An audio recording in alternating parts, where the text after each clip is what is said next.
Once in a quiet and remote village nestled in the heart of 18th century Europe, where the whispers of the dense forest encroached upon every dwelling, a tale of terror and tragedy was woven into the very fabric of the community. It was a story kept secret for generations, a dark memory that one daughter, now grown, was finally ready to share. The daughter, Elena, sat in a dark room with her granddaughter, Clara, who was visiting from the bustling city.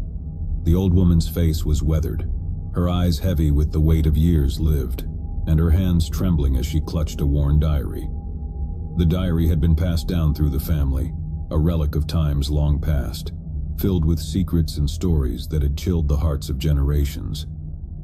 Elena's voice quivered as she began her tale, her words like the ghostly echoes of the past. "Clara, my dear, I want to tell you about your great-great-grandmother, Eliza. She was the daughter of a woman who, in her own time, was whispered about in hushed tones as a witch." Clara's eyes widened with curiosity and a touch of trepidation. "A witch, Grandma?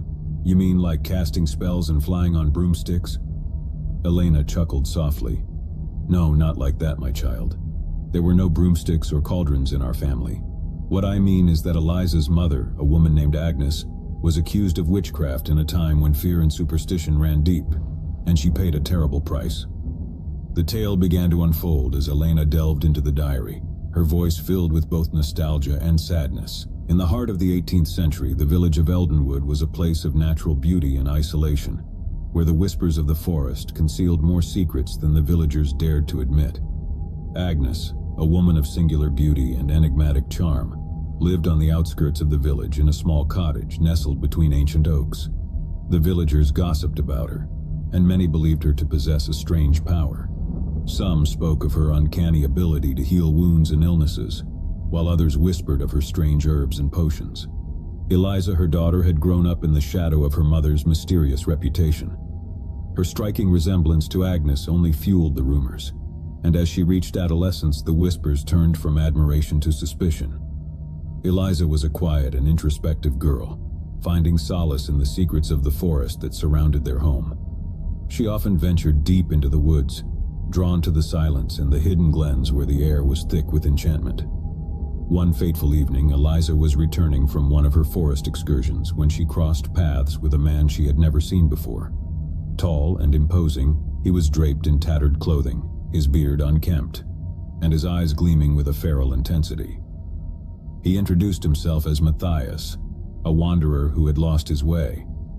Eliza, compassionate by nature, offered him food and shelter for the night.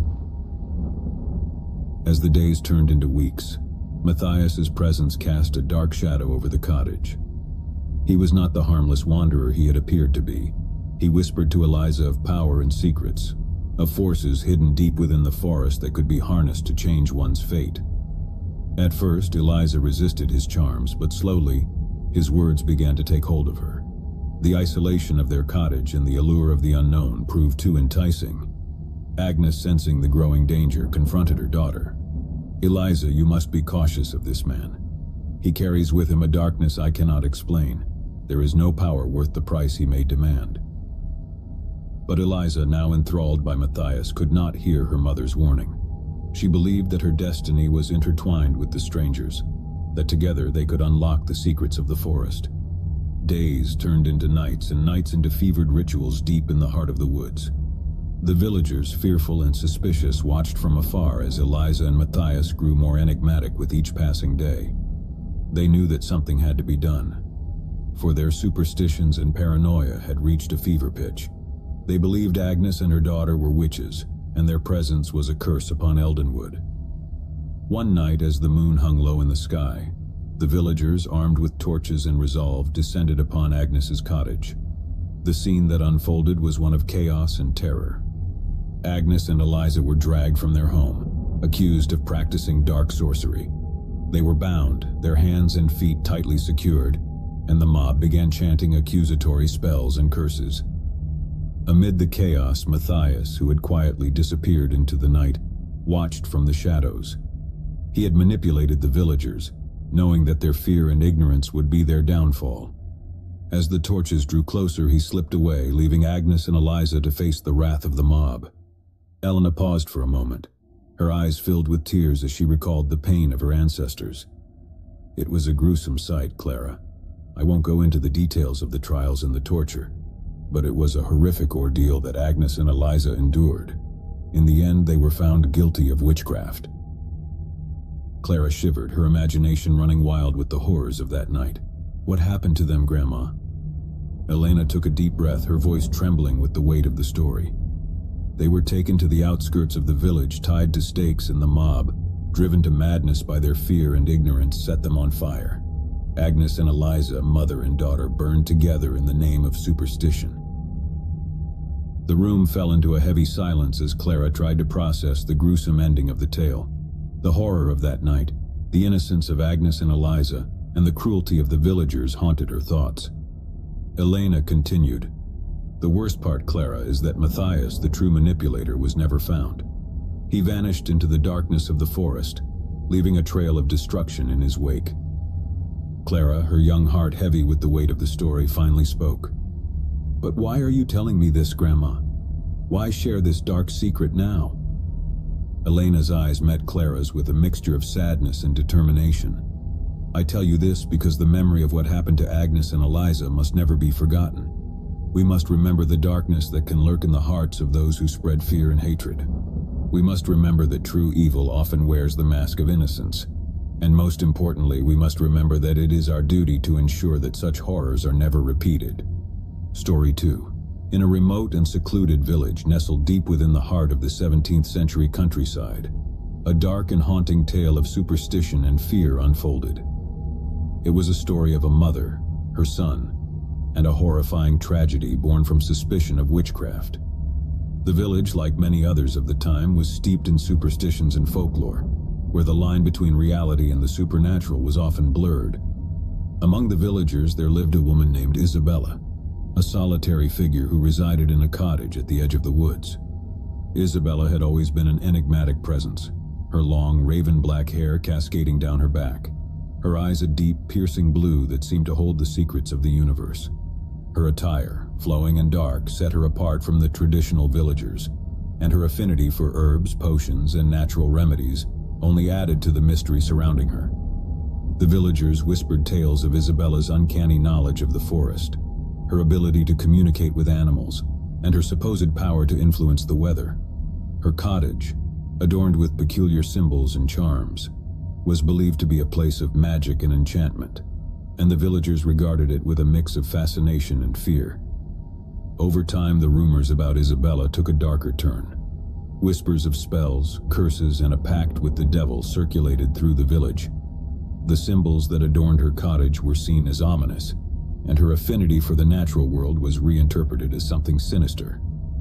As the villagers succumbed to paranoia and suspicion, a fear of witchcraft began to grip the community.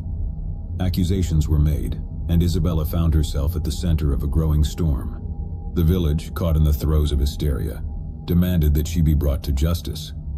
It was during a period of unrelenting fear and suspicion that Isabella's son, William, found himself torn between his loyalty to his mother and the pressure of the villagers.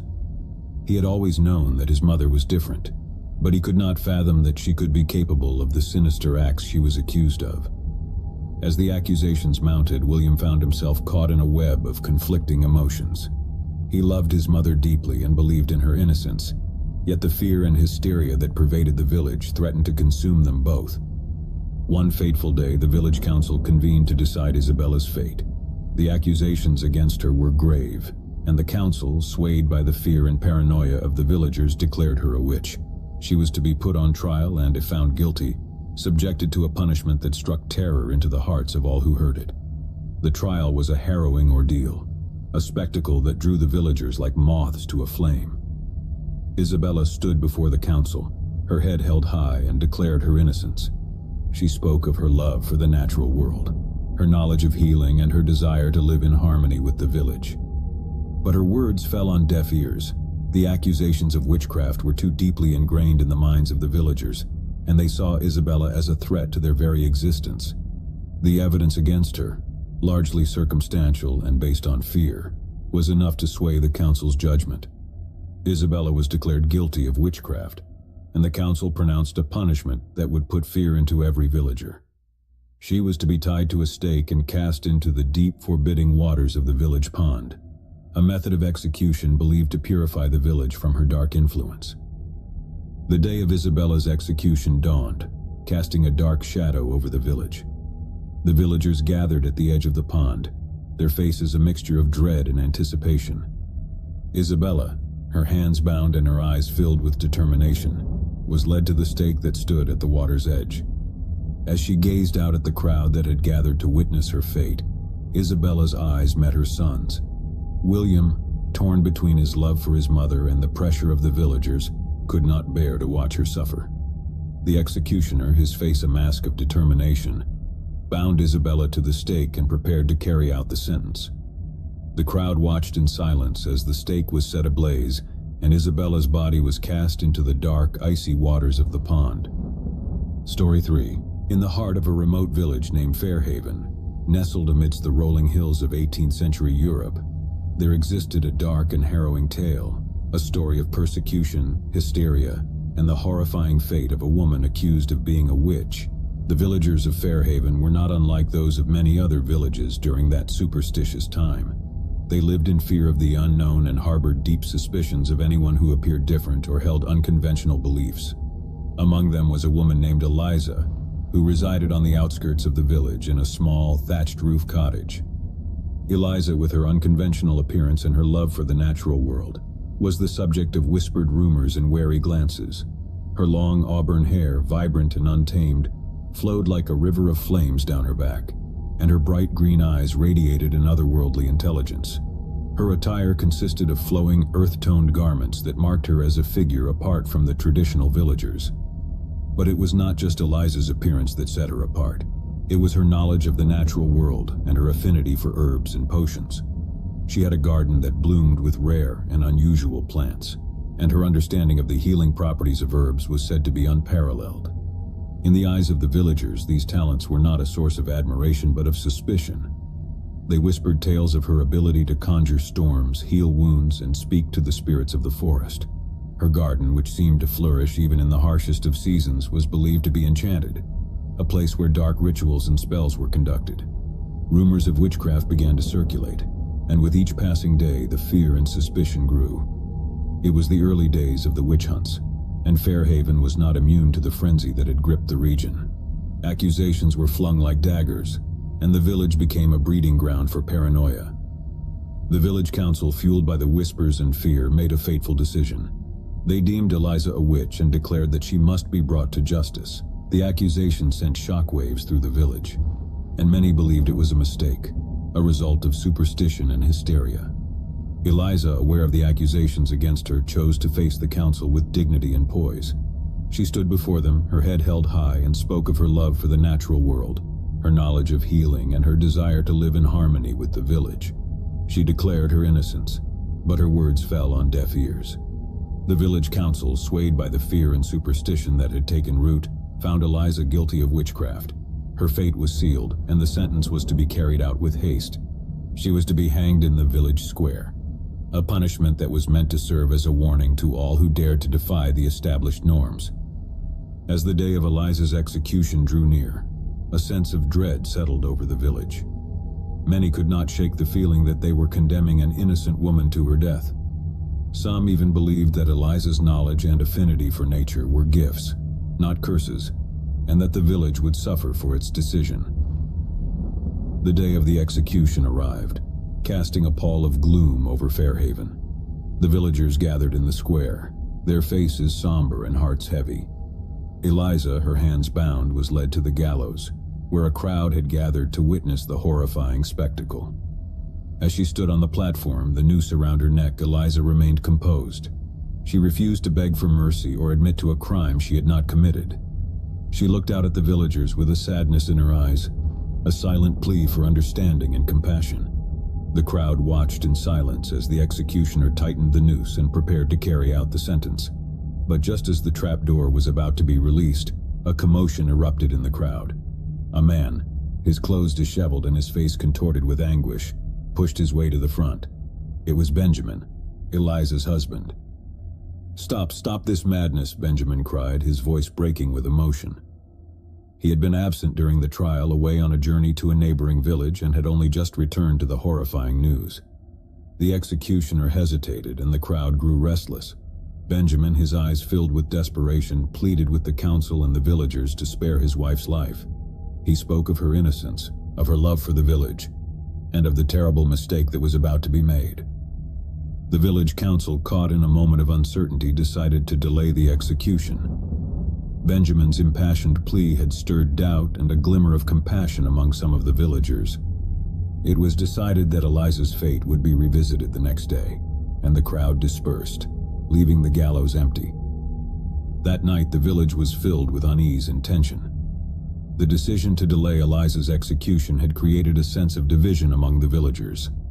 Some believed that the delay was a sign that justice would prevail, while others saw it as an opportunity to further condemn her. Eliza, imprisoned in a small, cold cell, awaited her fate. She was aware of the turmoil that had engulfed the village, and her heart ached for her husband, who had risked everything to save her. As the sun rose on the day of the reconsideration, the village council gathered to decide Eliza's fate once more. The crowd that had assembled was a sea of conflicting emotions, with some pleading for her release and others demanding her immediate execution.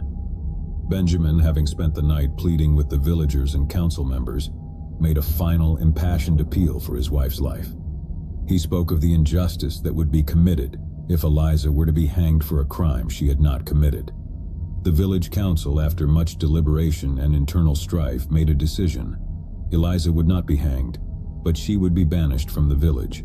She was to leave Fairhaven and never return, a punishment that would ensure that the village remained free of her supposed influence. The decision brought a mixed reaction from the villagers. Some felt that justice had been served, while others believed that Eliza had been wronged and that the banishment was a cruel and unjust punishment. Benjamin, relieved that his wife's life had been spared, was left with a heavy heart. Eliza, her face marked with resignation, gathered her belongings and prepared to leave the village that had been her home for so long. She felt the weight of the unfair judgment that had been cast upon her, and the pain of being separated from her husband was almost unbearable. As she walked to the edge of the village, the villagers watched in silence. They had been part of a dark and haunting chapter in their village's history, one that would be remembered with regret and sorrow. Eliza, as she crossed the boundary that marked the end of Fairhaven, cast a last mournful glance back at her home.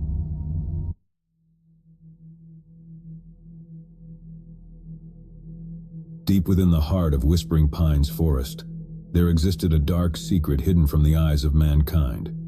For generations, the locals had shared chilling tales of a malevolent creature that roamed the woods, a being that emerged only in the shroud of night, seeking to torment anyone who dared to enter its realm. They called it the Phantom of Whispering Pines. One gloomy evening, under a heavy rain-laden sky, a brave soul named Alex ventured into the heart of Whispering Pines Forest. The stories of the phantom had always intrigued them, and they were determined to uncover the truth behind the legend. Armed with a flashlight and a sense of determination, Alex set out to explore the enigmatic woods. The forest was dense with ancient trees, their gnarled branches intertwined like skeletal fingers.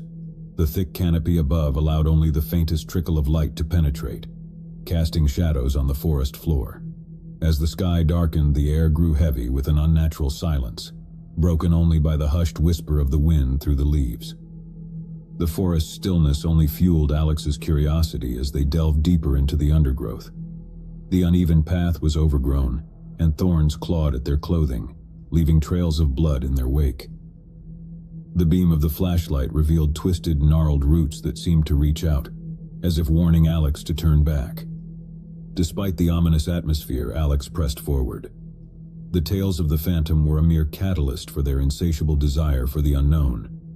As the night deepened, the forest appeared to shift and twist, the trees closing in around them as if forming an impenetrable barrier. It was in the heart of Whispering Pines that Alex found a small, dilapidated cabin, hidden amidst the ancient trees.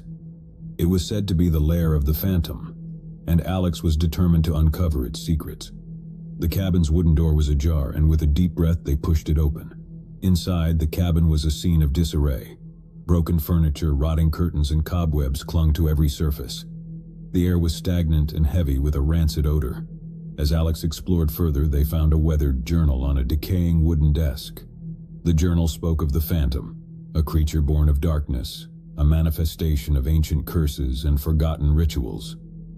The entries detailed how the locals had long ago sealed the creature within the depths of the forest, hoping to confine it to their nightmares forever. However, it was a curse that had merely slumbered, waiting for an unwitting soul to awaken it. The last page of the journal contained a warning, urging any who read it to flee the forest before nightfall, lest they become the unwitting catalyst for the Phantom's resurgence. Alex's heart raced as they read the ominous words, but they were determined to uncover the truth. Ignoring the warning, they ventured further into the forest, driven by an insatiable need to unravel the enigma of the Phantom. The forest grew denser, the shadows more menacing, and the silence seemed to deepen. As the moon reached its zenith, Alex's flashlight flickered, casting uncertain light on the gnarled trees. Panic surged through them as the flashlight died, leaving them in darkness. The forest seemed to come alive, the trees whispering in an unknown tongue, and Alex heard the phantom of approaching footsteps. The creature, an amalgamation of darkness and malice, emerged from the shadows. Its form shifted and swirled, a grotesque, ever-changing silhouette. It drew closer, its malevolent presence suffocating. Alex stumbled backward in terror, their heart pounding in their chest. With a spine-chilling shriek, the phantom lunged forward, its shadowy tendrils reaching out like vipers. Alex's screams echoed through the forest as the creature enveloped them, dragging them into the abyss of whispering pines. Story 2. Nestled deep within the heart of the Whispering Woods lay an ancient, abandoned mansion known as the Forsaken Manor. It was a place of dread, surrounded by legends and superstitions. Locals whispered tales of its haunting history, where a once prominent family met a tragic end. The Forsaken Manor was said to be cursed, its halls echoing with the tormented souls of the past. On a moonless night under the thick canopy of trees, a solitary figure approached the mansion. Her name was Emily, a young woman with a penchant for the macabre. Her fascination with the supernatural had drawn her to the Forsaken Manor, and she was determined to unravel its mysteries. Armed with a lantern and a journal, she ventured forward into the inky darkness. The mansion's gates creaked open, and Emily's lantern illuminated the overgrown path, revealing thorny vines and twisted trees that seemed to reach for her like skeletal fingers. A silence enveloped the area as if the very air held its breath. Emily continued her journey, her heart pounding in her chest. The front doors of the mansion groaned open, revealing an entrance hall that was once grand but now lay in ruin. Cracked marble floors and shattered chandeliers greeted her, and shadows danced on the walls like restless spirits. Her lantern's feeble light created a flickering, ghostly effect. As Emily explored further, she discovered a library with tattered, rotting books. Some were barely readable, containing cryptic accounts of the Forsaken Manor's dark past. It was said that the family had practiced forbidden rituals, and in their desperation, they made a pact with a malevolent force. Undeterred by the stories, Emily pressed on. She ascended a majestic staircase, each step groaning as if protesting her intrusion. On the second floor, she found a corridor with countless closed doors. She hesitated, then chose one at random. Inside, a bedroom awaited, frozen in time. A four-poster bed draped with cobwebs, a vanity covered in dust, and a shattered mirror that reflected Emily as a ghostly, distorted figure. Emily sensed something amiss. The room felt alive, as if it pulsed with an invisible energy. Turning to leave, the door slammed shut with a resounding crash. Panic surged through Emily as she struggled to open it, but it refused to budge. The room itself seemed to close in around her, the walls drawing nearer and the air growing colder. She heard faint whispers, words that sent shivers down her spine. Terrified, Emily finally forced the door open, stumbling back into the corridor. Her lantern flickered and died, plunging her into darkness. She felt an oppressive presence behind her, a malevolence that radiated hatred and cruelty. Whispers filled the air, growing louder and more coherent, though their meaning remained cryptic. Frantic, Emily ran down the corridor, her footsteps echoing erratically. The walls seemed to ripple and twist, and the whispers turned into chilling laughter. She burst into the entry hall, where shattered chandeliers cast grotesque, dancing shadows. Desperation gripped her as she pushed open the front doors and fled into the night. Story 3. In a quiet, forgotten corner of the small town of Willowbrook, there stood a decaying mansion, its once grand facade now crumbling under the weight of time. It was known as the O'Donnell House, and it had been abandoned for decades, its dark history shrouded in mystery. The townspeople whispered stories of a curse that had plagued the O'Donnell family for generations, tales of unexplained disappearances and tragic deaths. The mansion was a place of legend, but few dared to venture near it, let alone enter its ominous doors. However, curiosity can be a powerful motivator, and it drew one brave soul into the shadow of the mansion on a moonless night. Her name was Sarah, a young woman with a fascination for the supernatural and an unquenchable thirst for adventure. She had heard the tales of the O'Donnell house and couldn't resist the allure of its dark secrets. Armed with a flashlight and a backpack filled with supplies, she approached the mansion cautiously. The front gate groaned as she pushed it open, and Sarah's heart pounded as she stepped onto the overgrown path. Weeds and thorns clawed at her legs, and the chilling wind whispered scary melodies through the surrounding trees. She reached the front doors and pushed them open with an echoing creak. The entry hall was grand but shrouded in darkness, with an elaborate chandelier that dangled ominously overhead. Sarah's flashlight cast long, wavering shadows that danced around her. Her footsteps echoed through the cavernous space as she explored further. Paintings of stern-faced O'Donnell ancestors lined the walls, their eyes following her every move. She ventured deeper into the mansion, her footsteps echoing through the empty rooms. She found herself in a dusty library, its shelves lined with decaying books. The pages crumbled beneath her touch as she leafed through them, revealing tales of the O'Donnell family's curse. It was said that the mansion was built upon an ancient burial ground, and that the spirits of the restless dead still roamed its halls. Undeterred by the stories, Sarah continued her exploration, determined to uncover the truth. She ascended a grand staircase, each step protesting her intrusion with a haunting creak. On the second floor, she discovered a long corridor lined with numerous closed doors. She hesitated for a moment, then chose one at random and opened it. Inside, she found a bedroom frozen in time. A canopy bed with tattered curtains, a vanity covered in dust, and a cracked mirror that seemed to reflect more than just her image. As she inspected the room, Sarah felt a sudden chill, as if an unseen presence had entered. Turning to leave, the door slammed shut with a resounding crash. Sarah's heart raced as she struggled to open it, but it was as if the door had become one with the wall. Panic set in as her flashlight flickered, casting long shadows on the wallpaper, which seemed to twist and writhe like a living entity. Sarah's trembling hands finally managed to open the door, and she stumbled out into the corridor. Her flashlight sputtered and died, plunging her into darkness. She felt a presence behind her, something unseen and malevolent. Whispers filled the air, and the cold breath of an otherworldly force caressed her neck. In blind terror, she ran down the corridor, her footsteps echoing and disjointed. The walls seemed to close in on her, and the whispers grew louder, forming words that were incomprehensible yet filled with dread. Sarah's heart pounded in her chest as she fled the nightmare that had overtaken her. She burst into the entry hall where the chandelier now swung wildly, casting dark, shifting patterns of light and shadow. With a final burst of strength, she pushed open the heavy front doors and stumbled out into the night. The mansion loomed behind her, its dark windows filled with secrets that would never be revealed. Sarah had escaped, but she was forever changed. She bore the weight of a horror she could never forget. The memory of a room that existed outside the realm of the living.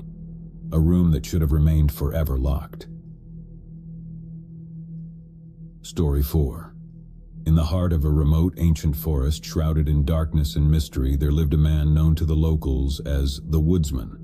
He was a solitary figure, his face hidden beneath a tangle of unkempt hair and a scraggly beard. He dwelled in a small, ramshackle cabin far from the closest town, surrounded by towering trees and a persistent air of dread.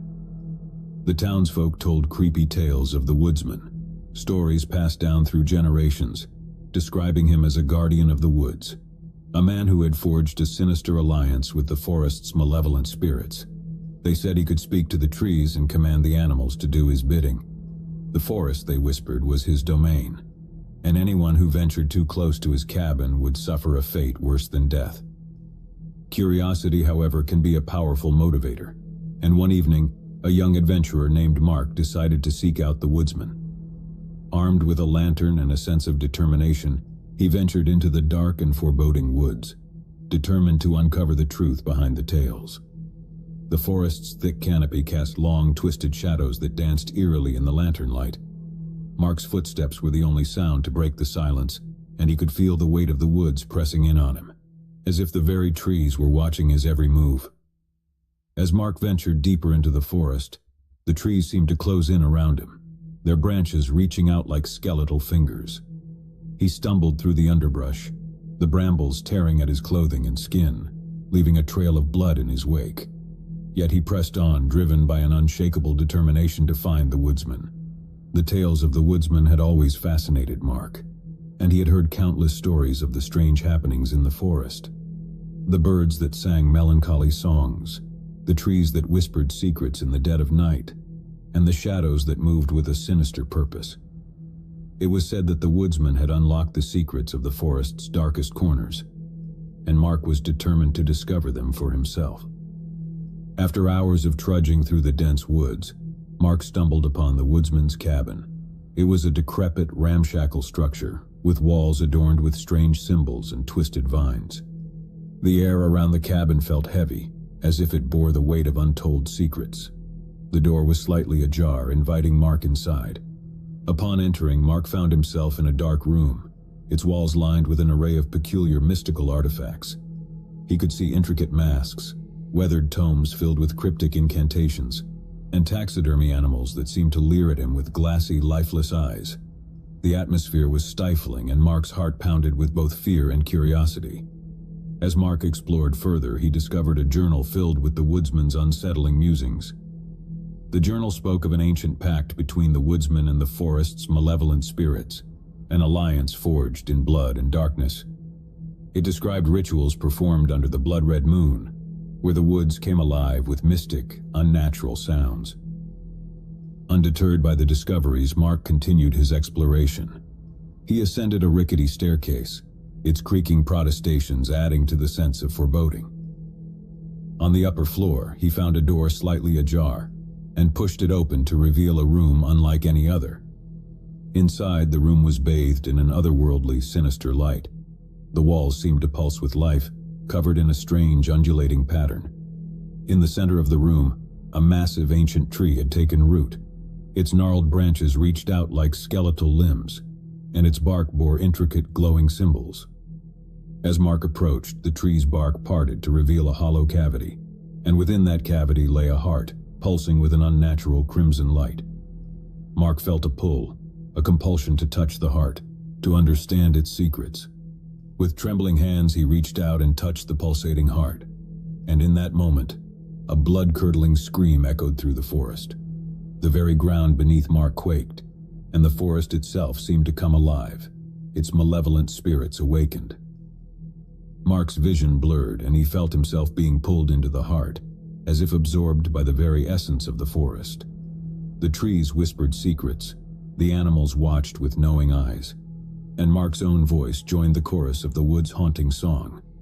The legend of the woodsman lived on, a chilling testament to the forest's dark secrets. Those who dared to venture into the heart of the whispering woods were warned of the man who had become one with the forest, a man who had unlocked the very essence of the woods and paid the price in the most horrifying of ways. It was a dark and stormy night. The rain lashed against the window panes. The wind howled like a tortured spirit, and the occasional rumble of thunder echoed through the desolate streets. I had always considered myself immune to the creepy ambience of the night, but that particular evening would change everything. As the clock struck midnight, I found myself alone in my apartment. The flickering light from a lone lamp cast long, distorted shadows on the walls, and the distant flashes of lightning briefly illuminated the room in a scary glow.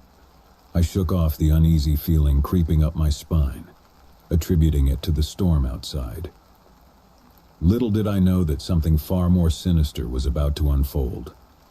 I decided to distract myself from the unsettling atmosphere by delving into a book. The room felt like a cocoon of solitude, and the comforting scent of old books surrounded me as I lost myself in the world of fiction. However, the storm outside seemed to be conspiring against my peace of mind, as the occasional creaks and groans of the building added to the disconcerting symphony of the night. With each passing moment, the shadows in the room seemed to dance with a life of their own. I dismissed it as a trick of the flickering light, my rational mind attempting to overpower the unease settling in the pit of my stomach. But as I turned another page, I couldn't shake the feeling that something was watching me, lurking in the corners just beyond my line of sight. The storm intensified outside, and the shadows within my apartment seemed to grow darker and more menacing. I became acutely aware of a subtle movement in my peripheral vision, a fleeting glimpse of something that vanished as soon as I turned my gaze toward it. It was as if the shadows were alive, whispering secrets that I couldn't comprehend. As the clock ticked away, I began to feel a growing sense of dread. The once familiar space of my apartment now felt like a labyrinth of uncertainty. I hesitated to look into reflective surfaces, afraid of what I might see behind me.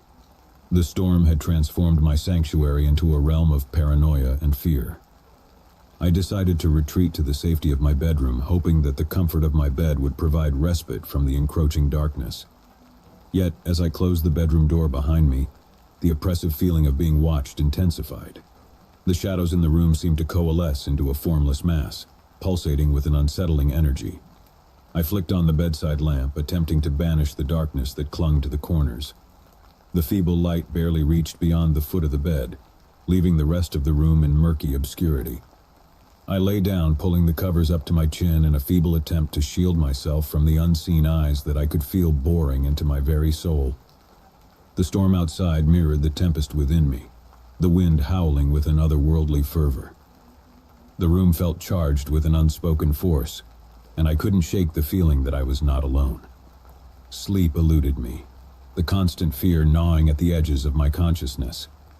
In a desperate attempt to escape the suffocating atmosphere, I turned off the lamp, plunging the room into complete darkness. It was then that I heard it, a soft, rhythmic whisper that seemed to emanate from the shadows themselves. The words were indistinct, a disconcerting murmur that teased at the edges of my understanding. I strained my ears, attempting to decipher the whispered secrets that seemed to weave through the air.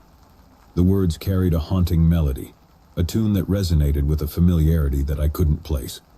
Panic gripped me as the whispering intensified, the shadows converging into a semblance of form just beyond the edge of my bed. Paralyzed by fear, I watched as the shadows coalesced into a figure, a silhouette with hollow eyes that bore into mine. The whispered melody transformed into a mournful dirge, and the figure stretched out an elongated, shadowy hand toward me. The room pulsated with a scary energy, and I felt an invisible force pulling me into the abyss. In that moment of horror, I realized that the shadows were not mere illusions, but conduits for something ancient and malefic. I fought against the unseen force, my screams drowned by the haunting melody that echoed in the room. The figure in the shadows grew closer, its form twisting and contorting like a nightmarish apparition. With a final surge of dread, the shadows enveloped me, and the room succumbed to an impenetrable darkness. The whispered melody reached a crescendo, blending with my own terrified screams, creating a symphony of despair that echoed into the void. And then, in an instant, the room fell silent. Story 2. It was a cold and dreary night when I stumbled upon the antique shop tucked away in a dimly lit corner of the city. The rain tapped incessantly on the windows, casting a melancholic rhythm that seemed to resonate with the heavy atmosphere inside. Intrigued by the promise of forgotten treasures, I pushed open the creaking door and stepped into a realm of faded nostalgia. The shop was a labyrinth of forgotten relics, each piece holding a whisper of the past. Dusty shelves displayed tarnished trinkets, moth-eaten fabrics, and time-worn books that seemed to beckon me into their forgotten tales. The air itself felt heavy with the weight of untold stories, and the flickering overhead lights cast long, dancing shadows on the cracked linoleum floor. As I roamed through the aisles, my eyes were drawn to a peculiar mirror tucked away in a secluded corner. Its ornate frame, adorned with intricate carvings, seemed to tell a story of its own. The glass, although slightly smudged, retained a certain luster that hinted at the mirror's former glory.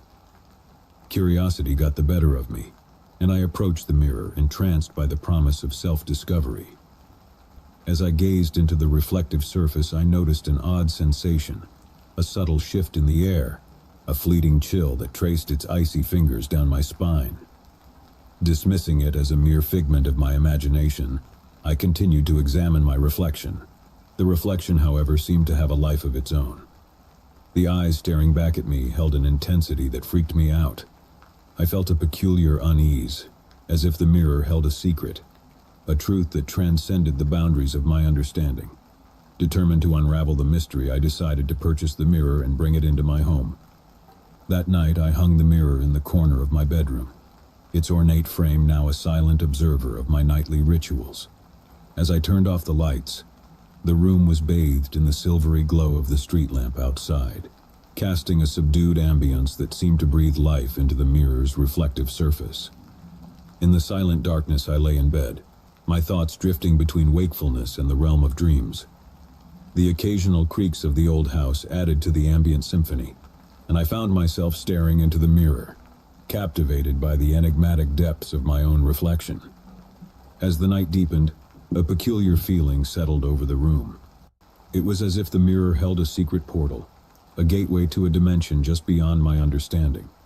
My reflection seemed to waver, its contours shifting with an unsettling fluidity. I dismissed it as a trick of the dim lighting, attempting to rationalize the unease that prickled at the edges of my consciousness. However, as I continued to gaze into the mirror, I noticed a subtle distortion in the reflection. The room behind me seemed to warp and twist, taking on an otherworldly hue that defied the laws of reality. Fear clenched at my chest, but a morbid fascination held me captive. My eyes locked onto the changing tableau within the mirror. A figure emerged from the distorted depths, a silhouette that bore a haunting resemblance to my own form. Its movements mirrored mine, but there was an uncanny disconnect, as if the reflection existed in a realm just beyond my reach. The figure's eyes, however, were empty and sent a surge of terror through my veins. I recoiled, attempting to break free from the mirror's silent grip, but an unseen force held me in place. The figure in the reflection stepped forward, its movements synchronized with mine as if tethered by an invisible thread. I could feel its gaze piercing through the glass, its eyes devoid of humanity, a void that seemed to devour the very essence of my soul. Desperation clawed at me as I struggled against the unseen force. The figure in the mirror grew closer, its features contorted in a grotesque parody of my own face. It raised an elongated, shadowy hand, fingers stretching toward the glass, and I could feel the chill of its touch even before contact was made. With a sudden jolt, the figure breached the barrier between worlds. The mirror seemed to shatter into 1,000 fractured shards, the room plunging into darkness as the fragments scattered across the floor. The figure emerged from the shattered remains, a specter of malevolence that loomed over me. As the room filled with a haunting silence, the figure's shadowy form enveloped me, its touch icy and invasive. I felt myself being pulled into the fragmented abyss, the shattered mirror becoming a gateway to a realm of unfathomable horror. The figure's whispered laughter echoed in my mind as I succumbed to the void. The last thing I saw was the reflection of the figure in the mirror's shards, a grotesque, distorted version of myself, trapped in the fractured dimensions between reality and nightmare. Story 3. The old mansion stood as a crumbling relic at the edge of town, its dilapidated facade a testament to the passage of time. Abandoned for decades, it cast a looming shadow over the neighborhood, its shattered windows and overgrown ivy a haunting reminder of a bygone era. People whispered stories of the mansion's dark history, tales of tragedy and unexplained disappearances that had cloaked the estate in a shroud of dread. One fateful evening, curiosity got the better of me. Armed with nothing but a dim flashlight and an adventurous spirit, I ventured into the decaying halls of the mansion. The air inside hung heavy with the scent of mildew and decay, and the floor creaked beneath my cautious footsteps. The fading wallpaper peeled away like the skin of some ancient serpent, revealing the mansion's former grandeur now reduced to ruins. As I explored further, I stumbled upon a room that seemed frozen in time. A grand piano sat in the center, its keys covered in a thin layer of dust. The room, once filled with the sweet strains of music, now echoed within sinister silence. Intricate patterns adorned the walls, remnants of a time when the mansion had hosted lavish gatherings and masquerade balls. My flashlight's feeble beam flickered as I inspected the room, casting ominous shadows that seemed to dance in rhythm with the tales of the mansion's haunted past. As I approached the grand piano, a chill settled in the air and I heard a faint whisper, the echo of a long-forgotten melody. It was as if the very walls themselves were trying to communicate, their secrets embedded in the very essence of the mansion. Driven by an inexplicable urge, I placed my hands on the piano keys. A haunting melody emerged, a melancholic tune that seemed to resonate with the lingering spirits of the past. The air trembled with unseen energy and the room pulsated with an otherworldly presence. Suddenly the atmosphere shifted. The whispers grew louder, forming words that resonated with a lamentation from a time long ago. The walls themselves seemed to breathe, exhaling the stories of lost souls and unspeakable sorrow. In that moment I felt a connection to the mansion's history, a visceral link to the tragedies that had unfolded within its decaying walls. Determined to uncover the truth, I continued my exploration. The mansion revealed its secrets gradually, each room offering a glimpse into the lives that had once thrived within. Bedrooms frozen in time, ballrooms filled with the echoes of long-forgotten laughter, and hallways that seemed to stretch into eternity. All became a tapestry of the past. As I ascended a grand staircase, the air grew heavier and the temperature plummeted. I entered a dimly lit corridor adorned with portraits of stern-faced individuals whose eyes followed my every move. The whispers intensified, their voices now a cacophony of sorrow and anguish. It was as if the very walls had become a spectral choir, lamenting the tragedies etched into the mansion's history. The corridor led me to a room at the end of the hall, its door slightly ajar. A flickering candle inside cast dancing shadows, inviting me to step into the heart of the mansion's mysteries. As I pushed the door open, I entered a chamber cloaked in darkness. The room seemed to breathe with a life of its own. Tattered curtains billowed as if stirred by an unseen breeze, and a single flickering candle on an antique table cast distorted shadows on the walls. The air felt charged with a palpable energy, and the whispers crescendoed into a haunting chorus that reverberated through the chamber.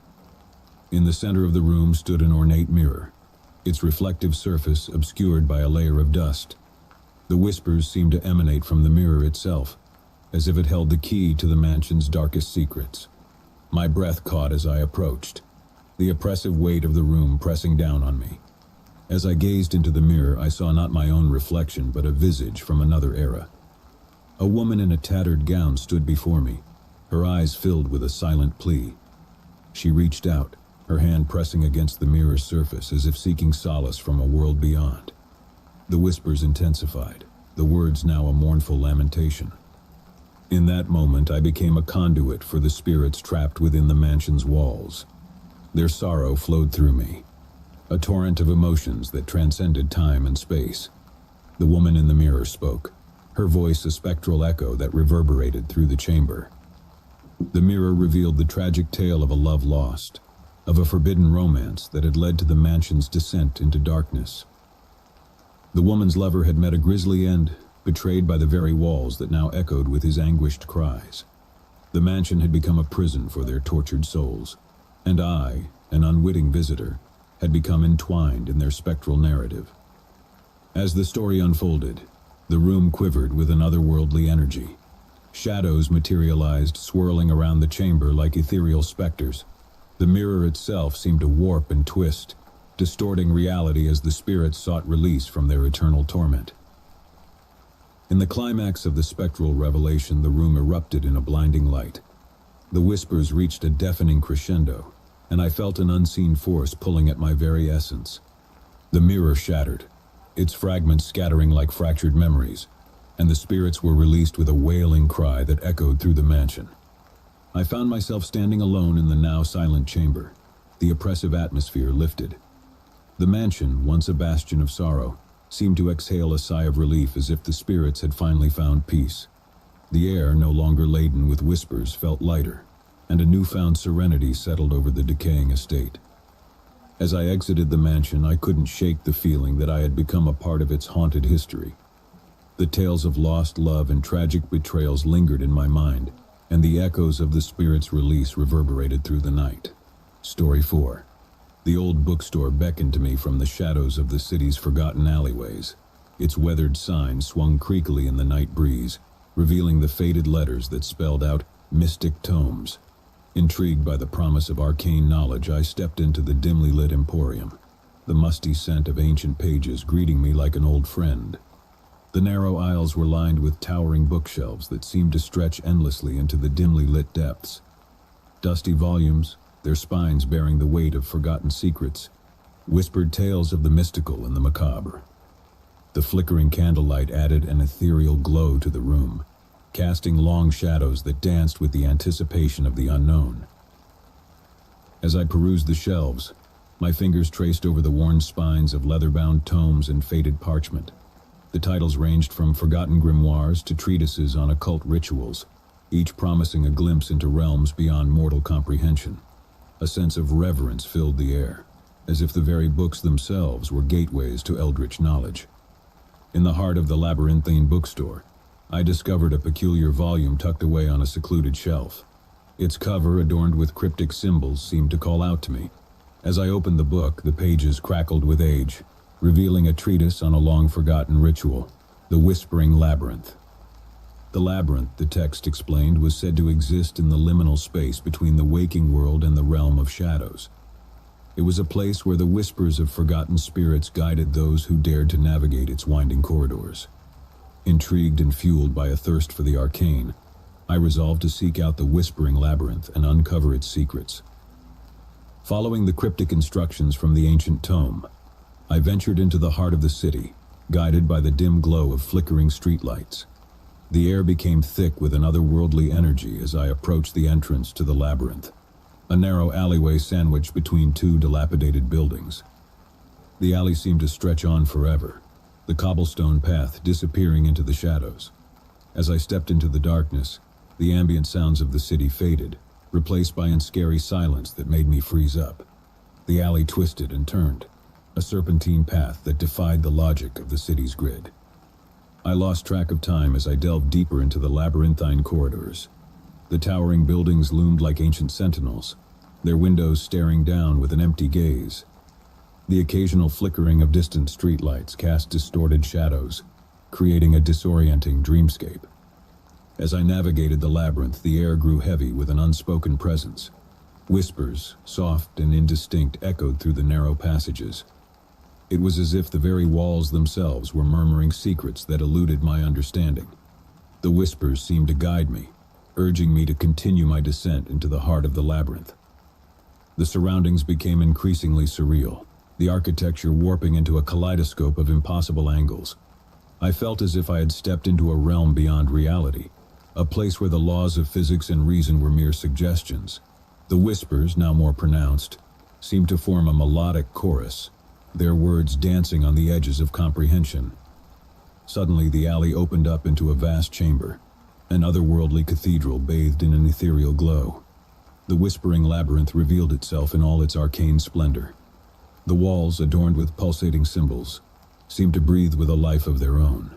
The ground beneath my feet throbbed with an unseen energy, and the air vibrated with the resonance of countless whispers. In the center of the chamber stood an ornate door, its surface etched with eldritch runes. The whispers crescendoed, their voices now urgent and insistent. With trepidation, I approached the door, the weight of ancient knowledge pressing down on my shoulders. As I touched the door, the whispers reached a fevered pitch, their words blending into an otherworldly chant. The runes on the door glowed with an unholy light, and the chamber itself seemed to pulsate in rhythm with the ritual. A sense of foreboding washed over me, but the allure of the unknown propelled me forward. With a deep breath, I pushed open the door, revealing a realm that transcended the boundaries of mortal understanding. The Whispering Labyrinth unfolded before me, an endless expanse of twisting corridors and shifting shadows. The whispers guided my every step, leading me deeper into the labyrinth's embrace. As I wandered through the maze of shadows, the air thickened with an oppressive force. The whispers, now more insistent, seemed to penetrate my very soul. The walls bore witness to the phantoms of the past, their spectral forms flickering in and out of existence. It was a procession of lost souls, condemned to eternally wander the labyrinth's corridors. The labyrinth itself seemed alive, its pulsating heart throbbing with an otherworldly energy. The walls whispered secrets of forgotten realms and eldritch truths that no mortal mind could fully grasp. I felt myself being pulled deeper into the abyss, the whispers guiding me toward an inevitable and horrific revelation. As I reached the heart of the labyrinth, a chamber bathed in an unholy glow, the whispers reached a crescendo. The air quivered with an unseen force, and the walls seemed to close in around me. I stood in the center of the chamber, surrounded by the echoes of countless voices, their words merging into an indistinct murmur. And then, in a horrifying revelation, the whispers coalesced into a singular voice, a voice that spoke directly into the recesses of my mind. It was a voice that bore the weight of ages, a voice that whispered forbidden truths and eldritch revelations. The very fabric of reality seemed to unravel as the voice intoned a name that echoed through the labyrinth like a sinister incantation. In that moment of horrific clarity, I realized the true nature of the whispering labyrinth. It was not a place of arcane enlightenment, but a trap, a dark entity that fed on the curiosity of those who dared to seek its secrets. The labyrinth was a prison, and I had become ensnared in its web of shadows. The voice in my mind grew louder, its words twisting into a maddening cacophony. Reality itself fractured, and I felt my sanity slipping away. The walls of the labyrinth closed in around me, their whispers turning into tormented screams. I was trapped in a nightmarish descent, a prisoner of the labyrinth's insidious design. As the voices reached a deafening pitch, the very fabric of the labyrinth unraveled, revealing a void beyond comprehension. I was consumed by the darkness, my consciousness becoming one with the eternal whispers that echoed through the labyrinth's endless corridors.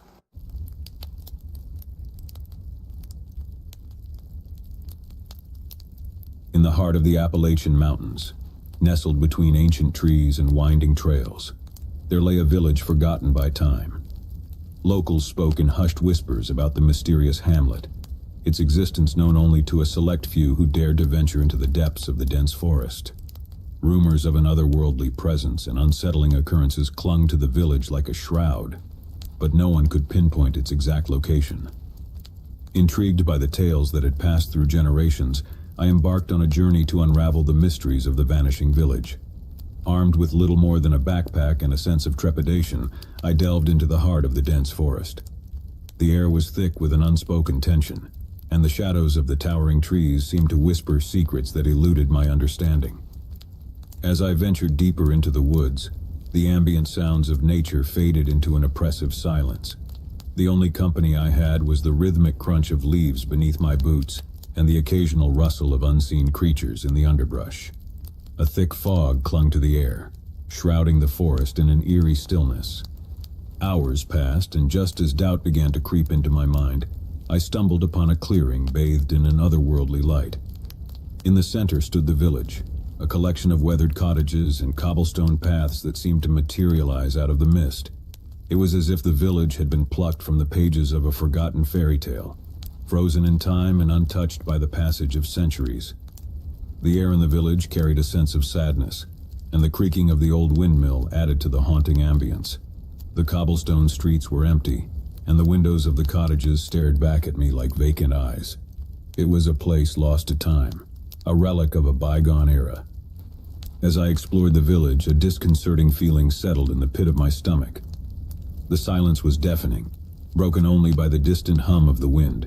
It was as if the village itself held its breath, waiting for something that lingered just beyond the edge of perception. The cottages, though seemingly abandoned, bore signs of recent activity.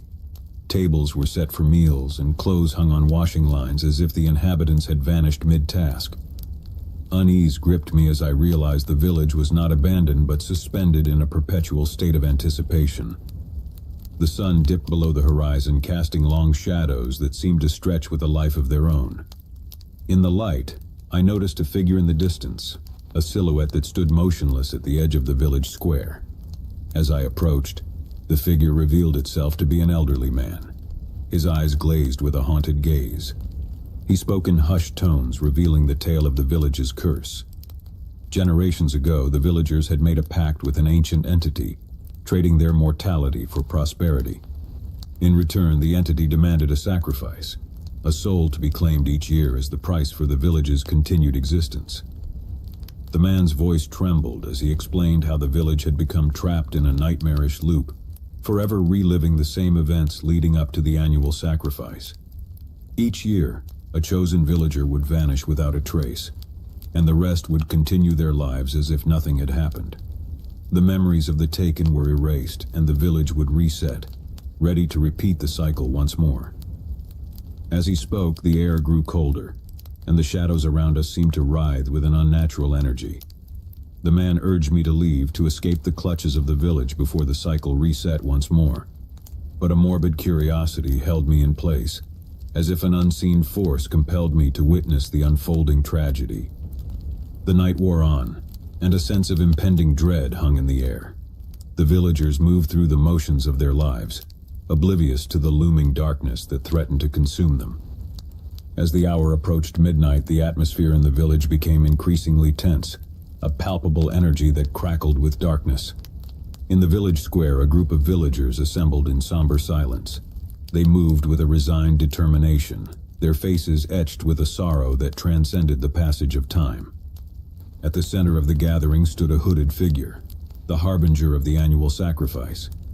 As the clock struck midnight, a haunting melody echoed through the village, emanating from an unseen source.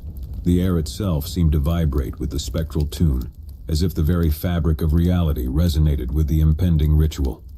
The hooded figure stepped forward, and the villagers parted to reveal a trapdoor hidden beneath the cobblestones. With a heavy heart, I watched as the trapdoor opened, revealing a yawning abyss below. The hooded figure descended into the darkness, disappearing from sight. The villagers, their expressions vacant, closed the trapdoor and returned to their daily lives, the memory of the sacrifice erased from their minds. A chilling realization gripped me. The sacrifice was not just a physical disappearance, but a metaphysical erasure of existence. The soul of the sacrificed villager was not only taken from the village, but erased from the collective memory of those who remained. As the night wore on, the cycle of the village's curse reset once more. The hooded figure reappeared in the square. The trapdoor opened, and the villagers, oblivious to the horror unfolding before them, repeated the same tragic dance. It was a nightmare caught in an infinite loop, a purgatory from which there seemed to be no escape. As I attempted to leave the village, the very landscape seemed to warp and contort, redirecting me back into the heart of the cursed hamlet.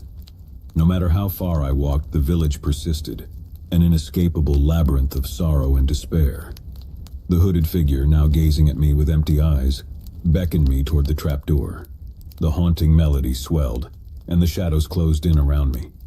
I felt an unseen force pulling me toward the abyss, the air filled with the anguished whispers of the forgotten. In that horrifying moment, I understood the true nature of the village's curse.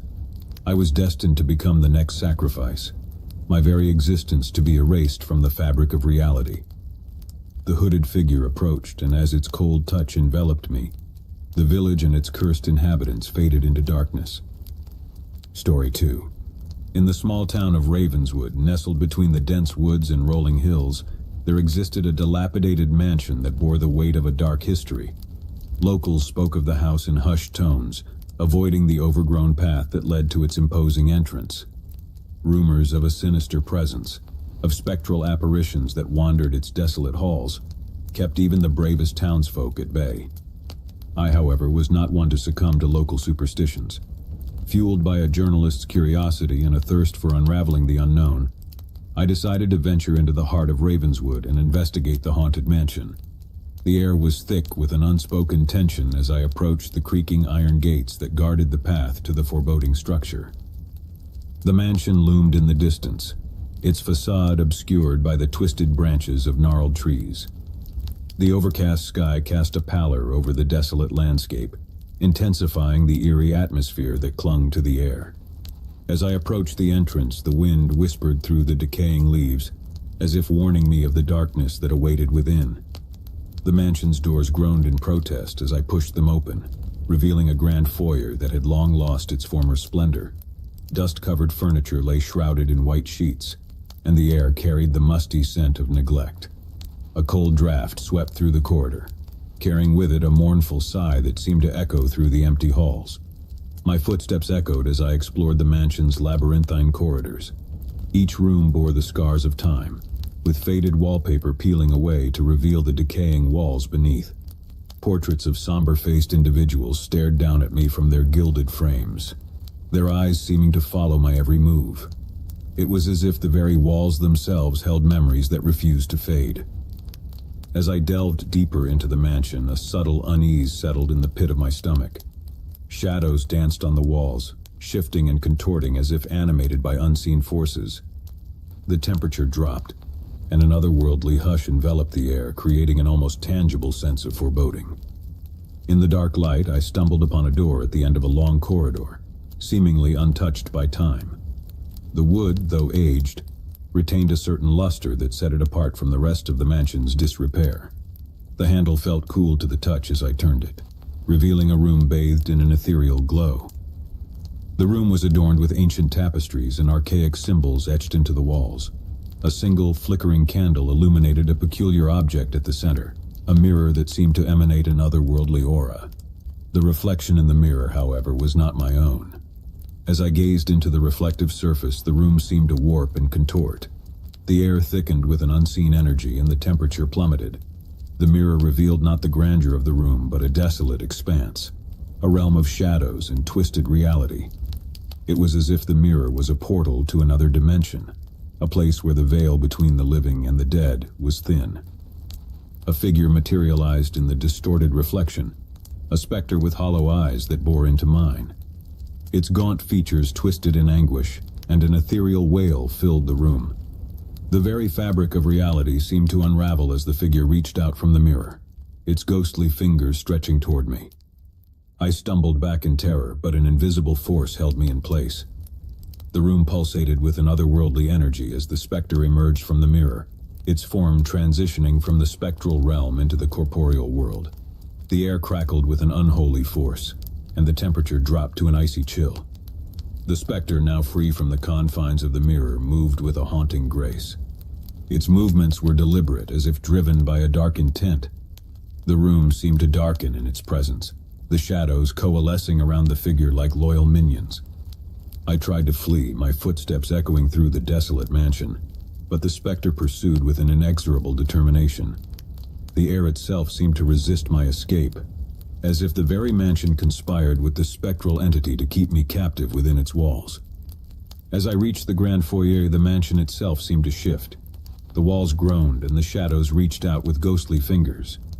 The specter closed in, its hollow gaze fixed upon me. I could feel its icy breath on the back of my neck, and a whispered lamentation echoed in the air. In a final act of desperation, I burst through the mansion doors and stumbled into the moonlit night. The air outside was thick with an oppressive energy, and the wind carried with it the mournful wails of the specter that lingered within. The mansion loomed behind me, its windows glowing with an otherworldly light, as if the very soul of the structure had been tainted by the sinister force that now walked its desolate halls. I fled through the twisted path, the forest seemingly alive with spectral echoes. The very trees whispered in tandem with the haunting footsteps that pursued me. The specter, now a looming presence at the edge of my vision, cast a shadow that stretched far beyond its physical form. In a final moment of dread, I realized that escape was impossible. The specter overtook me with a spectral embrace, its form merging with mine. Darkness enveloped my senses, and a chorus of anguished whispers filled my mind. I became one with the specter, a prisoner in the mansion's eternal grasp. The night air echoed with the mournful wails of the haunted entity, now free to roam the desolate corridors with a new, unwilling companion. The mansion, now cloaked in an otherworldly glow, seemed to revel in its newfound darkness. The wind carried with it the sorrowful echoes of the trapped souls that lingered within, and the very air vibrated with a spectral lamentation. In that moment of horrific union, I became a part of the haunted history of Ravenswood Mansion, a tale whispered in the shadows, a spectral presence forever bound to the dark force that dwelled within its walls. Story 3. In the heart of the mist-shrouded town of Eldridge, where the streets seemed to coil and twist like the whispers of the wind, there stood an imposing mansion known as Blackthorn Manor. The locals spoke in hushed tones about its dark history, tales of an evil force that had gripped the mansion for generations. Intrigued by the rumors, I decided to delve into the enigma that was Blackthorn Manor and uncover the secrets it harbored. The mansion, veiled in a perpetual gloom, loomed at the edge of Eldridge like a sentinel of shadows. As I approached, the air grew heavy, and an unsettling feeling gripped me. The wrought iron gates groaned as I pushed them open, revealing a path overgrown with gnarled vines that seemed to writhe in silent agony. The entrance hall echoed with the creaking of the floorboards as I stepped into the oppressive darkness within Blackthorn Manor. Dust-laden furniture draped in white sheets loomed like ghostly sentinels. The air carried the musty scent of abandonment, and the silence was broken only by the distant murmur of the wind. As I traversed the mansion's labyrinthine corridors, the walls seemed to close in on me, their faded wallpaper peeling away to reveal the decaying structure beneath. Portraits of solemn-faced ancestors adorned the walls, their eyes following my every move with an eerie intensity. It was as if the very essence of the mansion observed my presence, judging me with a silent ill will. The deeper I ventured, the more the oppressive atmosphere intensified. The air itself seemed to thicken, laden with an unseen weight that pressed down on my shoulders. Whispers, indistinct and haunting, echoed through the halls, as if the very walls held secrets that refused to be forgotten. A grand staircase, its steps worn by the passage of time, beckoned me to the upper floors. The light cast long, twisted shadows that danced along the walls like specters in a macabre ballet. The silence was punctuated only by the distant howling of the wind, a mournful symphony that seemed to echo the mansion's desolation.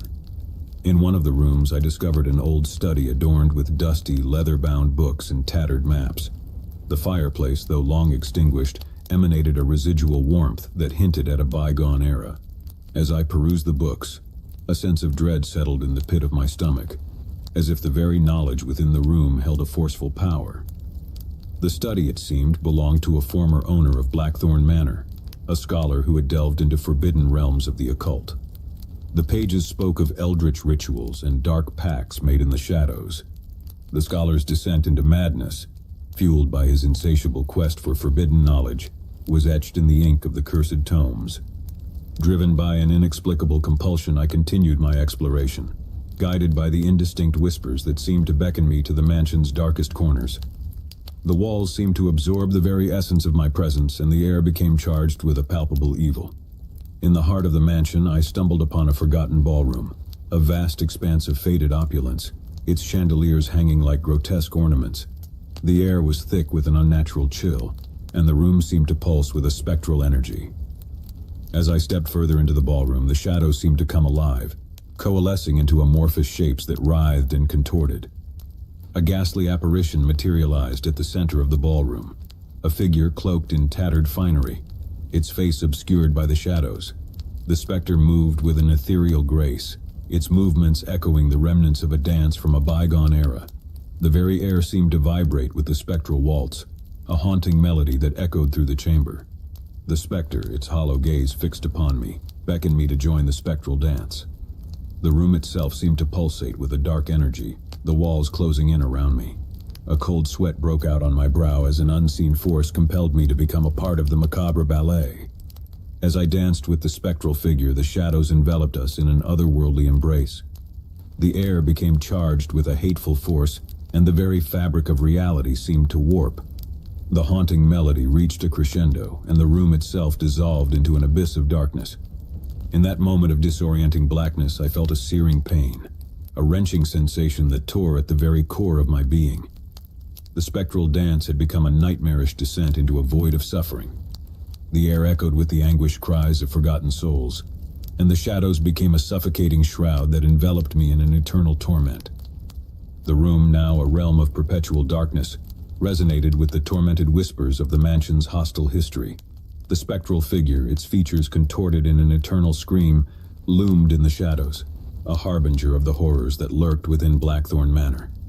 And then, in a horrific revelation, the darkness consumed me entirely. I became one with the shadows, a tortured soul bound to the sinister force that gripped Blackthorn Manor. The echoes of my own screams joined the chorus of the forgotten, lost in the eternal abyss that lurked within the mansion's desolate halls. Story 4.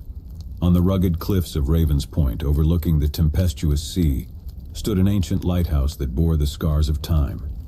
Locals whispered of its haunted history, a tale of lost souls and a beacon that called out across the abyss.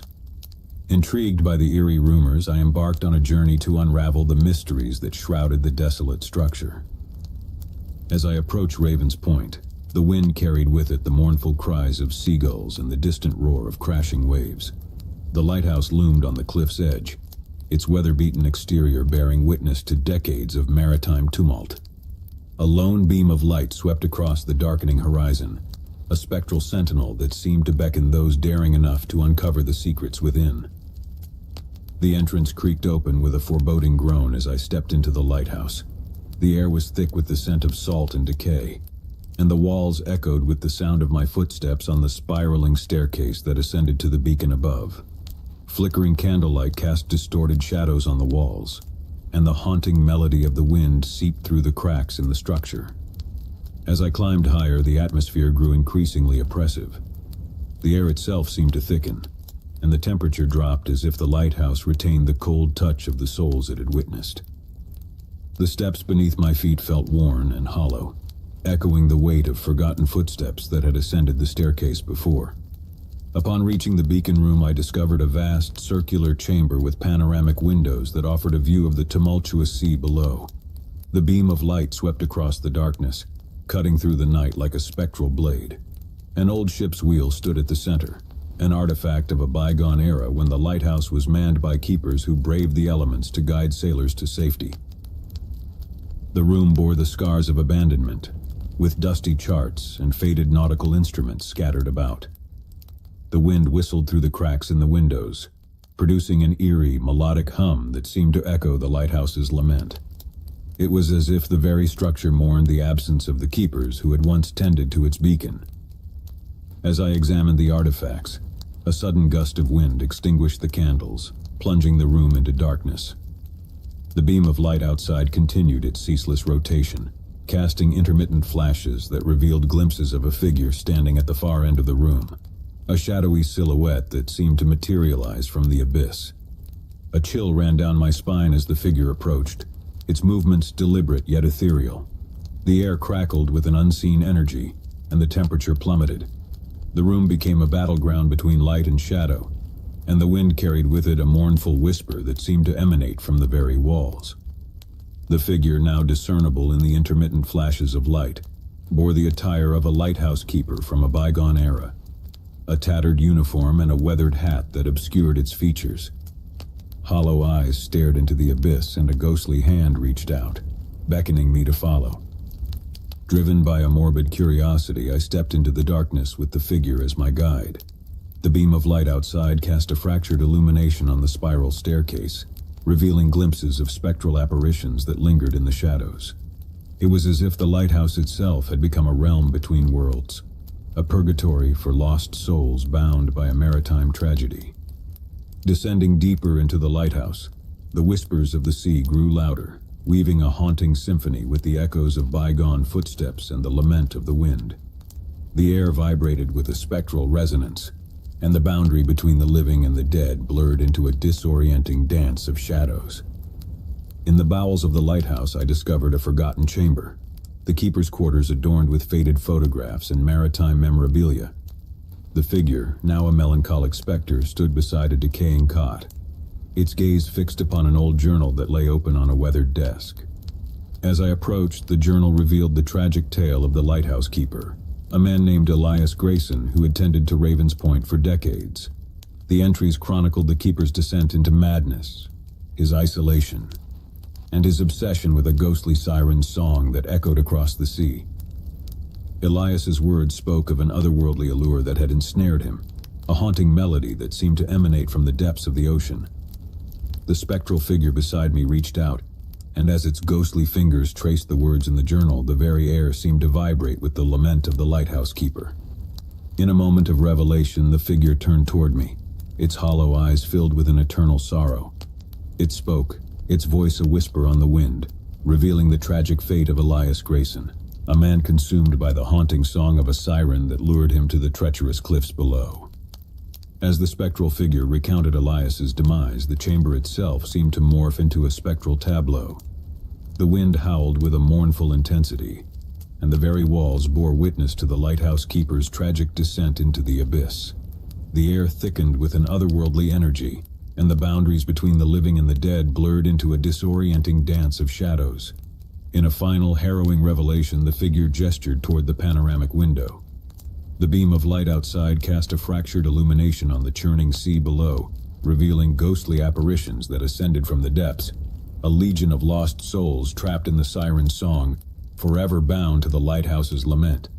And then, with a spectral wail that echoed through the abyss, the figure and the ghostly apparitions vanished into the shadows. The room itself seemed to exhale, the air heavy with the weight of a maritime tragedy that refused to be forgotten. As I stood alone in the now silent chamber, the wind carried with it the mournful cries of the lost souls that lingered within the lighthouse's haunted embrace. The beam of light outside continued its ceaseless rotation, casting an ephemeral glow on the desolate sea below, a sea that held the secrets of a spectral song that would forever haunt Raven's Point.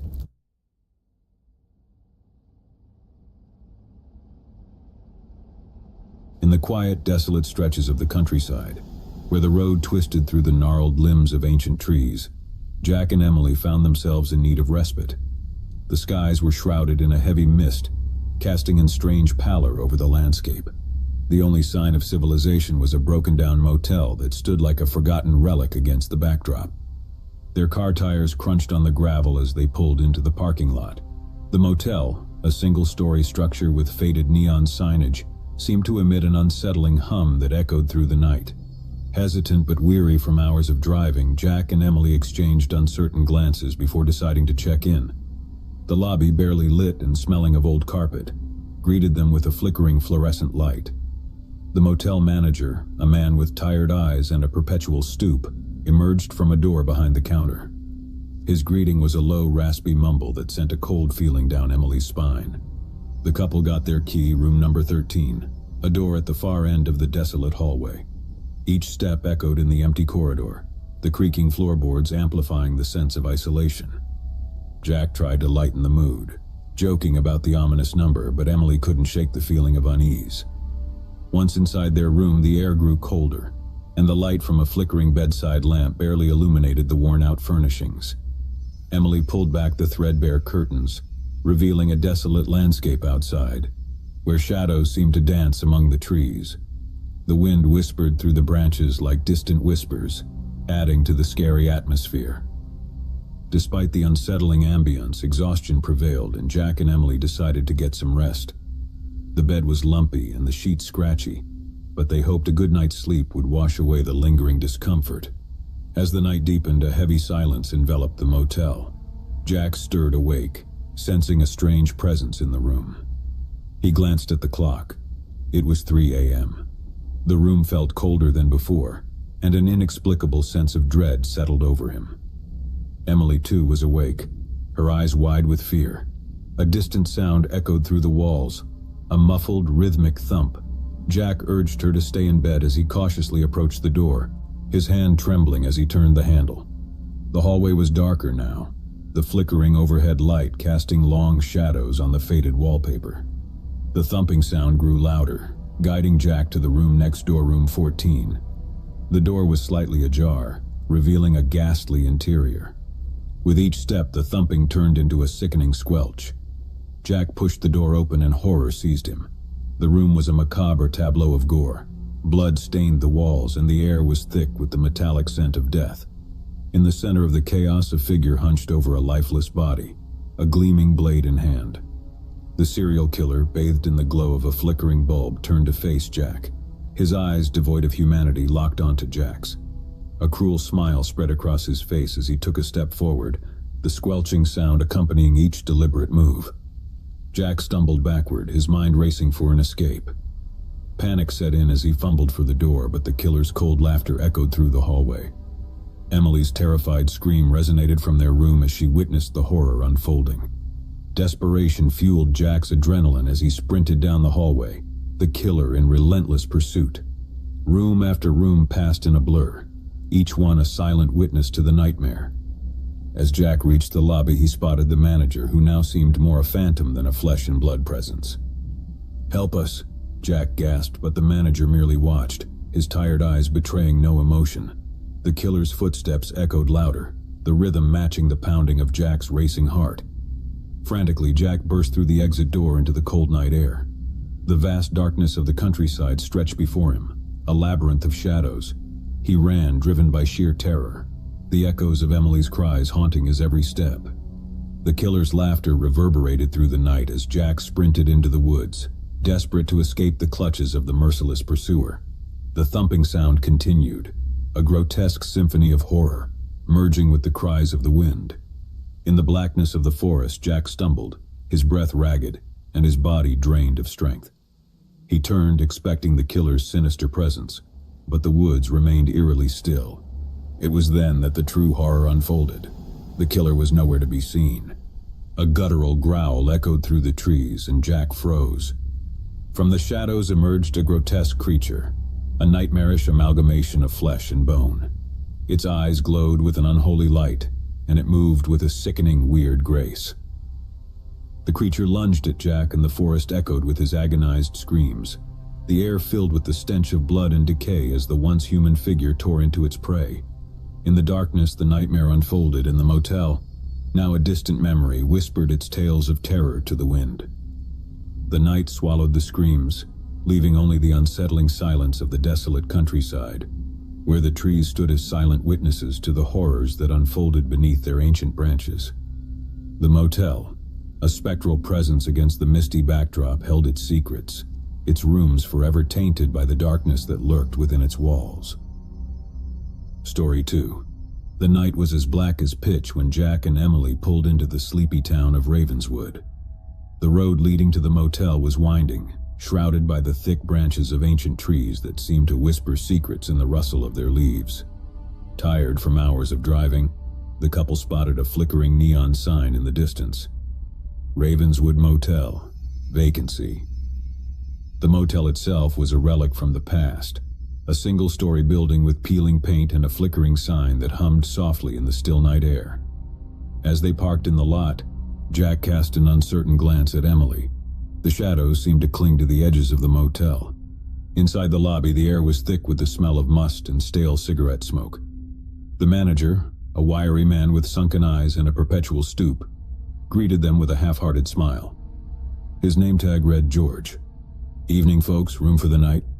George's voice was a raspy mumble that seemed to hang in the air. Jack and Emily exchanged glances before nodding. George handed them an old-fashioned key with a plastic tag bearing the number 13. "Lucky number for you," he chuckled, the sound making Emily's blood turn cold. Their room, tucked at the end of a narrow hallway, felt like a time capsule from the 70s. The faded floral wallpaper clashed with the worn-out carpet, and the air conditioner wheezed like an asthmatic ghost. Despite the dark ambience, exhaustion overcame their reservations, and they settled in for the night. As the couple drifted into a fitful sleep, a low, distant hum permeated the motel. Unbeknownst to them, George, the motel manager, stepped into the shadows outside room 13. His face, illuminated by the glow of a cigarette, contorted into a sinister grin. The night was long, and Jack was jolted awake by a strange noise. He nudged Emily, who stirred with a groan. The room was enveloped in a cold half-light from the flickering neon sign outside. Jack's eyes darted to the window, where the branches of the ancient trees clawed at the glass like skeletal fingers. A soft, rhythmic tapping echoed in the room, distant but insistent. Jack slid out of bed, careful not to wake Emily. The hallway outside was silent, except for the rhythmic tapping that seemed to lead him down the narrow corridor. As Jack reached the lobby, the tapping grew louder, transforming into a muffled thump. The source was a door at the far end of the hallway, George's office. Jack approached cautiously, his breath catching in his throat. The door was slightly ajar, revealing a room. Jack peered inside, his eyes widening at the sight. George, the stooped manager, stood over a table covered in old photographs and newspaper clippings. His eyes were fixed on a wall adorned with a macabre collage of faces, missing persons, unsolved cases, and a chilling pattern emerging in the red string connecting them. A gasp escaped Jack's lips and George's head snapped around. His eyes, once sunken and tired, now burned with a horrific intensity. The room seemed to pulse with a dark energy as George advanced, a wicked smile playing on his lips. "You weren't supposed to see this, boy," George's voice oozed with menace. "But now that you have, you won't be leaving." Jack stumbled backward, his mind racing. The thump from the table echoed in his ears, the weight of dread settling over him. The pictures on the wall seemed to come to life, and Jack realized with horror that each face represented a victim. A victim George had claimed in the darkness of Ravenswood. Desperation fueled Jack's flight as he sprinted down the hallway, George's chilling laughter echoing behind him. The motel seemed to warp around him, the walls closing in with every step. He burst through the exit door, gasping for air as the night embraced him. But Ravenswood had other plans. The motel, a silent accomplice to George's dark secrets, shifted and contorted, its walls pulsating with a dark force. The trees that had whispered secrets now screamed in the wind, their branches reaching for Jack like skeletal hands.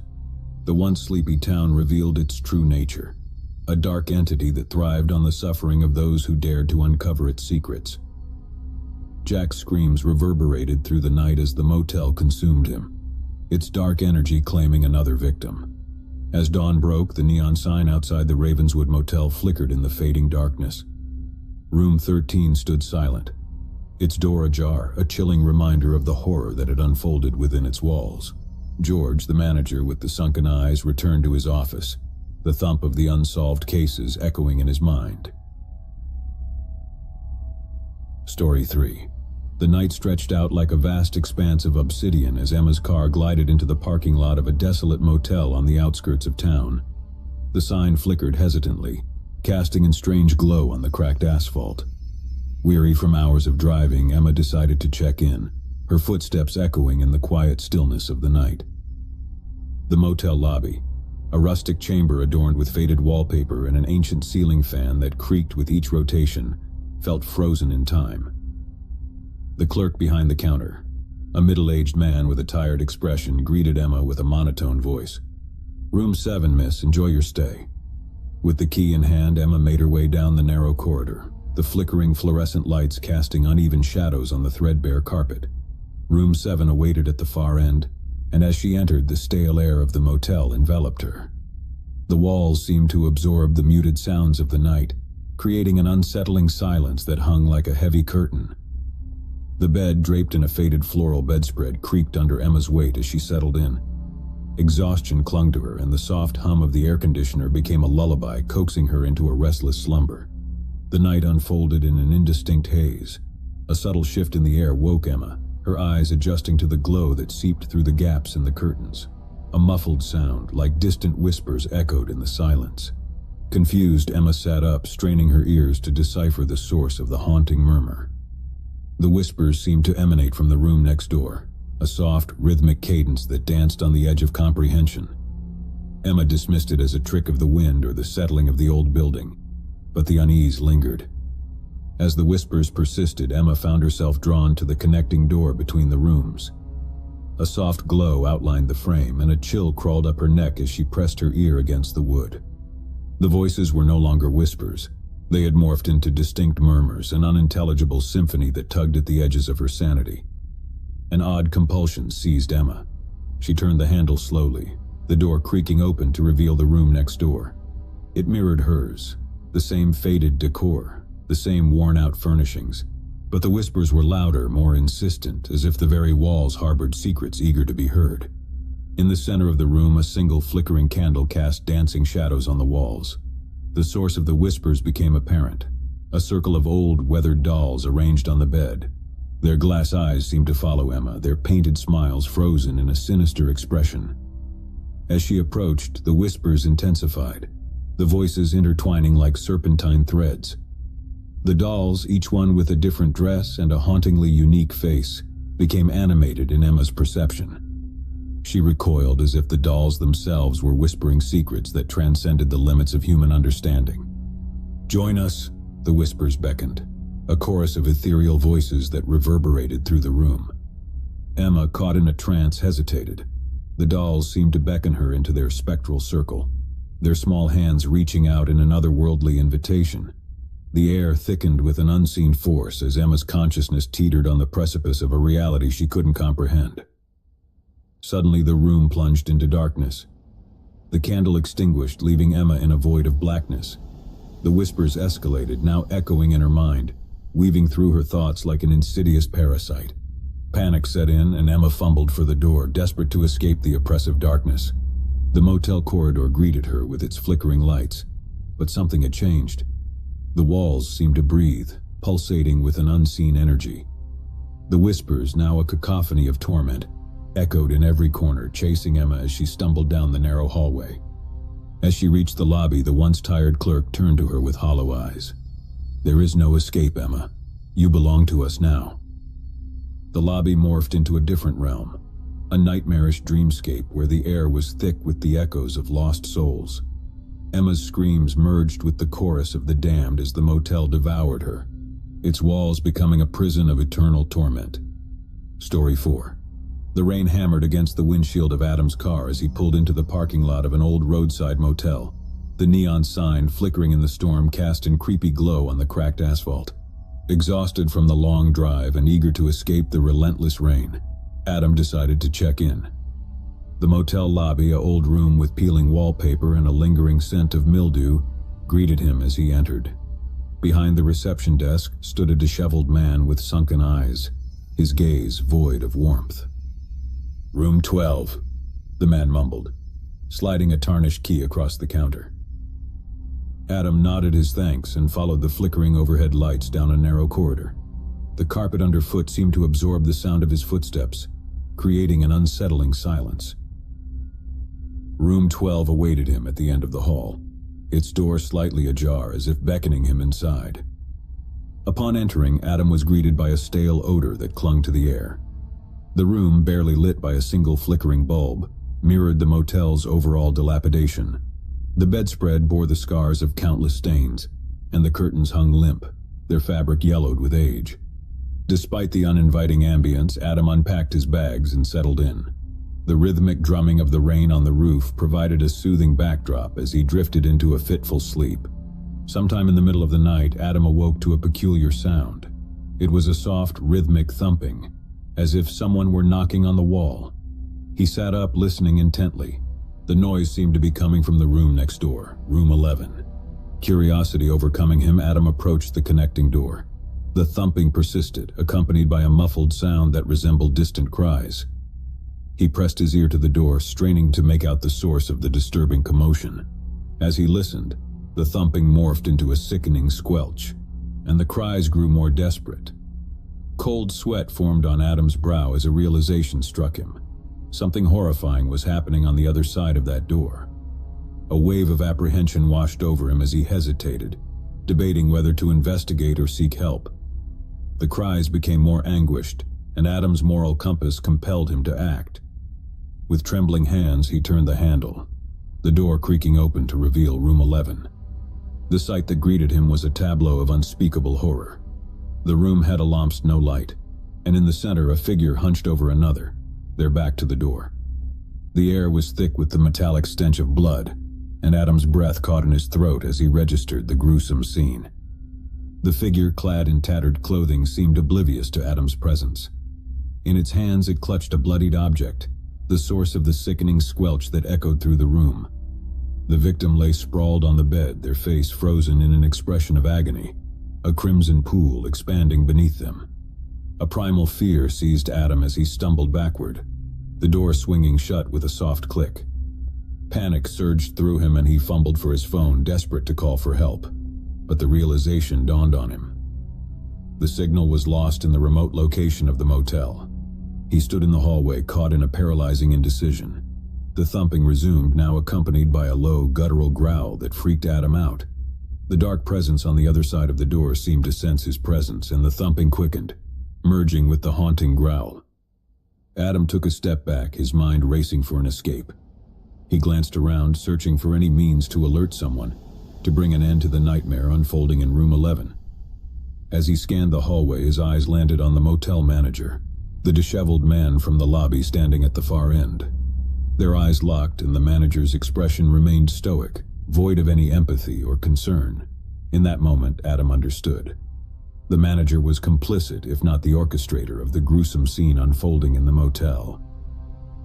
Without a word, the manager turned and walked away, disappearing into the shadows of the corridor. The growls and thumping from room 11 intensified, the scary force within feeding off the fear that permeated the air. Adam, overcome with terror, made a split-second decision. He turned and fled down the corridor, the echoes of the grisly scene haunting him.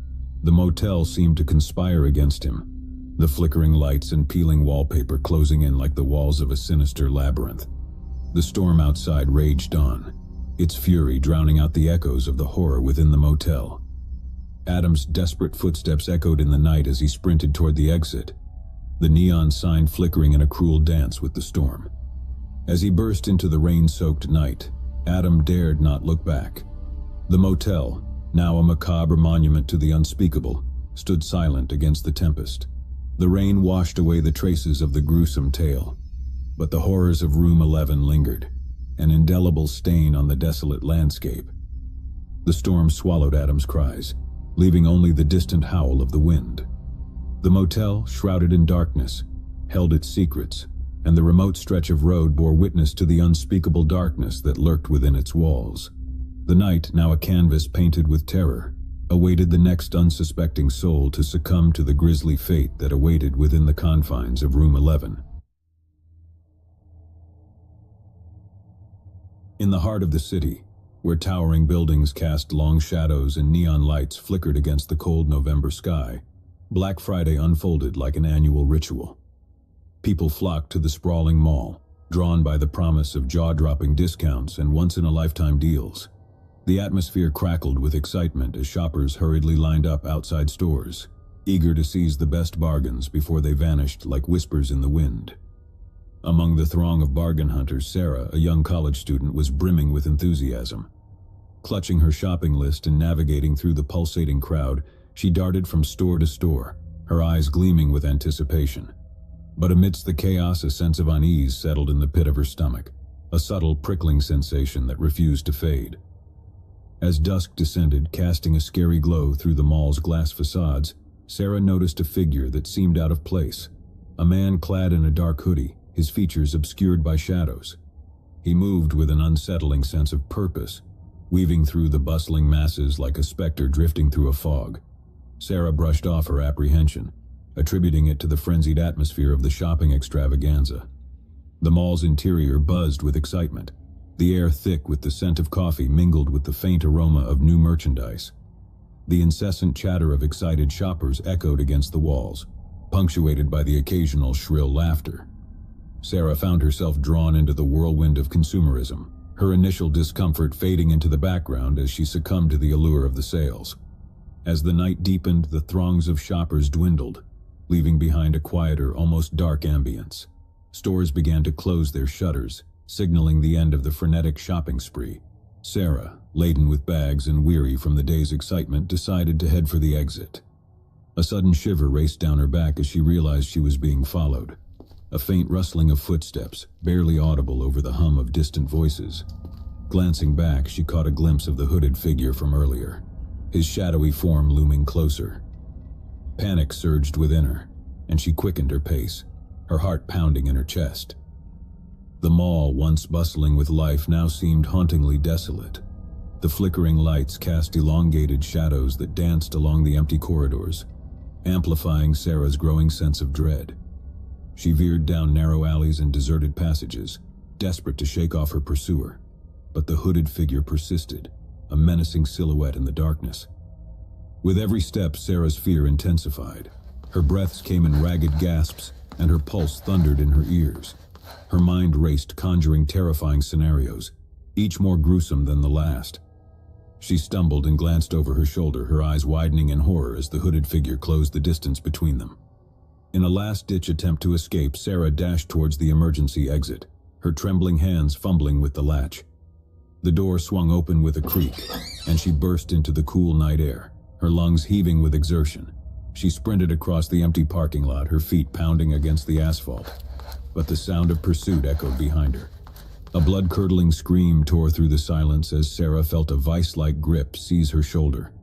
She twisted around to confront her assailant, but before she could react, a glint of steel flashed in the moonlight. Pain exploded through her body as a blade plunged into her abdomen, ripping a strangled cry from her lips. Gasping for breath, Sarah collapsed to the ground, her vision swimming in a haze of agony. The hooded figure loomed over her, his face concealed by the shadows, as he delivered the final blow. Darkness enveloped her, and the world faded into oblivion. The next morning, the headlines screamed of a gruesome Black Friday tragedy. A young woman found brutally murdered in the mall's parking lot. Panic swept through the city as rumors of a deranged serial killer among the shoppers spread like wildfire. The mall, once a bustling hub of consumerism, now bore witness to unspeakable horror. Story 2. The anticipation of Black Friday hung thick in the air like an impending storm. Crowds congregated outside the mall gates, their murmurs forming a symphony of excitement as they eagerly awaited the doors to swing open. Among them was Mia, a young woman with a passion for bargain hunting. The throng surged forward as the clock struck midnight, flooding the mall with a sea of shoppers. Mia navigated through the chaos, her eyes alight with the promise of irresistible deals. But amidst the frenzy, a peculiar unease nestled in the pit of her stomach, a feeling she couldn't shake. As the night wore on, the mall teemed with life, its corridors packed with eager consumers. The air buzzed with energy, the scent of new merchandise mingling with the cacophony of voices. But amidst the hustle and bustle, something sinister lurked in the shadows. Reports began to surface, whispers among the crowd of people disappearing without a trace. At first it was dismissed as hearsay, a figment of overactive imaginations.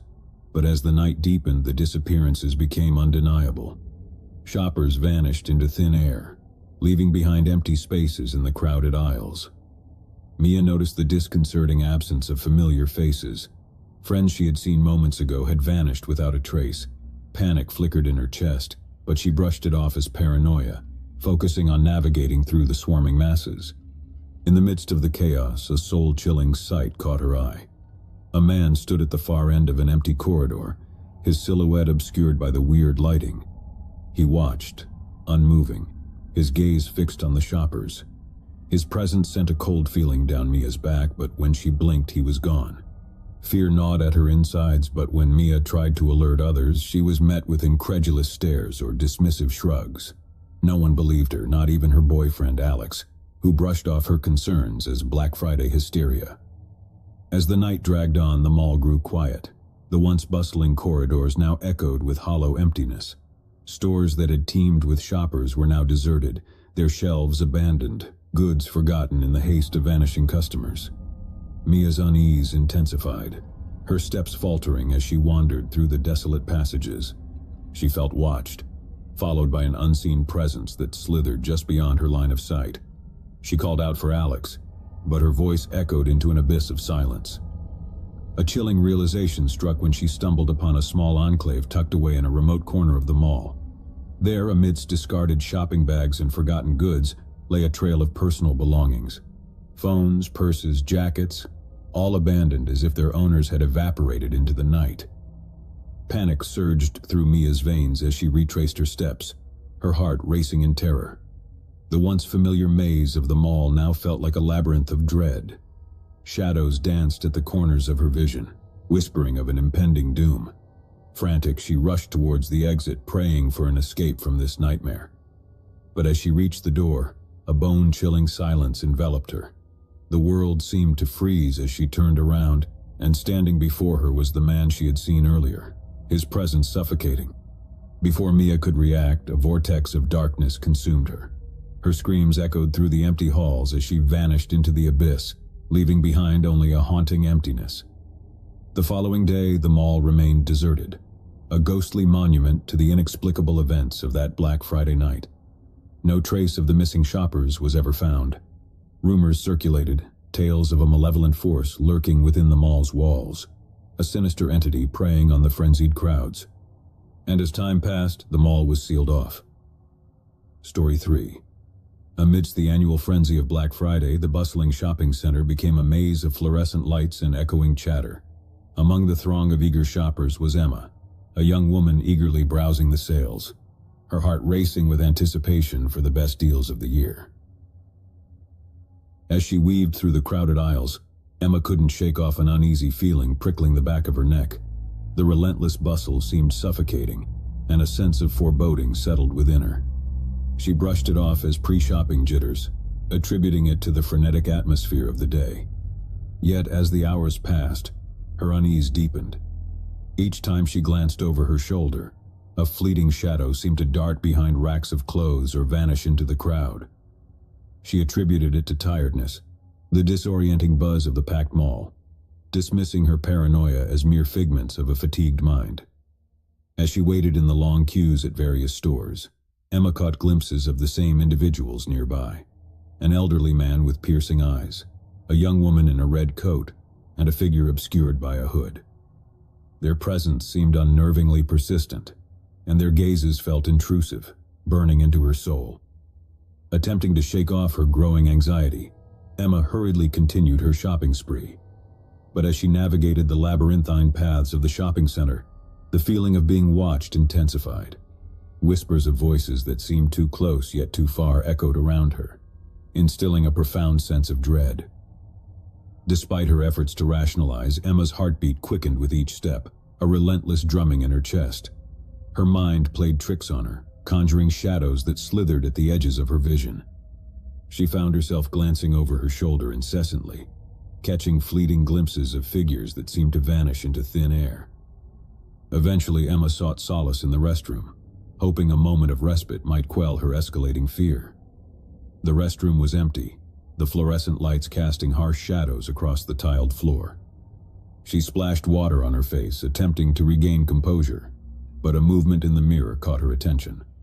A shadowy figure lurking behind the stalls. Panic surged through her veins and Emma bolted out of the restroom, her breath shallow and erratic.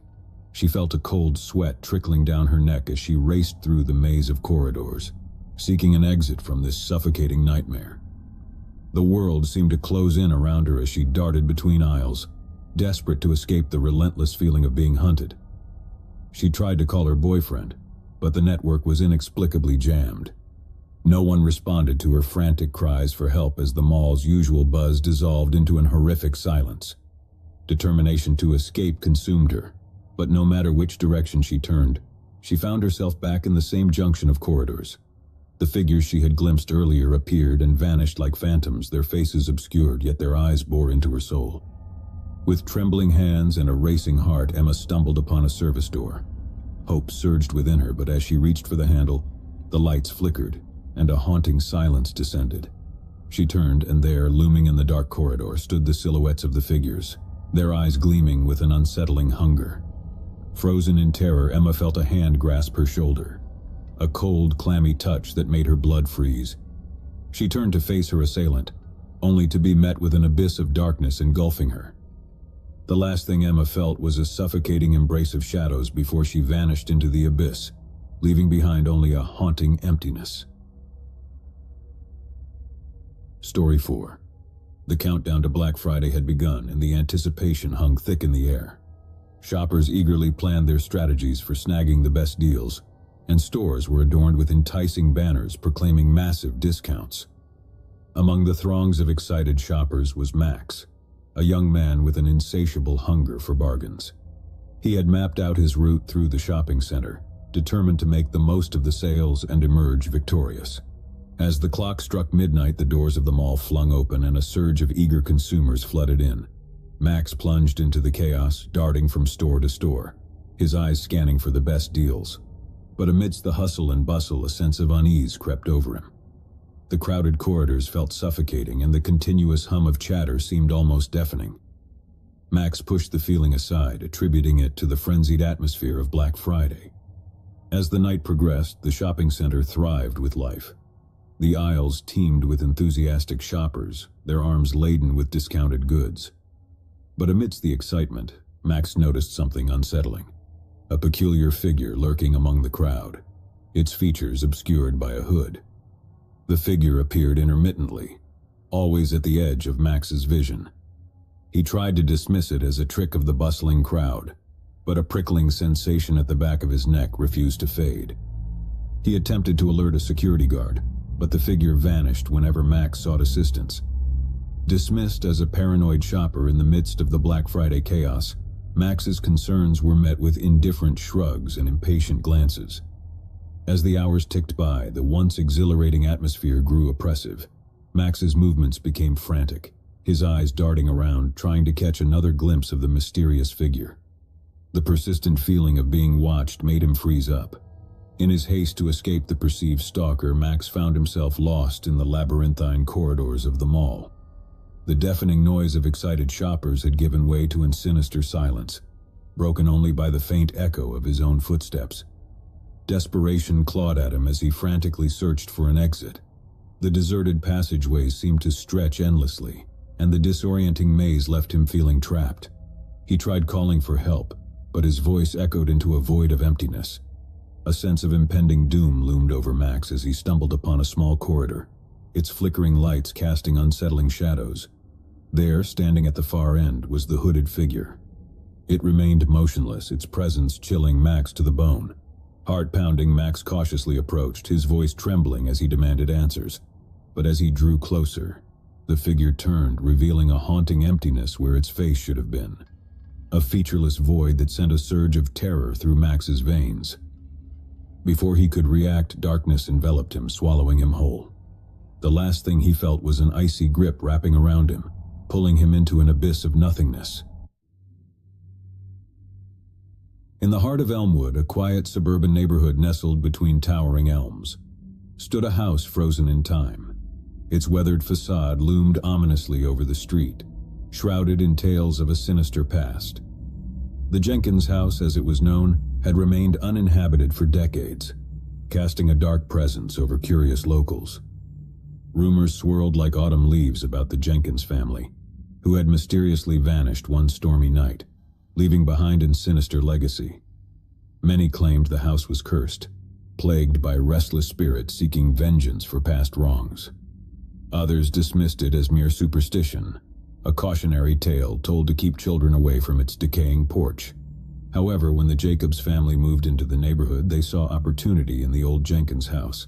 The couple, Alex and Sarah, thought it was the perfect fixer-upper. They believed in the charm of restoration, unaware of the ominous air that clung to the peeling walls and creaking floorboards. As they settled in, strange occurrences became a daily ordeal. Doors slammed shut inexplicably, and chilling whispers echoed in the dead of night. Sarah's antiques would inexplicably rearrange themselves, and Alex often heard faint, haunting melodies when no music played. Despite these scary events, the Jacobs remained undeterred. Sarah attributed it to the house's age, while Alex dismissed it as their imagination running wild in the new environment. One fateful evening, a storm descended upon Elmwood. The wind howled mournfully, and lightning danced across the sky like an angry god's wrath. The house trembled under the onslaught of nature's fury, and the shadows within seemed to writhe in response. As the night wore on, the house began to reveal its darkest secrets. Sarah, unable to sleep, wandered downstairs, drawn by an inexplicable force. The ancient floorboards groaned beneath her feet as she entered the living room, illuminated only by the occasional flash of lightning. There, in the faint glow of the storm, she saw them, the spectral figures of the Jenkins family. Their hollow eyes bore into her soul, their mouths agape as if trying to convey an unspeakable truth. Terrified, Sarah stumbled backward, her heart pounding against her ribcage. She called out for Alex, but her voice seemed to get lost in the ominous symphony of the storm. Shadows danced wildly on the walls, and a bone-chilling coldness seeped into the room. Suddenly, the apparitions vanished, leaving Sarah paralyzed with fear. And then she heard it, a mournful wail emanating from the depths of the house, a sound that echoed the agony of souls long tormented.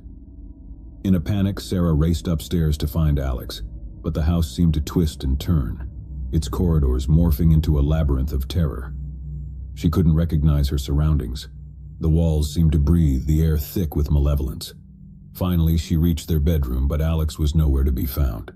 Instead, in the corner stood a spectral silhouette, a distorted figure clad in tattered remnants of old clothing, its features obscured by darkness. Sarah's heart raced as she recognized the figure from faded newspaper clippings as Mr. Jenkins himself. In that fleeting moment before the apparition lunged forward with a blood-curdling shriek, Sarah understood the dreadful truth. The house was a vessel for the vengeful spirits of the Jenkins family, forever trapped within its cursed walls, hungering for retribution against any who dared to call it home. The storm raged on, and Elmwood fell into silence, the legend of the cursed suburban home claiming yet another victim. Frozen in terror, Sarah stood face to face with the apparition of Mr. Jenkins. His hollow eyes bore into hers, sending a cold sweat down her back. Every nerve in her body screamed for escape, but the room seemed to warp and contort, trapping her within its nightmarish embrace. What are you?" Sarah managed to stammer, her voice quivering with fear. The figure, wreathed in darkness, let out a haunting wail that reverberated through the house, causing the walls to shudder and the floor to tremble beneath Sarah's feet. "You should not have come here," the spectral voice echoed, filled with agony and bitterness. "This house, cursed by our suffering, we will not allow anyone to claim it as their own." Sarah's mind raced, searching for an escape route, but the layout of the house seemed to shift and twist, defying logic. She felt a chilling presence closing in on her, the air thick with an otherworldly chill. Desperate, Sarah clutched onto a fragment of courage. "Please, we didn't know. We'll leave. Just let us go." But the figure remained unmoved, its ghostly visage contorted in anguish. "You can't leave. None do. The curse binds us here." As Sarah edged backward, her trembling fingers brushed against an old ornate mirror hanging on the wall. Its surface seemed to ripple like water, revealing fleeting glimpses of tortured souls within its depths. Driven by panic, she reached out to touch the mirror, hoping against hope for an escape. Instead, her fingers sank into its surface, sending ripples cascading across its dark reflection. A ghastly force seized hold of Sarah, pulling her into the mirror's abyss. She screamed, her voice drowned by the cacophony of tormented whispers emanating from within. In an instant, Sarah found herself suspended in a realm between worlds. Shadows danced around her, each one a trapped soul, their anguished faces etched with tales of horror and despair. She struggled against the spectral hands that grasped at her, pulling her further into the mirrored abyss. But the more she fought, the tighter their grip became, threatening to consume her very essence. Back in the physical realm, the storm outside reached its crescendo, its fury mirroring the chaos within the cursed house. Lightning tore through the sky, illuminating the darkened windows as if nature itself recoiled from the malevolent energy within.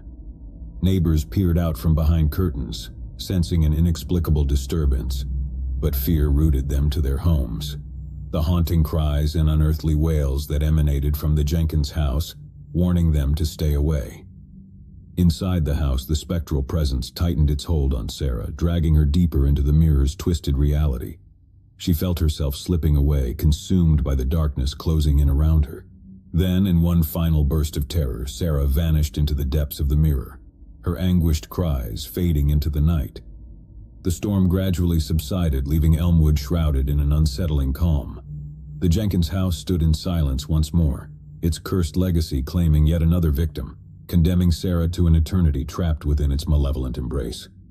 And so, the legend of the cursed suburban home persisted, a cautionary tale whispered among Elmwood's residents, warning them of the unfathomable horrors lurking within its haunted walls. Story 2. Nestled amidst fog-laden moors stood the Weatherby Manor, its silhouette looming against the haunting landscape. A place of grandeur turned desolate, the manor was a secluded haven for the peculiar and the unexplained. Stories whispered among the locals spoke of the Van der Haas family, who vanished mysteriously on a stormy night, leaving the manor to decay in solitude. The legend woven around Weatherby Manor was one of chilling intrigue. It was said that the spirits of the Van der Haas family still roamed its halls, seeking solace for their untimely demise. Tales were spun about unexplained echoes, phantom footsteps, and spectral apparitions that danced in the mist that perpetually enshrouded the manor. Despite the ominous reputation, a group of paranormal enthusiasts sought refuge within the decaying walls of Weatherby. Among them was Dr. Emily Harper, a skeptic famed for her rational explanations of supernatural phenomena. Determined to debunk the myths surrounding the manor, Emily led her team into the heart of the mist-shrouded estate. As the day succumbed to the embrace of twilight, the manor's atmosphere thickened, a sense of darkness settling upon the group. Doors creaked open of their own accord, casting elongated shadows across the ornate halls, and whispers, barely discernible, echoed through the emptiness. Undeterred, Emily and her team pressed on, setting up equipment to capture any semblance of spectral activity. However, as night descended, the manor awakened, and the line between reality and the supernatural began to blur. The once forgotten whispers grew louder, manifesting into desperate pleas for release. Shadows danced upon the walls, taking shape as ethereal figures that drifted through the mist-filled corridors. Each step reverberated with echoes of the past, carrying the sorrowful lament of the van der Haas family. Emily, skeptical yet unnerved by the palpable tension, delved deeper into the manor's mysteries. Her team, on edge, witnessed apparitions materialize before their eyes, their translucent forms hauntingly vivid in the moonlit haze. As the clock struck midnight, a tempest encircled the manor, unleashing an unearthly symphony. Thunder roared in harmony with ghostly wails, and lightning illuminated the once opulent halls, revealing twisted portraits and shattered remnants of forgotten splendor. Emily's rational facade began to crumble in the face of the inexplicable. The spectral energies surged, as if demanding acknowledgement of the tragic fate that befell the van der Haas family.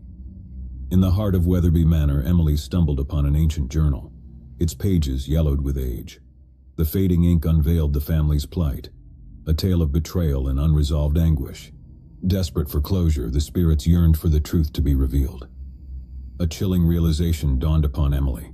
The manor wasn't merely haunted by spirits, but shackled by the unresolved grievances of the van der Haas family.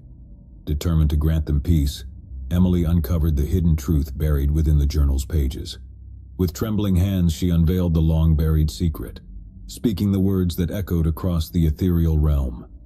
As the truth emerged from the depths of the manor's silence, the spirit's anguish transformed into serene whispers, dissipating into the misty night. With a solemn calm settling over the manor, Emily and her team retreated, leaving Weatherby behind, its secrets finally laid to rest. Yet, as they departed, a soft whisper lingered in the wind, a silent gratitude from the freed spirits, their legacy fading into the mists that veiled the secluded manor. Emily and her team, the weight of the manor's secrets heavy on their shoulders, retreated into the night, the image of the spectral figures etched vividly in their minds. As they left the estate, the fog seemed to part, allowing a sliver of moonlight to pierce through the dense mist, illuminating their path back to civilization. Days passed, and Emily couldn't shake off the haunting memories of Weatherby Manor. Despite her skepticism being tested, she found herself drawn to the enigma that surrounded the estate. Determined to delve deeper into the history of the van der Haas family, she embarked on a quest for answers. Her research led her to archives and forgotten manuscripts, uncovering the story behind the mysterious disappearance of the van der Haas lineage. Emily's obsession with unveiling the truth intensified, driving her back to Weatherby, accompanied by a newfound resolve. Returning to the manor, she found the mist had retreated, revealing the aging grandeur of the estate beneath the clearing skies. Armed with the revelations from her research, Emily stepped back into the halls haunted by the tormented spirits of the past. As she ventured deeper, the manor seemed to respond to her presence. Shadows waltzed across the walls, whispers echoed through the corridors, guiding her towards the heart of the mystery. In a forgotten chamber, obscured by layers of dust and neglect, Emily uncovered a hidden alcove. Within it lay a cache of long-forgotten artifacts, a trove of heirlooms, each holding a piece of the van der Haas family's tragic history. Among the relics, Emily stumbled upon an ornate locket, its surface etched with intricate designs. Opening it revealed a faded portrait, a depiction of a young girl, the last remaining heir of the van der Haas lineage. The realization struck Emily like lightning. She had unraveled the tragic tale that had haunted the manor for decades. The family's disappearance was a result of betrayal and deceit, orchestrated by those they once trusted. Driven by a sense of duty, Emily sought to put the spirits to rest. Armed with the truth, She retraced her steps through the manor, the artifacts in hand, intending to offer closure to the lingering souls. As she reached the heart of Weatherby Manor, a profound silence enveloped the estate. The air, once filled with whispers, hung heavy with anticipation. Emily held the artifacts aloft, sharing the lost family's tale, every word a tribute to their untold suffering. In a mesmerizing spectacle, the spirits materialized before her, their ethereal forms radiant yet sorrowful. They listened intently as Emily recounted their tragic legacy, their eyes reflecting gratitude for finally having their story heard. With a gentle nod, the spectral figures dissipated into a radiant mist, vanishing into the ether. A serene calm settled over the manor, the oppressive atmosphere replaced by a sense of closure. Emily stood amidst the fading echoes of the spirits, a bittersweet satisfaction filling her heart. As she exited the manor once more, she felt a lightness in the air. The oppressive shroud lifted, leaving behind a legacy of peace and redemption. Weatherby Manor, no longer a haven for restless spirits, stood as a testament to the power of truth and empathy, its secrets finally laid to rest within the mists that veiled its history. And Emily, forever changed by the experience, carried the echoes of the Vanderhaas family's tragic tale as a testament to their memory. Story 3. Nestled deep within the sprawling countryside stood an imposing structure known as the Sanctuary of Echoing Whispers. Once a refuge for troubled souls seeking solace, the sanctuary had now become a haunting edifice, steeped in the lingering agony of its past inhabitants. The sanctuary's history was fraught with tragedy, a tapestry woven from the tales of lost souls and unresolved fates. Legends whispered of a myriad of tormented spirits, their anguished echoes reverberating through the halls, begging for absolution. Dr. Sophia Carter, a renowned psychologist with an unwavering belief in rationality, was intrigued by the legends surrounding the sanctuary. Drawn to uncover the truth behind the haunting whispers, she embarked on a journey to delve into the depths of the enigmatic structure. Accompanied by a team of scholars and researchers, Sophia ventured into the heart of the sanctuary, its towering walls bearing silent witness to the anguish trapped within. As they traversed the echoing corridors, each step seemed to awaken the spirits, their fragmented cries echoing through the stone walls. The atmosphere grew dense with sorrow, and shadows danced eerily amidst the flickering candlelight. Sophia's skepticism wavered as inexplicable phenomena manifested before her eyes. Objects moved of their own accord, and whispers echoed tales of past sorrows. Despite the unsettling occurrences, Sophia pressed on, driven by a determination to unearth the truth hidden within the sanctuary's haunted embrace. Her team, both intrigued and unnerved, observed the unfolding events with a mix of fascination and trepidation. In a chamber veiled in perpetual darkness, Sophia stumbled upon an ancient tome, its weathered pages bound in faded leather. The cryptic writings chronicled the tragic tales of the sanctuary's residents, each soul scarred by unfulfilled desires and unresolved regrets. As Sophia deciphered the cryptic accounts, a sense of empathy welled within her. She realized that the tormented spirits longed for acknowledgement and closure, their echoes a plea for redemption. In a resolute gesture, Sophia gathered her team and began a solemn ritual, an offering of understanding and compassion to the restless souls that haunted the sanctuary's halls. With each word spoken, she sought to unravel the tangled web of anguish that bound the spirits to their unresolved pasts. In a mesmerizing spectacle, the chamber filled with a haunting symphony of whispers, a cacophony of long-suppressed emotions surfacing from the depths of the sanctuary's history. Shadows coalesced into spectral forms, their faces etched with a mixture of despair and hope. Sophia, guided by an unspoken connection, spoke words of empathy and absolution. She shared their sorrows, acknowledging their pain, and offering a semblance of closure to the tormented souls that lingered within the sanctuary's confines. As the ritual reached its crescendo, a profound silence descended upon the chamber. The spectral figures, their ethereal forms radiant yet serene, acknowledged Sophia's compassion. With a tranquil nod, they dissipated into shimmering wisps of light, vanishing into the ethereal realms. A serene calm settled over the sanctuary, the oppressive atmosphere replaced by a sense of peace. Sophia and her team stood amidst the fading echoes of the spirits, a newfound reverence for the power of empathy and understanding filling their hearts. As they departed the sanctuary, Sophia carried with her the echoes of the tormented souls, their tales now etched into the annals of history as a testament to the sanctuary's transformation, from a haven of despair to a sanctuary of redemption. And in the silence that followed, the whispers of gratitude lingered in the air, a gentle reminder of the healing power of empathy and closure. Having facilitated the spectral release within the sanctuary of echoing whispers, Dr. Sophia Carter and her team emerged from the ancient halls, carrying with them an indelible sense of accomplishment and awe. The sanctuary, once steeped in spectral anguish, now exuded an aura of tranquility, as if the very essence of the place had been cleansed of its haunting afflictions. As they made their way back to the world beyond the sanctuary's walls, Sophia couldn't shake off the weight of the experience. The echoes of the tormented spirits lingered in her mind, their stories interwoven with her own, leaving an undeniable mark on her soul. Despite the passing days, Sophia found herself drawn back to the sanctuary in her thoughts, haunted by the unresolved stories she had encountered within its enigmatic confines. Her nights were restless, filled with fragmented whispers that echoed the agonies of the spirits she had encountered. Driven by an insatiable curiosity and a profound sense of responsibility, Sophia embarked on an arduous journey of research and introspection. She pored over ancient texts and delved into the annals of history, determined to unravel the untold tales of those who sought refuge within the sanctuary's walls. Her quest for understanding led her to disparate sources, forgotten manuscripts, cryptic artifacts, and the fading memories of the elderly townsfolk. With each revelation, Sophia uncovered the interconnected lives of the souls that had once sought solace within the sanctuary. The deeper she delved, the more she came to understand the intricacies of their sorrows, the heartaches, betrayals, and unfulfilled aspirations that had trapped these spirits within the sanctuary's spectral embrace.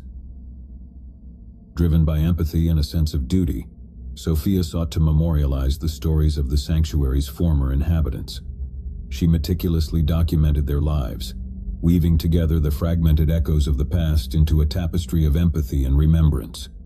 Months passed, and Sophia, consumed by her endeavor, found herself drawn back to the sanctuary. Armed with the culmination of her research, she returned, accompanied by historians, preservationists, and artists, all dedicated to honoring the legacy of the sanctuary and its spectral residents.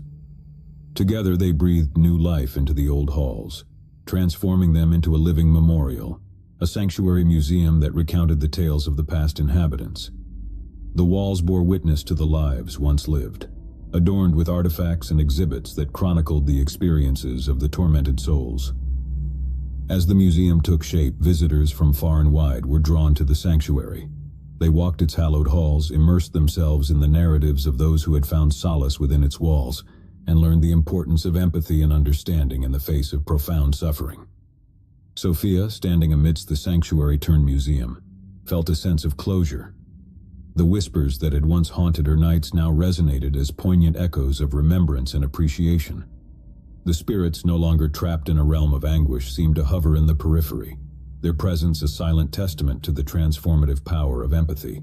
The sanctuary of echoing whispers had transitioned from a forgotten haven of despair to a revered sanctuary of remembrance, a place where the echoes of past sorrows were heard, understood, and immortalized for generations to come. And as Sophia gazed upon the tranquility that now enveloped the sanctuary, she felt a profound sense of peace, knowing that the echoes of the tormented souls had found a place of honor and repose. Story 4. Shrouded in mist and veiled by the passage of time, the forgotten asylum stood as a haunting relic of the past. Its crumbling walls whispered forgotten tales of the lost souls who once sought refuge within its halls. Legends spoke of the asylum's enigmatic history, a haven turned prison for the afflicted, a sanctuary now consumed by spectral echoes. Dr. Thomas Harding, a psychologist known for his empathy and unwavering dedication, harbored a deep fascination with the stories surrounding the forgotten asylum. Driven by a desire to understand the obscured narratives, he embarked on a journey to unearth the untold truths buried within its walls. Accompanied by a team of researchers and historians, Thomas ventured into the depths of the dilapidated asylum, its decaying corridors resonating with the lingering whispers of the past. Shadows danced in the dimly lit hallways, and the air hung heavy with a palpable sense of despair. Despite the ominous ambience, Thomas pressed forward, determined to uncover the mysteries that had cloaked the asylum in a veil of haunting enigma. His team, a mix of trepidation and curiosity, followed as they navigated through the dark chambers. In an abandoned library covered in layers of dust and neglect, Thomas stumbled upon a collection of journals, tattered remnants of the asylum's forgotten history. The faded pages chronicled the lives of the afflicted, their struggles, fears, and the profound injustices they endured within the asylum's confines. As Thomas pored over the journals, a sense of empathy surged within him. He realized that the tormented souls yearned to have their stories acknowledged and validated, to be liberated from the shadows that had imprisoned their existence. Driven by compassion and a quest for redemption, Thomas gathered his team and embarked on a solemn mission, a ritual of understanding and acknowledgement aimed at providing solace to the lingering spirits trapped within the asylum's spectral embrace. In a chamber steeped in darkness, Thomas initiated the ritual, invoking words of empathy and remembrance for the forgotten souls. As he spoke, the atmosphere trembled with a profound energy, as if the very essence of the asylum responded to the collective plea for redemption. Spectral forms materialized, their ethereal presence a poignant reflection of the anguish and despair they had endured. Their eyes, brimming with emotions long suppressed, met Thomas's gaze, yearning for absolution. In a reverent gesture, Thomas acknowledged their suffering, speaking words of empathy and understanding. He shared their pain, acknowledging the injustices they had faced, and offered a semblance of closure to the tormented souls that lingered within the asylum's desolate chambers. As the ritual reached its apex, a serene calm descended upon the chamber. The spectral figures, their ethereal forms radiant yet solemn, acknowledged Thomas's compassion. With a tranquil nod, they dissipated into shimmering wisps of light, ascending towards an ethereal realm. A profound silence enveloped the forgotten asylum, the oppressive atmosphere replaced by a sense of peace. Thomas and his team stood amidst the fading echoes of the spirits, a newfound reverence for the power of empathy and understanding filling their hearts. As they departed the asylum, Thomas carried with him the echoes of the tormented souls, their stories etched into his soul as a testament to their memory. And in the silence that followed, the whispers of gratitude lingered in the air. After the solemn ritual at the forgotten asylum, Dr. Thomas Harding found himself haunted by the memories of the spectral encounter. The echoes of the tormented souls lingered in his thoughts, their tales intertwining with his own, leaving an indelible mark on his soul. Driven by an insatiable curiosity and a profound sense of responsibility, Thomas delved deeper into the forgotten history of the asylum. Nights turned into days as he pored over ancient archives, meticulously piecing together the fragmented narratives of the afflicted souls. His relentless pursuit of understanding led him to forgotten manuscripts, cryptic artifacts, and fading recollections from the few surviving town elders. With each revelation, Thomas unraveled the intertwined lives of those who had sought refuge within the asylum's walls. The deeper he delved, the more he comprehended the intricacies of their sorrows, the traumas, injustices, and the unbearable weight of societal ignorance that had confined these spirits within the asylum's spectral embrace. Empathy and a sense of duty guided Thomas's quest to provide closure to the tormented souls. He meticulously documented their lives, crafting a narrative that honored their existence, a testament to the forgotten and misunderstood. Months passed, and Thomas, consumed by his endeavor, returned to the asylum. Accompanied by historians, preservationists, and artists, he aimed to transform the dilapidated asylum into a memorial, a sanctuary of remembrance for the afflicted souls. Together, they breathed new life into the abandoned halls, transforming them into a living museum, a repository of the forgotten stories, adorned with artifacts and exhibits that chronicled the lives of the tormented souls. As the museum took shape, visitors from far and wide were drawn to the asylum. They walked its hallowed halls, immersed themselves in the narratives of those who had found refuge within its walls, and learned the importance of empathy and understanding in the face of profound suffering. Thomas, standing amidst the transformed asylum-turned-museum, felt a sense of closure. The whispers that had once haunted him now resonated as poignant echoes of remembrance and appreciation. The spirits, no longer trapped in a realm of anguish, seemed to hover in the periphery, their presence a silent testament to the transformative power of empathy. The forgotten asylum had transitioned from a haunting symbol of despair to a revered sanctuary of remembrance, a place where the echoes of forgotten souls were heard, understood, and immortalized for generations to come. As Thomas gazed upon the tranquil asylum, now a haven of redemption and empathy, he felt a profound sense of peace, knowing that the echoes of the tormented souls had found a place of honor and solace.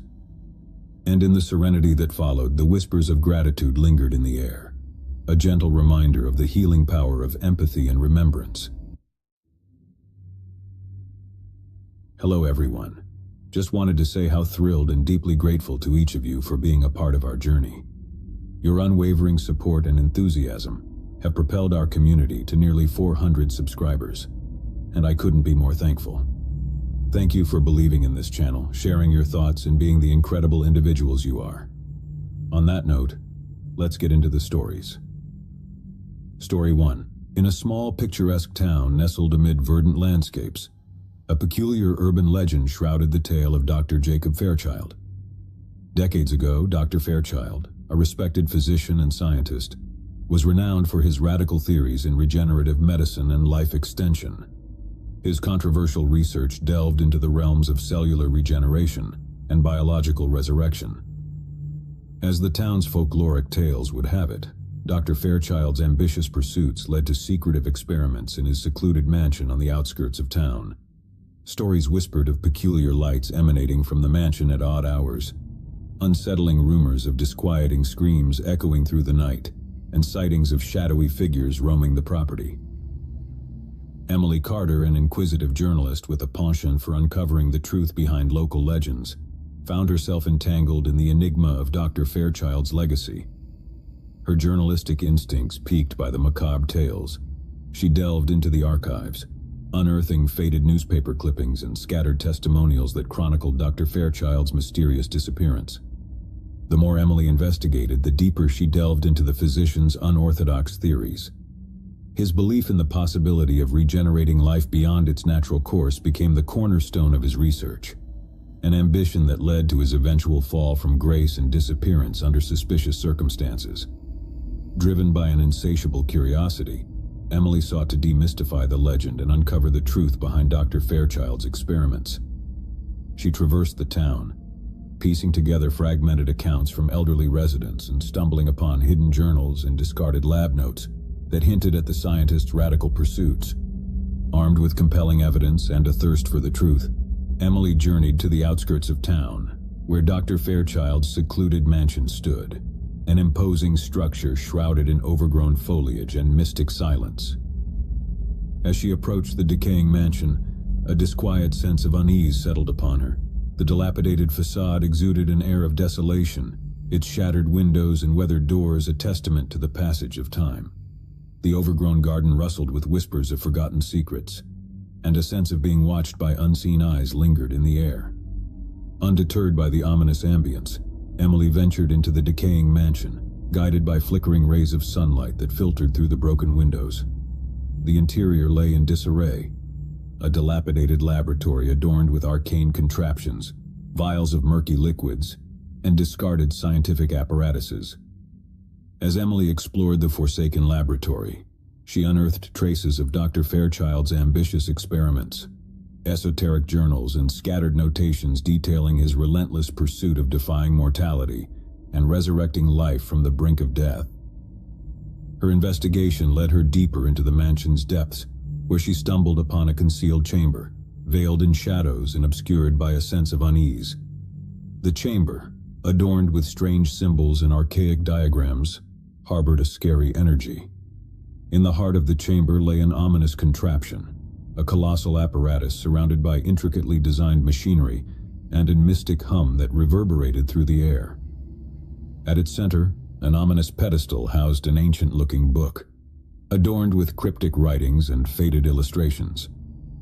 Drawn to the mysterious tome, Emily approached cautiously, her fingers tracing the weathered pages that chronicled Dr. Fairchild's radical experiments in resurrection and cellular reanimation. The pages hinted at a ghastly process, a method to harness the essence of life and rekindle it within the confines of death.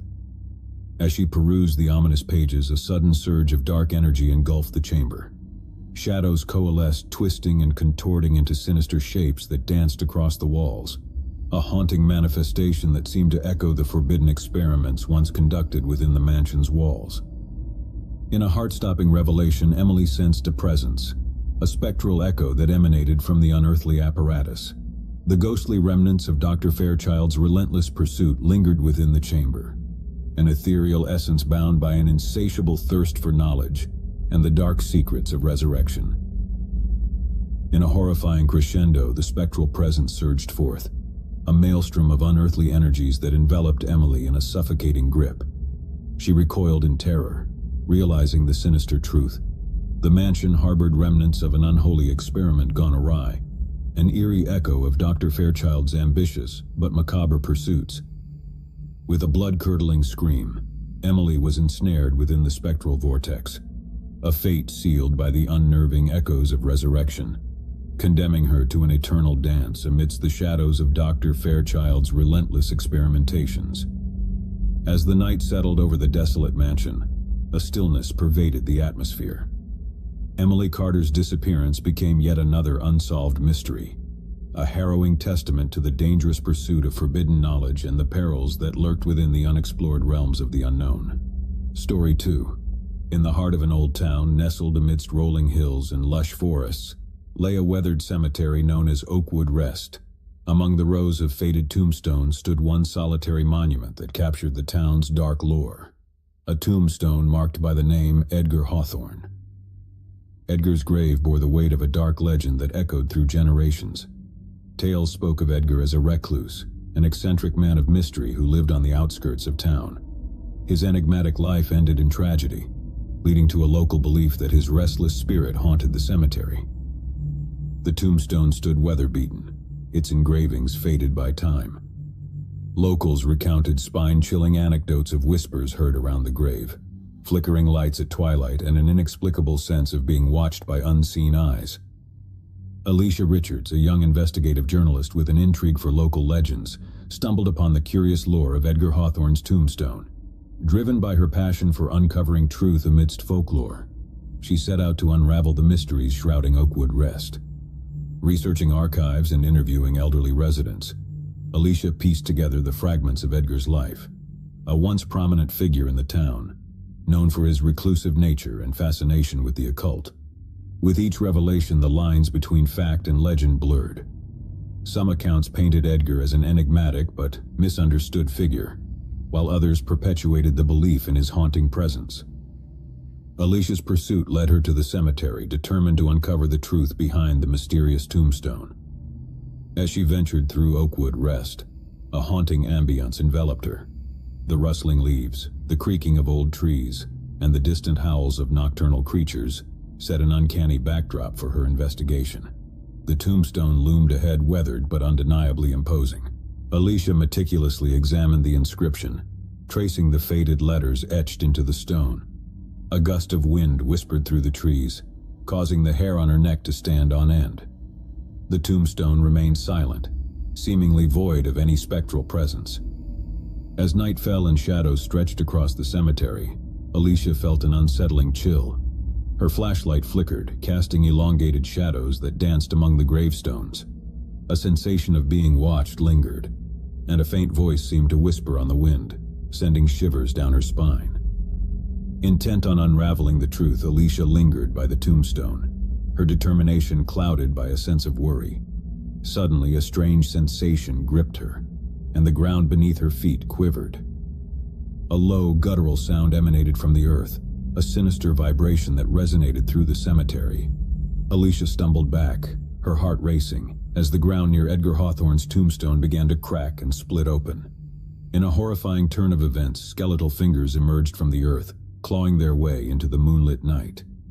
Alicia's shock turned to terror as the ground continued to rupture, revealing a ghastly sight. a decrepit skeletal figure adorned in tattered remnants of clothing, rising from the grave. Horror seized Alicia as she witnessed the unearthly spectacle. The figure, resembling the remains of a long-deceased man, staggered from the grave, its empty eye sockets fixated on her. A silent scream lodged in Alicia's throat as the revenant stumbled toward her with an unnatural, jerking gait. In a heart-stopping moment, the ghastly specter extended its bony hand toward Alicia, as if beckoning her to join him in the realm of the dead. Paralyzed by fear, she could only watch in terror as the revenant drew closer, the air thick with a putrid stench of decay. The horrifying encounter sent Alicia reeling backward, scrambling away in sheer panic. With adrenaline-fueled desperation, she managed to break free from the ghastly apparition's reach, fleeing the cemetery in terror. As she stumbled out into the safety of the moonlit streets, the echoes of her racing heart drowned out the haunting cries that lingered behind her. The encounter with the revenant at Edgar Hawthorne's tombstone became a haunting tale etched into Alicia's memory, a spine-chilling testament to the depths of Oakwood Rest's enduring legend. Story 3. Nestled within the heart of Greenridge Town, cloaked in a serenity that contrasted the bustling streets, lay the Silent Grounds, a cemetery steeped in history and adorned with weathered gravestones that bore witness to the passage of time. Legends whispered of a silent guardian, a figure veiled in mystery, watching over the hallowed grounds. For decades, tales had circulated among the townsfolk, weaving the enigmatic narrative of the guardian. Stories depicted the figure as a silent sentinel, a solitary presence that prowled the cemetery's pathways under the moon's pale light, a protector of the sanctity of the resting souls. Amongst the local populace, Emma Hayes, a young librarian with an insatiable curiosity for the town's folklore, found herself drawn to the mysterious tales surrounding the Silent Grounds and its elusive guardian. Her fascination led her to delve into the annals of history, uncovering fragments of forgotten lore that hinted at the guardian's existence. As Emma delved deeper into the town's archives, she unearthed tales dating back centuries, accounts of an enigmatic figure cloaked in darkness, whose silent vigilance over the Silent Grounds was a testament to an unspoken oath to protect the graves from desecration. Driven by a thirst for unraveling the truth behind the legends, Emma embarked on nocturnal expeditions to the Silent Grounds, each visit tinged with a curious blend of trepidation and fascination. She wandered through the labyrinthine paths, tracing her fingers over the time-worn epitaphs that adorned the crumbling gravestones. Amidst the moonlit silence, Emma felt a peculiar sensation, a subtle shift in the atmosphere that hinted at an unseen presence. Shadows flickered at the corner of her vision, teasing her senses with an ephemeral dance that vanished upon closer scrutiny. Undeterred by the elusive nature of her pursuit, Emma ventured deeper into the cemetery's depths, a peculiar sense of being watched tugging at her consciousness. Her steps echoed amidst the sepulchral silence, each footfall seemingly resonating with the untold stories buried within the Silent Grounds. On one fateful night, as Emma wandered the cemetery's pathways, a solemn stillness settled over the grounds. The air grew heavy with a palpable tension, and an inexplicable sent shivers down her spine. A whisper of movement caught her attention, a fleeting shadow that seemed to glide among the gravestones. Emma's heart quickened its pace as she followed the elusive silhouette, an amalgamation of fear and intrigue propelling her forward. Through the mist-draped alleys, she glimpsed the outline of a figure, a solitary sentinel shrouded in darkness, standing vigil over the resting souls. With bated breath, Emma approached the figure, an unspoken curiosity overriding her trepidation. The guardian stood motionless, a silent silhouette amid the moon's ethereal glow, exuding an air of somber authority that sent a coldness down Emma's spine. As she drew closer, the guardian's features remained veiled in shadow, an enigmatic presence emanating an aura of ancient wisdom and unwavering resolve. The moonlight cast an odd luminescence upon the figure, lending an otherworldly quality to the scene. In a daring move, Emma attempted to address the guardian, her voice quivering as she sought answers to the age-old mysteries that shrouded the Silent Grounds. Yet her words dissipated into the night, met with a profound silence from the stoic figure. A sudden gust of wind rustled through the trees, carrying with it an ominous whisper that seemed to echo from the guardian itself. Emma's heart raced as a sense of impending doom clouded her thoughts, a realization that she had trespassed upon an ancient sanctum guarded by an entity beyond mortal comprehension. In a haunting climax, the Guardian's shadowy form began to shimmer, a spectral metamorphosis that defied explanation. Emma's breath caught in her throat as the figure dissolved into wisps of darkness, an unsettling manifestation that sent a surge of terror coursing through her veins. With an abnormal howl that pierced the night, the Guardian's ephemeral form dissipated into the ether, leaving Emma trembling in its wake, a witness to the fleeting apparition that guarded the silent grounds. The encounter left an indelible mark, etching the enigmatic Guardian's presence into the annals of the Silent Ground's enduring legend. Story 4. In the outskirts of Ashford Valley, nestled amidst a dense thicket of ancient oaks and veiled by the passage of time, lay an unassuming clearing, a place long forgotten by the town's inhabitants. Within this tranquil glade stood a forgotten burial ground, its gravestones weathered by years of neglect, bearing silent witness to an untold history. The tales woven around this burial ground were shrouded in mystery, whispers of a forgotten chapter in Ashford Valley's past, tales of an abandoned cemetery where those from eras long past found their eternal repose.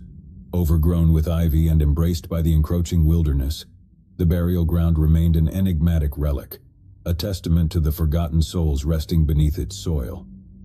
Among the curious souls drawn to the town's lore was Adam Turner, an earnest historian whose fascination with untold stories led him to unravel the secrets veiled by the veil of time. Adam's quest for the forgotten burial ground's history led him to delve deep into dusty archives and tattered manuscripts, seeking fragments of a past obscured by neglect. As Adam unearthed obscure accounts and forgotten narratives, he pieced together the burial ground's faded legacy, an integral part of Ashford Valley's history erased by the passage of time. The burial ground, once a revered site for the town's early settlers, had fallen into obscurity, forgotten amidst the progress of modernity. Driven by an insatiable desire to resurrect the burial ground's forgotten history, Adam ventured into the forgotten clearing, a quiet oasis hidden away from the bustling town.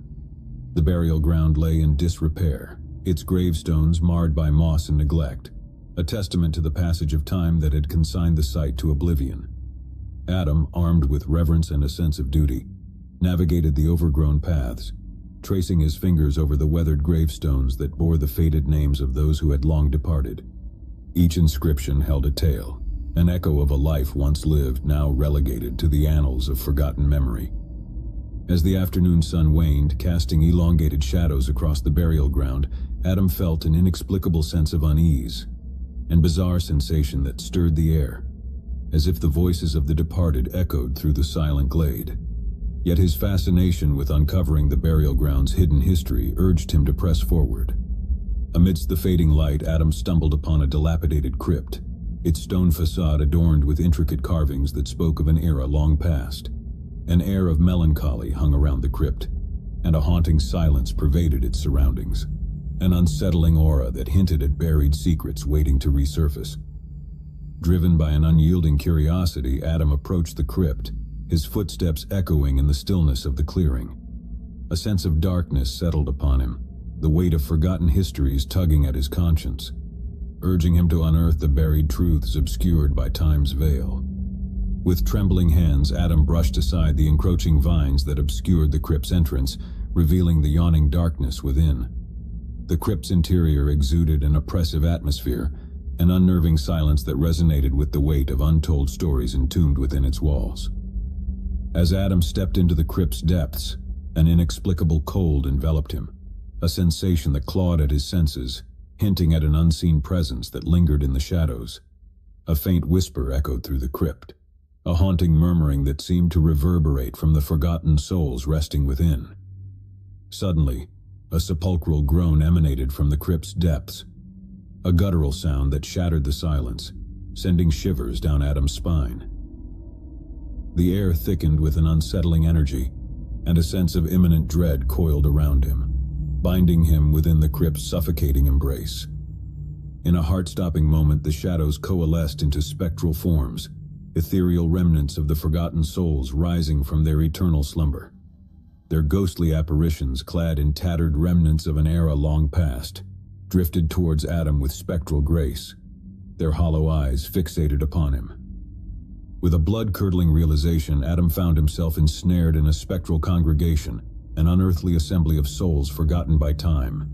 The apparitions encircled him with a haunting reverence, their ghastly visages evoking an unspoken tragedy, an eternity spent in the purgatory of obscurity. In a mystic climax, the apparitions reached out to Adam, their spectral hands grasping for his mortal essence, a harrowing attempt to draw him into their spectral realm, condemning him to an eternity of forgotten torment. With a primal scream, Adam struggled against the spectral grasp, fighting to break free from the unearthly embrace that threatened to claim him. His frantic attempts to escape were met with an overpowering force, an inevitable descent into the abyss of forgotten souls. As the night descended upon the burial ground, a haunting silence settled over the crypt, a testament to the enigmatic allure of forgotten histories that lingered within its depths. Adam Turner's disappearance became yet another unsolved mystery, a true testament to the perils that awaited those who dared to unearth the buried echoes of the past. Story 5. In the serene outskirts of Cedarwood Village lay an old abandoned cemetery known for its unmarked graves, a peculiar testament to forgotten souls who found their eternal rest amidst the veil of obscurity. The cemetery, with its weathered tombstones and unmarked plots, was a place shrouded in silent mysteries. Tales whispered among the villagers spoke of an ancient curse that plagued the unmarked graves, a solemn reminder of an era obscured by the sands of time. The absence of identifiable markings rendered the graves a haunting enigma, a silent chorus of forgotten stories etched into the soil, awaiting discovery. Amongst the curious inhabitants drawn to the village's enigmatic history was Sarah Collins, a young historian with a fervent passion for unraveling forgotten narratives. Sarah's fascination led her to delve into the village archives, seeking fragments of a past veiled by neglect and abandoned recollections. As Sarah sifted through dusty records and faded documents, she pieced together fragments of the cemetery's obscured history, a once revered burial ground overshadowed by an ancient curse. The unmarked graves bore testimony to an unresolved tragedy, a legacy of silent echoes waiting to be unearthed. Driven by an insatiable curiosity, Sarah ventured into the abandoned cemetery, a hallowed ground nestled within the embrace of time-worn trees.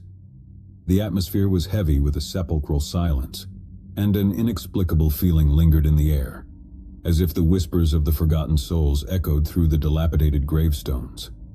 Amidst the overgrown foliage and decrepit tombstones, Sarah traced her fingers over the weathered engravings, hoping to discern clues that might unveil the stories hidden within the unmarked graves. Each unmarked plot carried an air of solemn mystery, a silent testament to lives obscured by the passage of time. As the daylight waned and shadows danced across the cemetery, Sarah felt a palpable unease, a spectral presence that seemed to stir amidst the forgotten graves. The absence of identifiable markers seemed to intensify the freakish ambience, hinting at stories yearning to be remembered. Undeterred by the foreboding atmosphere, Sarah continued her exploration, guided by an unwavering determination to unravel the secrets veiled by the unmarked graves. Each step forward felt like a journey deeper into the unknown, an enigmatic labyrinth of obscured histories waiting to resurface. Amidst the fading light, Sarah stumbled upon a peculiar section of the cemetery, a cluster of unmarked graves shrouded by encroaching foliage, seemingly untouched by time's passage.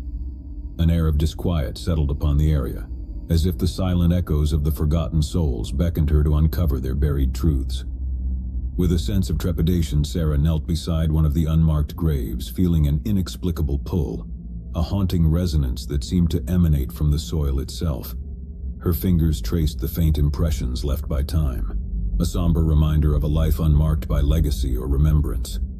Suddenly, a sinister realization gripped Sarah, a warning sense of impending doom that coiled around her senses. The atmosphere shifted, the air thickening with an unseen presence, and an ominous feeling of being watched by unseen eyes enveloped her. In the moment, the ground beneath Sarah began to tremble, a sinister force stirring from the forgotten depths. A hollow whisper echoed through the cemetery, carrying an ancient lament, a spectral chorus of voices yearning to break the shackles of silent obscurity. With a sudden jolt, the unmarked graves seemed to quake, a haunting manifestation of the curse that bound the forgotten souls to their obscured resting places. The ground churned and heaved, and unearthly cries pierced the air as if the silenced voices of the buried emerged in a lamentation. In a horrifying climax, the spectral unrest surged forth, a cacophony of ethereal apparitions rising from the unmarked graves. The ghostly figures, draped in tattered shrouds of time, converged upon Sarah with an ethereal presence, their mournful visages a testament to the unresolved tragedy that tethered them to their forgotten resting grounds. Sarah's heart raced with terror as she found herself ensnared within the spectral congregation, a dark encounter with the tormented echoes of the unmarked graves. Their spectral hands reached out, grasping for her essence, an attempt to draw her into the perpetual limbo that plagued their silent existence. In a desperate bid to escape the spectral grasp, Sarah fought against the unearthly apparitions, struggling against the ethereal force that sought to claim her. Her terrified cries echoed through the cemetery, lost amidst the haunting lamentation that reverberated through the night. As the moon cast its pale glow upon the cemetery, a silence settled once more, a haunting reminder of the curse that lingered within the unmarked graves. Sarah Collins's disappearance became yet another enigmatic chapter in Cedarwood Village's history, a testament to the perils dared to disturb the silent echoes of forgotten souls. Story 6. In the quaint town of Ravenwood, nestled amidst rolling hills and shadowed by ancient trees, lay the Whispering Oak Cemetery, a serene resting place for the departed souls of generations past. The caretaker of this silent sanctuary was an enigmatic figure known only as Old Man Harrington, the graveyard keeper whose mysterious presence stirred whispers among the townsfolk. Rumors swirled around Old Man Harrington, tales woven from threads of suspicion and speculation. Some regarded him as a solitary soul, committed to tending the graves with unwavering diligence, while others whispered darker stories, an inscrutable past veiled by shadows, hinting at a hidden secret buried within the cemetery's grounds. Among the curious townsfolk was Rebecca Thornton, an inquisitive journalist with an insatiable appetite for uncovering hidden truths. Rebecca's journalistic instincts led her to the intriguing lore surrounding Old Man Harrington, the enigmatic graveyard keeper whose enshrouded past beckoned her to unravel its mysteries.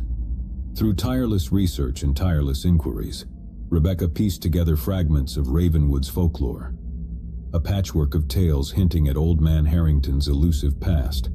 The townsfolk's whispered suspicions, coupled with cryptic accounts from decades past, wove a tapestry of uncertainty around the keeper of Whispering Oak Cemetery. Driven by an unyielding curiosity, Rebecca ventured to the cemetery, her footsteps echoing amidst the gravestones that bore silent witness to the passage of time. The serenity of the graveyard belied an underlying sense of unease, a palpable tension that hung in the air, hinting at stories waiting to be unearthed. With each visit, Rebecca observed Old Man Harrington's meticulous care for the graves, a steadfast devotion that seemed intertwined with a veiled melancholy. She sought to penetrate the enigmatic facade of the graveyard keeper, yearning to uncover the truth concealed beneath his stoic countenance. As twilight cast elongated shadows across the cemetery, Rebecca's inquiries led her to approach Old Man Harrington, a figure shrouded in the fading light, his weathered features etched with the weight of unspoken secrets. She endeavored to engage him in conversation, hoping to glean insights into the hidden depths of the graveyard keeper's past. Yet Old Man Harrington remained elusive, a man of few words whose silence spoke volumes. His guarded demeanor hinted at a past veiled in shadows, warding off Rebecca's attempts to unearth the secrets buried within the cemetery's hallowed grounds. Undeterred by the keeper's reticence, Rebecca's determination to uncover the truth led her deeper into the labyrinth of Ravenwood's folklore. She ventured into the town's archives, scouring faded manuscripts and dusty records for clues that might unveil the enigma surrounding Old Man Harrington. Amidst the passages of time-worn chronicles and fading ink, Rebecca stumbled upon cryptic accounts, anecdotes hinting at an incident from decades past, an occurrence shrouded in mystery and linked to the whispers that swirled around the graveyard keeper. The accounts spoke of a tragic event, an incident that plunged Ravenwood into mourning, leaving scars upon the town's collective memory. References to an unsolved disappearance, coinciding with Old Man Harrington's arrival as the graveyard keeper. fueled Rebecca's suspicion that a hidden truth lay buried beneath the cemetery's serene facade. With relentless determination, Rebecca sought to confront Old Man Harrington once more, hoping to coax a revelation from the keeper's enigmatic demeanor.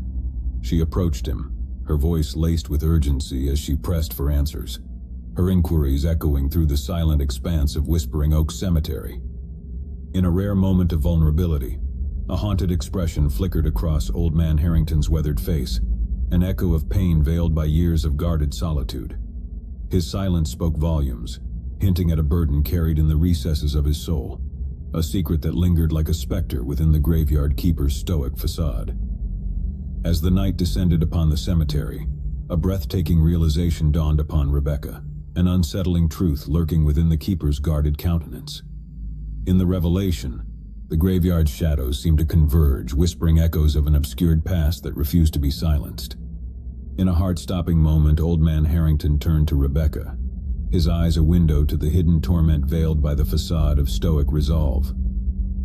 With a shudder, he uttered cryptic words, a haunting confession that shattered the silence of the graveyard, a revelation that shook Rebecca to the core. In a voice laden with sorrow and remorse, Old Man Harrington spoke of a dark secret buried within Whispering Oak Cemetery, a buried truth intertwined with his own tragic past. He confessed to a long-buried secret, an unsolved mystery that bound him to the graveyard's silent grounds. Before Rebecca could comprehend the weight of the revelation, a sudden darkness enveloped the cemetery, a malevolent presence that seemed to manifest from the keeper's whispered confession. A haunting specter emerged from the shadows, an apparition draped in the veil of long-forgotten sorrow. With a blood-curdling shriek, the apparition surged forth, an unearthly entity bound to the hidden secret within the cemetery. Its spectral form loomed over Rebecca and Old Man Harrington, its mournful wail echoing through the graveyard in a symphony of tortured echoes. In a sudden pinnacle, the apparition's ethereal touch reached out, enveloping Old Man Harrington within its spectral embrace, an agonizing fate that condemned the graveyard keeper to an eternity bound by the curse of the cemetery's unspoken secret. Rebecca watched in horror as Old Man Harrington's form dissipated into the night, his anguished cries lost amidst the haunting wails that reverberated through the graveyard. The cold encounter left Rebecca paralyzed by terror, a witness to the tragic fate that awaited those entangled within the enigmatic secrets of Whispering Oak Cemetery. Story 7. In the heart of Stonehill Valley, concealed within a veil of dense mist and shadowed by ancient elms, stood the enigmatic cryptic mausoleum, a structure cloaked in whispered tales and centuries-old mysteries. The mausoleum's weathered facade exuded an uncanny allure, drawing curious souls with its cryptic aura and enigmatic presence.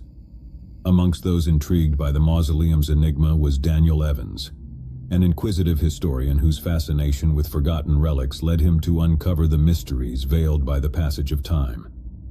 Daniel's tireless quest for historical truths guided him through dusty archives and faded manuscripts, seeking to unravel the secrets that surrounded the cryptic structure.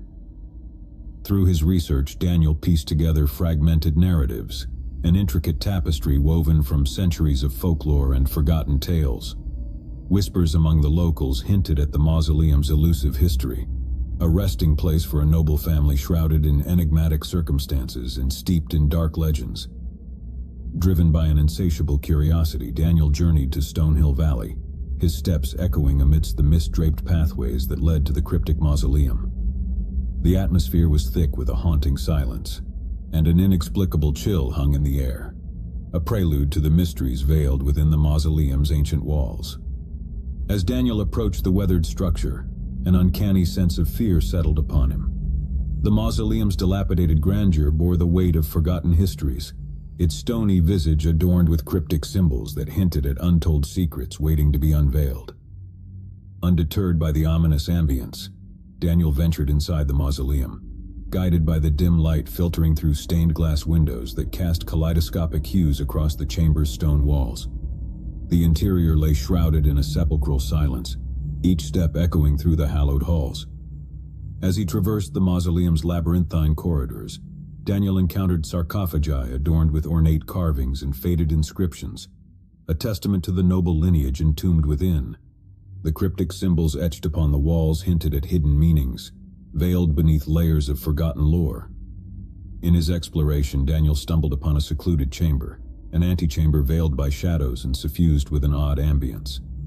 The chamber harbored a sinister presence, a cryptic energy that seemed to permeate the very air, urging Daniel to decipher its arcane mysteries. Drawn to an ancient sarcophagus at the chamber's center, Daniel sensed a peculiar resonance, an enigmatic force emanating from the ornately crafted casket. His fingers traced the faded engravings adorning the sarcophagus, attempting to decipher the cryptic symbols that adorned its surface. In a sudden revelation, the chamber seemed to shudder, a disconcerting tremor that reverberated through the stone walls. Shadows coalesced, twisting and contorting into enigmatic shapes that danced along the cryptic inscriptions, teasing Daniel's senses with their elusive meanings. In a heart-stopping moment, a sepulchral groan echoed through the chamber, a haunting lamentation that pierced the silence. The air thickened with an unsettling energy, and a sense of being watched by unseen eyes enveloped Daniel in a frightening embrace. Suddenly, a series of cryptic symbols began to glow upon the sarcophagus, an ominous manifestation that hinted at an ancient secret on the verge of awakening. Daniel's heart raced with trepidation as the mausoleum seemed to pulsate with a hair-raising resonance, a strange presence poised to reveal its enigmatic truth. At a high point, the ancient sarcophagus trembled, an unsettling movement that heralded a sinister revelation. With a blood-curdling shriek, the lid of the sarcophagus shifted, revealing an abyssal darkness that seemed to beckon from within. From the depths of the sarcophagus emerged a ghastly figure, a specter draped in tattered shrouds of time, its hollow gaze fixed upon Daniel. The apparition's anguished visage bore the weight of centuries, an echo of unresolved sorrow bound within the cryptic confines of the mausoleum. With a spectral wail that reverberated through the chamber, the apparition surged forth, an unearthly force that enveloped Daniel in its ethereal embrace. His terrified cries echoed through the mausoleum as the spectral entity claimed him, condemning him to an eternity trapped within the enigmatic shadows of the cryptic mausoleum. As the night settled over Stonehill Valley, an eerie silence descended upon the mausoleum, a testament to the enigmatic secrets that lingered within its ancient walls. Daniel Evans's disappearance became yet another haunting mystery, a real testament to the perils that awaited those who dared to unravel the enigmatic echoes of the past.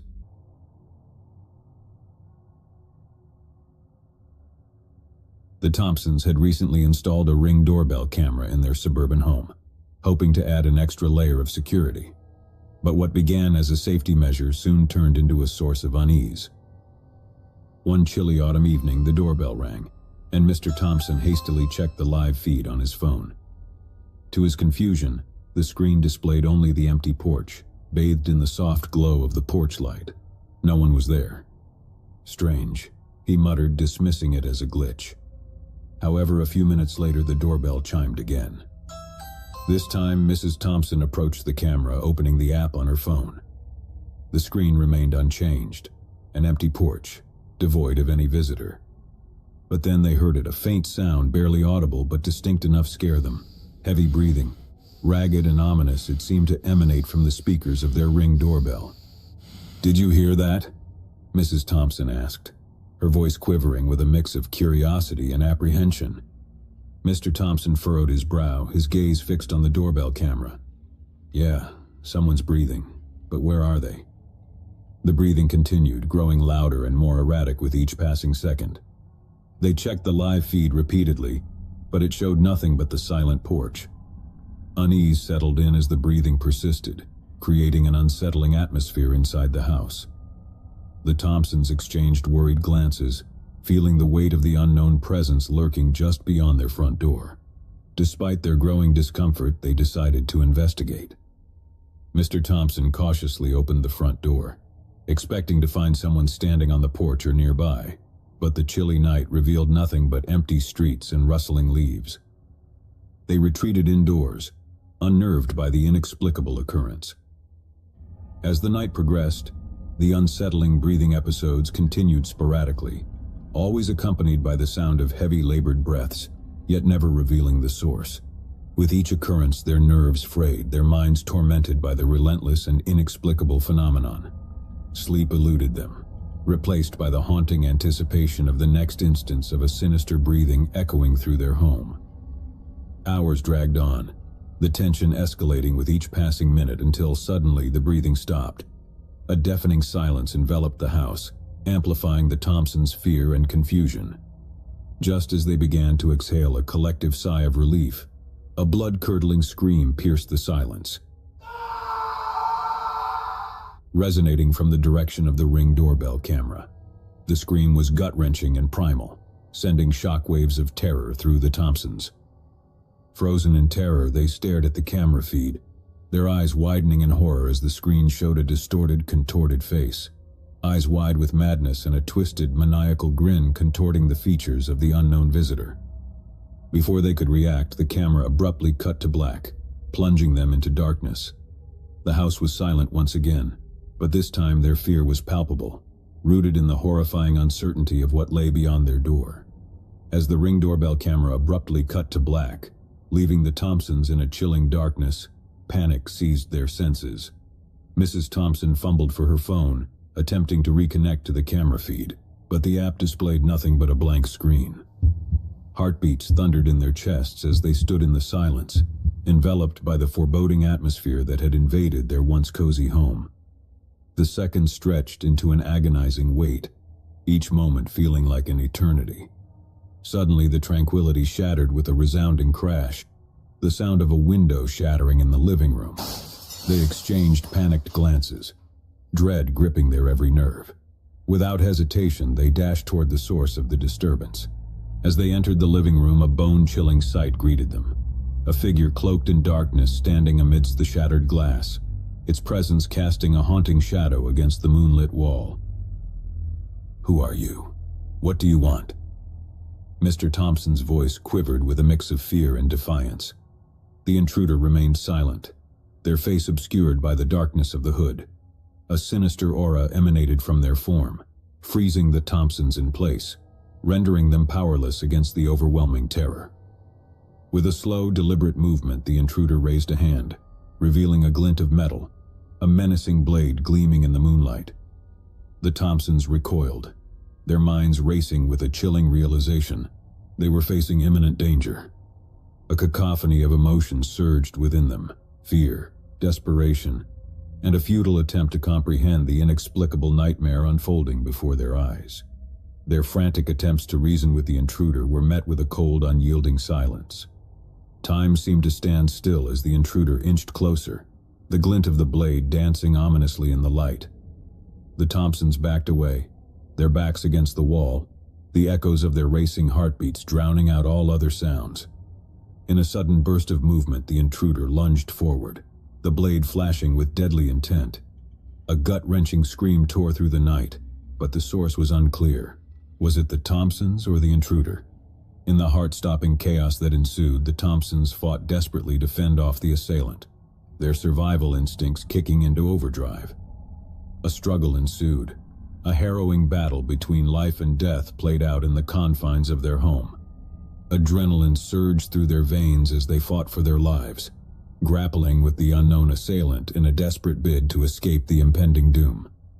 But the intruder seemed unrelenting, driven by a chilling determination that transcended reason. Amidst the chaos and terror, the Thompsons' world narrowed to a single instinct: survival. With a surge of strength born from sheer desperation, they managed to break free, darting towards the front door. Their pounding footsteps echoed through the house as they raced toward the escape that lay beyond the threshold. As they flung open the door, relief and hope flickered briefly within them, only to be shattered by the shocking sight that awaited them outside. A sinister congregation of hooded figures stood on the porch, surrounding the house in a dark display of silent malevolence. The chilling realization dawned upon the Thompsons. The horror they faced was not a singular event, but part of a hauntingly orchestrated nightmare. Before they could comprehend their dire predicament, the assailant caught up, their menacing presence casting a long, ominous shadow over the Thompsons. In a final, horrific moment, the blade struck, and darkness consumed the Thompsons, their anguished cries echoing through the desolate night.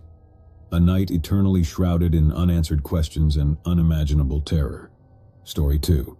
It was a typical evening in the serene neighborhood of Maplewood. The sun had dipped below the horizon, casting elongated shadows across the houses. The street lamps flickered to life, illuminating the quiet streets. Inside one of the cozy homes, the Washingtons were just finishing up dinner when the doorbell rang. Samantha, curious about the unexpected visitor at this hour, glanced at her husband David before heading to the door. She peered through the peephole, finding no one in sight. Puzzled, she noticed the faint glow of the Ring doorbell camera. A notification pinged on her phone. The Ring app displayed a live feed of their doorstep. Squinting at the screen, Samantha saw a man standing there, barely visible in the darkness outside. His features were obscured by a shadowy hood, and his eyes seemed fixed on the camera as though he knew he was being watched. Unease settled in her chest and she called out to David. "Someone's at the door, but they're not there anymore. It's just a man in a hoodie staring at the camera." David joined her, checking the app. "That's odd. Maybe he left. Let me check outside." He stepped onto the porch, scanning the area, but the street remained empty. He returned, reassuring Samantha that there was no one around. As they settled back inside, Samantha couldn't shake off the feeling of being watched. Hours passed, and the incident faded into the back of their minds until the doorbell rang again. This time they hurried to the camera, but the feed showed only darkness. No one was there. Uneasy, they decided to call the police, suspecting a potential prank or suspicious activity. Minutes crawled by, and just as the police were about to arrive, the doorbell rang again. Samantha's heart raced as she hesitated, contemplating whether to check the feed. David rushed to the door, peeking cautiously outside. But there was no one in sight, just the cold, empty night. Before they could gather their thoughts, a chilling realization dawned on them. The doorbell camera hadn't rung. It was the old-fashioned doorbell this time. A cold feeling ran down Samantha's back. The unease escalated into fear. They exchanged nervous glances, their minds racing with uncertainty and dread. Something was terribly wrong. Their unease turned into terror when they heard faint scratching noises coming from the front door. It was as if someone was dragging their fingernails along the wood, creating a scary symphony of dread. Suddenly the scratching ceased, replaced by a haunting silence that echoed through the house. Samantha and David exchanged a fearful glance, frozen in place, their minds consumed by fear and uncertainty.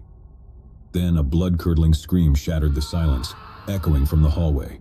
They rushed towards the sound, only to find the source, the Ring doorbell camera. The live feed displayed a horrifying scene. A figure cloaked in darkness, their face twisted into a dark and scary grin, staring directly into the camera. As Samantha and David recoiled in horror, the door behind them slammed shut, trapping them in the chilling darkness. The last thing they heard was a whisper, barely audible but unmistakably chilling. "I've been waiting for you." Story 3. In the suburban town of Crestwood, the Monroe family had recently installed a Ring doorbell camera, eager to bolster their home security. However, what began as a safety measure soon led them down a path they could never have anticipated. One chilly evening, the doorbell chimed, and the camera's live feed showed a man standing on the porch, his features partially obscured by the hood of his jacket. Mrs. Monroe peered at the screen, recognizing the man as someone she'd seen on the news, the face of a notorious criminal who had been on the run for weeks. Panic seized her momentarily, but she hesitated, uncertain of what to do. The man glanced directly at the camera, an unsettling grin playing on his lips. His presence creeped them out. "Who is it, dear?" Mr. Monroe asked, noticing his wife's apprehension. "It's nobody," she lied, not wanting to alarm her family. "Maybe just a salesman." Despite her unease, Mrs. Monroe found herself hesitantly pressing the button to unlock the front door. The man stepped inside, his demeanor oddly calm, belying his criminal notoriety. "I need help," he said, his voice carrying a sense of calmness that sent a cold feeling through the room. Mrs. Monroe's heart raced, unsure of how to react. Her instincts told her to call the authorities, but the man's presence rendered her momentarily paralyzed. "Please," he pleaded, his eyes meeting hers. "I'm not what they say. I need shelter." The tension hung thick in the air as Mrs. Monroe exchanged uncertain glances with her husband. They wrestled with the conflicting emotions of fear, sympathy, and an unsettling sense of obligation. Against their better judgment, they allowed the man inside, albeit with cautious trepidation. His presence seemed to cast a pall over the once welcoming atmosphere of their home. As the night progressed, a strange unease settled in. The criminal, whose name they dared not utter, stayed in their guest room. His occasional glimpses and cryptic remarks kept the Monroes on edge, trapped in a constant state of discomfort and anxiety. The atmosphere grew increasingly oppressive, suffocating the family in a cloud of fear and uncertainty. Mrs. Monroe couldn't shake off the unsettling feeling that they had made a grave mistake letting the wanted man inside their home. The man's behavior grew increasingly erratic, his demeanor shifting from pleading desperation to unsettling calmness. It was as if he reveled in the discomfort of his hosts, relishing their unease. As the night wore on, the family attempted to maintain a semblance of normalcy, but the criminal's presence loomed like a menacing shadow, staining their once tranquil haven. In a moment that shattered the fragile facade of normalcy, the man disappeared from his room, leaving behind a cold silence. Panic surged through the Monroes as they frantically searched the house, their hearts pounding with dread. The sickening realization dawned upon them. He was nowhere to be found. They were trapped in a house with a known criminal, his intentions unknown and terrifying. Their frantic search ended abruptly when they stumbled upon a grisly sight in the basement. The man standing amidst a sinister display of newspaper clippings and photographs, all detailing his heinous crimes. Before they could react, the man turned to them, his eyes void of remorse, consumed by a chilling madness that sent terror coursing through the Monroes' veins. In a swift, horrifying moment, he lunged forward, his intentions unmistakably clear. The Monroes' screams pierced the night, echoing the horror of their last moments, a night forever stained with the terror of trusting a stranger. Sarah Turner was an aspiring photographer, renowned for her captivating images capturing the essence of rural life. She often ventured to remote locations to find the perfect shot, and her latest expedition led her to a small town nestled amidst vast cornfields, seeking the ideal photograph to define her portfolio. The town of Briarwood boasted endless fields of golden corn, a picturesque landscape that drew Sarah's artistic eye. Eager to capture the rural charm, she set out one autumn afternoon, navigating the rows of towering stalks, her camera in hand. The afternoon sun cast elongated shadows across the cornfield, creating a surreal ambience that mesmerized Sarah. As she ventured deeper into the labyrinth of stalks, the rustling leaves and whispers of the wind became her symphony, guiding her in pursuit of the perfect shot. Hours passed and Sarah was lost in her passion, absorbed in framing the beauty of the sun-kissed cornfield. However, as dusk descended and the skies turned crimson, a sense of disorientation crept over her. The rows of corn seemed endless, forming an enigmatic maze. Attempting to retrace her steps, Sarah discovered herself disoriented, no longer able to discern the direction back to town. Panic tinged the edges of her consciousness, but she attempted to remain composed, confident in her navigation skills. As twilight deepened into night, the once charming cornfield became an ominous landscape, a daunting labyrinth shrouded in darkness. Sarah's footsteps echoed through the silent rows, the crunching of dry leaves beneath her feet amplifying her growing unease. Faintly, Sarah discerned the sound of whispers. The wind carried ethereal murmurs that seemed to emanate from the very heart of the cornfield. A sensation of being watched enveloped her, and she quickened her pace, desperate to find her way out.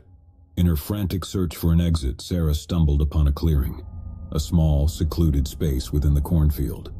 Strange symbols etched into the ground caught her attention, illuminated by an uncanny glow emitted by the moonlight. Captivated yet unnerved by the inexplicable symbols, Sarah felt an inexplicable force pulling her closer. Instinct warned her to retreat, but an irresistible curiosity urged her to investigate further. As she knelt to examine the markings, an overwhelming dizziness consumed her. In a chilling moment, the ground beneath Sarah's feet seemed to shift, a disorienting sensation as if reality twisted around her. Time blurred, and a haunting echo reverberated through the field, drowning her senses in a cacophony of inexplicable sounds. When Sarah regained her bearings, the once familiar cornfield appeared distorted, a different realm that bore no resemblance to the landscape she entered. Panic surged through her veins, but she found herself paralyzed in the inexplicable environment, surrounded by towering stalks that seemed to reach towards the starless sky. A profound sense of dread washed over Sarah, an unsettling realization that she had stumbled into a grim dimension hidden within the cornfield. Desperate attempts to find an escape proved futile as the maze shifted, thwarting her every effort. Suddenly, shadowy figures emerged from the rows of corn, indiscernible shapes that flickered in and out of visibility, haunting echoes that circled Sarah with an ominous presence. Her heart raced with terror as the spectral figures closed in, their intent unknown and their forms shrouded in darkness. In a final moment of sheer horror, the figures enveloped Sarah, an unearthly force that seemed to consume her very essence. Her terrified screams echoed through the surreal landscape before silence engulfed the night, leaving behind a dark emptiness in the cornfield. Sarah Turner had vanished without a trace, lost to the enigmatic depths of the inexplicable realm hidden within the corn. Story 2. In the heart of the countryside nestled the serene farming town of Millfield, renowned for its sprawling fields that stretched as far as the eye could see. Among these fertile expanses, one plot held a dark reputation: Holton's Field. Once a thriving land that yielded bountiful harvests, it now lay barren, haunted by an ominous curse that lingered like an unspoken secret among the townsfolk. Whispers of the curse stemmed from the tragic tale of Old Man Holton, the land's former owner, whose fate had become entwined with the cursed acres. Legends spoke of a Faustian bargain struck between Holton and a mysterious stranger, sealing the land's doom with an unbreakable curse that condemned it to wither and decay. Nathan Monroe, an ambitious farmer driven by a passion to restore the land's lost vitality, seized the opportunity to purchase Holton's Field, undeterred by the warnings and superstition shrouding its history. Determined to defy the curse and resurrect the dying acres, Nathan set out on a mission to breathe new life into the desolate soil. As Nathan plowed the fallow fields and sowed the seeds of hope, the air crackled with anticipation. Tender shoots emerged from the once barren earth, a glimmer of promise amidst the cursed land. The townsfolk, skeptical yet hopeful, watched with cautious optimism as the land seemed to respond to Nathan's unwavering dedication. However, the burgeoning promise soon gave way to dread signs that hinted at the curse's spiteful presence. Whispers spread throughout Millfield of peculiar occurrences, strange shapes etched by moonlight on the desolate landscape, spectral rustlings that echoed through the night, and an unnerving aura that enveloped the field. As the crops flourished, so did the ominous undertones. Reports surfaced of shadowy figures lurking among the rows, their elusive forms seemingly shifting and vanishing into the cornstalks. Fear crept insidiously through the town. The legend of Old Man Holton's curse resurrected, casting a haunting pall over the community. Undeterred by the mounting unease, Nathan forged ahead, driven by an unyielding determination to witness the transformation of the cursed acres. The ripening cornfields swayed in the gentle autumn breeze, a haunting symphony that filled the air with an unsettling melody. Yet it was on the eve of the harvest when the town's darkest fears materialized. The harvest moon ascended, casting an odd glow over Holton's Field, as an ethereal fog enveloped the land, concealing it in a strange haze. The once promising crops now bore a ghastly countenance, twisted and contorted stalks warped and mutated beyond recognition. A disconcerting chill gripped Nathan's heart as the fields transformed, an unnatural metamorphosis that defied explanation. Sinister shadows danced amidst the twisted rows, their ominous movements drawing Nathan's gaze with a morbid fascination. As Nathan ventured further into the cursed expanse, the shadows coalesced, morphing into ghostly figures that materialized from the cursed soil. Spectral entities, embodiments of the dark curse, emerged from the land, their ghastly forms pulsating with an unearthly evil. Frozen in terror, Nathan stood amidst the haunting spectacle, paralyzed by fear and disbelief. The spectral entities encircled him, their ethereal presence suffocating and oppressive. Panic surged through Nathan's veins as he realized the gravity of the curse that now held him captive. With an ear-splitting shriek that reverberated through the desolate field, the entities surged forth, their ghostly apparitions ensnaring Nathan within their ethereal grasp. Agonizing cries echoed through the cursed expanse, a chilling lament that marked Nathan's descent into the dark abyss of Old Man Holton's curse. The cursed land had claimed its latest victim, leaving behind a harrowing testament to the relentless grip of an ancient curse. As dawn broke over Millfield, the cursed acres stood silent and desolate, a haunting reminder of the tragic fate that befell those who dared to challenge the ominous legacy of Holton's Field. Story 3. In the heart of a rural community lay the idyllic town of Greenview, surrounded by vast expanses of cornfields that extended as far as the eye could see.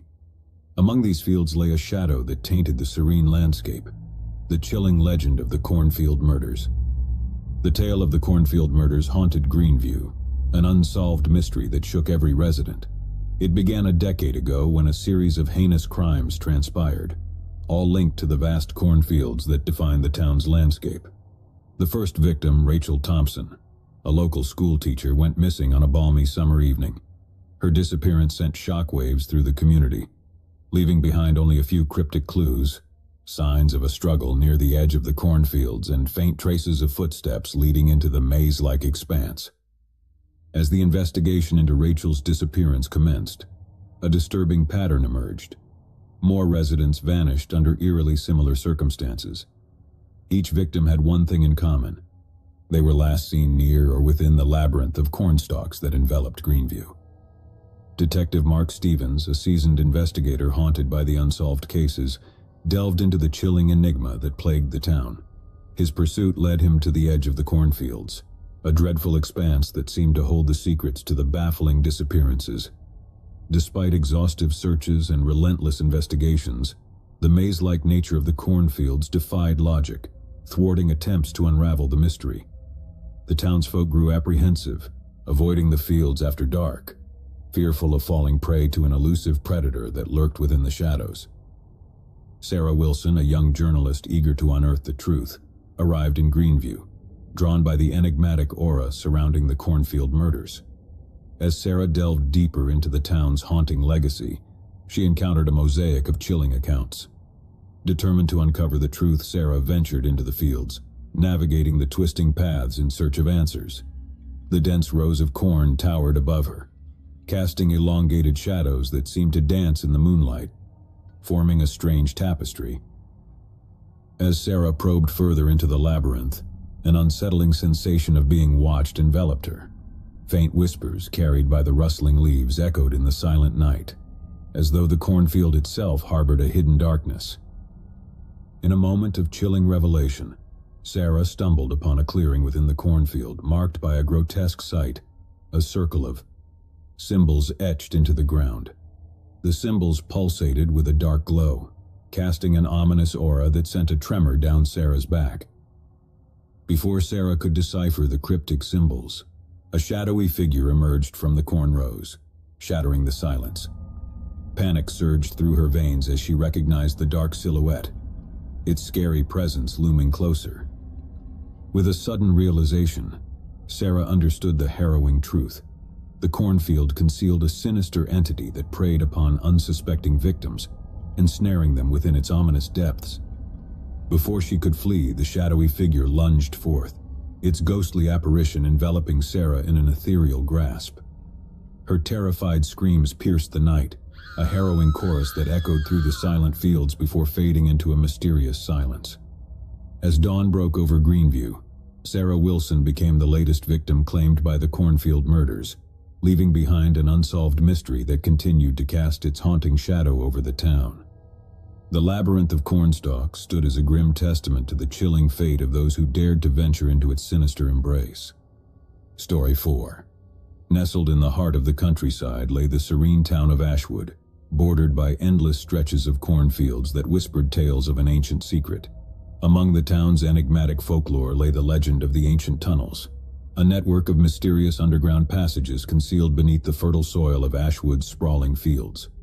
The tale of the ancient tunnels was woven into the fabric of Ashwood's history. Centuries ago, a forgotten civilization had left behind a labyrinth of subterranean tunnels beneath the fertile lands, a testament to an age lost to time. The tunnels were said to hold ancient relics and untold secrets, hidden from the world above. As the modern world encroached upon Ashwood, the legend of the tunnels became a distant memory, fading into obscurity. However, rumors persisted among the town's older residents. Whispers of hidden entrances scattered throughout the cornfields, waiting to be rediscovered. Matthew Hayes, an aspiring archaeologist captivated by the town's mysterious past, arrived in Ashwood, drawn by the elusive legend of the ancient tunnels. Determined to unearth the truth behind the folklore, Matthew embarked on an ambitious quest to unearth the secrets buried within the cornfield's depths. His fervent search led him to the outskirts of town, where the sprawling cornfields stretched endlessly. Armed with ancient maps and enigmatic clues gleaned from folklore, Matthew embarked on a solitary expedition, weaving through the rows of towering cornstalks in search of the hidden entrances. Days turned into weeks as Matthew meticulously scoured the fields, his tireless efforts driven by an insatiable curiosity. As twilight descended, a sense of anticipation coursed through him, accompanied by the silence that enveloped the deserted fields. In a moment of startling discovery, Matthew stumbled upon an overgrown mound nestled amidst the cornfield, a subtle anomaly that caught his attention. Excitement surged as he uncovered an ancient entrance concealed beneath layers of earth and vegetation, a portal to the forgotten world beneath the soil. With cautious reverence, Matthew descended into the depths of the subterranean passageway, its dank interior cloaked in shadows that seemed to harbor echoes of a long-lost civilization. The air was thick with a musty scent, a reminder of centuries that had passed since the tunnels were last traversed. As Matthew ventured deeper into the labyrinthine network, ancient symbols etched into the walls caught his eye, their significance shrouded in mystery. His footsteps echoed through the cavernous passages, reverberating like a haunting melody that stirred an inexplicable sense of trepidation within him. In the heart of the tunnels, Matthew encountered a chamber adorned with ancient artifacts, an enigmatic tableau frozen in time. Forgotten relics lay scattered amidst the chamber, each bearing the weight of a forgotten era that whispered tales of an age long past. Suddenly, a chilling realization dawned upon Matthew. The tunnels were not merely a relic of the past, but a repository of ancient malevolence. Unearthly whispers echoed through the darkness, carrying a sinister resonance that freaked him out. In a harrowing moment, the chamber trembled with an otherworldly force, the walls pulsating with an ominous energy. Before Matthew could comprehend the danger that loomed, the tunnels unleashed their wrath. The subterranean passages convulsed violently, trapping Matthew within their ancient grip. A deafening roar reverberated through the tunnels as the earth itself seemed to rise against him. Unseen forces encircled him, their spectral presence suffocating and oppressive. In a chilling crescendo, the tunnels sealed shut, trapping Matthew within their dark embrace. His anguished cries echoed through the buried depths before fading into a scary silence, leaving behind only whispers of the horrors that lurked within the ancient tunnels of Ashwood, a cryptic testament to a fate entwined with the secrets of a forgotten civilization. Story 5. In the heart of the countryside stood the tranquil town of Greenleaf, enveloped by vast swaths of cornfields that held a chilling secret, the enigmatic crop circle mystery. Whispers of mysterious symbols etched into the cornfields circulated among the townsfolk, hinting at an unexplained phenomenon that left an unnatural mark on the landscape. The crop circle mystery had haunted Greenleaf for years, each intricate pattern in the cornfields, a riddle that defied explanation. Tales spoke of bizarre formations appearing overnight, intricate glyphs carved into the cornstalks with uncanny precision, leaving behind an enigmatic puzzle that confounded both residents and scientists alike. Among the townsfolk, speculation ran rampant, theories ranging from extraterrestrial visitations to elaborate hoaxes. However, the truth behind the cryptic symbols remained elusive, shrouded in an unsettling air of mystery. Alexandra Evans, a determined investigative journalist, arrived in Greenleaf, drawn by the enigmatic tales of the crop circle mystery. Intrigued by the unexplained phenomenon, Alexandra set out to unravel the truth behind the weird glyphs that adorned the cornfields, armed with a relentless curiosity and a desire for answers. Her pursuit led her deep into the heart of the cornfields, where the towering stalks formed an intimidating maze. The evening sun cast elongated shadows, creating an ethereal ambience that added to the mystery shrouding the landscape. As Alexandra ventured further, she stumbled upon the first signs of the inexplicable phenomenon. a vast expanse of cornstalks that bore intricate patterns, forming a labyrinth of enigmatic symbols etched into the soil. The glyphs were a mesmerizing sight, their complex designs hinting at an intelligence beyond human comprehension.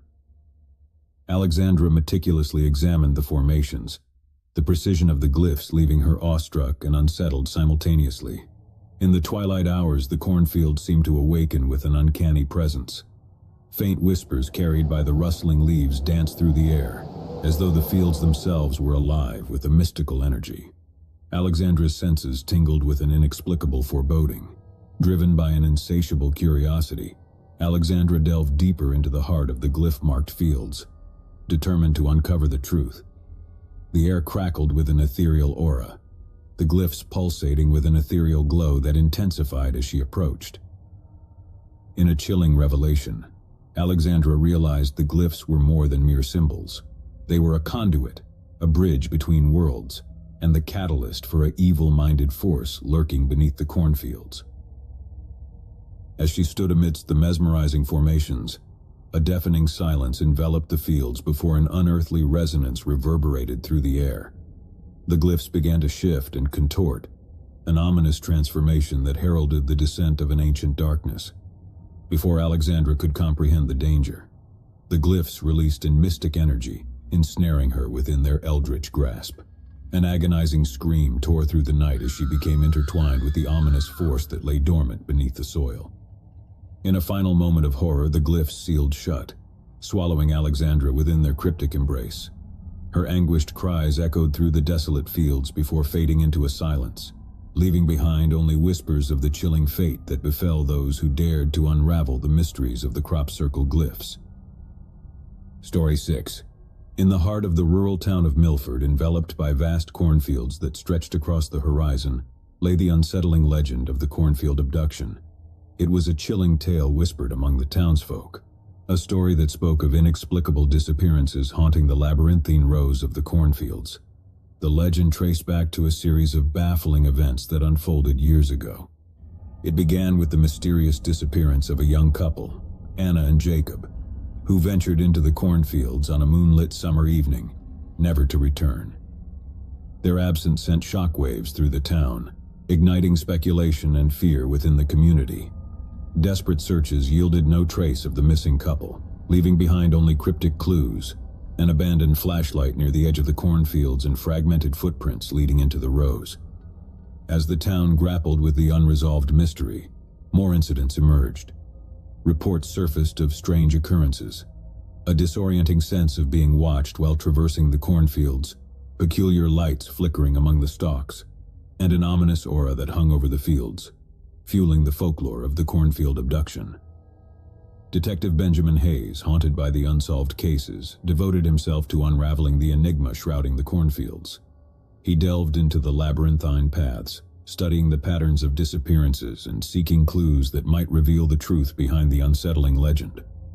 Among the townsfolk, tales of strange encounters and fleeting glimpses of elusive figures among the cornstalks spread like wildfire. Many attributed the phenomenon to extraterrestrial activity or clandestine experiments, while others believed in a more terrestrial, albeit unknown threat, lurking amidst the rows. Amidst the speculations, Lydia Campbell, an inquisitive young reporter eager to uncover the truth, arrived in Milford. Driven by an insatiable curiosity, Lydia embarked on an investigation into the cornfield abduction, determined to unravel the chilling mystery. Guided by the folklore, Lydia ventured into the cornfields, her footsteps echoing through the silent rows. The moon cast an eerie glow upon the sprawling expanse, creating haunting silhouettes that danced amidst the swaying stalks. As Lydia navigated the labyrinth of the cornfields, an unsettling sensation of being watched enveloped her. Faint whispers carried by the rustling leaves seemed to echo cryptic messages through the night, heightening her sense of trepidation. In a chilling moment, Lydia stumbled upon a clearing in the heart of the cornfield, a subtle anomaly amidst the rows. Strange markings etched into the soil caught her attention, an intricate pattern reminiscent of the tales surrounding the abductions. Before she could decipher the cryptic symbols, an inexplicable force gripped Lydia, engulfing her in an ethereal aura. Panic surged through her veins as she realized the impending danger lurking within the cornfields. In a harrowing crescendo, the rows around Lydia seemed to warp and distort, an unsettling transformation that defied reality.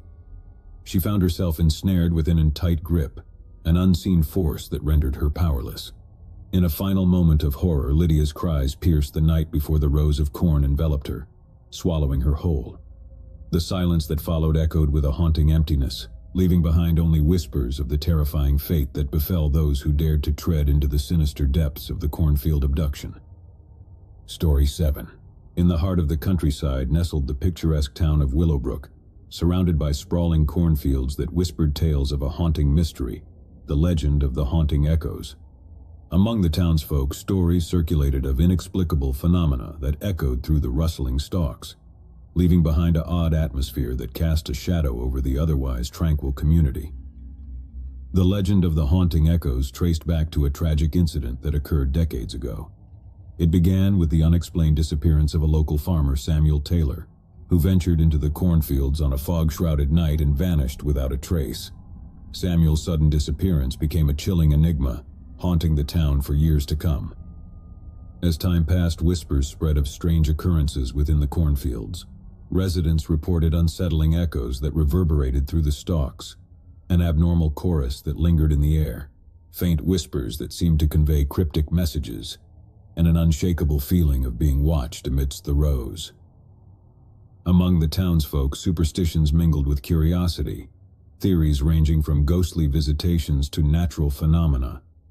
Yet the truth behind the enigmatic echoes remained elusive, shrouded in an unsettling air of mystery.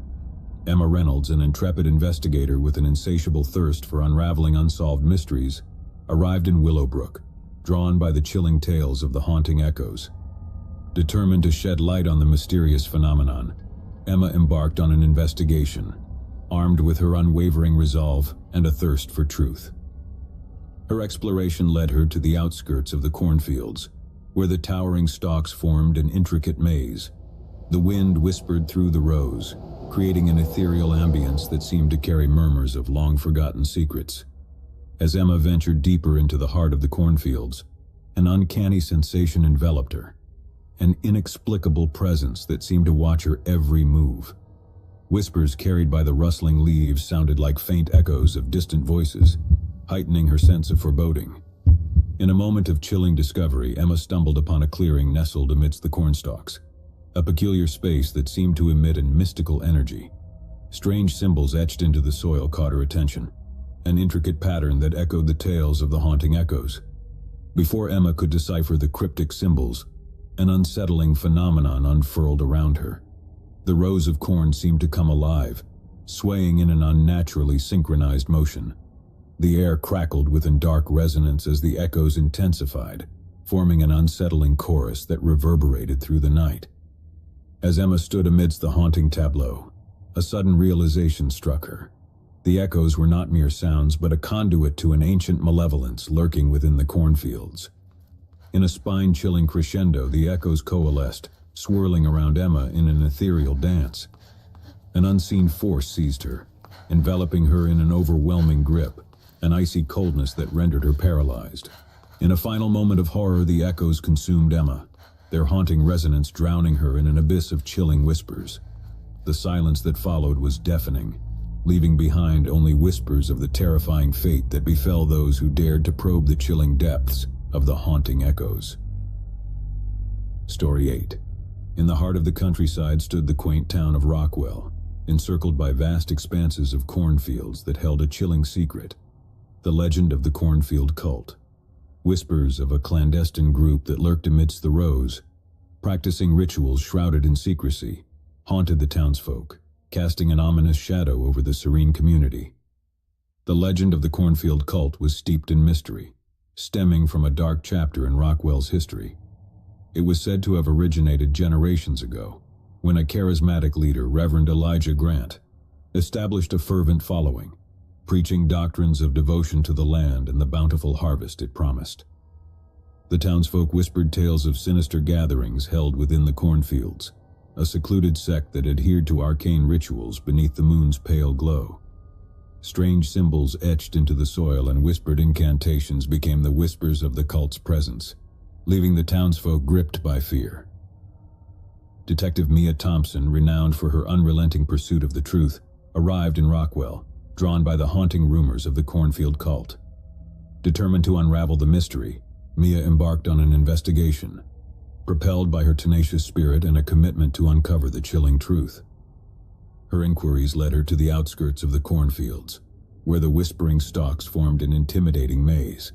The rustling leaves carried an uncanny ambience, setting the stage for a confrontation with the unknown. As Mia delved deeper into the heart of the cornfields, a sensation of being watched enveloped her. The air crackled with an unsettling energy, and the faint murmur of distant chants seemed to echo amidst the rows, heightening her sense of unease. In a chilling revelation, Mia stumbled upon a clearing nestled amidst the cornstalks, a sight that bore the unmistakable signs of the cult's clandestine activities. Strange symbols adorned the soil, remnants of eerie rituals conducted under the cloak of darkness. Before she could process the implications of her discovery, an ominous presence materialized from the shadows. A group of hooded figures emerged from the corn rows, their faces obscured by dark robes, their eyes ablaze with fervent devotion. Realizing the danger that loomed, Mia attempted to retreat, but it was too late. The cultists encircled her, their fervor fueled by unwavering devotion to their leader's teachings. In a harrowing crescendo, the cultists seized Mia, binding her in a ritual. Unearthly chants reverberated through the night, invoking an ancient force that pervaded the air, suffocating and oppressive. As Mia struggled against the cultists' grip, a chilling realization dawned upon her. The Cornfield cult was not merely a group of fanatics, but an entity that wielded a sinister influence over the land itself. In a final moment of horror, the cultists conducted their ritual, offering Mia as a sacrifice to appease the land. Her screams pierced the night before being swallowed by an ominous silence, leaving behind only whispers of the terrifying fate that awaited those who dared to confront the dark secrets of the Cornfield cult. In a quaint suburban town nestled among the autumn-kissed trees, the Johnson family was gearing up for their annual Thanksgiving gathering. The crisp air outside hinted at the impending holiday, while inside the aroma of roasting turkey and simmering spices filled the cozy household. Warm hues of amber and gold adorned the walls, casting a welcoming glow upon the family members as they bustled about, preparing for the festive evening ahead. Margaret Johnson, the matriarch of the family, was orchestrating the culinary symphony in the kitchen. Her husband Thomas was meticulously arranging the dining table, making sure every detail was perfect for the impending feast. Meanwhile, their two children, Emily and James, were setting up the living room, adorning it with autumnal decorations and flickering candles to create a comforting ambience. As the day waned and darkness draped over the neighborhood, a sense of anticipation filled the Johnson household. However, unbeknownst to them, a horrific scenario was about to unravel. Far across town, at the local psychiatric institution, a man named Gabriel Smith had been undergoing treatment for severe schizophrenia. Gabriel had been committed after a series of violent episodes and delusions that made him a danger to himself and others. Despite the institution's strict security measures, Gabriel had managed to devise a plan, exploiting a moment of negligence by the staff to escape into the night. Disoriented and consumed by his fractured reality, Gabriel embarked on a harrowing journey through the moonlit streets. His mind was a labyrinth of tormenting whispers, urging him to find his way back to a place he vaguely remembered, a place where he believed his fractured memories could be made whole. As the Johnsons continued their Thanksgiving preparations, a sudden knock echoed through the quiet neighborhood. Thomas, curious about the unexpected visitor, made his way to the front door, assuming it might be an early guest. However, as he swung the door open, he was greeted not by a friendly face, but by a disheveled figure standing in the shadows. It was Gabriel, his eyes wide with a manic intensity, and his demeanor erratic, a stark contrast to the serene ambience of the holiday. "Please, I need to find her," Gabriel muttered, his voice trembling with urgency, his hands shaking uncontrollably. Thomas, taken aback by the stranger's frantic state, attempted to calm him down. "Who are you looking for? Can we help you?" But Gabriel's gaze remained fixed, his words disjointed. "She's here. I know she's here. I have to find her before it's too late."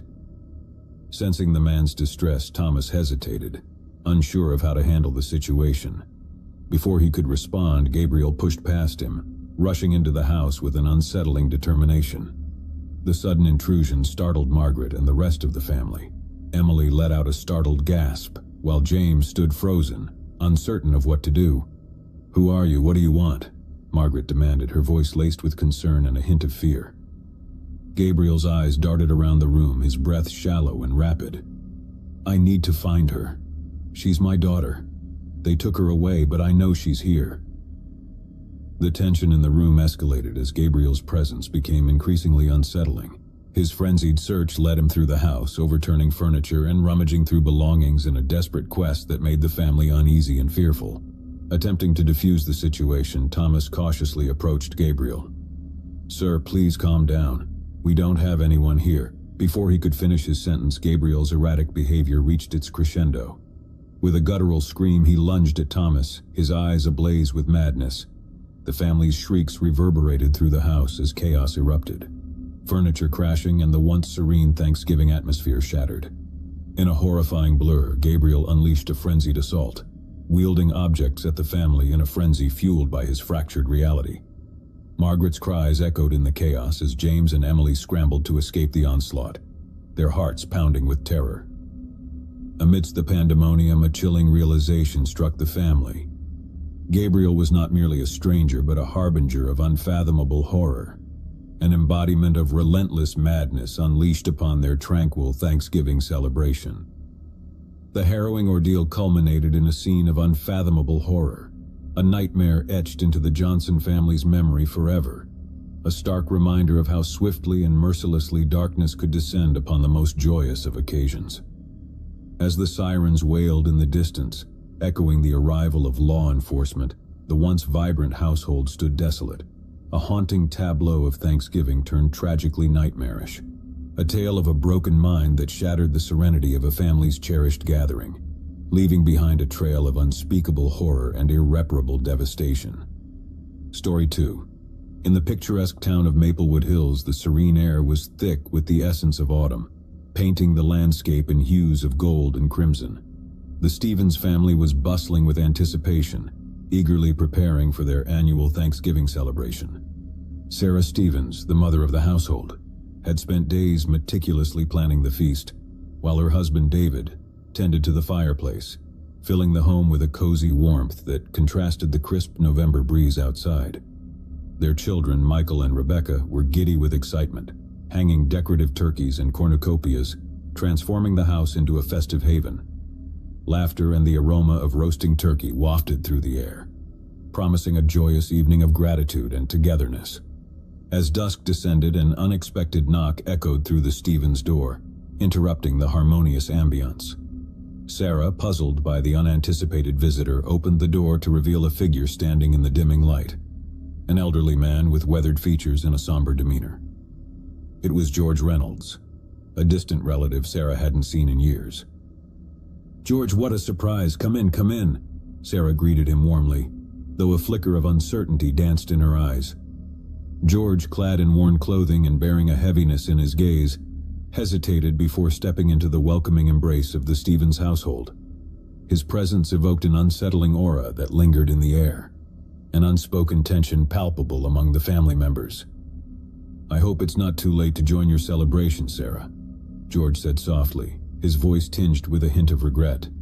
"Of course not, George. We're delighted to have you here," Sarah replied, masking her unease with a gracious smile. As George settled in, his presence cast a shadow over the jovial atmosphere. The family attempted to engage him in conversation, but George remained distant, lost in his thoughts, occasionally offering solemn remarks that disrupted the festive cheer. Throughout the evening, Sarah observed George's demeanor with a growing sense of disquiet. Memories of distant whispers about George's troubled past surfaced in her mind. A past marked by a grim incident that had stained the family's history. Years ago, George had been involved in a harrowing incident, a murder that had sent shockwaves through their family. He had served his time in prison, but the haunting specter of that dark chapter lingered, an uncomfortable reality Sarah had hoped to bury in the depths of forgotten memories. As the evening progressed, unease simmered beneath the veneer of familial warmth. George's presence felt like a looming specter, his hollow stares and subdued demeanor casting a scary pall over the gathering. As the family sat down for their Thanksgiving meal, an unsettling silence settled upon the table. The clinking of utensils against plates was accompanied by fleeting glances exchanged between family members, an unspoken acknowledgement of the disquietude that George's presence had stirred. Midway through the meal, a somber hush enveloped the room, shattered only by George's sudden words, uttered in a tone that pierced through the tranquility. "I remember this place," George mumbled, his voice hollow, eyes fixed on a distant corner of the dining room. Sarah's heart skipped a beat as she exchanged a worried glance with David. Unnerved by George's cryptic statement, the atmosphere grew increasingly tense. Suddenly, a dark realization dawned upon Sarah. The unsettling silence that had cloaked George's past, the distant whispers, all converged into a haunting moment of dreadful recognition. Before anyone could react, George's countenance contorted into a visage of anguish and remorse. With a tortured expression, he stood abruptly, knocking over his chair in a startling motion that shattered the fragile semblance of normalcy. "I'm sorry. I'm so sorry," George whispered, his voice laden with guilt as he clutched his chest, his body trembling violently. The room fell into a stunned silence, the air thick with disbelief and horror. Sarah's heart pounded in her chest as she watched in frozen terror, realizing the grim truth that was unraveling before her eyes.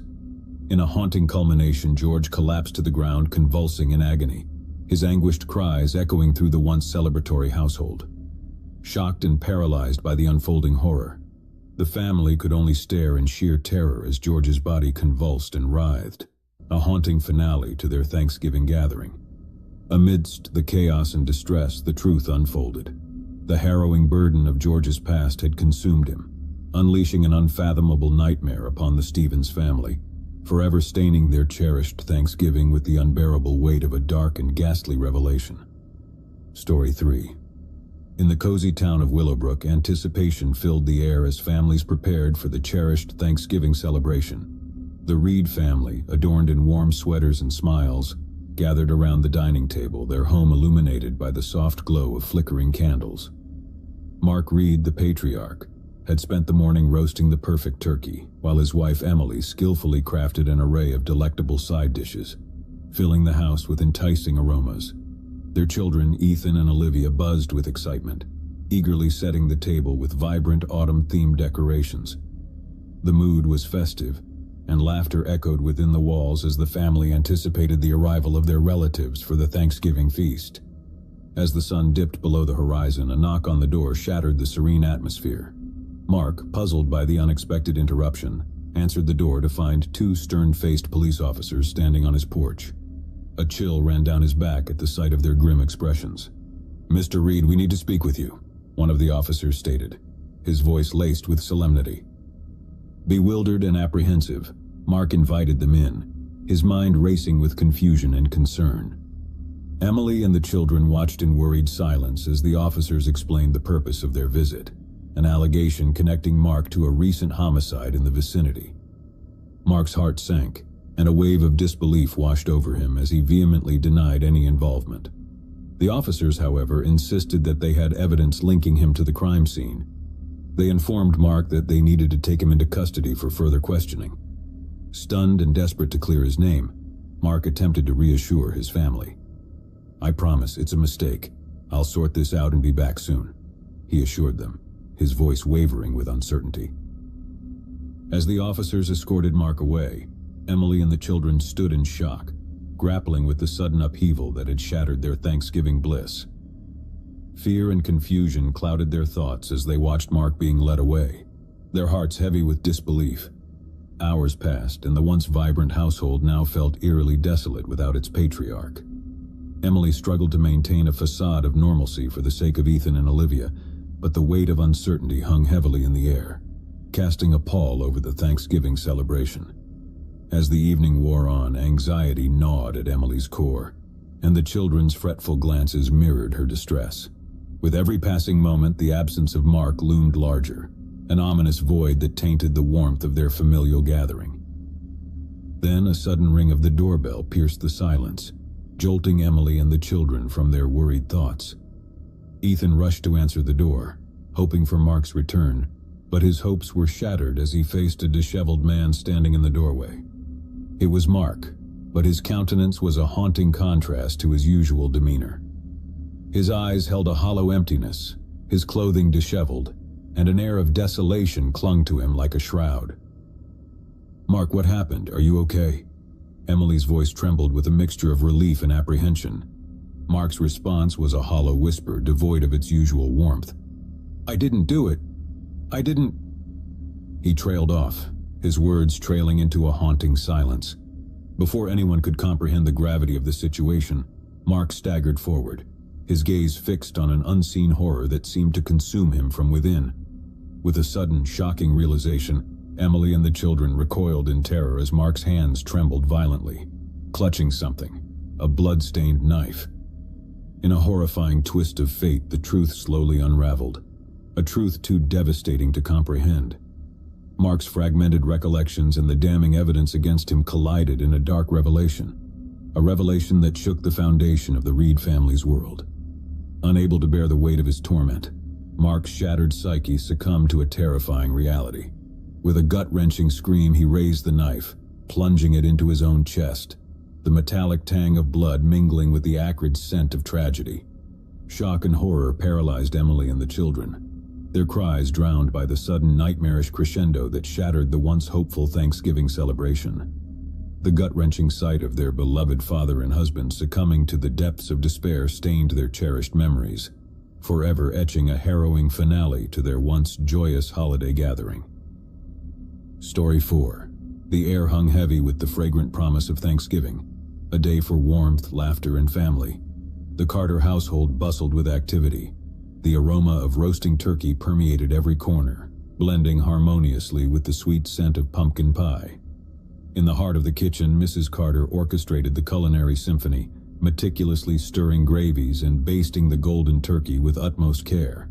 Mr. Carter, with a jovial smile, prepared the dining room, adorning it with autumnal decorations, while their children, Sarah and Michael, playfully set the table, their laughter echoing through the house. As dusk began to descend, guests trickled in, relatives bearing pies, casseroles, and heartfelt smiles. Warm embraces and cheerful greetings filled the air, enveloping the house in a cocoon of familial bliss. Stories of yesteryears intermingled with peals of laughter, forging memories to be cherished for years to come. As the night wore on, the Carter residence glowed with contentment, the crackling fire in the hearth casting a gentle warmth over the gathering. Amidst the lively chatter, a disconcerting sense of unease began to pervade the atmosphere. A faint smell of smoke wafted into the room, initially dismissed as a mere errant ember from the fireplace. Unbeknownst to the jubilant occupants, a sinister presence lurked just beyond their sanctuary. A dark figure, cloaked in shadows, skulked in the periphery, clandestinely surveying the house, a simmering resentment fueling their every move. Unnoticed amidst the revelry, the figure's malevolent intent festered, stoking the flames of a nefarious scheme. Outside, under the cloak of night, the figure moved with ominous purpose, dousing the walls with a volatile accelerant. The air grew thick with the acrid scent of gasoline as the fiend meticulously drenched the foundation of the Carter home, marking it for destruction. Each sloshing step echoed their vengeful resolve, their heart pulsating with a sinister rhythm. With the stealth of a specter, the figure retreated into the shadows, a flickering match igniting their sinister design. The flame danced to life, a malevolent entity born from the betrayal seeping through the cracks of the night. It crept along the walls, greedily devouring the home, a monstrous fiend unleashed by the twisted desires of one consumed by hatred. Inside, the jovial symphony of laughter abruptly ceased as a faint crackling sound breached the festivities.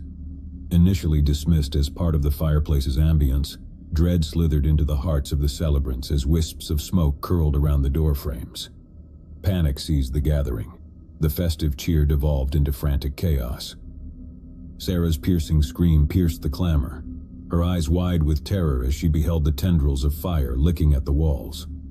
Reality twisted into a nightmarish tableau, the once joyous home now a blazing inferno devouring everything in its insatiable hunger. Mr. and Mrs. Carter ushered their guests towards the exits, their faces etched with terror and determination. Smoke billowed, choking the once pristine air while flames roared, devouring memories and dreams in equal measure. Amidst the pandemonium, the figure watched from the shadows, their twisted grin a grotesque mask of satisfaction. Heart-wrenching sobs echoed through the night as the Carter family, surrounded by the anguished cries of their loved ones, stumbled into the cold embrace of the night, their sanctuary reduced to a fiery abyss. The flames painted an infernal portrait against the dark canvas of the night sky, their home, a mere skeleton consumed by the insatiable appetite of destruction. With a final roar, the structure collapsed in a cacophony of splintering wood and billowing flames, a haunting crescendo to the symphony of terror. The figure, shrouded in darkness, vanished into the night, leaving behind the smoldering ruins and shattered lives, a twisted legacy etched in the embers of treachery. The echoes of that fateful Thanksgiving night lingered, a haunting reminder of the fragility of joy, the devastation wrought by betrayal, and the horrifying depths of human malevolence. The Carter family's once joyous celebration lay ensnared in the clutches of an unforgiving fate, their lives forever scarred by the flames of betrayal that ravaged their home and shattered their world in a terrifying denouement of horror.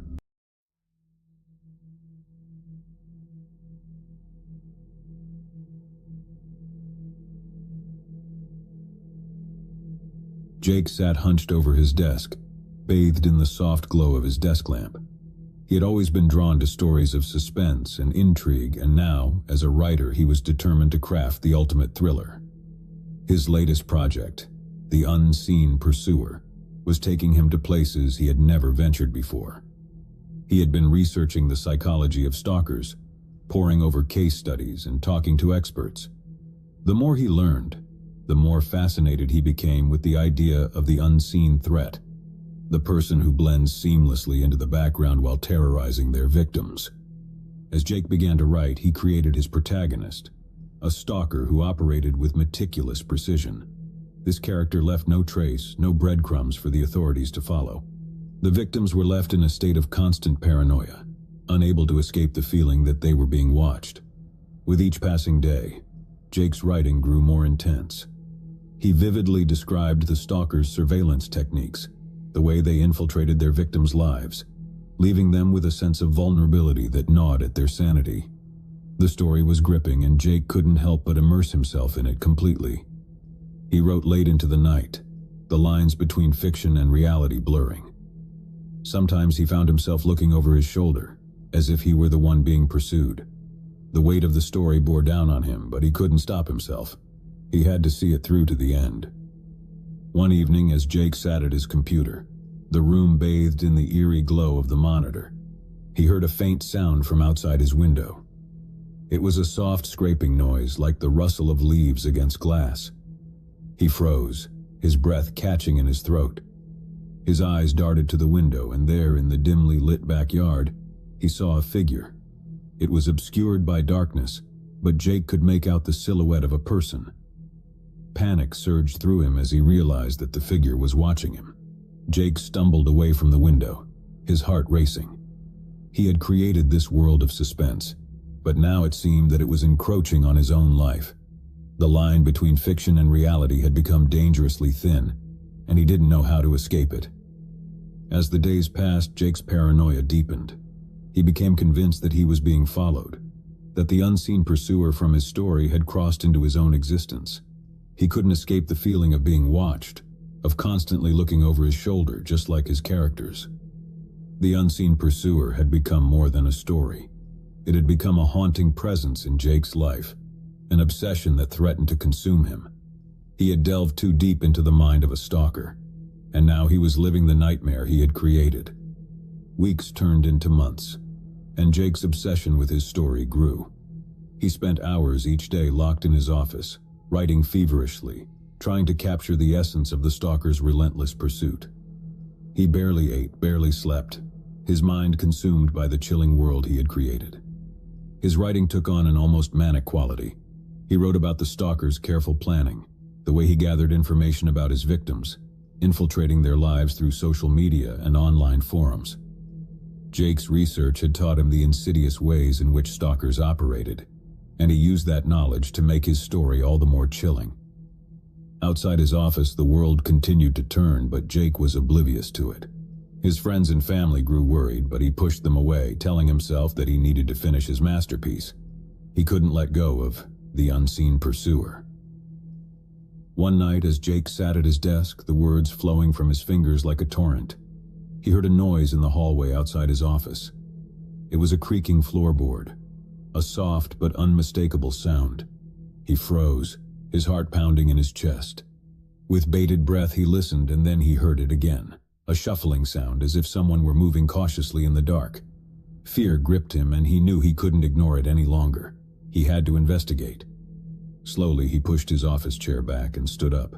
His legs were shaky as he made his way to the door, his hand trembling as he reached for the doorknob. He swung the door open and peered into the dimly lit hallway. There, at the far end of the hallway, stood a shadowy figure. Jake's blood ran cold as he recognized the silhouette. It was the stalker, the character he had brought to life in his story. But this time it was different. This time, it was real. Jake's voice caught in his throat as he whispered, "Who are you? What do you want?" The figure didn't answer. It simply stood there, unmoving, its eyes fixed on Jake. Panic surged through Jake's veins, and he took a step back, slamming the door shut and locking it. He stumbled backward, his mind racing. This couldn't be happening. It was impossible. The stalker was a creation of his imagination, a character in a story.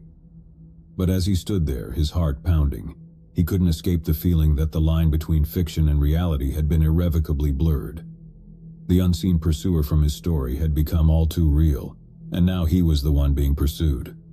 Jake retreated to his computer, his hands trembling as he typed out the final chapters of The Unseen Pursuer.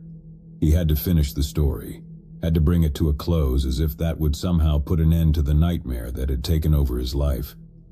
As he wrote, the words flowed from him with an urgency he had never felt before. The stalker closed in on his victims, the tension building to a crescendo. And then, in the climax of the story, the stalker's true identity was revealed. With a sense of dread, Jake typed the final words of the story, and as he did, he heard a loud crash from outside his office. The sound of breaking glass echoed through the house, followed by the unmistakable sound of footsteps approaching. Jake's heart raced as he realized that the stalker was no longer confined to the pages of his novella. The nightmare had become his reality, and there was no escape. He pushed away from the computer, his chair falling to the floor with a loud thud. He knew he had to confront the stalker, to face the relentless pursuit head-on. With trembling hands, he reached for the doorknob and flung open the door. But the hallway was empty. There was no one there, no sign of the stalker. Jake's breath came in ragged gasps as he searched the house, room by room, but there was no trace of the intruder. He collapsed onto the living room couch, his mind reeling. Had it all been a hallucination, a product of his obsession with the story?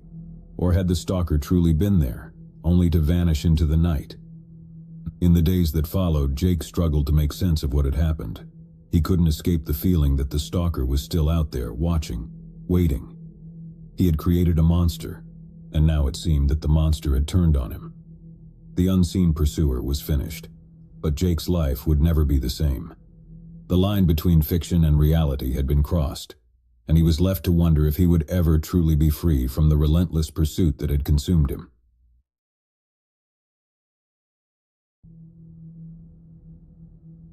In the heart of a bustling city, nestled among the towering skyscrapers and neon lights, there was a quaint art gallery that had become the obsession of one man. Jonathan, a mild-mannered accountant by day, had a secret passion for art, one he had kept hidden from the world. But the gallery, with its eclectic collection of paintings and sculptures, had drawn him in like a moth to a flame. It all began innocently enough. Jonathan had stumbled upon the gallery one rainy afternoon while seeking shelter from the downpour. He had entered, expecting to stay for a few minutes, but as soon as he crossed the threshold, he was captivated by the artwork that surrounded him. The pieces were unlike anything he had ever seen, bold, provocative, and hauntingly beautiful. The gallery's owner, a reclusive artist named Isabella, rarely made public appearances, but her work spoke volumes. Each piece seemed to hold a piece of her soul, and Jonathan felt an inexplicable connection to them. He returned to the gallery day after day, losing himself in the vibrant strokes of paint and the intricate details of the sculptures. He became a regular visitor, the staff recognizing him with a nod and a smile as he roamed the gallery's halls. But it wasn't long before his infatuation took a darker turn. He began to follow Isabella's every move, tracking her online presence and attending any public events she was rumored to attend. He started to collect newspaper clippings and magazine articles about her, creating a shrine of sorts in the hidden corners of his apartment. His obsession grew with each passing day. He convinced himself that he was her most devoted fan, the only one who truly understood the depths of her art. He believed that they were connected on a spiritual level, that she had created her masterpieces for him alone. One evening, as Jonathan stood before his private gallery of Isabella's work, he heard a soft voice behind him. Startled, he turned to find a security guard from the art gallery, a concerned look in her eyes. "You've been spending a lot of time here," she said gently. "Is there something you'd like to share or discuss?" Jonathan's heart raced as he stammered out an excuse, claiming that he was conducting research for a book he was writing. But the security guard was not convinced. She had seen the way he stared at Isabella's self-portraits, the intensity in his eyes. She urged him to seek help, to channel his passion for art in a healthier direction. Jonathan, feeling exposed and cornered, hastily left the gallery, vowing never to return. But his obsession could not be quelled so easily. He continued to stalk Isabella online, leaving anonymous messages on her social media profiles, professing his undying love for her and her art. He knew he had crossed a line, but he couldn't stop himself. Isabella, growing increasingly alarmed by the messages, contacted the authorities. They launched an investigation, uncovering Jonathan's history of online harassment and his disturbing shrine of her work. A restraining order was issued, barring him from coming within a certain distance of the gallery and its owner. Jonathan's world unraveled as he was forced to stay away from the one thing that had consumed his life. He watched from a distance as Isabella's career continued to soar, her art garnering international acclaim. But his obsession with her and the gallery never truly abated. In the shadows, he continued to follow her career, collecting every piece of information he could find. He knew that one day, he would return to the place that had ignited his passion and obsession. And as the years passed, his desire to possess the gallery and its enigmatic owner would grow stronger, ensuring that his relentless pursuit would one day reach a terrifying climax. Isabella, the reclusive artist behind the Gallery of Obsession, lived a life shrouded in mystery. She had always been drawn to the world of art, but she had chosen to remain in the shadows, letting her creations speak for themselves. Her striking self-portraits, often painted with a haunting intensity, had garnered her a cult following. For Isabella, art was a means of catharsis, a way to express the complexities of her own emotions and experiences. Her paintings were a window into her soul, each stroke of the brush revealing a part of her that she kept hidden from the world. As her career flourished, so did the intrigue surrounding her.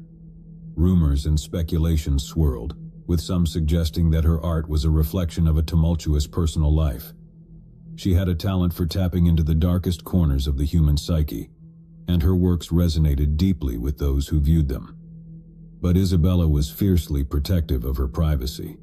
She rarely gave interviews and avoided public appearances whenever possible. She preferred to let her art be the focus, allowing others to interpret it in their own way. It was this aura of mystery that had drawn Jonathan to her gallery in the first place. He had become convinced that there was a deeper connection between them, that her art held secrets meant for his eyes alone. He believed that by delving into her work, he could unlock the enigma that was Isabella. Yet as the years passed and Jonathan's obsession grew, Isabella's sense of unease deepened. The anonymous messages and letters from Jonathan had left her feeling violated and exposed. She couldn't understand why someone would be so fixated on her art. Isabella's closest friends, fellow artists who had known her for years, urged her to take legal action against Jonathan. They feared for her safety and believed that his relentless pursuit was a threat to her well-being. Reluctantly, Isabella had no choice but to involve the authorities. She knew that she had to protect herself and her art from this disturbing intruder. The restraining order was a necessary step, but it did little to ease her anxiety. She couldn't shake the feeling that Jonathan's presence loomed over her like a dark cloud. As Isabella's art continued to gain acclaim, she found solace in her work. Each painting, each sculpture became a sanctuary where she could retreat from the outside world. Her art was her refuge, a place where she could express the emotions that she dared not voice aloud. But deep down, she couldn't escape the fear that Jonathan would return, that he would find a way to breach the boundaries that had been set. The gallery, once a place of inspiration and creativity, had become a fortress guarded by security measures and a vigilant staff. Isabella had always believed that art should be a source of beauty and meaning in the world. But now, she found herself grappling with the darker side of creativity, the side that attracted those who couldn't distinguish between admiration and obsession. As the years passed, Isabella's art continued to evolve, reflecting her own journey of self-discovery and resilience. She had faced the darkness that had encroached upon her life and channeled it into her creations, turning pain into beauty. But she knew that the gallery of obsession would always carry the scars of Jonathan's relentless pursuit. It was a place where the line between devotion and madness had been irrevocably crossed, a testament to the power of art to both inspire and terrify. And as Isabella continued to create, she hoped that her work would resonate with others, that it would touch their souls in a way that left no room for obsession, only a deep and profound appreciation for the beauty that could be found in the world.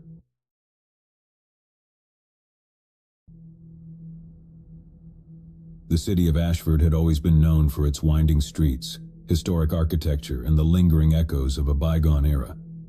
Yet beneath the charm of its cobblestone alleys and ivy-covered buildings, there was a darker side that had remained hidden for generations. Nina, a young journalist with a passion for uncovering hidden truths, had recently moved to Ashford. She had been drawn to the city's rich history and the countless stories it held within its walls. Little did she know that her quest for the truth would lead her into a tangled web of secrets, deception, and an unforgiving past. One sunny afternoon, while exploring the city's historic district, Nina stumbled upon an old abandoned mansion that had long been rumored to be haunted. The mansion, with its weathered facade and broken windows, seemed to call out to her, as if begging her to uncover its long-buried secrets. As she approached the mansion, Nina noticed a flicker of movement behind one of the shattered windows. She hesitated for a moment, her curiosity battling with a hint of unease, but her journalistic instincts prevailed, driving her to investigate further. Carefully, she pushed open the creaking front door and stepped into the darkness of the mansion's interior. The air was thick with dust and the musty scent of decay. She pulled out her flashlight and began to explore the dilapidated rooms, her footsteps echoing through the empty halls. It wasn't long before she stumbled upon a stack of old, yellowed newspapers. They were filled with headlines that spoke of a scandal that had rocked Ashford decades ago. A prominent family torn apart by betrayal, a mansion abandoned, and a mystery left unsolved. Nina's curiosity was piqued, and she began to dig deeper into the history of the mansion and the family that had once lived there. She spent hours at the local library, poring over archives and speaking to elderly residents who still remembered the scandal that had shaken the city to its core. The story that emerged was one of love, betrayal, and tragedy. The mansion had belonged to the Hawthorne family, one of the wealthiest and most influential in Ashford. It was here that a forbidden love affair had blossomed between Eleanor Hawthorne, the daughter of the family patriarch, and Robert Sinclair, a struggling artist from the wrong side of town. Their love had been a closely guarded secret, hidden from the prying eyes of society. But when Eleanor's engagement to a wealthy suitor was announced, the young lovers were driven to desperation. They hatched a plan to run away together, leaving behind their families and the constraints of their social classes. On the night they were to escape, tragedy struck.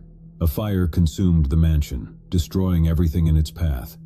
Eleanor's lifeless body was found in the charred remains, while Robert was never seen again. The fire was declared an accident, but rumors of foul play and a family's desire to protect its reputation lingered in the shadows. As Nina continued to uncover the details of the Hawthorne scandal, She became increasingly obsessed with the story. She knew there was more to the tragedy than met the eye, and she was determined to unearth the truth, no matter the cost. Nina's investigation into the Hawthorne scandal consumed her days and haunted her nights. She spent hours at the local archives, meticulously piecing together the events that had led to the mansion's destruction and Eleanor's death. The more she learned, the more she became convinced that there was a cover-up, a dark secret that the Hawthorne family had gone to great lengths to protect. She tracked down descendants of the Hawthorne family, hoping to find answers that had been hidden for generations, but her inquiries were met with silence and hostility. The family had long since closed ranks, and they were unwilling to revisit the past. Undeterred, Nina turned her attention to the city's elderly residents, hoping to find someone who had a first-hand account of the events surrounding the fire. It was during one of these interviews that she met Mrs. Emily Collins, a frail elderly woman who had once worked as a housemaid for the Hawthornes. Mrs. Collins, with her thinning white hair and faded blue eyes, welcomed Nina into her modest home. She had lived in Ashford her entire life and had been a witness to the events that had unfolded all those years ago. As Nina listened to Mrs. Collins's recollections, a chilling tale began to emerge. The night of the fire, she had been working late in the mansion, unaware of the young lover's plan to elope. She described hearing faint whispers and footsteps in the hallway outside Eleanor's room, followed by the sound of a struggle. "I heard Eleanor and Robert arguing," Mrs. Collins said, her voice trembling with the weight of her memories. "I wanted to go to them to help, but I was too afraid. And then there was a terrible scream." Tears welled up in Mrs. Collins' eyes as she recounted how she had hidden in a closet, too terrified to move, as the fire raged through the mansion. She had heard the desperate cries of Eleanor and the frantic shouts of the Hawthorne family, but she had been powerless to intervene. Nina's heart raced as she realized the significance of Mrs. Collins's testimony. It suggested foul play, a struggle between Eleanor and someone else in the moments leading up to the fire. It was a revelation that could shatter the long-held belief that the fire had been a tragic accident. Determined to uncover the full truth, Nina delved deeper into the Hawthorne family's history. She uncovered a pattern of secrecy and manipulation, a family that had gone to great lengths to maintain its image of respectability.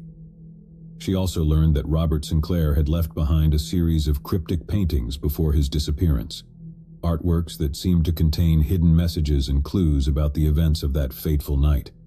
The paintings, long thought to be lost, were rumored to hold the key to unlocking the Hawthorne mystery.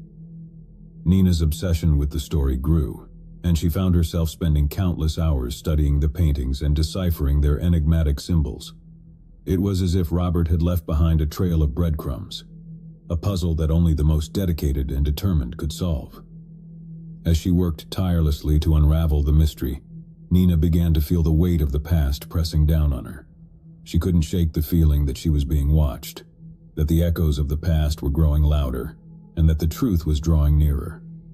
Months turned into years, and Nina's investigation into the Hawthorne scandal consumed her life. She had become a recluse, devoting every waking moment to unraveling the mystery that had haunted Ashford for generations. Her quest had taken her to the darkest corners of the city, and she had unearthed long-buried secrets that had been hidden for decades. She had tracked down the descendants of the Hawthorne family, each one harboring their own guilty secrets and fears of exposure. But it was the cryptic paintings left behind by Robert Sinclair that held the key to the truth. Nina had painstakingly decoded the hidden messages within the artwork, and they pointed to a chilling revelation. The fire that had claimed Eleanor's life had been deliberately set. The evidence was circumstantial, but it was enough to reopen the investigation into the Hawthorne scandal. The local authorities, who had long believed the fire to be an accident, were hesitant to accept the new information. But Nina's unwavering determination forced them to re-examine the case. As the investigation gained momentum, tensions in Ashford began to rise. The descendants of the Hawthorne family vehemently denied any involvement in Eleanor's death, but the evidence continued to mount against them. Old wounds were reopened, and the city found itself torn between a desire for justice and a fear of the scandal's consequences. Nina's obsession with the case had taken a toll on her personal life. She had become estranged from her friends and family, who could no longer understand the depths of her commitment to uncovering the truth. Her once promising career had stalled, replaced by a singular focus on the Hawthorne scandal. The echoes of the past seemed to grow louder with each passing day, and Nina couldn't escape the feeling that she was being watched. She began to receive anonymous threats, warning her to abandon her investigation or face dire consequences. But Nina refused to be intimidated. She had come too far to turn back now. She continued to dig deeper, determined to expose the truth and bring closure to the city of Ashford. As Nina's investigation reached its climax, the city of Ashford held its breath. The evidence against the Hawthorne family was overwhelming, and it seemed that justice would finally be served for Eleanor's tragic death. But the truth, as it often does, came at a cost. The revelations tore apart the Hawthorne family, exposing long-held secrets and betrayals. The descendants, burdened by guilt and shame, were forced to confront their family's dark legacy. Nina, however, was not prepared for the final twist in the Hawthorne scandal. As she delved deeper into the family's history, she uncovered a shocking revelation. The person responsible for Eleanor's death had been none other than Robert Sinclair, the man she had once loved. Robert's motive had been a twisted one. He had become obsessed with Eleanor, believing that her family's wealth and status were the key to his success as an artist. Fueled by jealousy and greed, he had set the fire that had claimed her life, all in the misguided belief that her death would propel him to fame and fortune. Nina's world crumbled as she grappled with the knowledge that the man she had been searching for all these years had been the very source of the tragedy she had sought to uncover. She couldn't reconcile the Robert she had known through his art with the man who had committed such a heinous act. The city of Ashford, too, struggled to come to terms with the truth. The echoes of the past reverberated through its streets, leaving a haunting sense of unease. The scandal that had once been buried had now been laid bare, and the scars it had left behind were unlikely to heal. Nina, her obsession finally laid to rest, left Ashford behind, her heart heavy with the weight of the truth. She had uncovered the unforgiving echoes of a tragedy that had haunted the city for generations, and in doing so she had learned that some secrets were better left buried. As she drove away from the city, she couldn't help but wonder if the price of uncovering the truth had been too high. The Hawthorne scandal had taken a toll on her life, leaving her with more questions than answers and a profound sense of loss. But in the end, she had fulfilled her role as a journalist, to seek the truth, no matter the cost. And in the shadows of Ashford's historic streets, the echoes of a long-buried scandal would continue to whisper their secrets, a reminder that the past could never truly be forgotten. I never should have gone to that abandoned asylum. It had always been a place of morbid fascination for me, and one fateful summer night, curiosity got the better of my fear. Little did I know that this decision would plunge me into a nightmare beyond my wildest imagination. It was a moonless night, and the air was thick with foreboding as I made my way through the overgrown path leading to the asylum. My footsteps echoed eerily in the silence, and the crunch of leaves beneath my feet was a symphony of dread. The asylum loomed ahead, its decaying facade illuminated only by the faint glow of my flashlight. As I stepped through the shattered remnants of a once imposing entrance, a chilling gust of wind enveloped me, as if the building itself were exhaling a malevolent breath. The interior was a maze of decaying corridors and shattered windows, where shadows danced in sinister patterns. My heart pounded, but I pressed on, compelled by an irresistible force. I followed the eerie sounds of distant whispers deeper into the asylum, my flashlight flickering as if it, too, was afraid of what lurked within. Suddenly I stumbled upon a room, its door hanging ajar. The room was furnished with rusted metal beds, their surfaces stained with unspeakable horrors.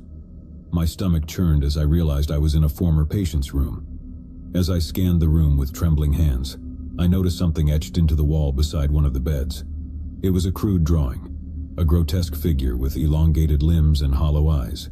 Beside it, the words "he sees" were scrawled in blood-red letters.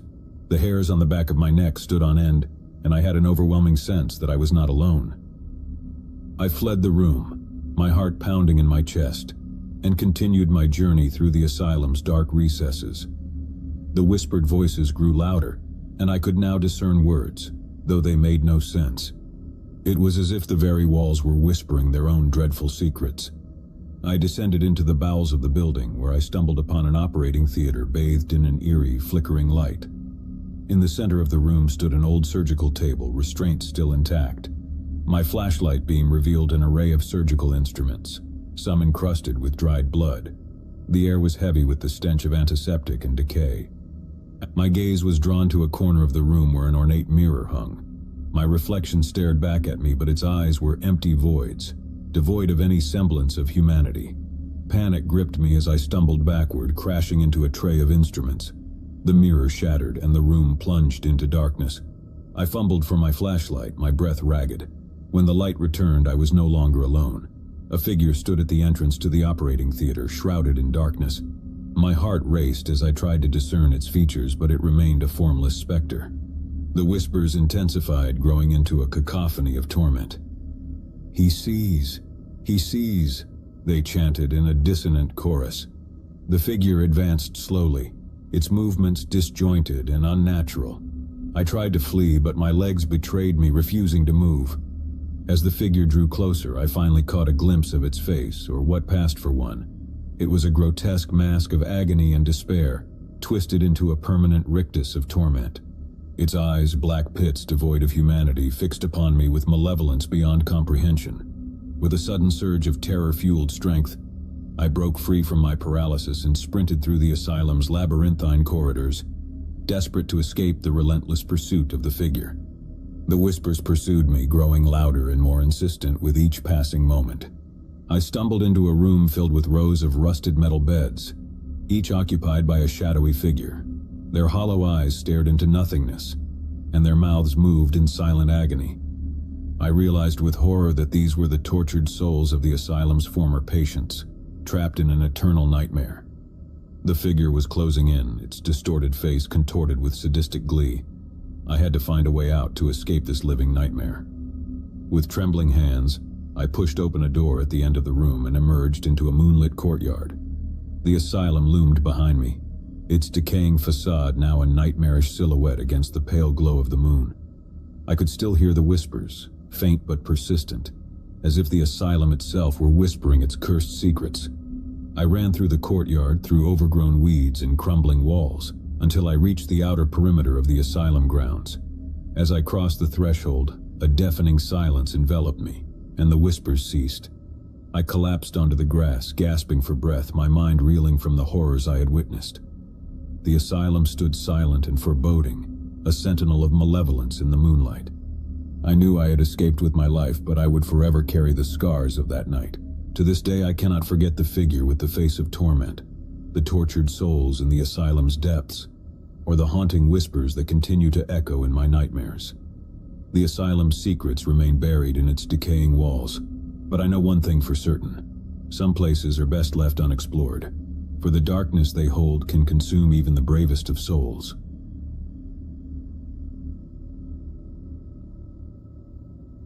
It had been a grueling week of hiking in the remote wilderness, and exhaustion had settled deep into our bones. My friends and I had embarked on this adventure seeking solitude and adventure, but we had no idea what awaited us in the heart of the forest. As we set up camp near a serene lake, we couldn't help but marvel at the beauty that surrounded us. Towering trees formed a natural canopy overhead, and the still waters of the lake reflected the deep blue sky.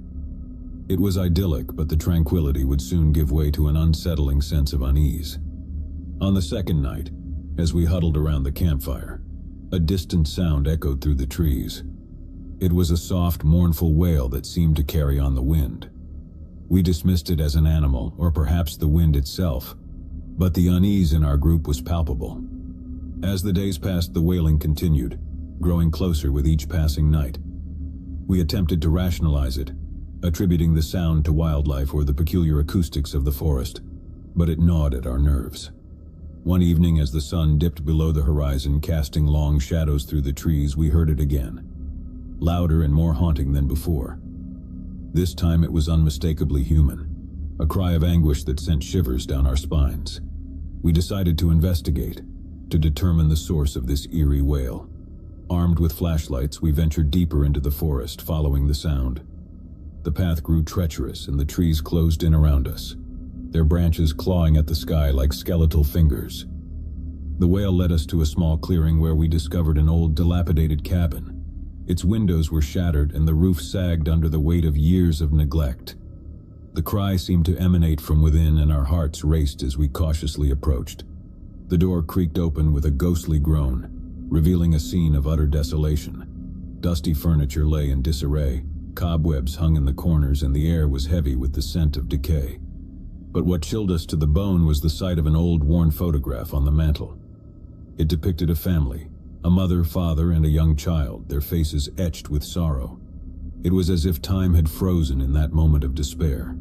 Beneath the photograph was an inscription, "Never forget." The wailing continued, echoing through the cabin's decaying walls. We followed it to a room at the back of the cabin, where we discovered an old wooden trapdoor in the floor. With trembling hands, we lifted it, revealing a dark earthen tunnel beneath. Hesitant but driven by curiosity, we descended into the tunnel, our flashlights piercing the oppressive darkness. The cries grew louder, and we soon realized their source. A hidden chamber buried deep underground.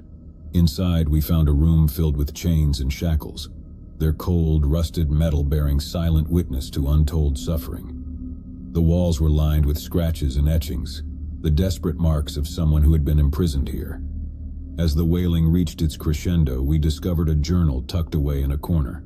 Its pages were filled with the anguished writings of a man who had been locked in this chamber, tormented by the relentless cries that had haunted us. We never did learn the fate of the man who had penned those desperate words, but the eerie cries that had led us to this place had been his torment, a ghostly echo of a tragedy long forgotten. Terrified and shaken, we fled the cabin, leaving behind the wailing and the darkness that had consumed it. We returned to our campsite, packed our gear, and left the wilderness behind, haunted by the chilling discovery we had made. To this day, the memory of that forsaken cabin and its mournful cries lingers in my nightmares, a reminder that even in the depths of the wilderness, the past can reach out and grasp you in its chilling grip.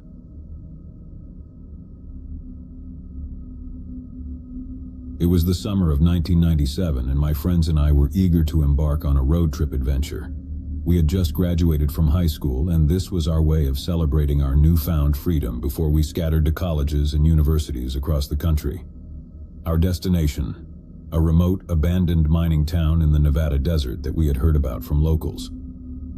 The sun hung low on the horizon as we set out on that fateful morning. 4 friends packed into a beat-up old van with a map spread across the dashboard. The desert stretched out before us, a vast expanse of sand and sagebrush that seemed to go on forever. It was desolate and eerily quiet, with only the occasional tumbleweed rolling across the cracked highway. Hours passed and the landscape remained unchanged. The old town was rumored to be located far off the beaten path, and we began to wonder if we were on the right track. The relentless sun beat down on us, and our excitement began to wane as the miles dragged on. Just as we were about to give up and turn back, we spotted a weathered sign by the roadside. "Welcome to Dustwood Population Zero." It was faded and barely legible, but it was the confirmation we needed. We followed a narrow dirt road off the highway and into the desert, winding deeper into the arid wilderness. As we approached Dustwood, we were struck by the sight of dilapidated buildings rising from the desert like specters of a bygone era. The town had been abandoned for decades, its wooden structures weathered by time and neglect. We couldn't help but be drawn to the eerie allure of a place forgotten by the world. We parked the van in the town's dusty square, the tires crunching on gravel as we exited the vehicle. The air was hot and dry, and the silence was oppressive. The only sounds were the distant hum of the wind and the creaking of old timbers. Our first stop was an old saloon, its swinging doors barely hanging on their hinges. Inside, the bar was covered in a layer of dust, and broken glass littered the floor. Faded posters and remnants of a bygone era decorated the walls. It was as if the town's inhabitants had simply vanished, leaving everything behind. As we explored further, we stumbled upon the remnants of a schoolhouse, its chalkboard still covered in faded lessons, and a long-abandoned general store, its shelves barren and splintered. It was a town frozen in time, a snapshot of a once-thriving community that had fallen into decay. We ventured deeper into Dustwood, our footsteps echoing in the empty streets. It was as if the town itself was holding its breath, waiting for something to break the silence. The sun was beginning to dip below the horizon, casting long shadows that seemed to stretch infinitely. As we approached the outskirts of town, we noticed a building that stood apart from the others. A large, imposing structure that loomed like a dark sentinel against the fading light. It was the old Dustwood mine, the source of the town's prosperity in its heyday. We couldn't resist the urge to explore the mine, and we made our way inside, our flashlights piercing the inky darkness. The air grew cooler and damper as we descended into the depths of the earth. The tunnels seemed to stretch on forever, their walls lined with the remnants of mining equipment. As we ventured deeper, the walls of the mine began to close in around us, and the sense of isolation grew more pronounced. The beams of our flashlights danced along the walls, revealing ancient cave-ins and tunnels that seemed to lead to nowhere. Suddenly, we stumbled upon something that sent shivers down our spines. A series of handprints, smeared in what appeared to be blood along the tunnel walls. They were accompanied by crude drawings of terrified faces and desperate pleas for help.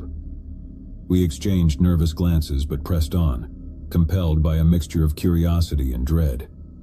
The tunnels twisted and turned, leading us deeper into the labyrinthine darkness. The air grew colder and the silence was oppressive. It was then that we heard it, a faint, distant sound like a whisper carried on the wind. At first, we dismissed it as our imagination, but it grew louder and more insistent, echoing through the tunnels like a mournful cry. We followed the sound, our footsteps echoing in the narrow confines of the mine. It led us to a chamber, its walls adorned with more blood-smeared handprints and chilling messages.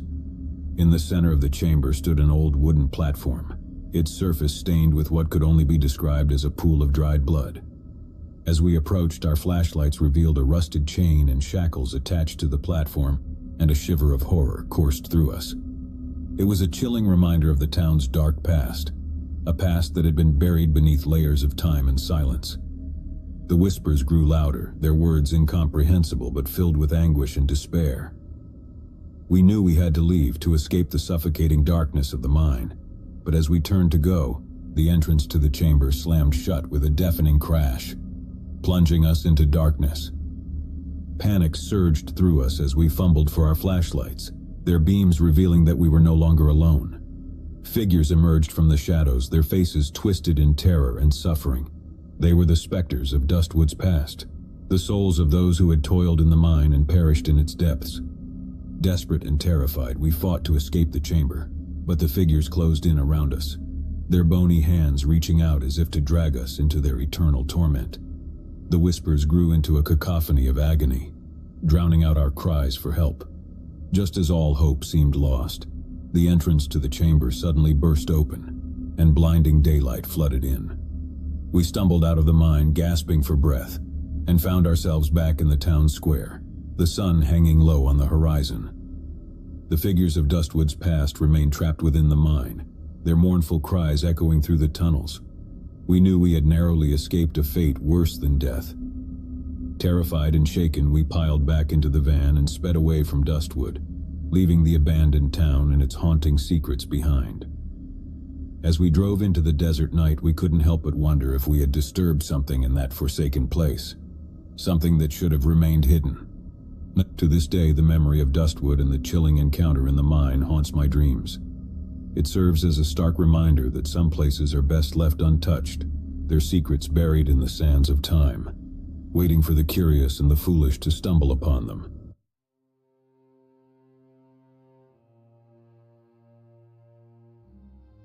Sarah and Mark had always dreamed of owning a charming old house with character. So when they stumbled upon a dilapidated Victorian mansion tucked away on a quiet street, they couldn't believe their luck. The place was a mess, but they saw its potential. With determination, they began the renovations. The first few weeks went smoothly as they painted walls, replaced floorboards, and restored the grand staircase. But then, strange things started happening. One evening, Sarah left her paintbrush on the kitchen counter while she went to fetch a glass of water. When she returned, the brush was on the floor, and the faucet was running. She assumed it was Mark playing a prank, but he denied it. As days turned into weeks, the occurrences became more unsettling. Tools would vanish only to reappear in odd places. Eerie whispers echoed through the empty hallways at night, and both Sarah and Mark felt a constant chill in the air, no matter how high they turned up the heating. One evening, as they relaxed in the living room after a long day's work, they heard the creaking of footsteps on the stairs above. Their hearts pounded as they looked at each other, both thinking the same thing. Mark grabbed a flashlight and they crept up the staircase, their footsteps echoing through the hollow house. The upper floor was dark, save for the occasional flicker of a candle-like glow that seemed to be moving ahead of them. Following the eerie light, they found themselves in a dusty, neglected room.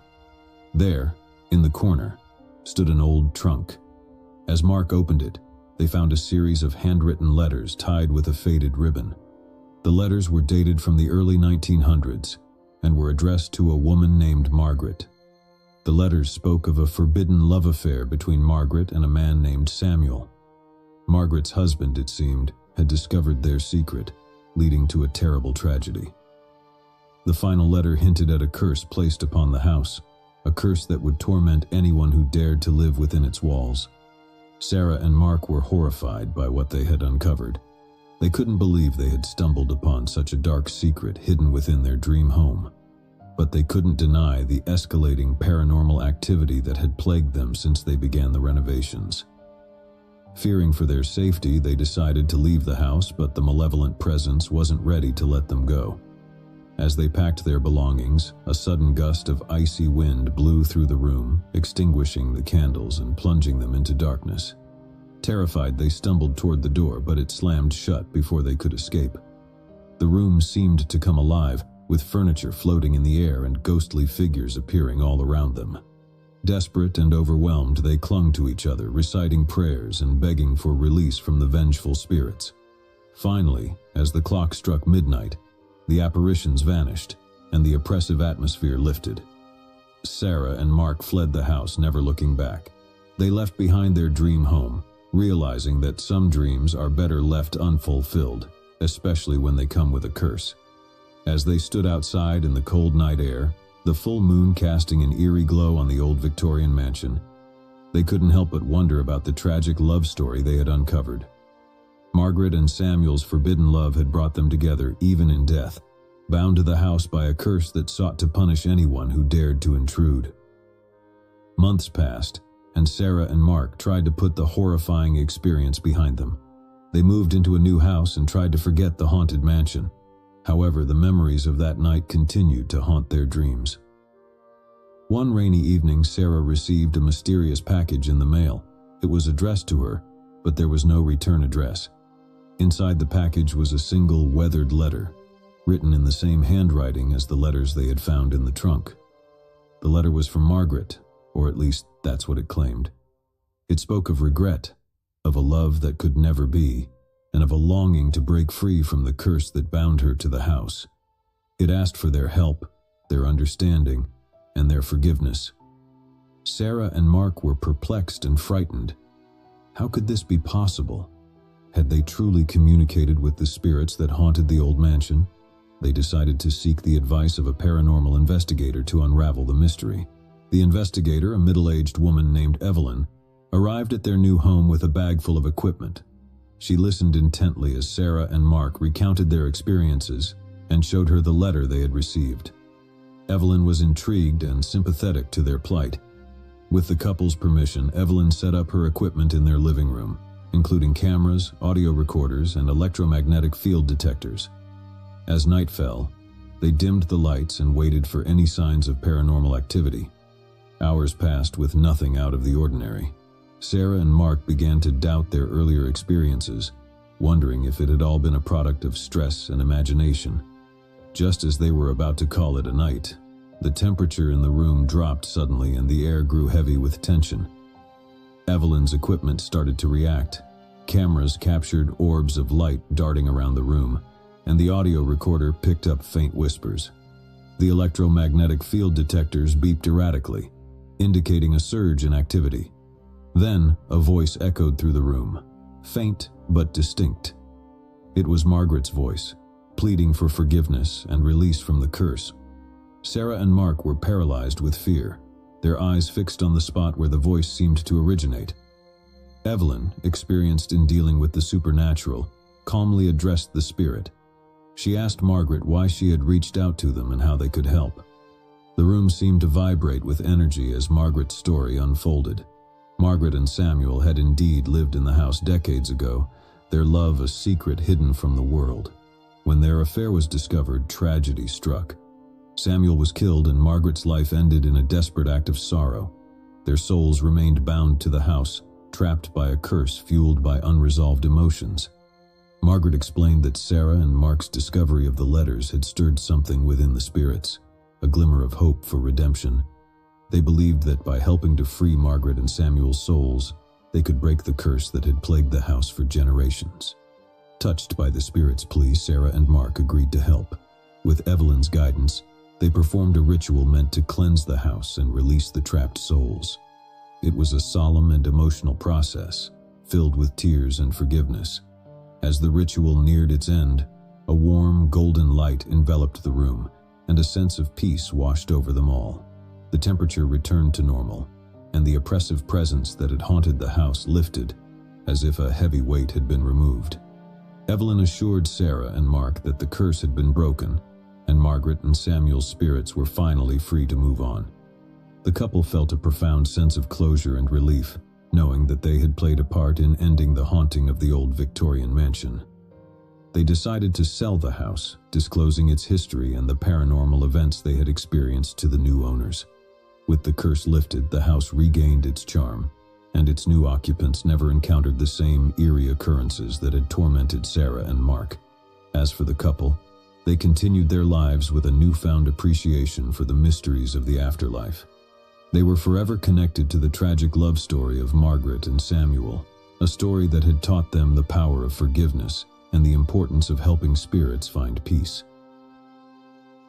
When Emma inherited her grandmother's Victorian mansion, she saw it as an opportunity for a fresh start. The house stood nestled among ancient oaks, its exterior adorned with intricate gingerbread trim. Memories of childhood visits filled her with nostalgia, and she couldn't wait to restore the place to its former glory. As she explored the house, memories of her grandmother flooded back. Warm evenings in the garden, the comforting scent of her famous apple pie, and the soothing lullabies that used to fill the air.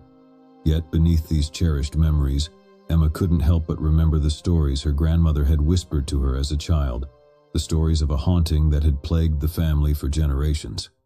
One evening, as Emma was sifting through her grandmother's old belongings in the attic, she stumbled upon a stack of dusty journals. These journals, she soon realized, were her grandmother's personal diaries, filled with tales of strange occurrences and her growing fear of the house.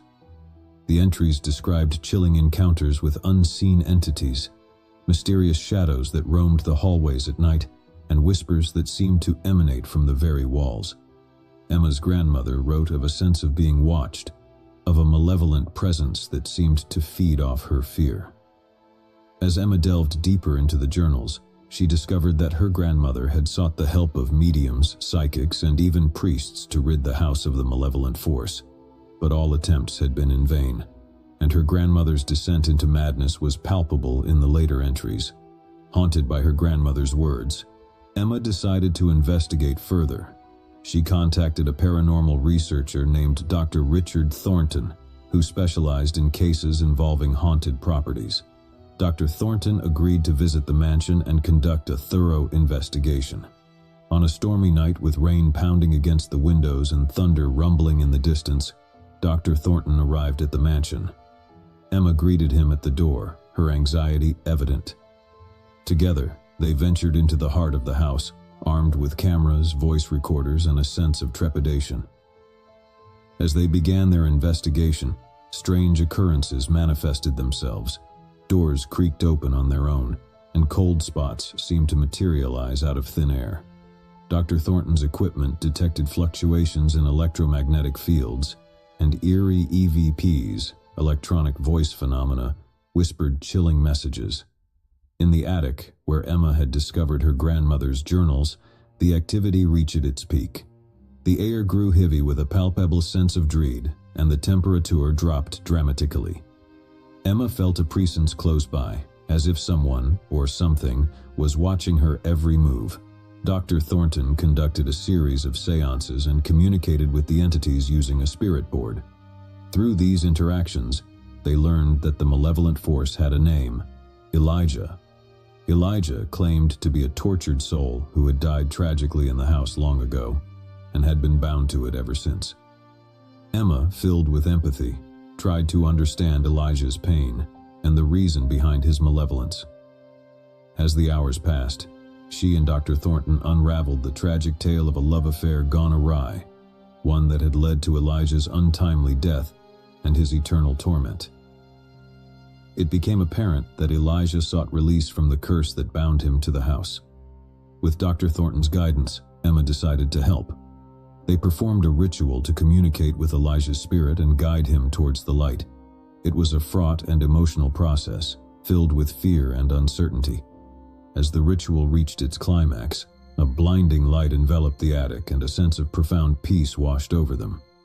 Emma could feel Elijah's presence receding, and she knew that he had finally found the release he had longed for.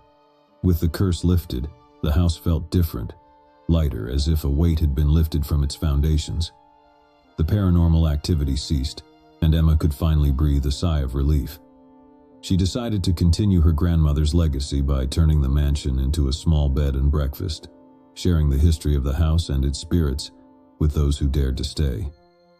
Emma knew that her grandmother's tragic story was finally at an end, and she had played a part in bringing peace to the restless spirits that had haunted the old Victorian mansion for generations. Alex and Jess had purchased their dream home, an old charming cottage nestled in a picturesque countryside. The house had a unique character with its exposed wooden beams, stone fireplace, and a sense of history that seemed to seep through its walls. They believed it was the perfect place to start their life together. As they settled into their new home, they couldn't help but feel a sense of wonder and excitement. The cottage held so much potential, and they looked forward to making it their own. But their journey of discovery would soon take an eerie turn. One sunny afternoon, while Alex was inspecting the basement for any needed repairs, he noticed an unusual gap in the stone wall that seemed out of place. Curiosity piqued, he investigated further and discovered a hidden door. It was concealed behind a stack of old crates and almost impossible to spot. Alex and Jess worked together to pry the door open, revealing a narrow, dusty corridor that led to a small, forgotten room. The room was filled with cobwebs, and the air was heavy with the scent of age. But what captured their attention most was an old, leather-bound diary sitting on a dusty wooden table in the center of the room. The diary was dated from the early 1900s and belonged to a woman named Eleanor. As they began to read, they became engrossed in the life of the previous occupant. Eleanor had lived in the cottage with her husband Arthur and their young daughter Emily. Eleanor's entries chronicled the family's life, but as they read further, they encountered disturbing details. Eleanor wrote of a mysterious presence in the house, one that seemed to manifest in the form of eerie whispers, inexplicable drafts of cold air, and objects moving on their own. The entries grew more frantic as Eleanor described sleepless nights and a growing sense of dread. She mentioned hearing voices that urged her to leave the cottage, warning her that something malevolent resided within its walls. But she and Arthur were determined to keep their home and protect their daughter. As Alex and Jess continued to read, they noticed a pattern in Eleanor's entries, the mention of a secret room hidden in the basement. Eleanor believed that whatever haunted their home was tied to that hidden space. She wrote of her plans to uncover its mysteries, but the diary abruptly stopped. Alex and Jess were both intrigued and unnerved by the diary's contents.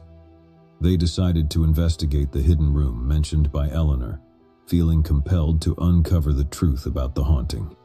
With flashlights in hand, they descended into the basement and followed the narrow corridor to the secret room.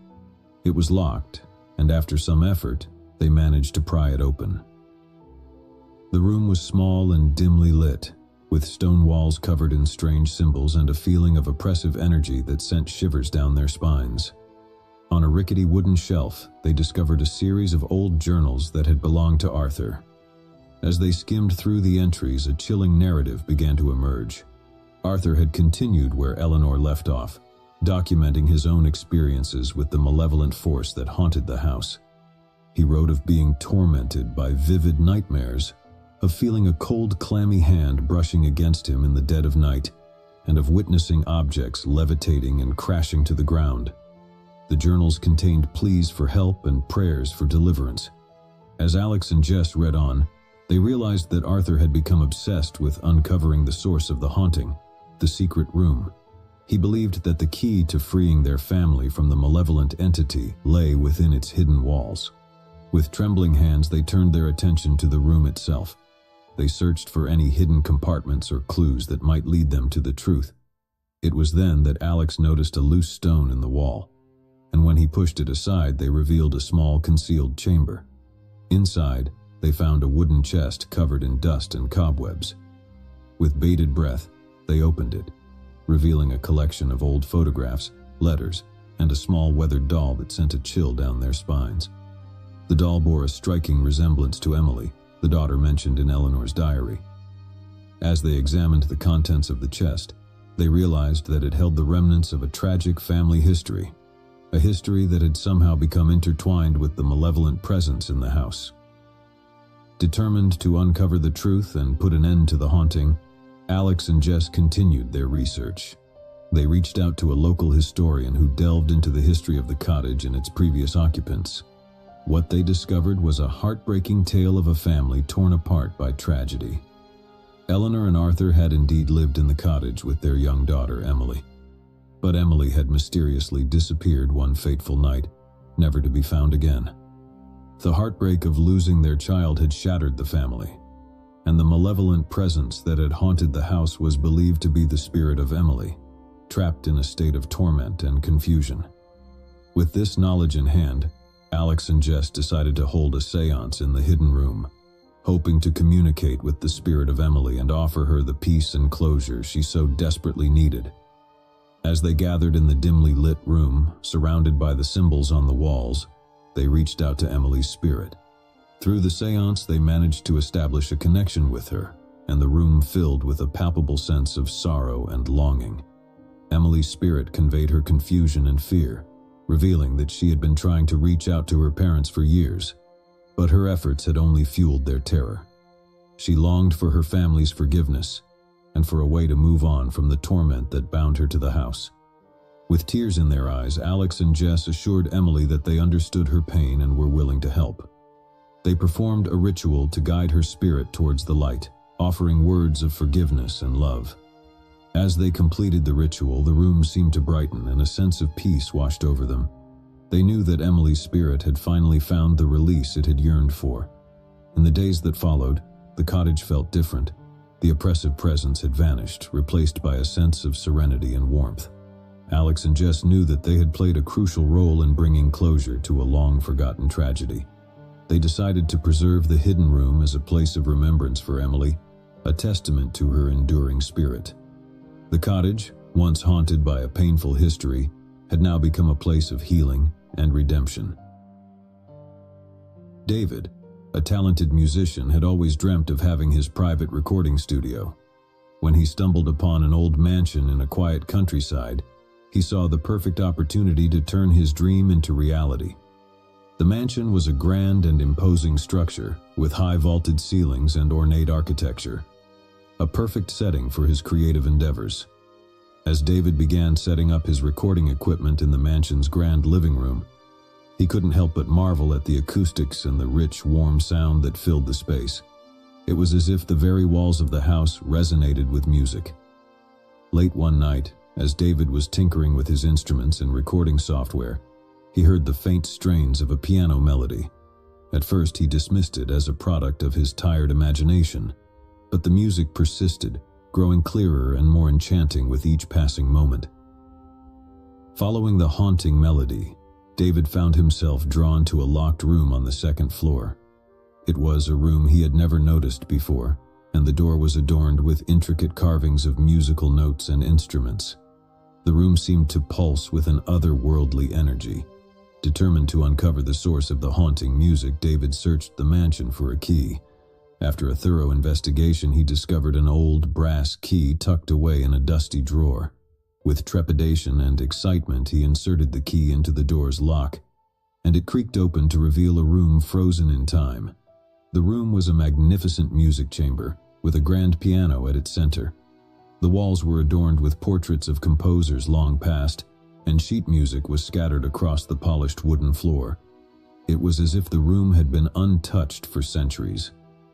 As David approached the grand piano, he noticed a journal resting on its dusty surface.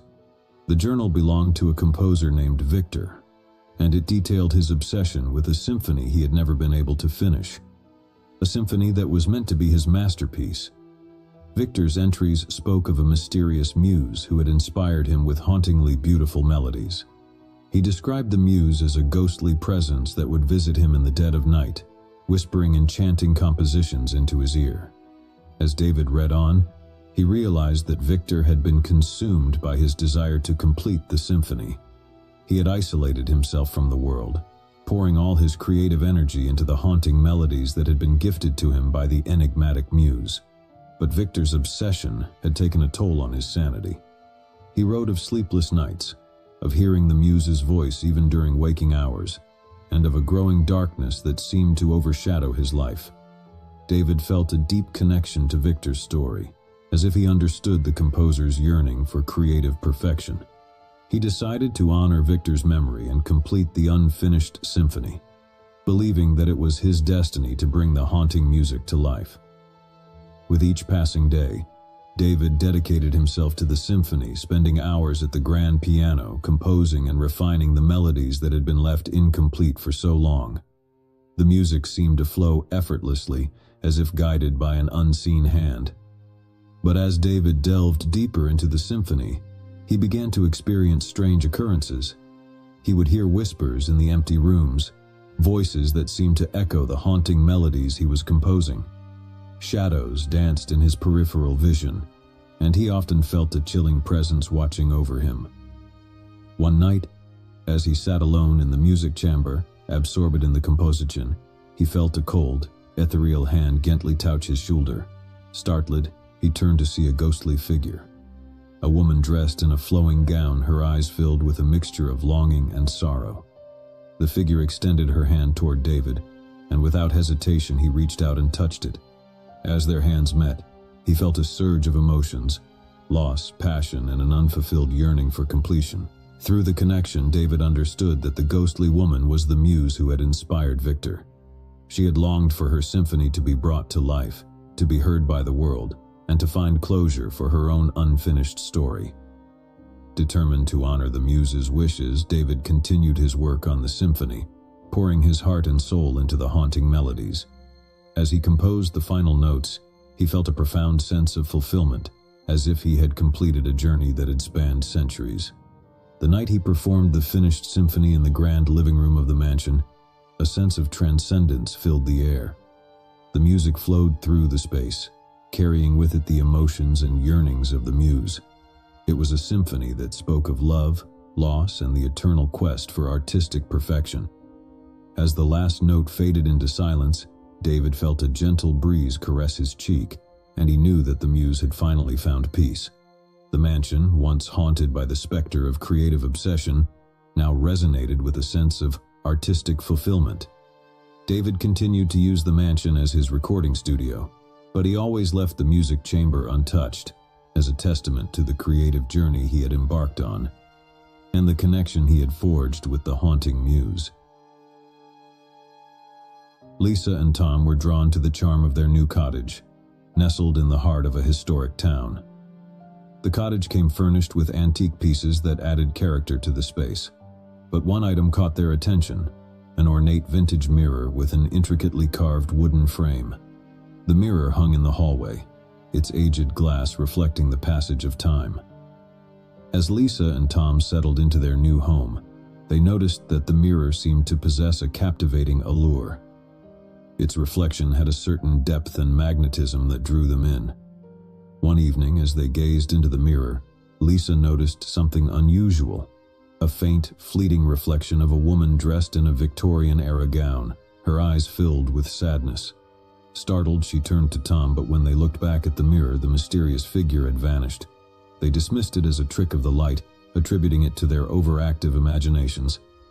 However, as the days passed, they began to experience more peculiar occurrences. Objects would disappear from their usual places, only to reappear in front of the mirror. Unexplained cold drafts swept through the hallway, and they often heard whispers that seemed to emanate from the mirror itself. Tom decided to do some research into the history of the mirror, and he discovered that it had once belonged to a wealthy family who had lived in the cottage more than a century ago. Tragedy had befallen the family when their daughter, Eleanor, had gone missing under mysterious circumstances, never to be found. Eleanor's disappearance had cast a shadow over the cottage, and her distraught parents had commissioned the ornate mirror in her memory. It was said that they believed the mirror held a connection to their lost daughter's spirit and that it possessed the power to reveal her fate. As Tom delved deeper into the mirror's history, he uncovered a series of letters written by Eleanor's parents. In these letters, they spoke of their anguish and their belief that Eleanor's spirit still lingered within the mirror. They described seeing glimpses of her reflection and hearing her voice in the stillness of the night.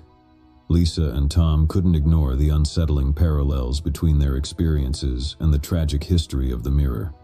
They began to suspect that Eleanor's spirit was reaching out to them, seeking to communicate or find closure for her long-forgotten story. Determined to unravel the mystery, they decided to conduct a séance in front of the mirror, hoping to establish a connection with Eleanor's spirit. They invited a medium named Professor Evelyn Hartley to assist them in their endeavor. As night fell, Lisa, Tom, and Professor Hartley gathered in the hallway, with the ornate mirror as their focal point. They lit candles and prepared to communicate with whatever presence may dwell within the antique glass. As the séance began, they felt a palpable shift in the atmosphere. The room grew colder, and the reflection in the mirror seemed to waver, as if the surface held a portal to another realm. Professor Hartley channeled her energy, inviting any spirits present to make contact. Whispers filled the air, and the temperature continued to drop. In the mirror's reflection, a faint image began to form. A young woman dressed in a Victorian gown, her eyes filled with a mixture of sorrow and longing. Eleanor's spirit had indeed reached out to them. Through the séance, she conveyed her desire for her story to be heard and her fate to be acknowledged. She revealed that she had been trapped in a liminal state, unable to move on until her story was acknowledged and the mystery of her disappearance was solved. Lisa and Tom listened attentively, offering words of compassion and understanding. They assured Eleanor that they would do everything in their power to uncover the truth about her fate and to help her find the peace she sought. With their promise, Eleanor's spirit seemed to brighten and the room filled with an ethereal light. It was as if a weight had been lifted, and the mirror's surface grew still and serene. In the days that followed, Lisa and Tom embarked on a journey to uncover the truth behind Eleanor's disappearance. They combed through historical records, conducted interviews with local historians, and even consulted psychics to piece together the puzzle of the past. Their efforts led them to a hidden chamber in the cottage's basement, a chamber that had been sealed for decades. Inside, they discovered a collection of old journals and letters that revealed a dark secret: the involvement of a trusted family friend in Eleanor's disappearance. With this newfound knowledge, Lisa and Tom sought justice for Eleanor, even if it was long overdue. They brought the evidence to the authorities, leading to the posthumous exoneration of Eleanor's name and the exposure of the guilty party. Eleanor's spirit, freed from the torment of her unresolved story, visited Lisa and Tom one final time. In the reflection of the ornate mirror, she appeared, her eyes now filled with gratitude and peace. She thanked them for their dedication and compassion, and assured them that she could finally move on to the next realm. As time passed, the cottage's haunting occurrences ceased, and the ornate mirror no longer held a connection to the past. Lisa and Tom decided to keep the mirror as a symbol of their journey, one that had brought justice, closure, and peace to a long-forgotten tragedy.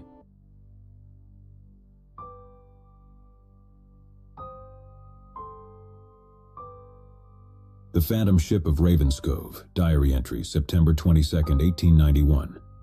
Dear Diary, today I find myself in the coastal village of Ravenscove, where a chilling legend has gripped the hearts of the locals. A phantom ship that emerges from the fog-shrouded sea. Last night, as I stood upon the rugged cliffs, I witnessed the ghostly vessel firsthand. It materialized from the mist, its tattered sails billowing in the ethereal breeze. The crew, skeletal and draped in seaweed, toiled ceaselessly, their hollow eyes fixed upon some unseen task. The ship's name, etched into the rotting wood, struck fear into the hearts of those who gazed upon it. The Spectre's Revenge. It sailed past with an eerie silence, and I could not suppress a shudder. The villagers believe the ship is cursed, doomed to haunt these waters for eternity, and they dare not speak its name. It is said that any who do so are doomed to join the phantom crew in their spectral toil. My curiosity led me to delve into the history of Ravenscove, unearthing the dark tale of the Spectre's Revenge. The ship had once belonged to Captain William Blackwood, a feared pirate who plundered these very shores in the late 1700s. It was said that Blackwood's lust for treasure knew no bounds, and he would stop at nothing to amass his ill-gotten riches. Legend has it that he made a sinister pact with a malevolent sea spirit, binding his own soul to the cursed ship in exchange for untold wealth. As the years passed, Blackwood's greed only grew, and the Spectre's Revenge became a vessel of terror, leaving destruction in its wake. Villagers lived in fear of the pirate captain's return, and many whispered that he had become a wraith forever condemned to roam the seas. Determined to uncover the truth, I embarked on a perilous journey to the underwater cave rumored to be the resting place of Blackwood's ill-gotten treasures and the source of the curse. Armed with a diving suit and lantern, I descended into the depths. Within the cave's eerie confines, I found a treasure chest encrusted with barnacles and seaweed. As I pried it open, a sense of foreboding washed over me. Inside, I discovered not gold or jewels, but a tattered journal, the diary of Captain William Blackwood himself. The diary recounted Blackwood's descent into madness as the curse took hold. He wrote of the ceaseless torment inflicted upon him and his crew, of voices in the night that whispered of their impending doom. The sea spirit he had bargained with demanded not only their lives but their souls. With trembling hands, I returned to the surface, diary in hand. It was then that I realized the key to breaking the curse lay not in hoarding treasure, but in releasing the tormented spirits. Under the light of the full moon, I conducted a solemn ritual, beseeching the sea spirit to release Captain Blackwood and his crew from their cursed existence. The waters churned and frothed, and for a moment it seemed as though the very sea itself responded to my plea. As the last words of the incantation left my lips, a spectral ship materialized before my eyes, but this time it bore no air of malevolence. Captain Blackwood and his crew stood upon the deck, their forms fading into the night with expressions of gratitude. The Spectre's Revenge vanished into the mist, leaving Ravenscove's shores forever. The village, once plagued by fear, now thrived, and the curse that had haunted it for generations was finally broken. The Diary of the Holloway House. Diary entry, December 10, 1887. Dear Diary, I write to you from the Holloway House, a grand estate that has stood for generations on the outskirts of London. My curiosity led me to this secluded mansion, where I now find myself ensnared in a web of darkness and despair. The mansion's halls are lined with portraits of long-dead ancestors, their eyes following my every move. But it is the diary I discovered in the library that chills me to the bone. The diary belonged to Sarah Holloway, a woman who lived here in the late 1800s. Her entries speak of a malevolent presence that haunts the house, a shadowy figure that whispers to her in the dead of night, promising power and wealth in exchange for her soul. Sarah's words are filled with dread as she recounts the entity's relentless pursuit. She writes of seeing it in the mirrors, its eyes like burning coals, and hearing its raspy voice in the corridors, urging her to fulfill its sinister pact. The diary ends abruptly, and I cannot help but wonder what became of Sarah Holloway. Is her spirit among the countless others that are said to linger in the Holloway house, forever tormented by the malevolent presence that dwells within? I fear that I may soon uncover the answers, for the whispers in the dark have grown louder, and I feel a presence closing in around me. I pray that I may escape the fate that befell Sarah Holloway. As I delved deeper into the Holloway house's history, I discovered that the mansion had been built upon an ancient burial ground, a fact that may explain the malevolent force that dwells here. The restless spirits of those interred beneath the house may be seeking retribution for the desecration of their final resting place. I consulted a local medium, Mrs. Eleanor Thornton, to help me communicate with the spirits. In a dimly lit room, she conducted a seance, calling upon the souls that lingered in the Holloway house. At first, there was only silence, but then a series of eerie knocks echoed through the room. Mrs. Thornton, her eyes closed in concentration, began to speak in a voice not her own, a voice filled with anguish and longing. The spirit identified itself as Sarah Holloway, and it spoke of the torment it had endured for decades. It yearned for release, to find peace in the afterlife. With tears in her eyes, Mrs. Thornton implored the spirit to trust us and follow the light to the other side. As the seance concluded, a sense of serenity settled over the room, and the oppressive atmosphere that had plagued the Holloway house lifted. The malevolent presence was gone, and it seemed that Sarah Holloway and the other restless spirits had finally found the peace they had sought for so long. The Holloway house, once a place of darkness, was transformed into a haven of tranquility. The portraits lining the walls no longer bore witness to suffering, and the mansion's long, dark history was rewritten with a happier ending. The Curse of the Silver Locket. Diary entry, June 3, 1899. Dear Diary, as I sit by the flickering candlelight, I am filled with an overwhelming sense of dread. It is with a heavy heart that I recount the events of the past weeks, a curse that has plagued my family for generations. The curse is tied to a silver locket, an heirloom that has been passed down through the years. It is said to hold a dark power, one that grants riches but exacts a terrible price. My great-grandmother, Eliza, was the first to bear the locket.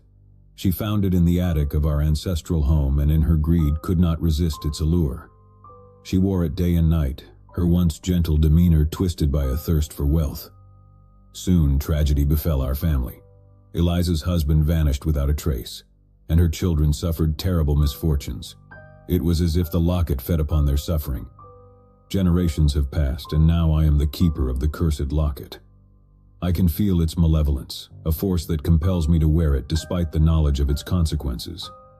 Already I have seen signs of the curse's return. My beloved cat disappeared without a trace, and the crops in our fields withered overnight. I can no longer deny that the locket is exacting its toll once more. I have made the decision to rid our family of this cursed heirloom, to break the cycle of suffering that has plagued us for so long. Tomorrow I shall seek out a way to rid myself of the locket's sinister influence, even if it means facing the darkest of horrors. May my actions spare future generations from the torment of the silver locket's curse.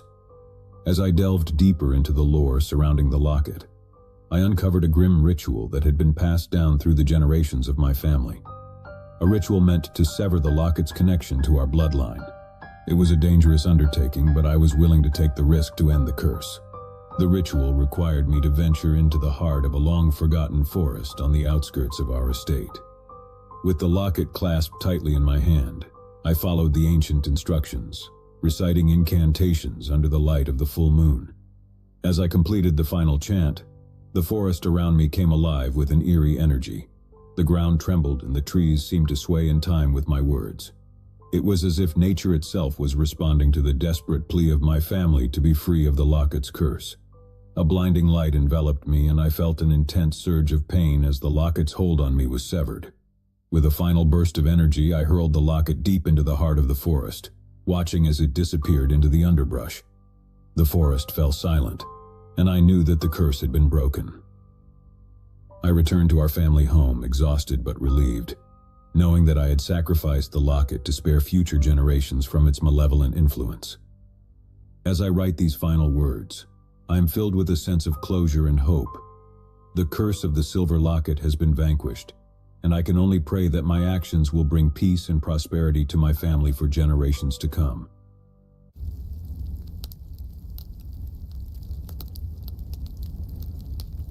The Forgotten Factory. In the heart of an industrial town, hidden away from the bustling streets and curious eyes, there stood an abandoned factory. For years, the massive, decaying structure had been left to rot, its ominous presence looming over the town like a ghost from a bygone era. The factory had once been a hub of activity, churning out textiles that had clothed generations. But as time passed, its machinery grew obsolete, and the business crumbled, leaving behind only echoes of its former glory.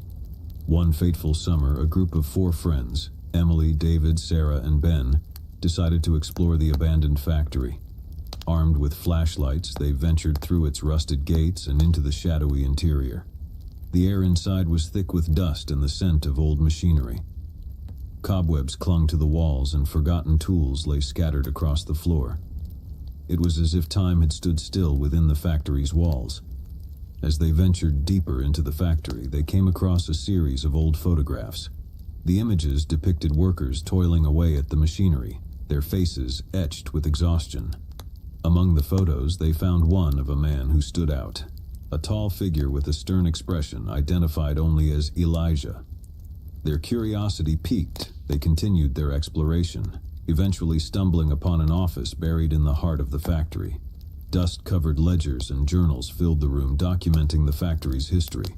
It was there they uncovered the tragic story of Elijah, the factory's enigmatic owner. Elijah had been a stern and demanding taskmaster, obsessed with productivity and profit. He had driven his workers relentlessly, often subjecting them to harsh working conditions and long hours. The ledgers detailed a string of accidents and injuries that had befallen the laborers, all seemingly swept under the rug. As they read on, they discovered a chilling account of a workers' strike that had erupted in protest of Elijah's cruel treatment. The strike had turned violent, with workers clashing with security forces hired by the factory owner. One entry in particular sent shivers down their spines. It described a night when the factory had been set ablaze, resulting in a catastrophic loss of life. Elijah had narrowly escaped the inferno, but the fire had claimed the lives of many workers. As they delved deeper into the journal, they realized that Elijah had never been held accountable for the tragedy. Instead, he had disappeared from the town, his fate shrouded in mystery. Their exploration took them to the factory's basement, a dark and foreboding space.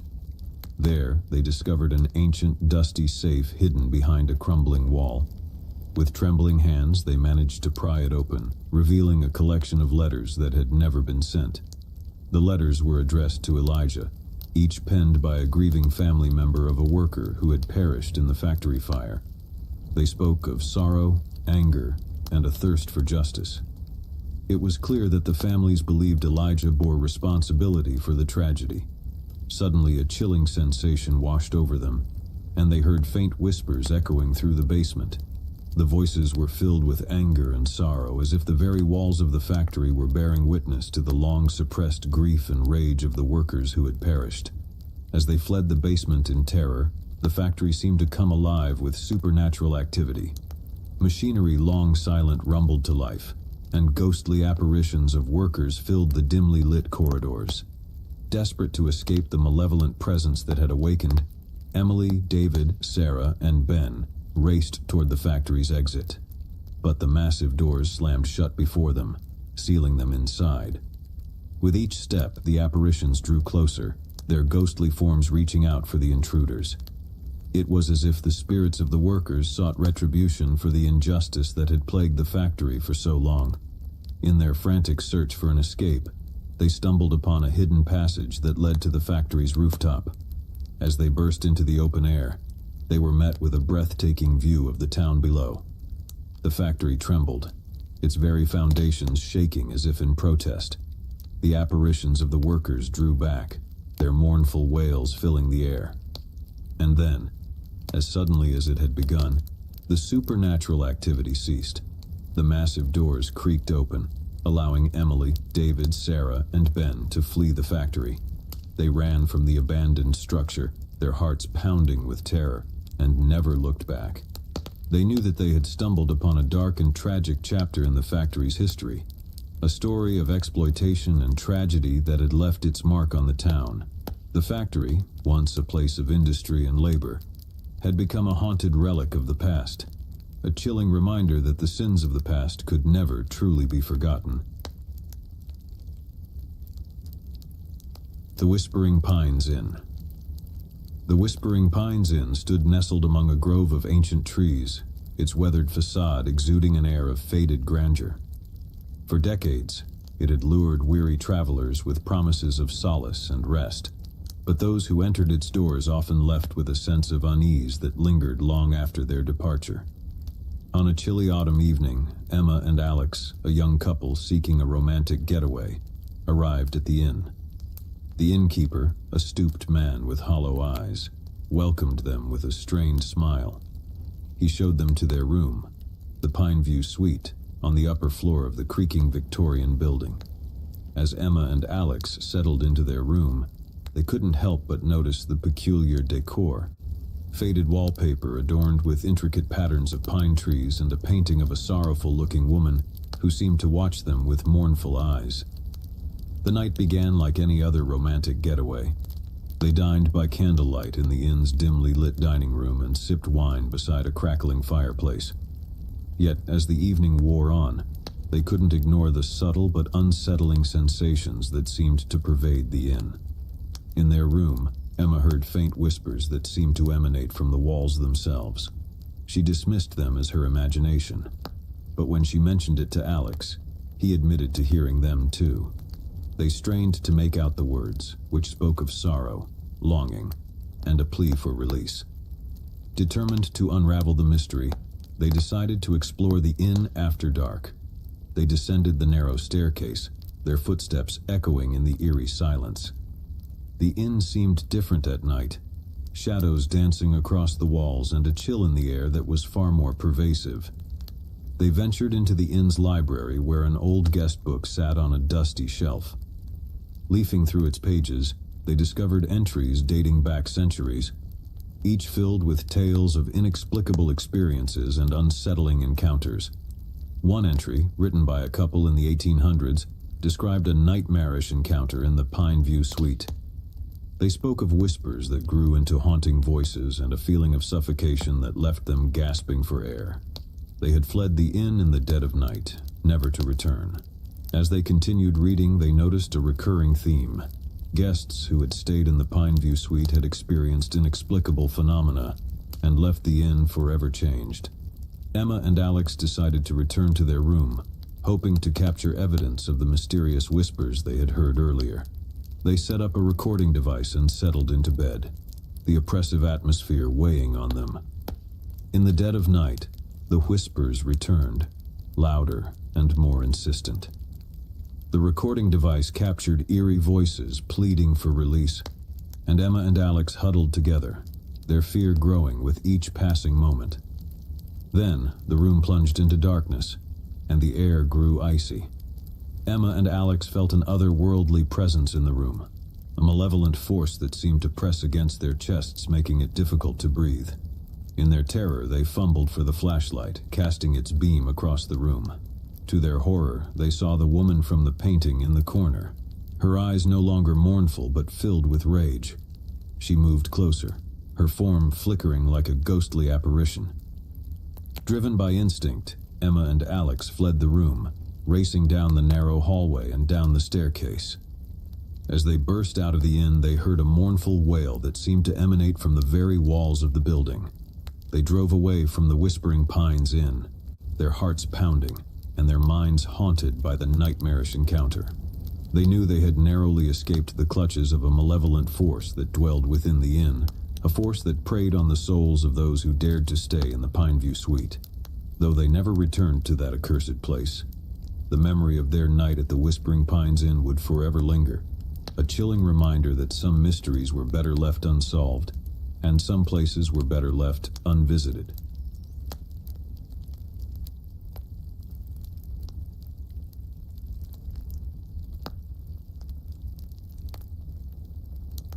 The Abandoned Mill. The abandoned mill had stood as a silent sentinel on the outskirts of town for as long as anyone could remember. Its skeletal structure loomed over the landscape, a dark and imposing presence that had long been shrouded in local legends. Among the townsfolk, Tales of the mill's malevolent history had been passed down through generations. It was said that a series of grisly murders had occurred within its walls, and the tormented spirits of the victims still roamed the crumbling structure. Curiosity often got the better of daring individuals, and one fateful night, Mark, Lisa, and Mike decided to explore the mill. Armed with flashlights and a sense of bravado, they ventured into the decaying building, their footsteps echoing in the cavernous space. As they explored the maze-like interior, the air grew heavy with a sense of foreboding. Shadows danced across the walls, and strange noises echoed in the distance. It was as if the very walls of the mill were whispering secrets of the past. In a dimly lit room, they discovered a series of faded photographs scattered across a wooden table. The images depicted a family that had once owned the mill, their faces contorted in expressions of madness and malevolence. The family's history was marred by a series of gruesome killings that had shocked the town. As they continued their exploration, they reached the upper floors of the mill, where the murders had allegedly taken place. The atmosphere grew even more oppressive, and the temperature seemed to drop dramatically. Suddenly, they heard the sound of a child's laughter echoing through the darkness. It was a haunting, ghostly sound that sent shivers down their spines. Following the eerie laughter, they discovered a small, forgotten nursery with toys strewn across the floor. As they examined the room, they noticed that the toys seemed to move of their own accord, as if guided by unseen hands. Mark reached out to pick up a dusty old teddy bear, and as he did, the laughter grew louder, filling the room with a chilling cacophony. Terrified, they fled the nursery and descended the stairs, their hearts pounding with fear.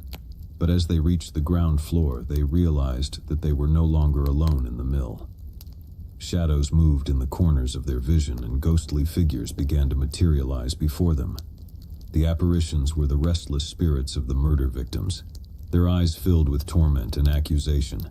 They reached out to the intruders, their ghostly fingers brushing against their skin like an icy breeze. In a desperate attempt to escape, Mark, Lisa, and Mike ran for the mill's exit. But as they crossed the threshold, they felt a bone-chilling coldness wash over them. It was as if the very spirits of the mill had latched onto them, refusing to let go. They ran through the moonlit night, the ghostly apparitions pursuing them relentlessly. It was only when they reached the town's edge that the spirits finally relented, disappearing into the darkness with mournful wails.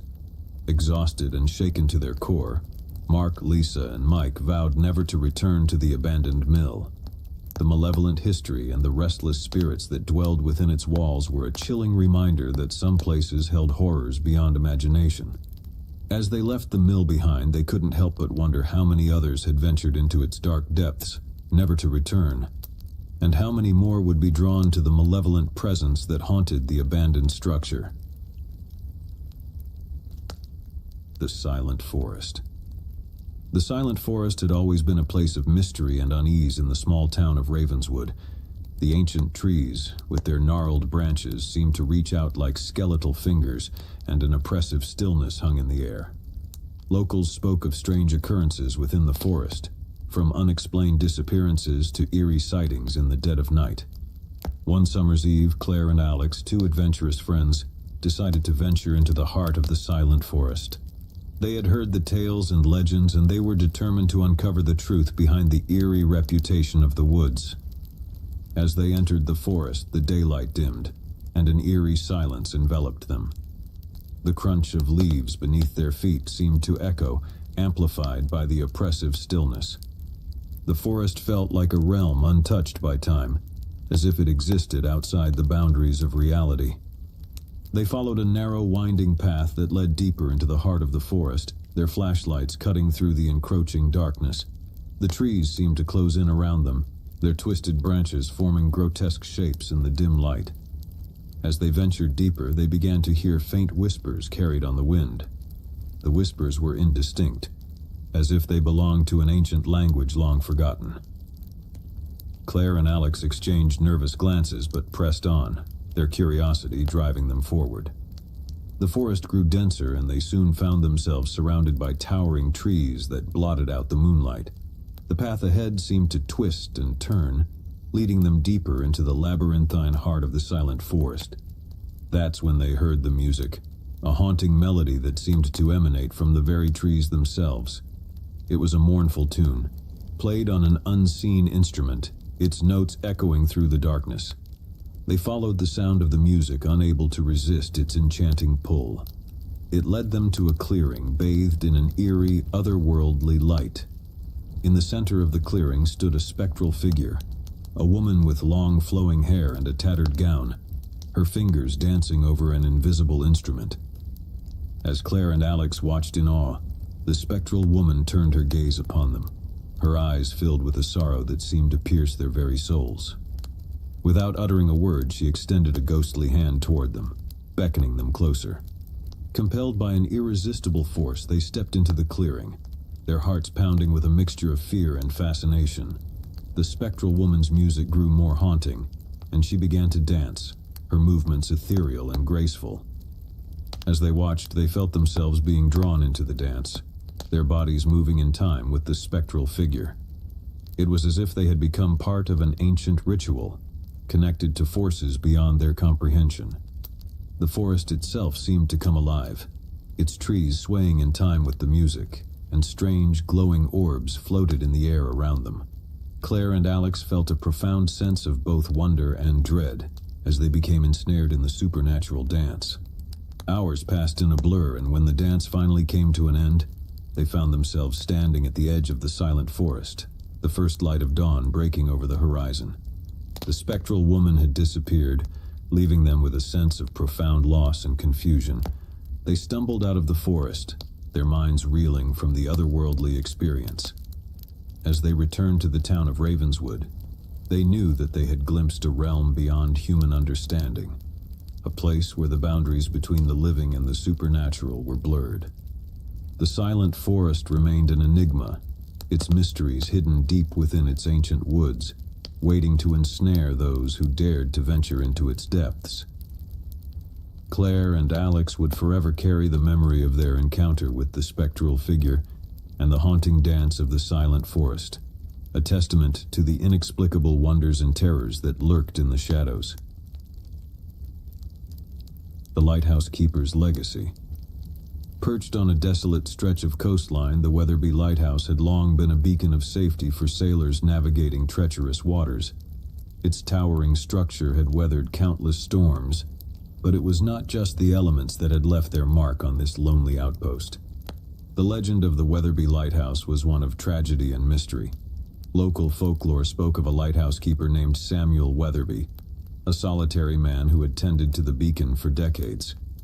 He had lived alone, shrouded in secrecy, and had rarely been seen by the townsfolk. One foggy evening, a group of friends, Kate, Tom, and Rachel, decided to visit the lighthouse as part of their coastal adventure. The tales of Samuel Weatherby had always intrigued them, and they were determined to uncover the truth behind the enigmatic keeper. As they approached the lighthouse, its towering form emerged from the mist, its light sweeping across the turbulent sea. The beacon seemed to beckon them closer, its eerie glow casting long shadows on the rocky shore. Inside the lighthouse, they found a narrow spiral staircase that wound its way to the top. As they ascended, the air grew colder, and a sense of unease settled upon them. The walls were lined with old maritime charts and faded photographs of the sea, but there was no trace of Samuel Weatherby. Finally, they reached the lantern room, where the lighthouse's powerful beam cast a piercing light out to sea. It was there that they found a dusty journal, its pages filled with Samuel Weatherby's handwritten entries. The journal spoke of a life of solitude and isolation, of a man who had become obsessed with the sea and its mysteries. Samuel had written of strange sightings in the waters below, of eerie lights that danced on the waves and ghostly apparitions that haunted the shoreline. As they read on, the entries grew more disturbing. Samuel had become convinced that a malevolent force lurked beneath the waves, a dark entity that sought to claim his soul. He had begun performing strange rituals and incantations to ward off the malevolent presence.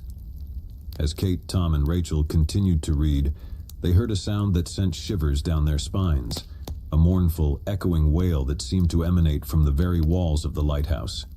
It was a sound of anguish and despair, a sound that chilled them to the bone.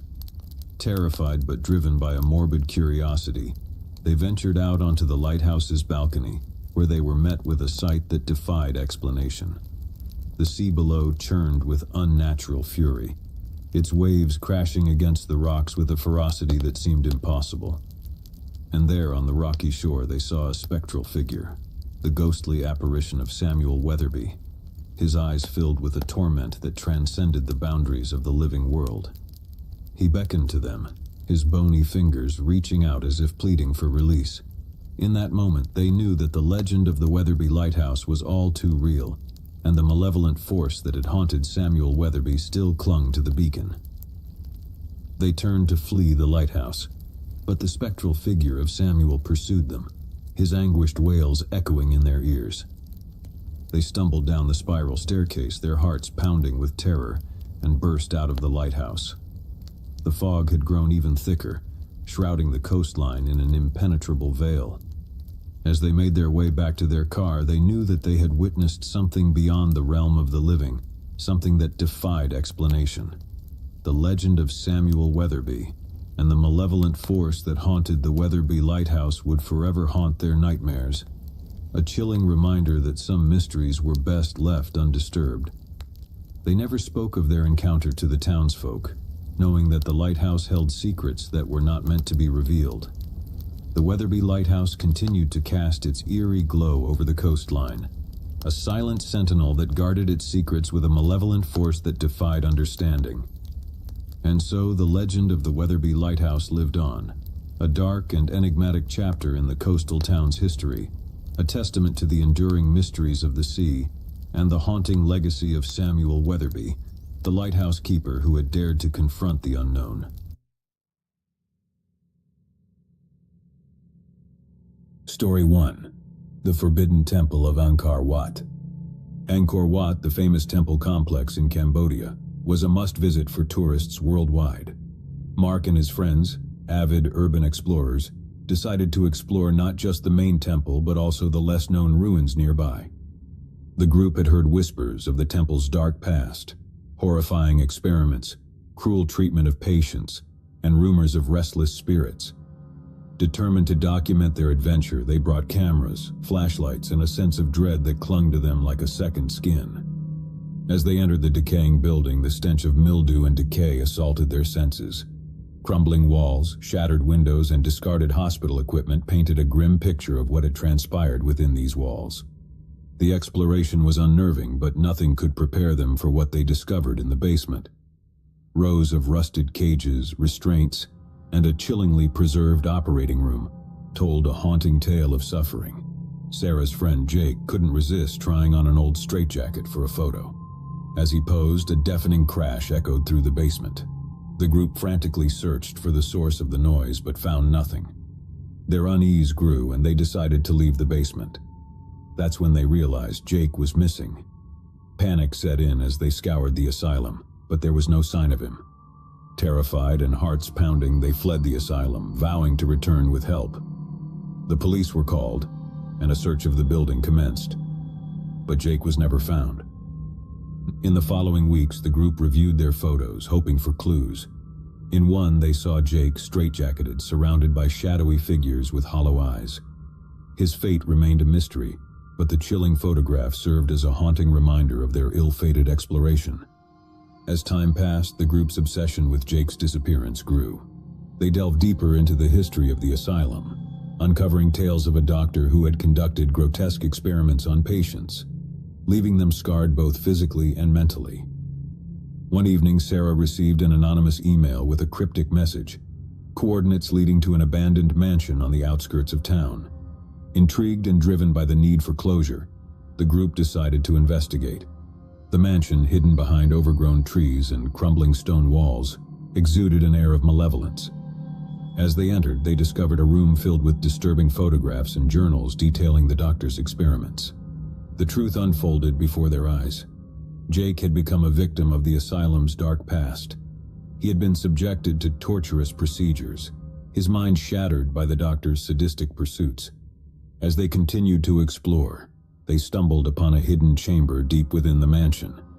Inside, they found Jake, his emaciated body suspended from the ceiling by chains. His eyes, once vibrant, now held only emptiness. With trembling hands, they released Jake from his nightmarish prison. His reunion with Sarah was bittersweet, as the horrors he had endured left him a shell of his former self. The group vowed to bring the doctor's atrocities to light, to ensure that no one else would suffer the same fate. But as they left the mansion, they couldn't shake the feeling that the darkness of the asylum still clung to them, a haunting reminder of the evil they had uncovered.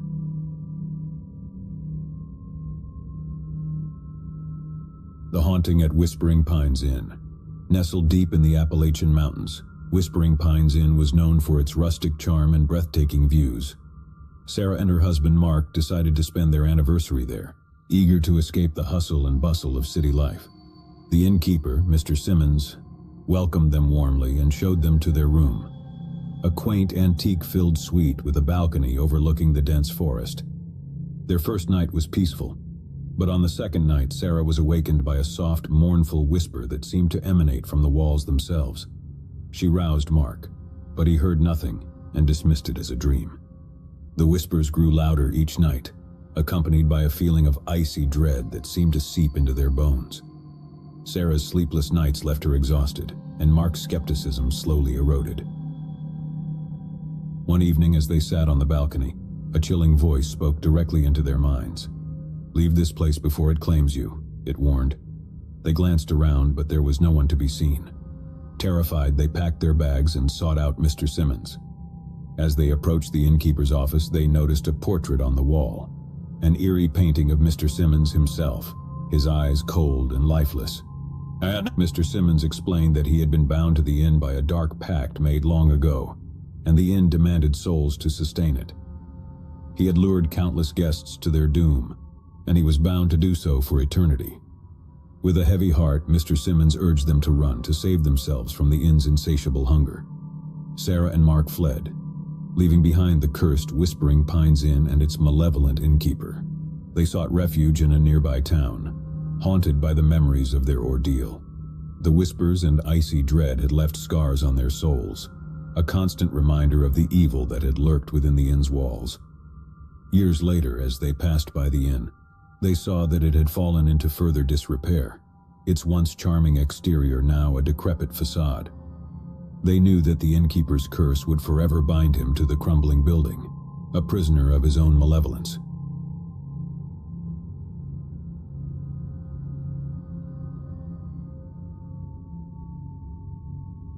The disappearing hamlet of Whitestone. Eager for an adventure off the beaten path, Tom and his friends embarked on a road trip through the remote countryside of Eastern Europe. They had heard rumors of a hidden village called Gavroska, untouched by modern civilization. After hours of driving, they stumbled upon the village nestled in a picturesque valley. Its inhabitants, dressed in traditional attire, welcomed the travelers with open arms. The village seemed idyllic, frozen in time. As they explored, Tom and his friends noticed peculiarities: the villagers' insistence on not mentioning the modern world, the absence of any technology, and the eerie quiet that pervaded the village. On the second day, they awoke to find the village deserted. Panic set in as they searched for any sign of life, but there was none. They decided to leave, but discovered their car had vanished. Trapped in Gavroska, they delved deeper into the mystery. Hidden in a cellar, they uncovered a journal from the 1800s that told of a curse placed upon the village, a curse that trapped its inhabitants in a timeless purgatory.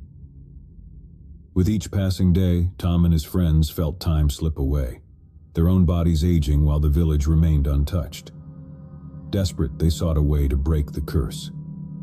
Their research led them to a hidden chamber beneath the village church, where they discovered a decrepit altar. There, they performed a solemn ritual to appease the ancient curse, offering their own time and memories in exchange for the village's freedom. The village came alive once more, but Tom and his friends aged decades in an instant, their memories fading like mist. They were old, their lives reduced to fragments of time, but they had succeeded.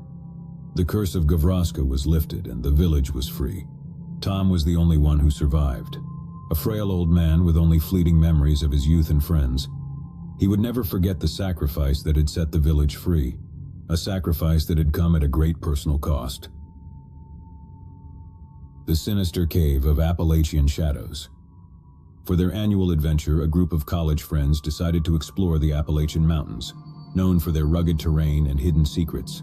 Their destination was a remote cave, rumored to hold ancient treasures. As they ventured into the cave, the air grew chilly and the darkness pressed in around them. Illuminating the path with flashlights, they navigated the labyrinthine tunnels, uncovering eerie carvings on the walls. Deeper within the cave, they discovered a chamber unlike any other, an underground lake, its waters shimmering with an unnatural glow. The sight was breathtaking, but the tranquility was short-lived. A shadowy figure emerged from the water, its eyes gleaming with malevolence. It spoke not with words but with images in their minds, a warning to leave, for the cave was cursed. Fearful yet curious, the friends pressed on, desperate to uncover the cave's secrets. As they delved deeper, the shadows grew thicker and their flashlights flickered. One by one, they vanished, consumed by the darkness.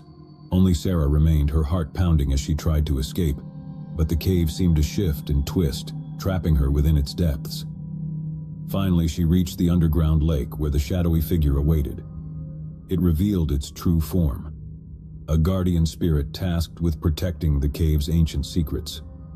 With sorrow in its eyes, the guardian explained that the cave held the memories of those who had entered, bound for all eternity. The friends had become one with the cave, their souls imprisoned within its depths. Sarah, alone and terrified, realized that there was no escape. She had uncovered the cave's dark secret, but it had come at a terrible price. As she gazed into the glowing waters, she knew that she would join her friends in the shadows, a part of the cave's cursed legacy. The ghost ship of Roanoke Island. Roanoke Island, with its rich history and maritime legends, drew tourists seeking adventure.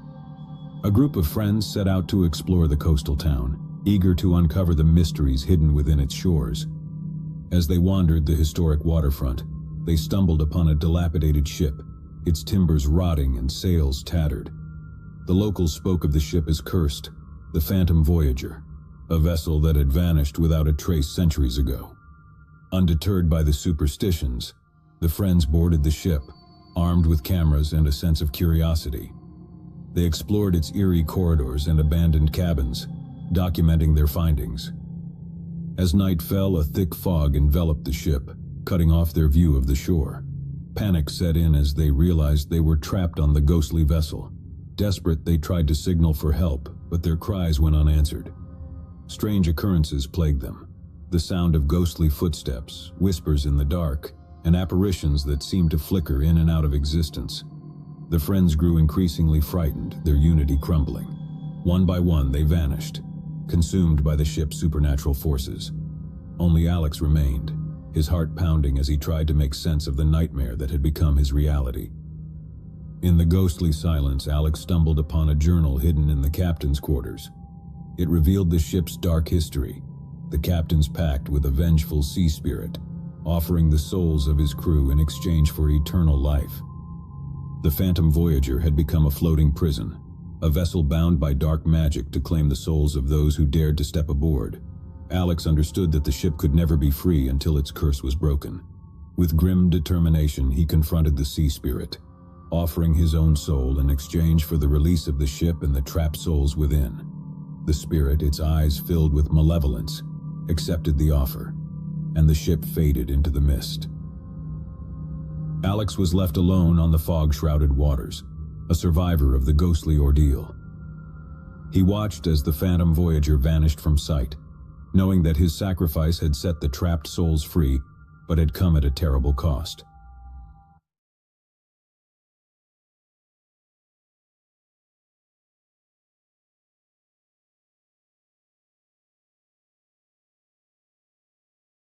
One, the haunting of Willow Lake.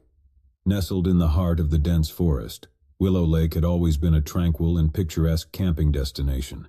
Families and nature enthusiasts flocked to its shores during the summer months, seeking respite from the hustle and bustle of the city. One warm July weekend, a group of friends, Sarah, Mike, Lisa, and Tom, decided to embark on a camping trip to Willow Lake. They had heard stories of its serene beauty and the abundance of wildlife in the area. It seemed like the perfect getaway. They arrived at the campsite, pitched their tents, and spent the day hiking along the trails that crisscrossed the woods. As evening descended, they gathered around a crackling campfire, roasting marshmallows and sharing ghost stories. As the night deepened, an eerie stillness settled over the forest. The usual sounds of nocturnal creatures seemed to have vanished, leaving the group in a hushed silence that was punctuated only by the crackling of the fire. Sarah, an avid photographer, decided to capture the beauty of the moonlit lake. She ventured toward the water's edge, her camera in hand. The others watched as she framed her shot, capturing the shimmering reflection of the full moon on the tranquil surface. Just as Sarah was about to take her photo, she heard a faint whisper behind her. Startled, she turned, but there was no one there. She dismissed it as a trick of the wind and snapped her photo. But as the flash illuminated the area, it revealed a chilling sight. Standing at the water's edge was a figure, its back to Sarah. It appeared to be a woman, her long, disheveled hair flowing down her back. Sarah called out to the figure, asking if she was lost or needed help. There was no response. The figure remained motionless, facing the lake. Sarah cautiously approached, her heart pounding in her chest. When she reached out to touch the woman's shoulder, the figure turned slowly, revealing a face etched with sadness and despair. Her eyes were vacant and her lips moved soundlessly as if trying to convey a message. Terrified, Sarah stumbled backward, her friends rushing to her side. They saw the spectral figure too, standing by the water's edge, a ghostly presence that seemed to radiate sorrow. They decided to pack up and leave the campsite immediately, their fear overpowering their curiosity.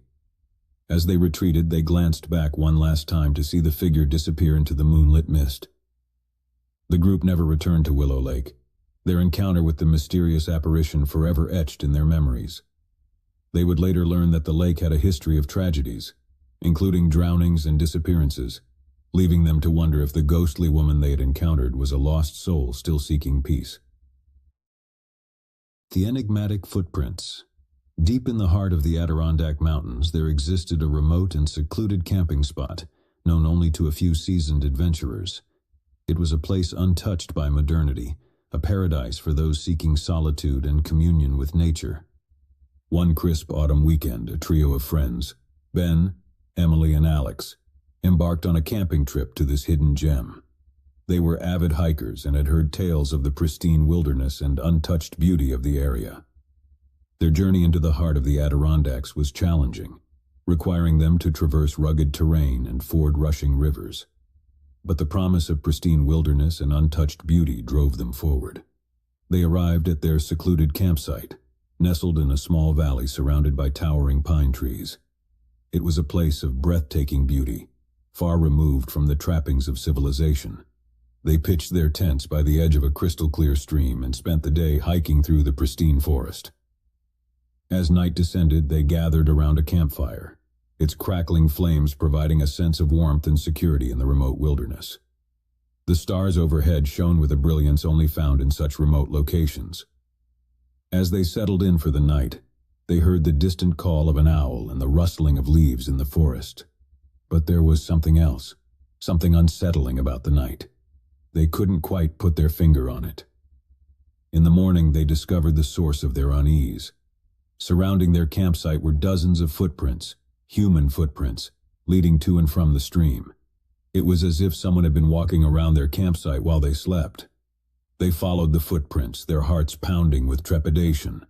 The tracks led deeper into the forest, becoming more erratic as they went. It was as if the person had been wandering aimlessly in the dark. Suddenly, they came upon a small, dilapidated cabin hidden deep in the woods.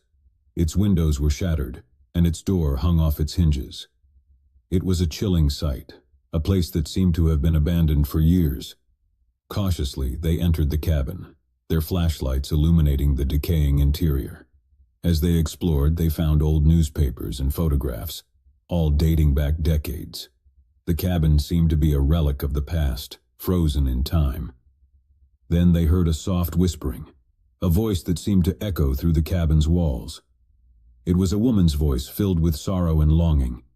They followed the sound, which led them to a small room at the back of the cabin. Inside the room, they discovered a diary, its pages filled with the handwritten entries of a woman named Evelyn. Her words spoke of loneliness, isolation, and a deep yearning for human connection. She wrote of a tragedy that had befallen her family, leaving her alone in the wilderness.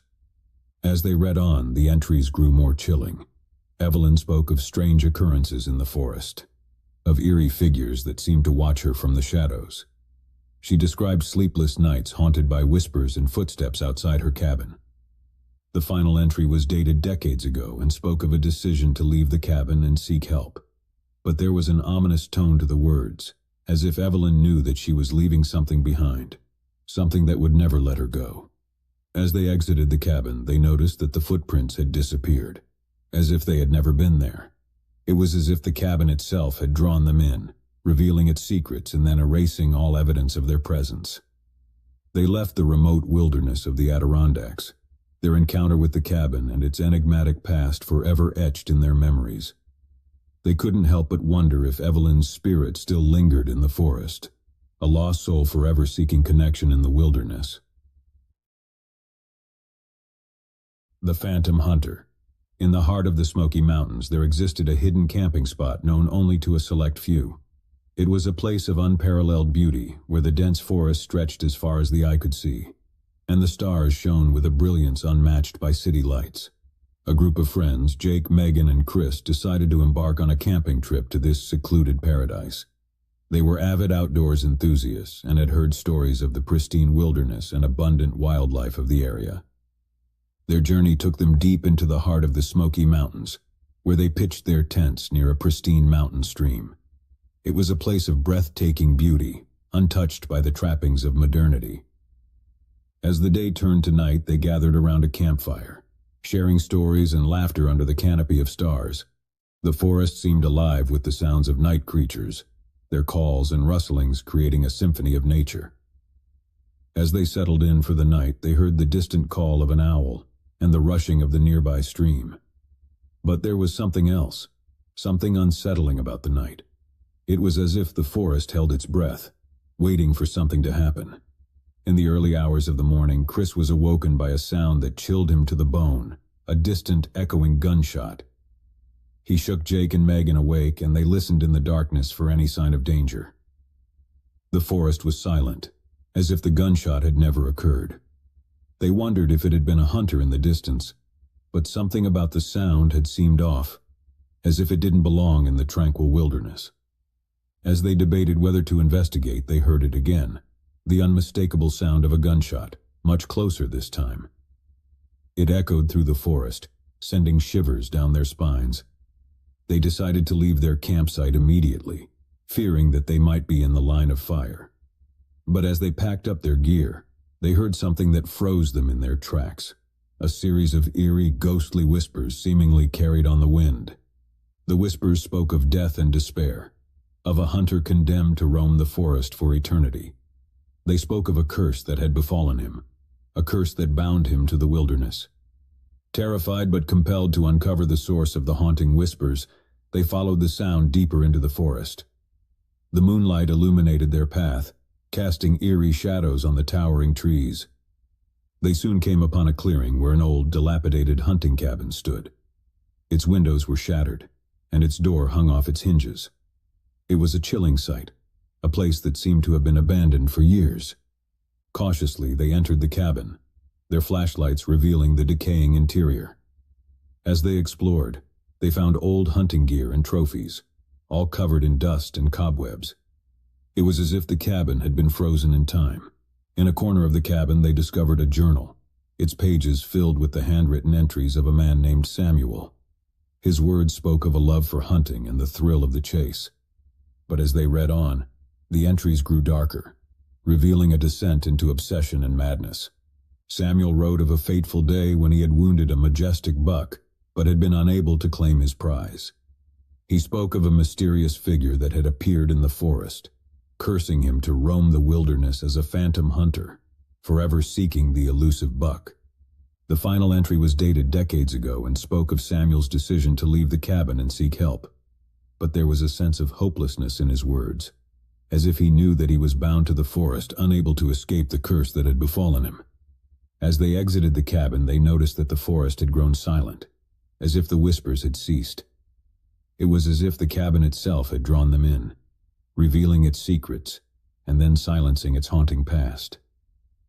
They left the Smoky Mountains, their encounter with the cabin and its enigmatic past forever etched in their memories. They couldn't help but wonder if Samuel's spirit still roamed the forest, a phantom hunter forever seeking his elusive prey. The mysterious disappearance.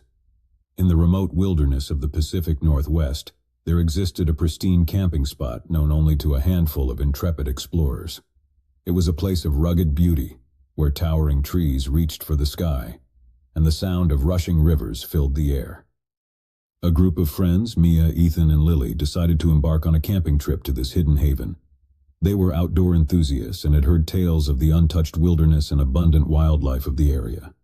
Their journey into the heart of the Pacific Northwest was challenging, requiring them to navigate dense forests and ford rushing rivers. But the promise of unspoiled wilderness and breathtaking vistas drove them forward. They arrived at their secluded campsite, nestled on the banks of a pristine river. It was a place of unparalleled beauty, far removed from the trappings of modernity. They pitched their tents and spent the day hiking through the lush forest. As night descended, they gathered around a campfire, its warm glow providing a sense of comfort in the remote wilderness. The stars overhead shone with a brilliance only found in such isolated locations. As they settled in for the night, they heard the distant call of an owl and the rustling of leaves in the forest. But there was something else, something unsettling about the night. It was as if the forest held its breath, as if it were waiting for something to happen. In the middle of the night, Mia was awoken by a sound that sent a chill down her spine. A distant echoing cry for help. She woke Ethan and Lily, and together they listened in the darkness for any sign of distress. The cry came again, closer this time, and it was unmistakably human. They knew they had to investigate, fearing that someone might be in danger. With flashlights in hand, they followed the sound deeper into the forest. The forest was eerily silent as they ventured into its depths, the only sound the rushing of the river in the distance. They soon came upon a small clearing where they discovered a tent pitched haphazardly. Cautiously they entered the tent, their flashlights revealing a scene of chaos. Sleeping bags were tossed about, and supplies were strewn across the floor. It was as if the occupants had fled in a hurry. Then they heard it again, the cry for help, this time coming from deeper in the forest. They followed the sound, their hearts pounding with trepidation. It led them to a narrow trail that disappeared into the trees.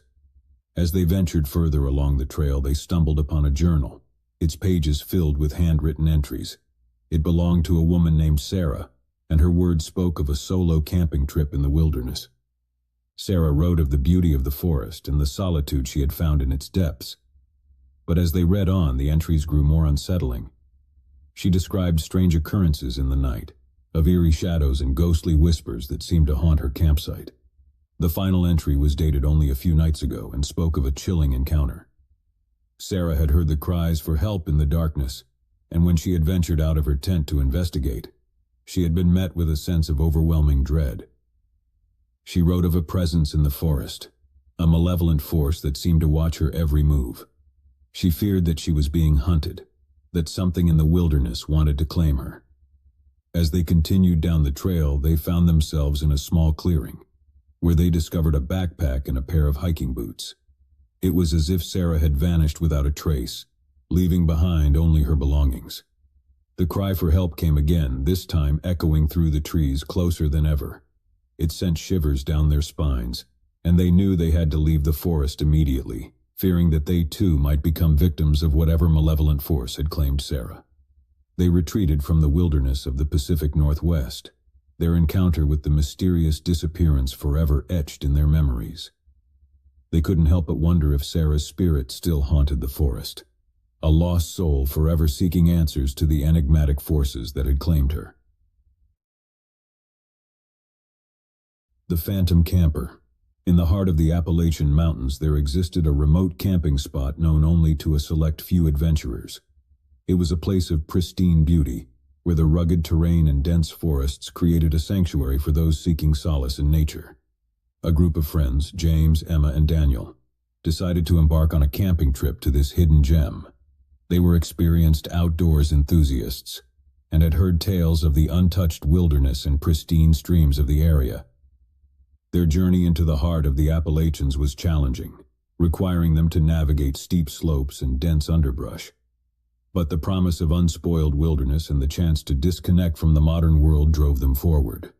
They arrived at their secluded campsite, nestled in a valley surrounded by towering peaks. It was a place of breathtaking beauty, far removed from the trappings of civilization. They pitched their tents and spent the day hiking through the rugged terrain. As night descended, they gathered around a campfire, its crackling flames providing a sense of warmth and security in the remote wilderness. The stars overhead shone with a brilliance only found in such isolated locations. As they settled in for the night, they heard the distant call of an owl and the rustling of leaves in the forest. But there was something else, something unsettling about the night. It was as if the forest held its breath, waiting for something to happen. In the middle of the night, James was awoken by a sound that sent a shiver down his spine, a faint echoing voice calling out in the darkness. He woke Emma and Daniel, and together they listened for any sign of distress. The voice came again, a desperate plea for help, and it was unmistakably human. They knew they had to investigate, fearing that someone might be in danger. Armed with flashlights, they followed the sound deeper into the forest. The forest was eerily silent as they ventured into its depths, the only sound the distant rush of the nearby stream. They soon came upon a small clearing, where they discovered an old tattered tent. Cautiously they entered the tent, their flashlights revealing a scene of disarray.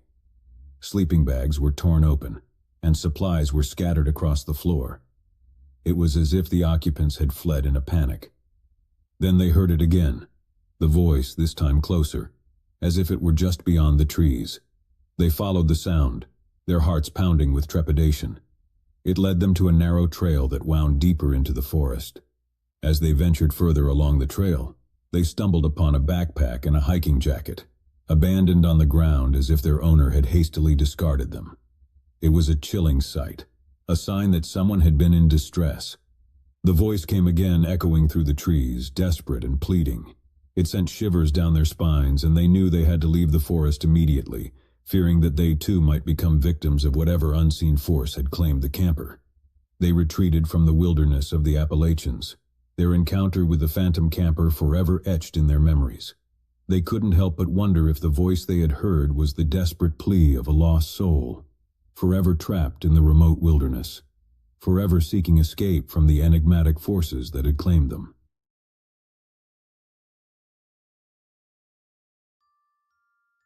The Haunting of the Amityville House. In November 1974, the quiet town of Amityville, New York, became the epicenter of a terrifying supernatural ordeal that would go down in history as one of the most famous haunted house stories ever told. The story began when the Lutz family, consisting of George and Kathy Lutz and their 3 children, moved into a beautiful Dutch colonial house at 112 Ocean Avenue. Little did they know that this idyllic-looking house had a gruesome and sinister past. Just a year before the Lutz family's arrival, the house was the site of a horrifying and gruesome mass murder. Ronald DeFeo Jr., the previous occupant of the house, had shot and killed 6 members of his own family while they slept. It was a chilling and inexplicable crime that sent shockwaves through the community. Ronald DeFeo Jr. claimed that voices in the house had compelled him to commit these heinous acts. When the Lutz family moved in, they were initially captivated by the house's charm and character. The spacious rooms, the cozy fireplaces, and the view of the Amityville River from their backyard all seemed perfect. However, it wasn't long before they began to experience a series of eerie and unexplained phenomena that would forever change their lives. The first signs of something amiss were subtle, but unsettling. Strange odors permeated the house, ranging from sickly sweet perfumes to the stench of decay. Doors and windows would open and close by themselves, and cold spots seemed to linger in certain rooms, no matter how high they cranked up the heat. Bizarrely, flies swarmed the house in the dead of winter, gathering in unusual patterns that defied natural explanation.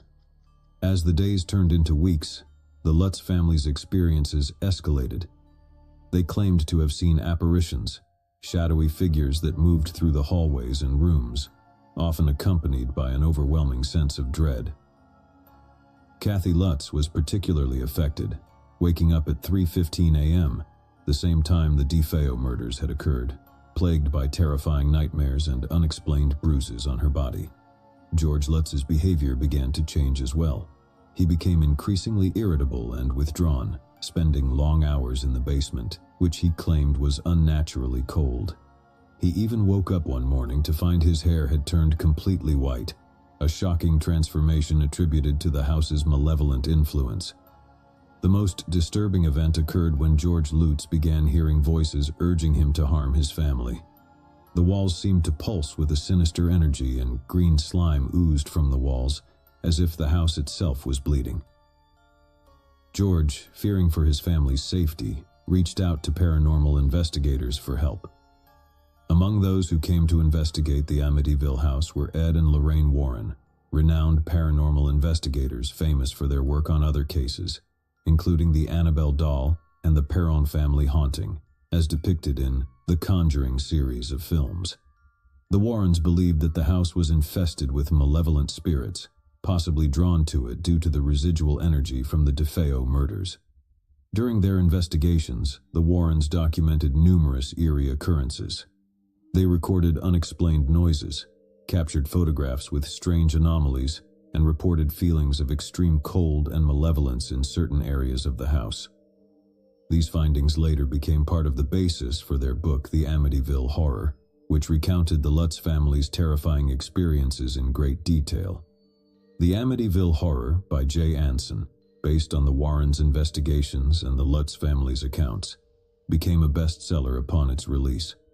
The book sent shockwaves through popular culture, and the story of the Amityville haunting was adapted into a series of movies, further cementing its place in the annals of paranormal lore. The Amityville haunting story has sparked intense debate over the years. Skeptics question the validity of the Lutz family's claims, suggesting that they might have fabricated the story for financial gain. Others argue that the house is indeed haunted, pointing to the corroborating evidence collected by the Warrens and the enduring sense of dread that seems to hang over the property. To this day, 112 Ocean Avenue in Amityville remains a place of fascination and fear, drawing curious visitors and paranormal enthusiasts. Whether one believes the story of the Amityville haunting to be fact or fiction, it undeniably stands as a chilling and enduring mystery in the realm of the supernatural, reminding us that sometimes the scariest stories are the ones that claim to be true. The Enfield Poltergeist, the true story behind The Conjuring 2. In the late 1970s, a modest house in Enfield, North London, became the center of a paranormal phenomenon that both baffled and terrified the family living there. The Hodgson family, consisting of Peggy Hodgson and her 4 children, Margaret, Janet, Johnny, and Billy, found themselves thrust into a nightmarish ordeal that would go down in history as the Enfield Poltergeist case. It all began innocuously enough with strange but seemingly harmless events. It started with unexplained knocking sounds and furniture moving on its own. Peggy, a single mother struggling to make ends meet, initially brushed these occurrences off as pranks or figments of her children's imagination. However, the incidents quickly escalated into something far more sinister. The paranormal activity intensified, and Janet, the 11-year-old daughter, became the primary target. She would often be hurled across rooms by an unseen force, seemingly defying the laws of physics. Janet's voice changed dramatically during these episodes, taking on an eerie, guttural quality, and she spoke in languages she had never learned. Furniture levitated and spun in the air. Objects were thrown across rooms with tremendous force, and family members reported feeling invisible hands gripping them.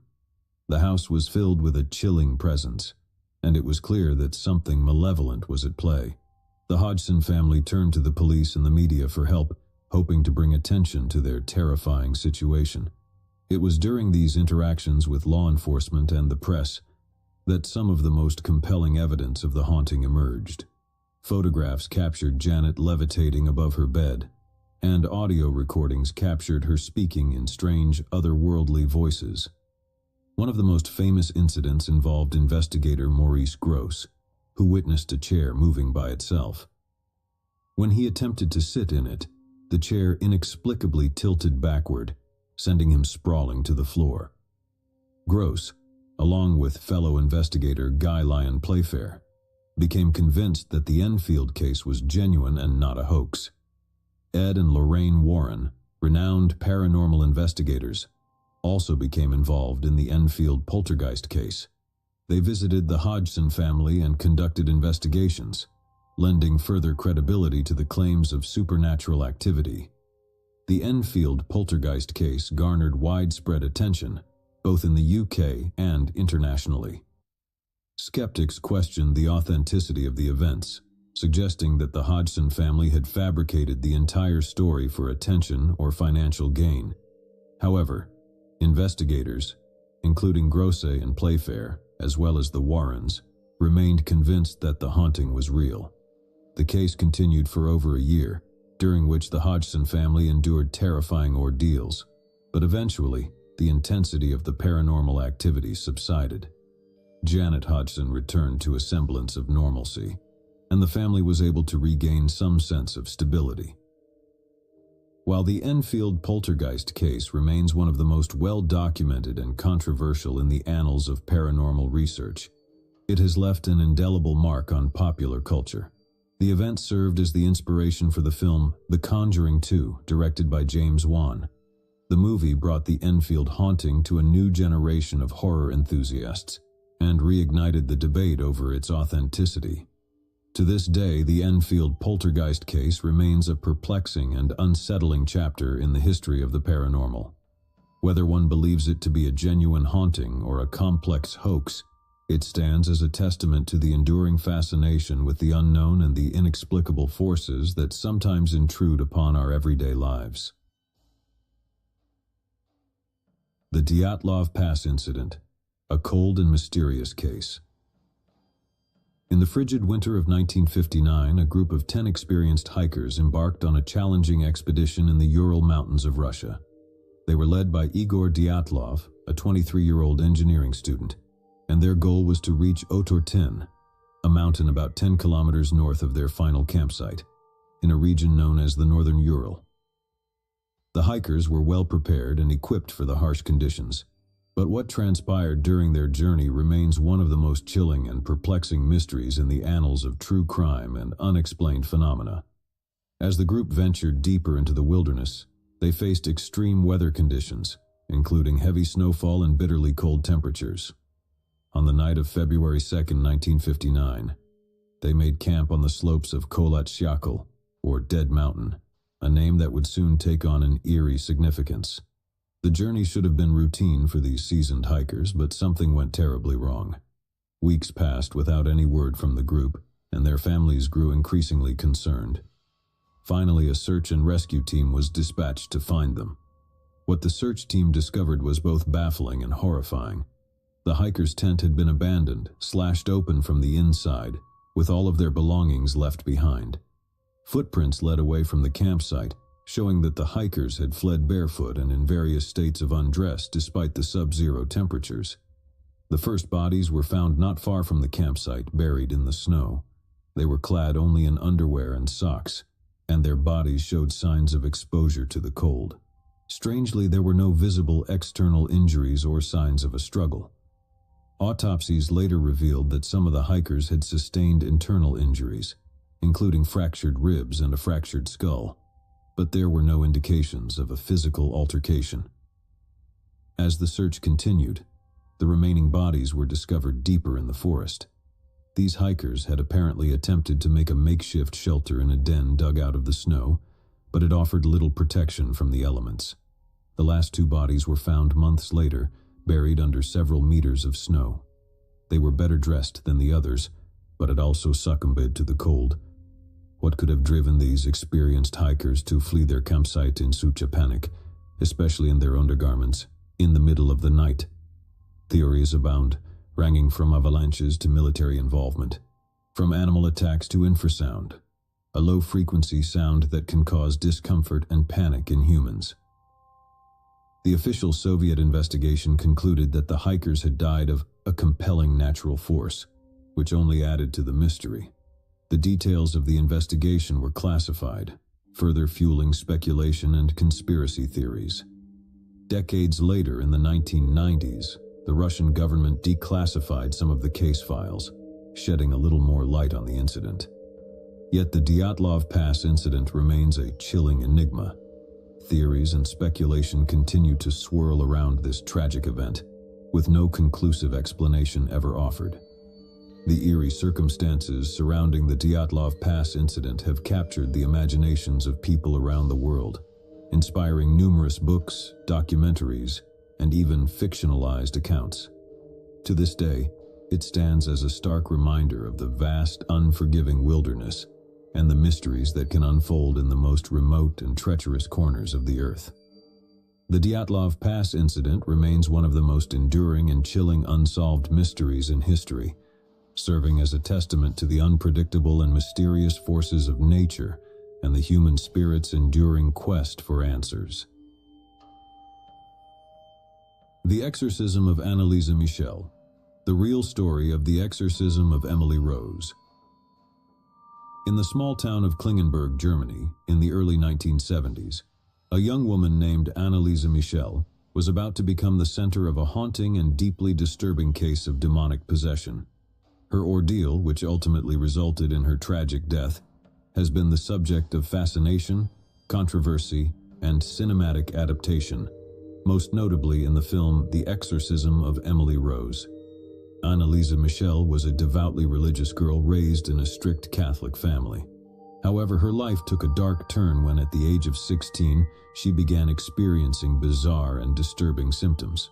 She started suffering from seizures, hearing voices, and exhibiting behavior that seemed far removed from her usual self. Her family, concerned for her well-being, sought medical and psychiatric help. Medical professionals diagnosed Anneliese with epilepsy and depression, prescribing medication to manage her symptoms. However, the treatments proved ineffective, and Anneliese's condition continued to deteriorate. She became increasingly isolated, unable to attend school or socialize with friends. As her condition worsened, Anneliese and her family began to believe that her affliction might be more than a medical or psychological disorder. They became convinced that she was possessed by demons.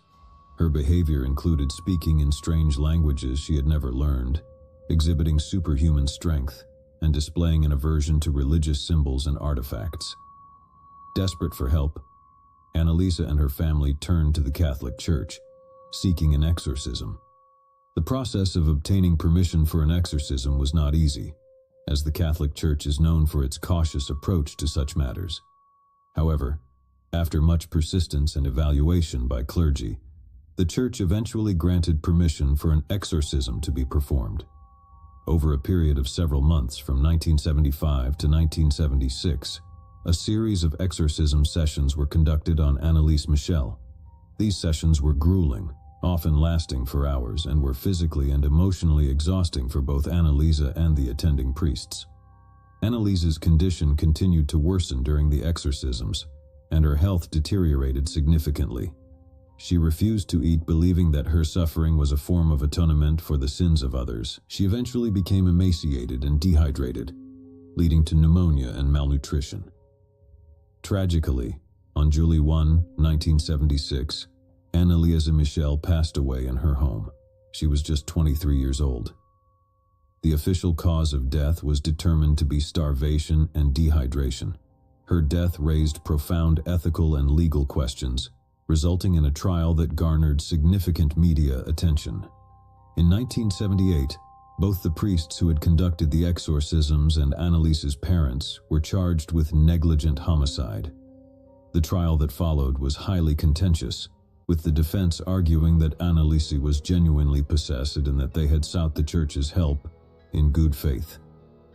The court found the defendants guilty but issued relatively light sentences, taking into account the family's suffering and their belief that they were trying to help Anneliese. The story of Anneliese Michel's possession and exorcism continues to generate debate. Skeptics view the case as an example of mental illness, and suggest that her condition could have been treated with medical intervention. Believers, however, point to the extraordinary phenomena witnessed during the exorcisms as evidence of demonic possession. The Exorcism of Emily Rose, a film loosely based on Annalise's story, explores the legal and moral complexities of her case. Regardless of one's beliefs, the tragic tale of Annalise Michel serves as a stark reminder of the intersection of religion, mental health, and the enduring human fascination with the supernatural. The Mothman Prophecies, Strange Encounters in Point Pleasant. In the small town of Point Pleasant, West Virginia, between 1966 and 1967, residents experienced a series of bizarre and unsettling encounters with a creature that would become known as the Mothman. These strange events, accompanied by reports of eerie sightings and unexplained phenomena, have fascinated and mystified people for decades. The Mothman's tale began on the evening of November 15, 1966, when two couples, Roger and Linda Scarberry and Steve and Mary Malata, were driving near an abandoned munitions factory known as the TNT area. As they approached a remote area known as the McClintock Wildlife Management Area, they spotted a tall, winged figure with glowing red eyes standing near the factory gate. Terrified by the sight of this bizarre creature, the couple sped away, but the creature pursued them, effortlessly keeping up with their car even as it reached speeds of up to 100 miles per hour. Only when they reached the Point Pleasant city limits did the Mothman vanish into the night. The following day, the couples reported their encounter to the local authorities, who were initially skeptical, but soon became inundated with similar reports from other residents. Eyewitness accounts described a creature roughly 7 feet tall, with enormous wings and piercing red eyes. It was often described as having the ability to glide or hover just above the ground. In the weeks that followed, Point Pleasant was gripped by a sense of fear and unease. More sightings of the Mothman were reported, often accompanied by strange electrical disturbances, malfunctioning car engines, and mysterious phone calls with eerie metallic voices. Many who saw the creature experienced intense feelings of dread and foreboding. Journalist John Keel, who arrived in Point Pleasant to investigate the phenomenon, documented these strange occurrences in his book, The Mothman Prophecies. Keel's research suggested that the Mothman sightings were connected to a broader series of paranormal events, including UFO sightings, Men in Black encounters, and a bridge collapse that claimed the lives of 46 people on December 15, 1967, exactly 1 year after the first Mothman sighting. Keel proposed various theories about the Mothman, including the idea that it was a harbinger of doom or a manifestation of psychic energy. He also explored the possibility of a government conspiracy or a connection to extraterrestrial beings. The Mothman phenomenon continued to mystify and terrify residents of Point Pleasant, but as quickly as it had begun, it seemed to vanish. Sightings of the creature grew less frequent, and the town gradually returned to a sense of normalcy. Despite the passage of time, the legend of the Mothman endures. Point Pleasant embraces its eerie reputation and hosts an annual Mothman Festival, drawing visitors from around the world. Statues, artwork, and memorabilia dedicated to the creature can be found throughout the town. The Mothman's true nature and purpose remain a subject of debate and speculation. Some view it as a purely paranormal phenomenon, while others attribute it to folklore, mass hysteria, or natural explanations such as large owls or sandhill cranes. Regardless of one's beliefs, the Mothman continues to be a symbol of the unexplained and the enduring allure of the mysterious and unknown in the human psyche.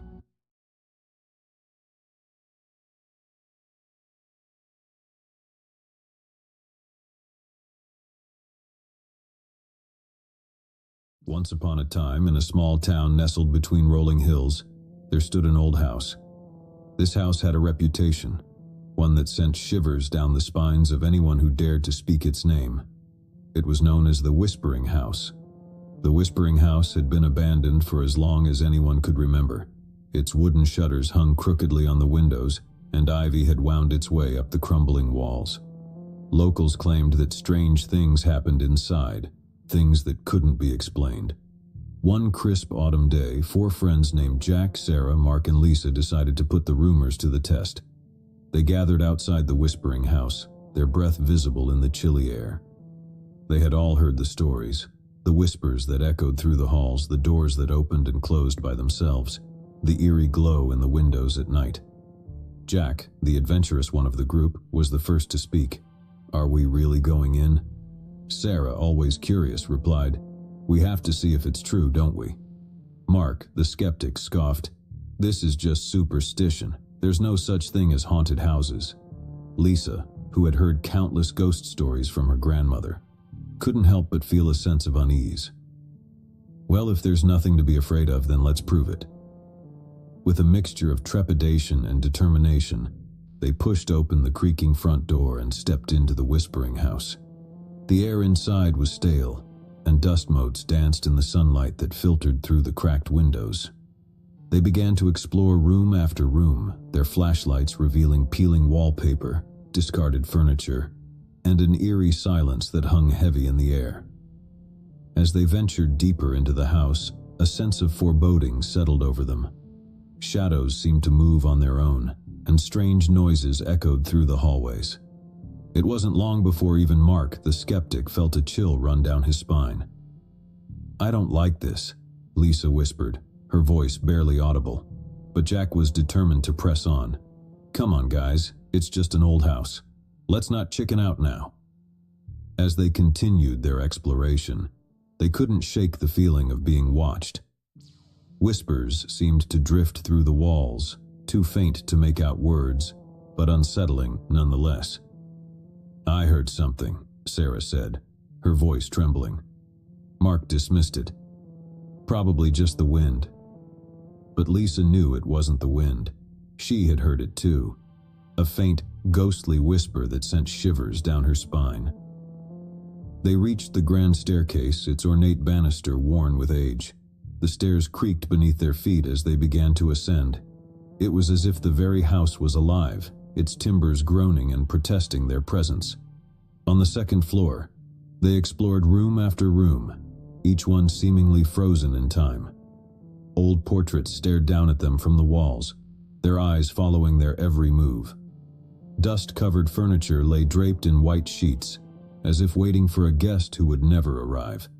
The sense of being watched grew stronger, and the whispers grew louder. It was as if the very walls of the Whispering House held secrets that longed to be revealed. In one room, Jack's flashlight beam fell upon an old dusty mirror. He approached it, curiosity getting the better of him. As he looked into the mirror, he froze. Staring back at him was not his own reflection, but the pale, ghostly face of a young girl. Her eyes were hollow and her lips moved silently, forming words that he could not hear. Jack stumbled back, his heart pounding. Did anyone else see that? The others rushed over, but the mirror showed only their own reflections. "It was probably just a trick of the light," Mark said, though his voice wavered. But Jack knew what he had seen. It was as if the Whispering House was trying to communicate with them, to tell them its secrets. As they continued their exploration, they came upon a room at the end of the hallway. The door was slightly ajar, and a soft, inviting light spilled out from within. They exchanged glances, and with a mixture of curiosity and trepidation, they pushed the door open. Inside, they found a room bathed in a soft golden glow. The walls were adorned with intricate wallpaper, and a crystal chandelier hung from the ceiling.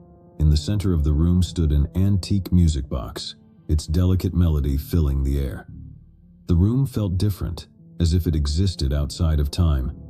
The whispers were louder here, their words almost discernible. Lisa approached the music box and carefully lifted its lid. The haunting melody continued to play, and as she peered inside, she saw a small porcelain figurine, a ballerina frozen in mid-dance.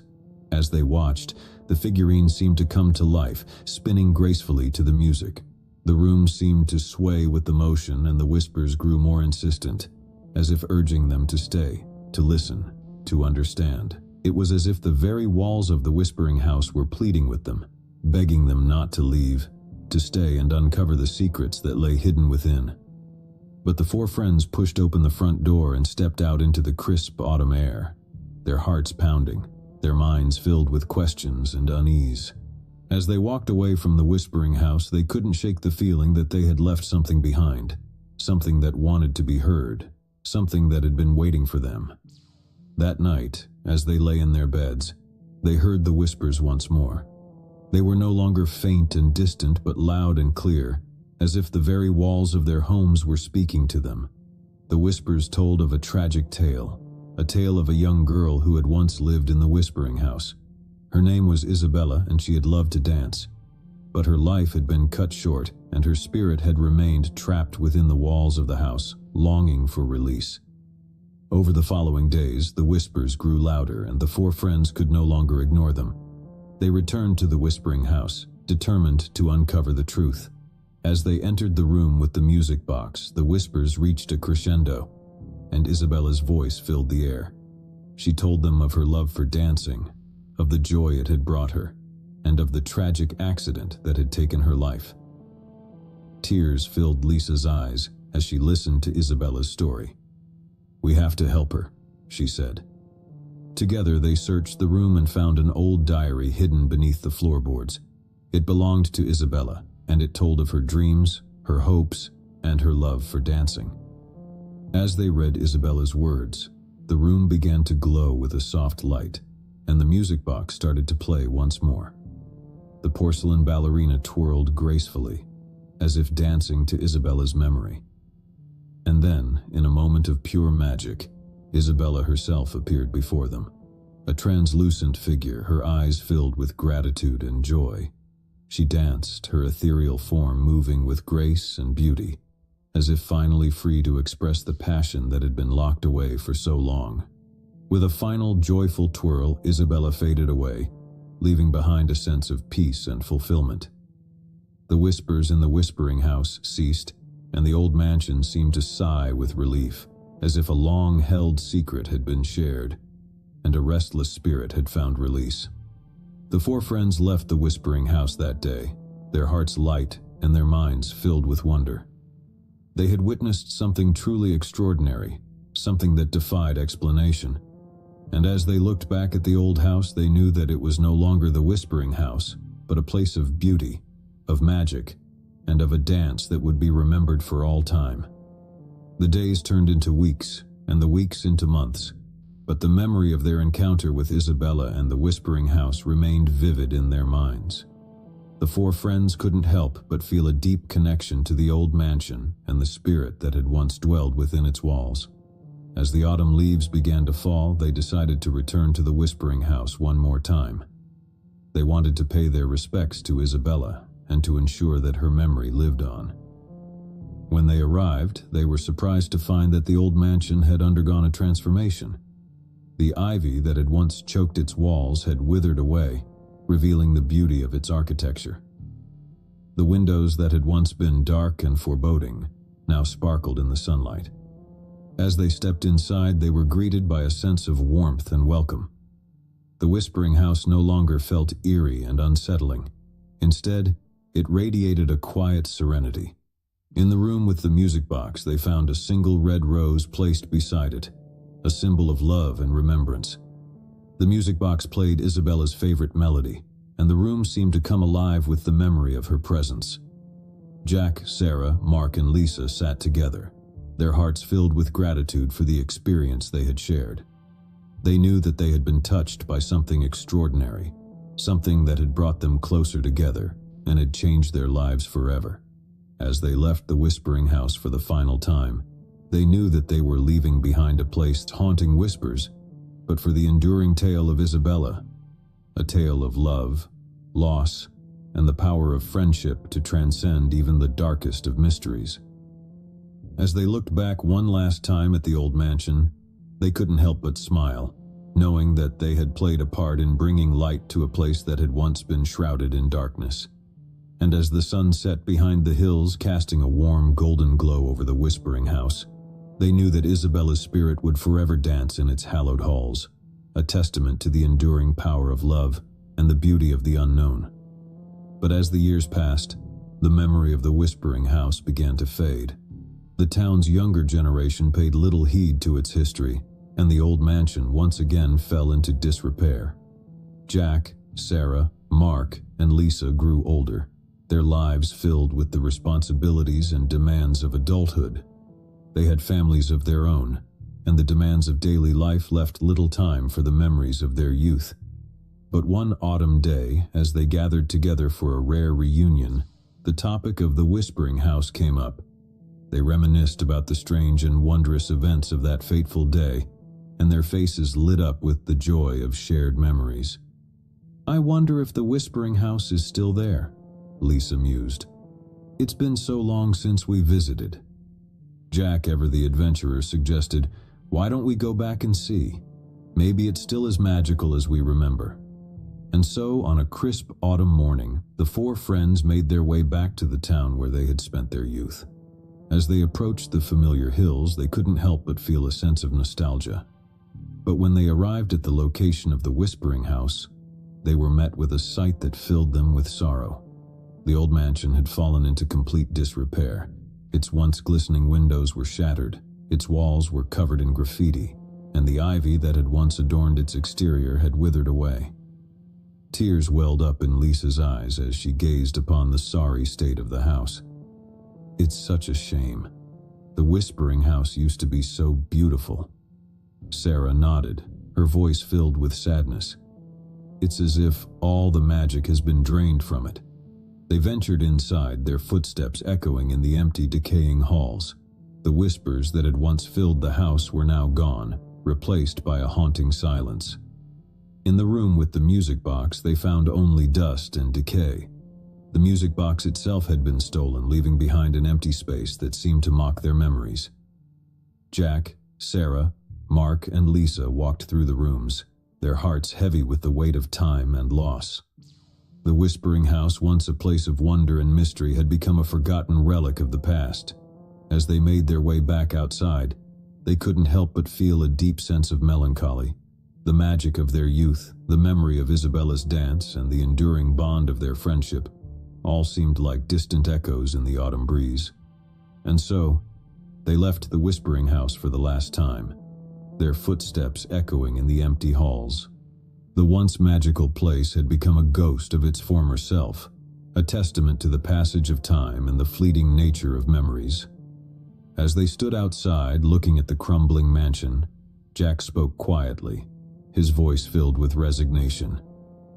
"It's time to let go of the past. The Whispering House is no more."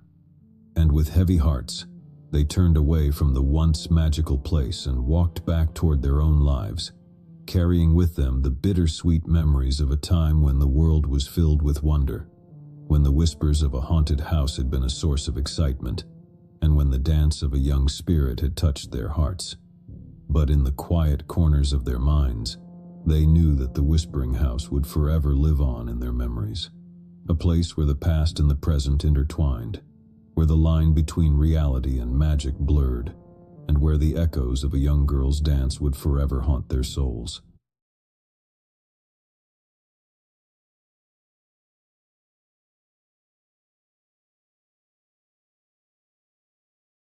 My dad was a priest and a servant of God. All others called him Father Antonio. And this is his story. Father Antonio had always been a man of unwavering faith. For years, he had performed his duties as a Catholic priest with devotion and conviction, but nothing could have prepared him for what he would encounter in the small Italian village of Rocca di Ombre. It was a cold and misty evening when he received a phone call that would change the course of his life. The voice on the other end was that of a desperate woman, Francesca, who sobbed as she explained the torment her family had endured. She spoke of unnatural occurrences, objects moving on their own, strange voices in the dead of night, and a malevolent presence that seemed to lurk in every corner of their ancestral home, Villa delle Ombre. "I beg you, Father Antonio," Francesca implored. "Please come to our village and help us. We fear that evil has taken hold of our home." With his heart heavy with concern, Father Antonio agreed to make the journey to Rocca di Ombre. He knew that exorcisms were rare and dangerous endeavors, reserved for the most extreme cases, but he couldn't turn his back on a family in distress. As he arrived in the village, he was greeted by Francesca and her family, a mother, a father, and their 2 young children. Their eyes were filled with a mixture of hope and fear as they led him to Villa delle Ombre, a grand old mansion that had stood for centuries. The house itself was an imposing structure, its stone facade weathered by time and its windows darkened by shadows. Father Antonio couldn't shake the feeling that the very walls of the villa held secrets that were better left undiscovered. Inside, the atmosphere was heavy and suffocating. The air seemed to vibrate with an otherworldly presence, and the flickering candles cast eerie shadows on the walls. It was as if the house itself was holding its breath, waiting for the exorcism to begin. Francesca's father, Angelo, spoke with a tremor in his voice. "Father, we have sought the help of priests before, but the evil that dwells here is relentless. It mocks our prayers and defies our faith." Father Antonio nodded solemnly. He had heard such accounts before, but the true nature of evil was something that could never be fully comprehended. He knew that the battle ahead would not be an easy one. The exorcism began in the dimly lit living room. Father Antonio, accompanied by the family, recited prayers and performed rituals, calling upon the power of God to cast out the malevolent entity that had taken root in Villa delle Ombre. But as the hours passed, it became clear that this was no ordinary exorcism. The entity resisted with a ferocity that Father Antonio had never encountered before. Objects flew across the room, furniture shook violently, and a deep guttural voice emanated from the very walls themselves. "Leave this place, foul spirit," Father Antonio commanded, his voice unwavering. "In the name of God, I cast you out." But the entity only laughed, a chilling, mocking laughter that sent shivers down the spines of all present. Part 2. The Dark History. As the exorcism continued into the night, Father Antonio couldn't help but wonder about the history of Villa delle Ombre. There was something about the house, something ancient and sinister, that seemed to fuel the malevolent force within. During a brief respite in the exorcism, he spoke with Angelo about the history of the villa. Angelo's eyes were haunted as he recounted the tales that had been passed down through generations. "Father, this house has witnessed unspeakable horrors," Angelo began. "Centuries ago, it belonged to a powerful nobleman who dabbled in the dark arts. He practiced forbidden rituals and made pacts with demonic forces in exchange for wealth and power." Father Antonio listened intently, his heart heavy with foreboding. As the years passed, Angelo continued, the nobleman's soul grew darker, and his deeds more depraved. He committed acts of unspeakable cruelty, and his victims were many. It is said that the very walls of this house absorbed the suffering and anguish of those who suffered within its walls. Father Antonio realized that the evil that dwelled in Villa delle Ombre was not a recent affliction, but a malevolence that had festered for centuries.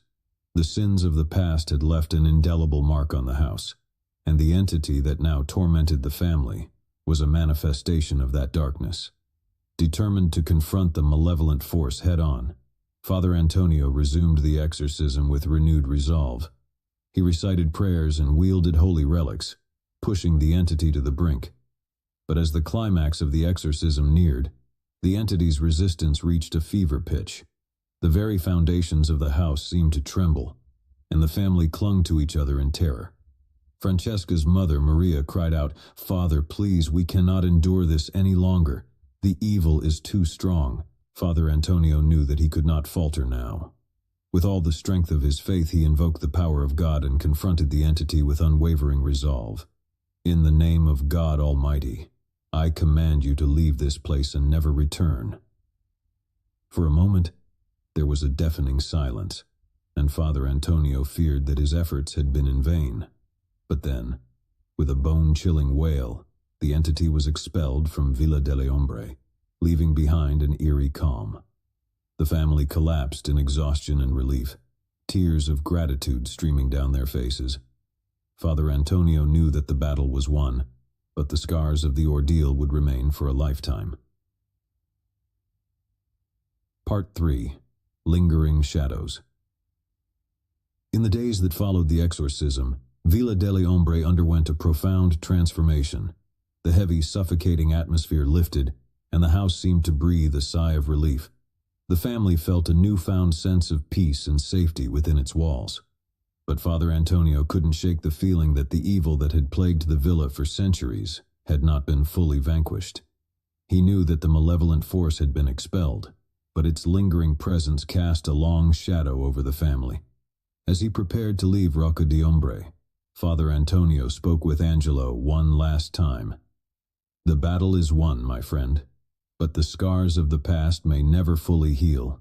You must remain vigilant and steadfast in your faith." Angelo nodded solemnly, his eyes filled with gratitude. "Thank you, Father, for saving our family. We will never forget your bravery and your unwavering faith." As Father Antonio made his way back to his own parish, he couldn't help but reflect on the nature of evil. He knew that it could take root in the darkest corners of the human soul and fester for generations. But he also knew that the power of faith and the resilience of the human spirit could triumph even in the face of the most malevolent forces. Villa delle Ombre would forever be a place haunted by its dark history, but it would also be a testament to the enduring power of faith and the courage to confront the shadows that lurked in the deepest recesses of the human soul. Father Antonio couldn't shake the feeling that the evil that had plagued the villa for centuries had not been fully vanquished. He knew that the malevolent force had been expelled, but its lingering presence cast a long shadow over the family. In the days following the exorcism, the family cautiously settled back into their ancestral home, Villa delle Ombre. The heavy, suffocating atmosphere had lifted, and a newfound sense of peace seemed to have taken hold. But peace was a fragile thing in the face of such malevolence. Francesca and her family tried to resume their lives, grateful for the reprieve from the horrors they had endured. They returned to work, the children to school, and the daily routines of life. Yet, there was a lingering unease that refused to dissipate. At night, they would gather around the dinner table sharing stories and laughter, trying to rebuild the bonds that had been strained by the darkness that had consumed their home. Father Antonio had urged them to lean on their faith, to seek solace in prayer, and to remain vigilant. As the weeks turned into months, life seemed to return to normal.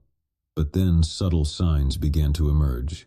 Whispers in the dead of night, shadows that moved of their own accord, and an unshakable feeling that they were being watched. Francesca's father, Angelo, was the first to notice the changes.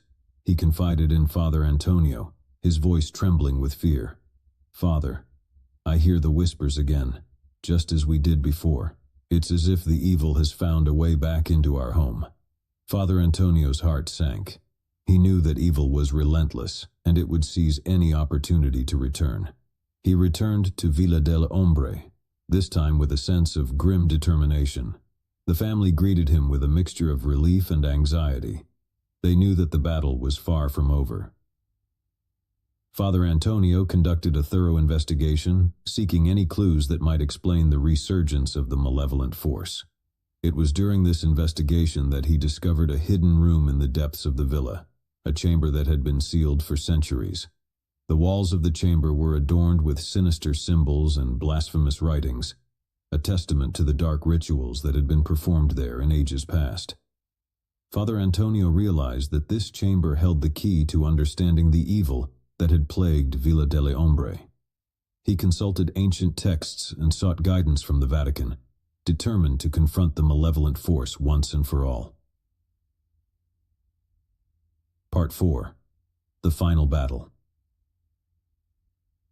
The day of reckoning arrived as Father Antonio, armed with sacred relics and the unwavering faith of the family, entered the hidden chamber. The air was thick with malevolence, and the very walls seemed to pulse with dark energy. As he recited prayers and performed rituals, the malevolent force within the chamber stirred. Shadows danced on the walls, and the temperature plummeted to an icy chill. But Father Antonio was unyielding in his resolve. "In the name of God Almighty," he proclaimed, "I command you to reveal yourself and face the judgment of heaven." With a deafening roar, the entity manifested before him, a swirling vortex of darkness, its shape shifting and contorting as it lashed out with tendrils of pure evil. But Father Antonio held fast, his faith a shield against the onslaught. The battle raged on, a titanic struggle between the forces of light and darkness. The entity fought with a ferocity that defied comprehension, but Father Antonio's unwavering faith and the family's support provided a glimmer of hope. Hours turned into days as the exorcism continued. The hidden chamber became a battleground, and the very foundations of Villa delle Ombre trembled. Father Antonio knew that he was facing an ancient evil, one that had endured for centuries.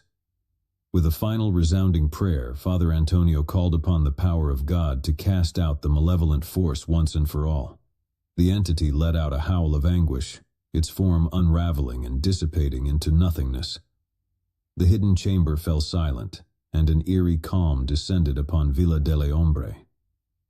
Father Antonio emerged, exhausted but victorious, to find the family waiting anxiously. Francesca and her family embraced Father Antonio, tears of gratitude streaming down their faces. They knew that the battle had been won, and their home was finally free from the malevolent force that had tormented them for generations. In the aftermath of the final battle, Villa delle Ombre underwent a profound transformation. The hidden chamber was sealed for all eternity, its dark secrets buried with it. The heavy, suffocating atmosphere that had plagued the villa for centuries lifted, replaced by a sense of peace that was, at last, genuine. Francesca and her family were forever changed by their ordeal. They knew that the scars of the past would never fully heal, but they were determined to move forward with their lives. Their faith remained unshaken, and they drew strength from their unwavering belief in the power of good over evil. Father Antonio returned to his parish, forever marked by his experiences in Rocca di Ombre. He knew that evil was a force that could never be fully eradicated, but he also knew that the power of faith and the resilience of the human spirit could triumph even in the face of the most malevolent forces. As he looked back at Villa delle Ombre one last time, he knew that the battle had been won, but the scars of the past would serve as a reminder of the enduring power of faith and the courage to confront the shadows that lurked in the deepest recesses of the human soul. I never should have gone to that abandoned asylum. It had always been a place of morbid fascination for me, and one fateful summer night, curiosity got the better of my fear. Little did I know that this decision would plunge me into a nightmare beyond my wildest imagination. It was a moonless night, and the air was thick with foreboding as I made my way through the overgrown path leading to the asylum. My footsteps echoed eerily in the silence, and the crunch of leaves beneath my feet was a symphony of dread. The asylum loomed ahead, its decaying facade illuminated only by the faint glow of my flashlight. As I stepped through the shattered remnants of a once imposing entrance, a chilling gust of wind enveloped me, as if the building itself were exhaling a malevolent breath. The interior was a maze of decaying corridors and shattered windows, where shadows danced in sinister patterns. My heart pounded, but I pressed on, compelled by an irresistible force. I followed the eerie sounds of distant whispers deeper into the asylum, my flashlight flickering as if it, too, was afraid of what lurked within. Suddenly I stumbled upon a room, its door hanging ajar. The room was furnished with rusted metal beds, their surfaces stained with unspeakable horrors. My stomach churned as I realized I was in a former patient's room. As I scanned the room with trembling hands, I noticed something etched into the wall beside one of the beds. It was a crude drawing, a grotesque figure with elongated limbs and hollow eyes. Beside it, the words "He sees" were scrawled in blood-red letters. The hairs on the back of my neck stood on end, and I had an overwhelming sense that I was not alone. I fled the room, my heart pounding in my chest, and continued my journey through the asylum's dark recesses. The whispered voices grew louder, and I could now discern words, though they made no sense. It was as if the very walls were whispering their own dreadful secrets. I descended into the bowels of the building, where I stumbled upon an operating theater bathed in an eerie, flickering light. In the center of the room stood an old surgical table, restraints still intact. My flashlight beam revealed an array of surgical instruments, some encrusted with dried blood. The air was heavy with the stench of antiseptic and decay. My gaze was drawn to a corner of the room where an ornate mirror hung. My reflection stared back at me, but its eyes were empty voids, devoid of any semblance of humanity. Panic gripped me as I stumbled backward, crashing into a tray of instruments. The mirror shattered and the room plunged into darkness. I fumbled for my flashlight, my breath ragged. When the light returned, I was no longer alone. A figure stood at the entrance to the operating theater, shrouded in darkness. My heart raced as I tried to discern its features, but it remained a formless specter. The whispers intensified, growing into a cacophony of torment. "He sees! He sees!" they chanted in a dissonant chorus. The figure advanced slowly, its movements disjointed and unnatural. I tried to flee, but my legs betrayed me, refusing to move. As the figure drew closer, I finally caught a glimpse of its face, or what passed for one. It was a grotesque mask of agony and despair, twisted into a permanent rictus of torment. Its eyes, black pits devoid of humanity, fixed upon me with malevolence beyond comprehension. With a sudden surge of terror-fueled strength, I broke free from my paralysis and sprinted through the asylum's labyrinthine corridors, desperate to escape the relentless pursuit of the figure. The whispers pursued me, growing louder and more insistent with each passing moment. I stumbled into a room filled with rows of rusted metal beds, each occupied by a shadowy figure. Their hollow eyes stared into nothingness, and their mouths moved in silent agony. I realized with horror that these were the tortured souls of the asylum's former patients, trapped in an eternal nightmare. The figure was closing in, its distorted face contorted with sadistic glee. I had to find a way out to escape this living nightmare. With trembling hands, I pushed open a door at the end of the room and emerged into a moonlit courtyard. The asylum loomed behind me, its decaying facade now a nightmarish silhouette against the pale glow of the moon. I could still hear the whispers, faint but persistent, as if the asylum itself were whispering its cursed secrets. I ran through the courtyard, through overgrown weeds and crumbling walls, until I reached the outer perimeter of the asylum grounds. As I crossed the threshold, a deafening silence enveloped me, and the whispers ceased. I collapsed onto the grass, gasping for breath, my mind reeling from the horrors I had witnessed. The asylum stood silent and foreboding, a sentinel of malevolence in the moonlight. I knew I had escaped with my life, but I would forever carry the scars of that night. To this day, I cannot forget the figure with the face of torment, the tortured souls in the asylum's depths, or the haunting whispers that continue to echo in my nightmares. The asylum's secrets remain buried in its decaying walls, but I know one thing for certain. Some places are best left unexplored, for the darkness they hold can consume even the bravest of souls.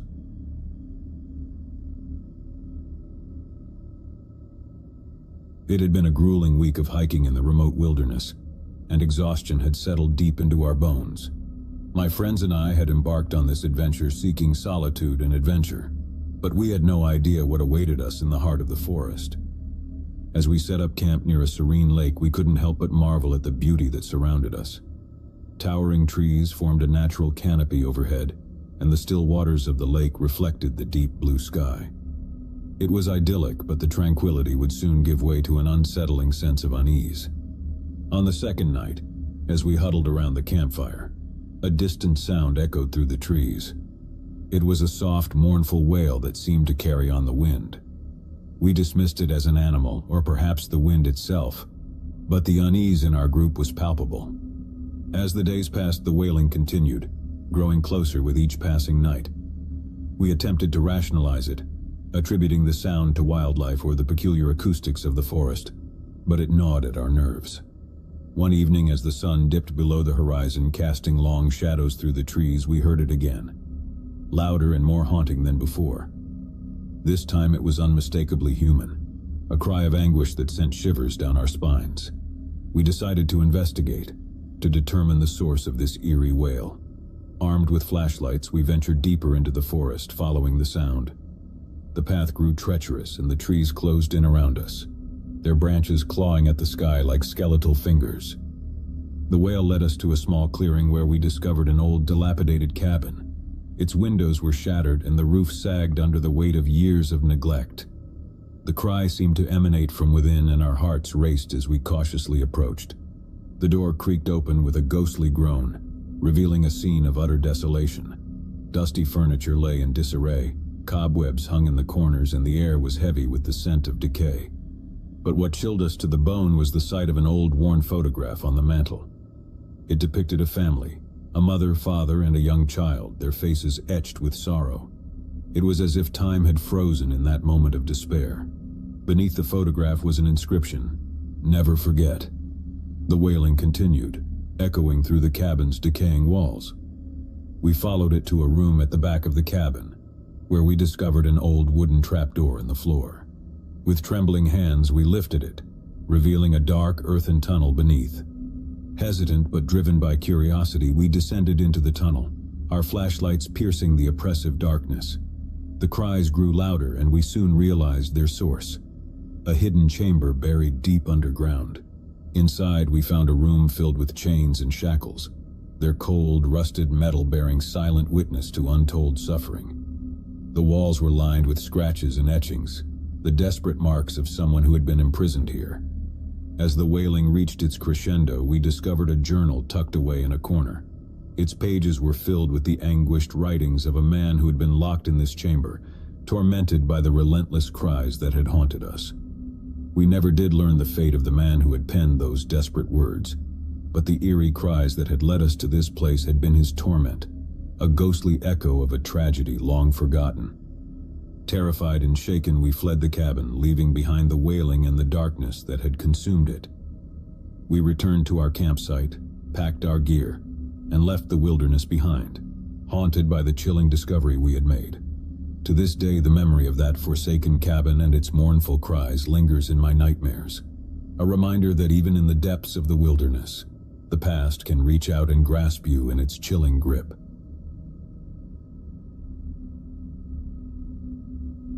It was the summer of 1997, and my friends and I were eager to embark on a road trip adventure. We had just graduated from high school, and this was our way of celebrating our newfound freedom before we scattered to colleges and universities across the country. Our destination, a remote, abandoned mining town in the Nevada desert that we had heard about from locals. The sun hung low on the horizon as we set out on that fateful morning. 4 friends packed into a beat-up old van, with a map spread across the dashboard. The desert stretched out before us, a vast expanse of sand and sagebrush that seemed to go on forever. It was desolate and eerily quiet, with only the occasional tumbleweed rolling across the cracked highway.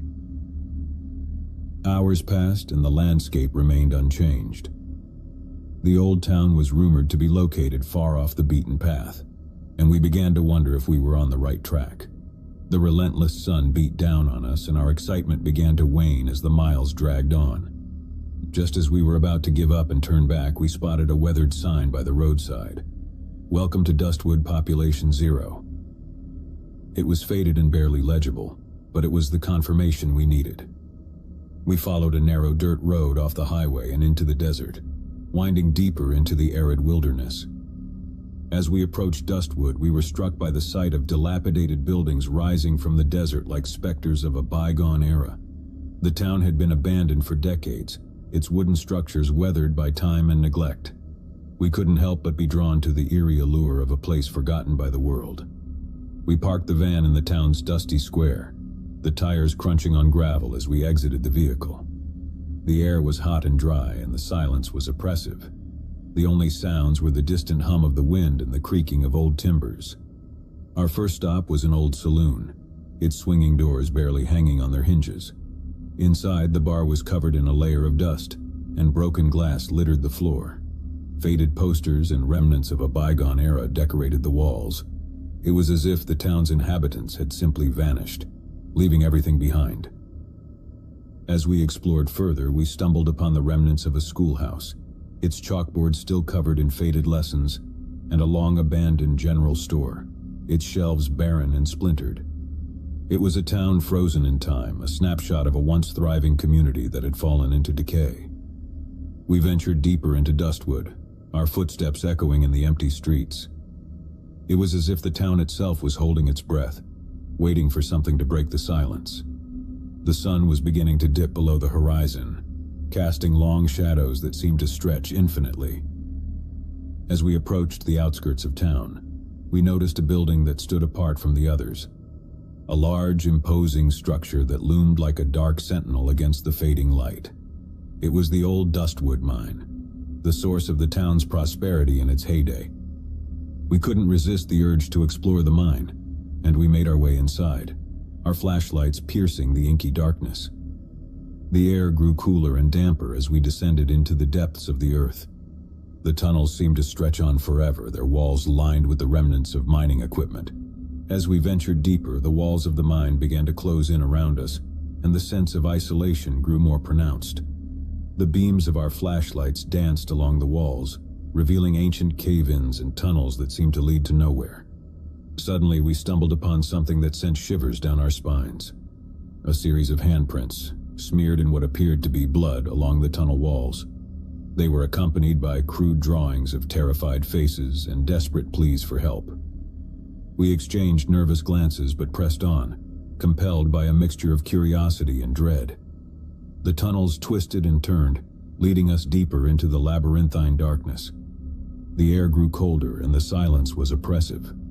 It was then that we heard it, a faint, distant sound like a whisper carried on the wind. At first, we dismissed it as our imagination, but it grew louder and more insistent, echoing through the tunnels like a mournful cry. We followed the sound, our footsteps echoing in the narrow confines of the mine. It led us to a chamber, its walls adorned with more blood-smeared handprints and chilling messages. In the center of the chamber stood an old wooden platform, its surface stained with what could only be described as a pool of dried blood. As we approached, our flashlights revealed a rusted chain and shackles attached to the platform, and a shiver of horror coursed through us. It was a chilling reminder of the town's dark past, a past that had been buried beneath layers of time and silence. The whispers grew louder, their words incomprehensible but filled with anguish and despair. We knew we had to leave to escape the suffocating darkness of the mine, but as we turned to go, the entrance to the chamber slammed shut with a deafening crash, plunging us into darkness. Panic surged through us as we fumbled for our flashlights, their beams revealing that we were no longer alone. Figures emerged from the shadows, their faces twisted in terror and suffering. They were the specters of Dustwood's past, the souls of those who had toiled in the mine and perished in its depths. Desperate and terrified, we fought to escape the chamber, but the figures closed in around us, their bony hands reaching out as if to drag us into their eternal torment. The whispers grew into a cacophony of agony, drowning out our cries for help. Just as all hope seemed lost, the entrance to the chamber suddenly burst open, and blinding daylight flooded in. We stumbled out of the mine, gasping for breath, and found ourselves back in the town square, the sun hanging low on the horizon. The figures of Dustwood's past remained trapped within the mine, their mournful cries echoing through the tunnels. We knew we had narrowly escaped a fate worse than death. Terrified and shaken, we piled back into the van and sped away from Dustwood, leaving the abandoned town and its haunting secrets behind. As we drove into the desert night, we couldn't help but wonder if we had disturbed something in that forsaken place, something that should have remained hidden. To this day, the memory of Dustwood and the chilling encounter in the mine haunts my dreams. It serves as a stark reminder that some places are best left untouched, their secrets buried in the sands of time, waiting for the curious and the foolish to stumble upon them.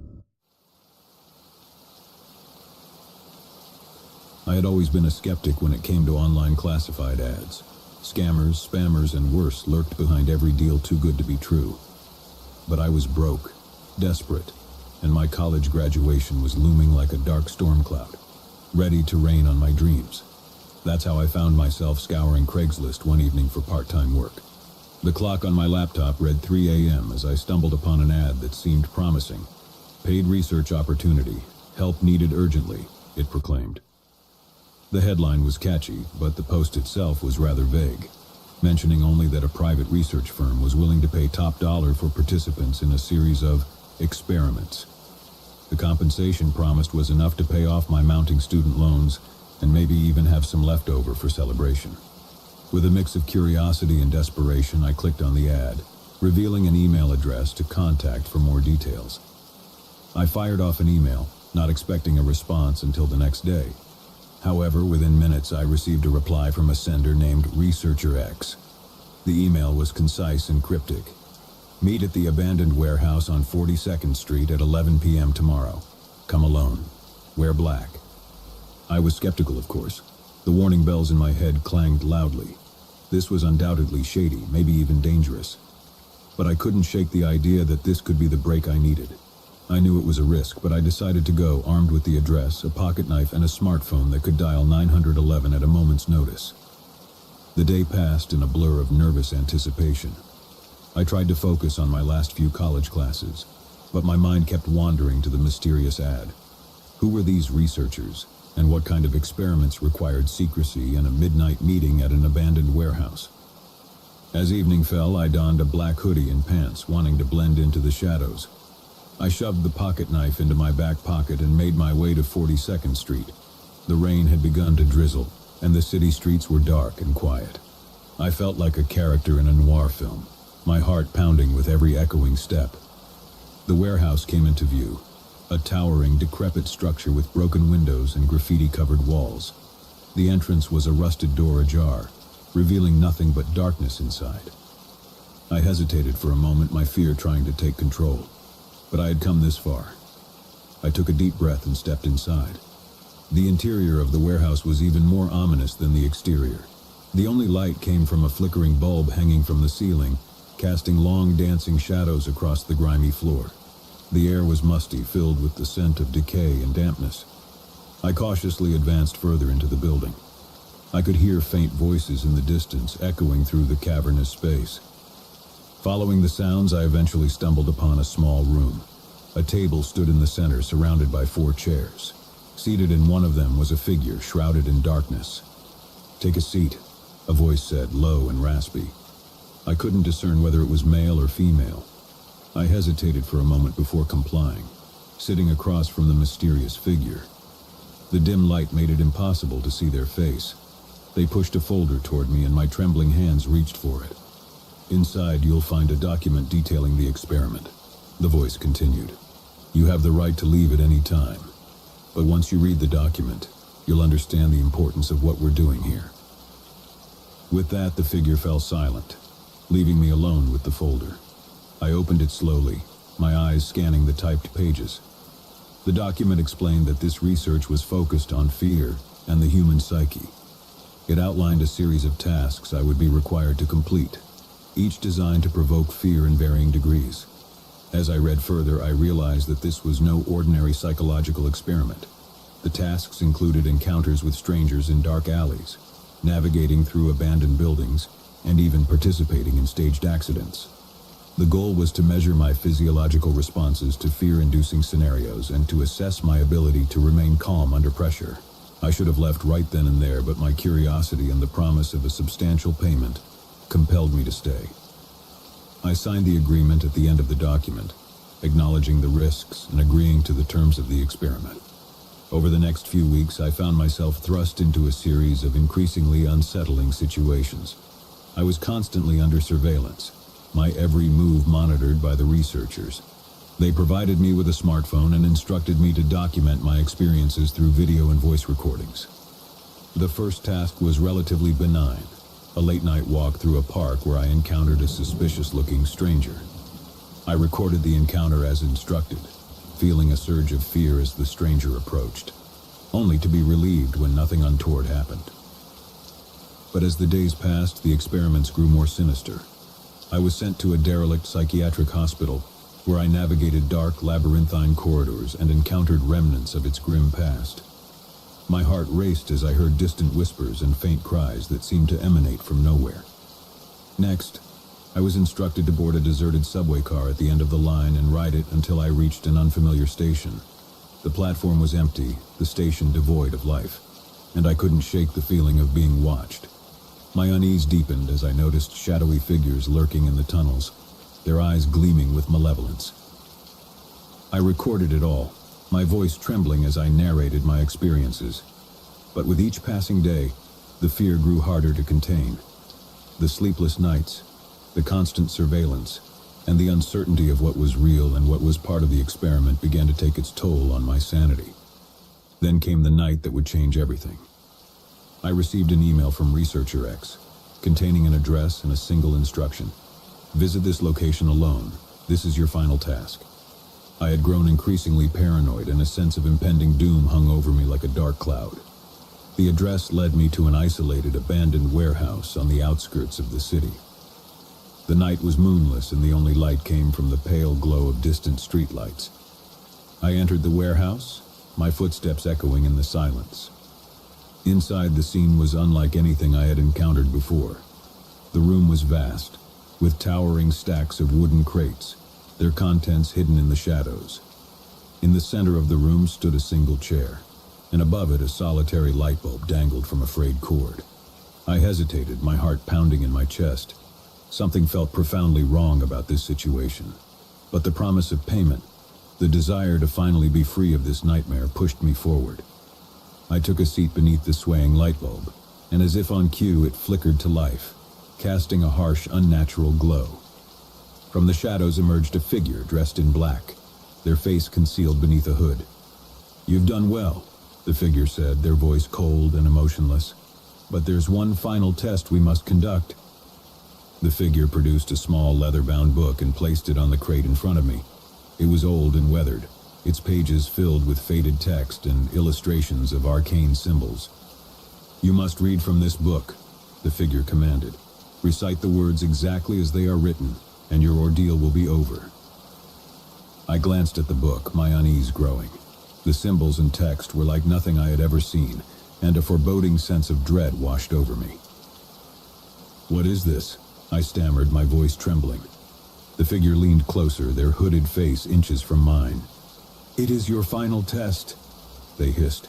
"Recite the words or remain trapped in this nightmare forever." I had no choice. Fear had brought me to this point, and fear would see me through to the end. I opened the book and began to read, my voice shaking as I spoke the incomprehensible words. As the last syllable left my lips, a deafening roar filled the room.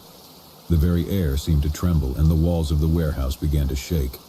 I clung to the chair, my heart pounding in my chest. Suddenly, the room was plunged into darkness, and the figure before me disappeared. Panic surged through me as I fumbled for my phone, my fingers trembling as I activated its flashlight. The warehouse was empty, the chair and the book gone. I was alone, surrounded by the looming crates and the oppressive silence. I stumbled to my feet and made my way to the exit, my mind reeling. The experiments were over, but the fear remained, a festering seed of dread that had taken root in my soul. I returned to my apartment, the weight of what had transpired settling over me like a shroud. I never received the promised payment, and I never heard from researchers again. The entire experience remained shrouded in mystery, a nightmare from which I could never truly escape. To this day, I am haunted by the knowledge that I willingly subjected myself to those experiments, that I read from that accursed book. I can't help but wonder what I unleashed that night, what malevolent forces I unwittingly invoked. And as I write this, I can't shake the feeling that I am still being watched, that the shadows that once lurked in the corners of my vision are now closing in, ready to claim me once and for all. So if you ever come across a mysterious Craigslist ad promising quick cash for participating in a research study, heed my warning. Run the other way. Some fears are better left unexplored, some doors better left unopened, and some experiments better left untested. I can't believe I'm sharing this story, but I feel like I have to. It's been 2 years and the memories still haunt me. It all started innocently enough with an online classified ad. It was a cold and rainy evening, and I had just moved to a new city. My apartment was still a mess of unpacked boxes, and I was feeling a bit lonely. I had heard about Craigslist and decided to give it a try to find some furniture and maybe make a friend in the process. I logged onto the website and started browsing through the furniture listings. Most of them were standard: couches, tables, chairs. But one ad caught my eye. It was titled "Antique Mirror. Must Go ASAP." The picture showed a beautiful ornate mirror that looked like it belonged in a Victorian mansion. The price was unbelievably low, and the seller claimed it needed to be gone that very night. Excited by the prospect of scoring such a great deal, I sent a message to the seller. Within minutes, I received a response from a woman named Margaret. She explained that her grandmother had passed away, and they were clearing out the old family home. The mirror was the last thing left, and they wanted it gone to make room for new memories. Margaret provided me with the address and insisted I come pick it up immediately.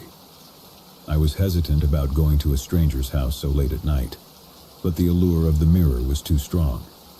I decided to go, reasoning that it couldn't hurt to meet someone new. As I pulled up to the address Margaret had given me, I couldn't help but feel a sense of unease. The house was a dilapidated Victorian-era mansion, its paint peeling and the windows covered in dust and grime. I knocked on the door and it creaked open slowly, revealing Margaret, a frail elderly woman with a friendly smile. She led me through the house, the floorboards groaning with each step. The place was filled with antique furniture and dusty family portraits which seemed to watch my every move. Margaret took me to the mirror, which was even more beautiful up close. It was massive, easily 7 feet tall, with intricate carvings and a tarnished silver frame. Margaret explained that the mirror had been in her family for generations but had brought nothing but bad luck. She said her grandmother had claimed to see strange figures and hear voices when she looked into it. Margaret and her family had decided that it was best to part with it, and I, naively, agreed to take it off their hands. As we carried the mirror to my car, Margaret warned me to never look into it. She said it was cursed and had brought misery to her family. I laughed it off, thinking it was just an old superstition. I drove back to my apartment, excited about my new acquisition. I propped the mirror against the wall in the living room, feeling a strange thrill as I looked at my reflection in its aged glass. It was as if I had a connection to the past, to the generations of people who had gazed into it. That night, as I lay in bed, I heard a faint whisper coming from the living room. At first, I thought it was just my imagination, but the voices grew louder and more distinct. I couldn't make out what they were saying, but they sounded like a chorus of anguished souls. Terrified, I rushed into the living room, and there, in front of the mirror, I saw them. Figures, shadows, distorted faces staring back at me. They were moving, reaching out toward me, their mouths opening in silent screams. I stumbled backward, knocking over a chair, and the figures disappeared. For days, I couldn't sleep. Every time I closed my eyes, I heard the whispers, felt their presence. I knew I had to get rid of the mirror, but it seemed to have a malevolent hold on me. I would find myself standing in front of it, unable to look away, feeling as though I was being drawn into its depths. One evening, as I stared into the mirror, I saw her. A woman with long, flowing hair and sad, empty eyes. She reached out to me, and I felt an overwhelming urge to touch her hand. As I did, I was pulled into the mirror, my world turning upside down. I found myself in a dark, shadowy realm, surrounded by the figures I had seen before.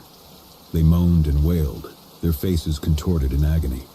I screamed, but no sound escaped my lips. I tried to run, but my feet felt like they were glued to the ground. As I wandered through that nightmarish landscape, I realized that I was not alone. Margaret was there too, her eyes filled with regret. She explained that the mirror was a portal to the afterlife, a place where the souls of the cursed were trapped for eternity. She had brought me here to take her place, to bear the burden of the mirror's curse. I pleaded with her to help me escape, but she simply turned and walked away, disappearing into the darkness. I was left alone, surrounded by the tormented souls, forever trapped in the cursed mirror.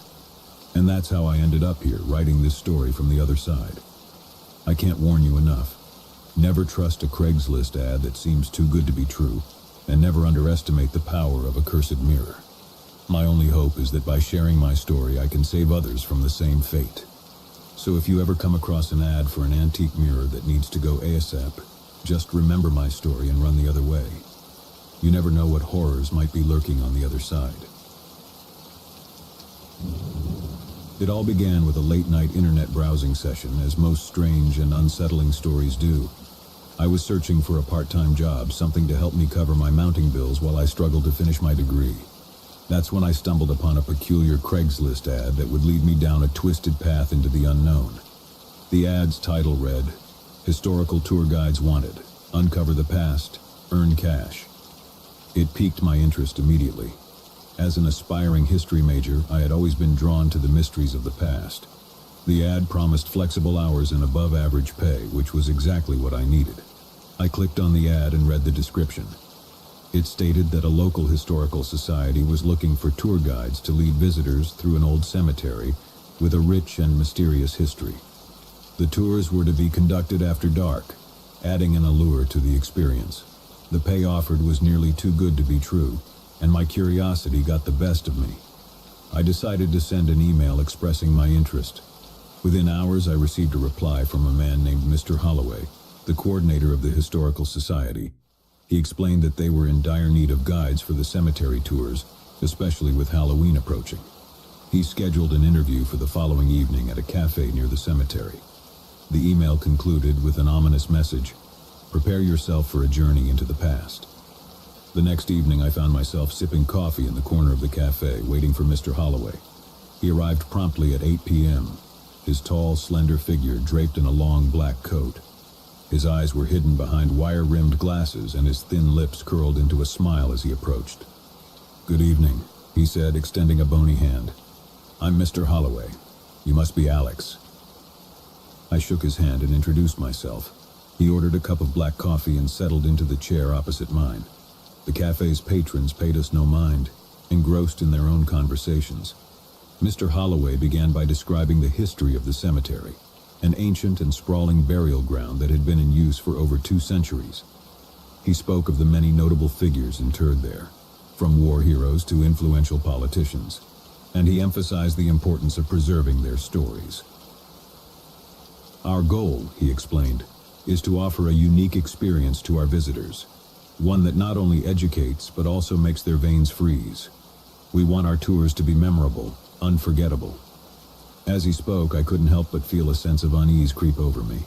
The way he emphasized the word unforgettable sent a chill down my spine. I brushed it off as a simple case of nerves and continued to listen. Mr. Holloway detailed the responsibilities of the guides, which included memorizing historical facts, maintaining a respectful tone, and leading tours after dark. He explained that the darkness added an element of mystery to the experience, and that it was an essential part of the cemetery's allure. "The tours will be conducted at night, under the light of the moon and lanterns," he said. "It will be a true journey into the past, where the spirits of the past come alive."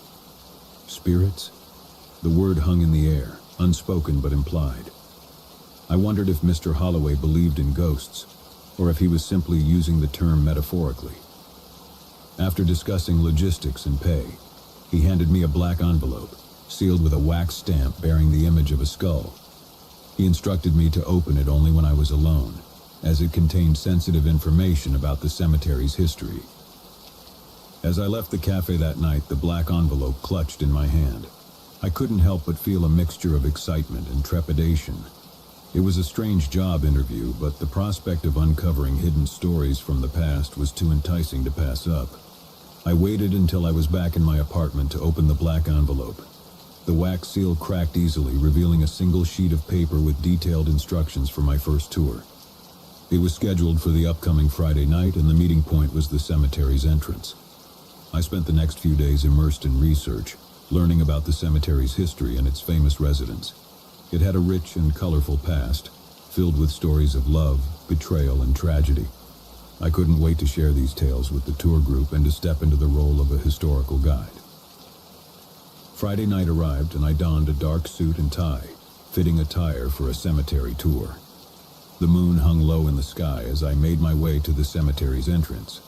I was met by Mr. Holloway, who was dressed in his signature black coat. "Ah, Alex," he greeted me with a smile. "I see you're prepared. Our guests will be arriving shortly." As if on cue, a group of people began to gather at the entrance. They were a diverse bunch, ranging from college students to elderly couples, all eager for a taste of history. Mr. Holloway introduced me as their guide, and I began to lead the group into the cemetery, lantern in hand. The night was clear and crisp, the air filled with the scent of fallen leaves. I spoke with enthusiasm as I led the group through the gravestones, recounting the stories of those who rested there. The guests listened attentively, their eyes wide with fascination. As the tour progressed, I noticed that some of the group members were growing increasingly uneasy. They whispered to each other and cast furtive glances over their shoulders. I couldn't blame them. After all, a cemetery at night could be an eerie place. But as we reached a particular section of the cemetery, the unease escalated into full-blown fear. The guests began to murmur and shuffle nervously, their lanterns casting wavering shadows. I turned to Mr. Holloway, who was watching with an inscrutable expression. "What's going on?" I whispered to him. He leaned in close and spoke in a hushed tone. "This section of the cemetery has a dark history, one that we save for the climax of the tour. It's said to be haunted, you see. Some visitors claim to have seen apparitions and heard whispers in the dark." I glanced around, my nerves on edge. The atmosphere had indeed changed, and a weird stillness hung in the air. I couldn't shake the feeling that we were being watched. Just as I was about to continue the tour, a loud, unearthly shriek echoed through the cemetery. The guests screamed in terror, and I instinctively swung my lantern in the direction of the sound. What I saw froze me in my tracks. A figure, pale and ghostly, stood among the gravestones. Its eyes glowed with an unnatural light, and its mouth opened in a silent scream. The guests scattered, fleeing in all directions, leaving me and Mr. Holloway alone with the apparition. "What is that?" I stammered, my voice trembling. Mr. Holloway's expression remained unreadable as he stepped toward the figure. "It's a part of the tour, Alex. A special attraction, if you will." I watched in horror as the figure drew closer, its spectral form hovering in the moonlight. It reached out a transparent hand, and Mr. Holloway took it, leading the apparition away into the darkness. I stood there, my heart pounding as the night returned to its usual silence. The guests had disappeared into the night, leaving me alone in the cemetery. Days turned into weeks, and I couldn't shake the memory of that night. The apparition, the screams, Mr. Holloway's cryptic words, all of it haunted my thoughts.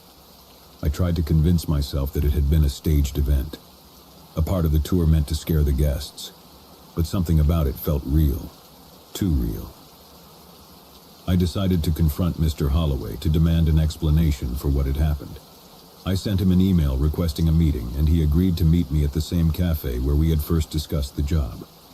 When I arrived, Mr. Holloway was already there, sitting in the same corner.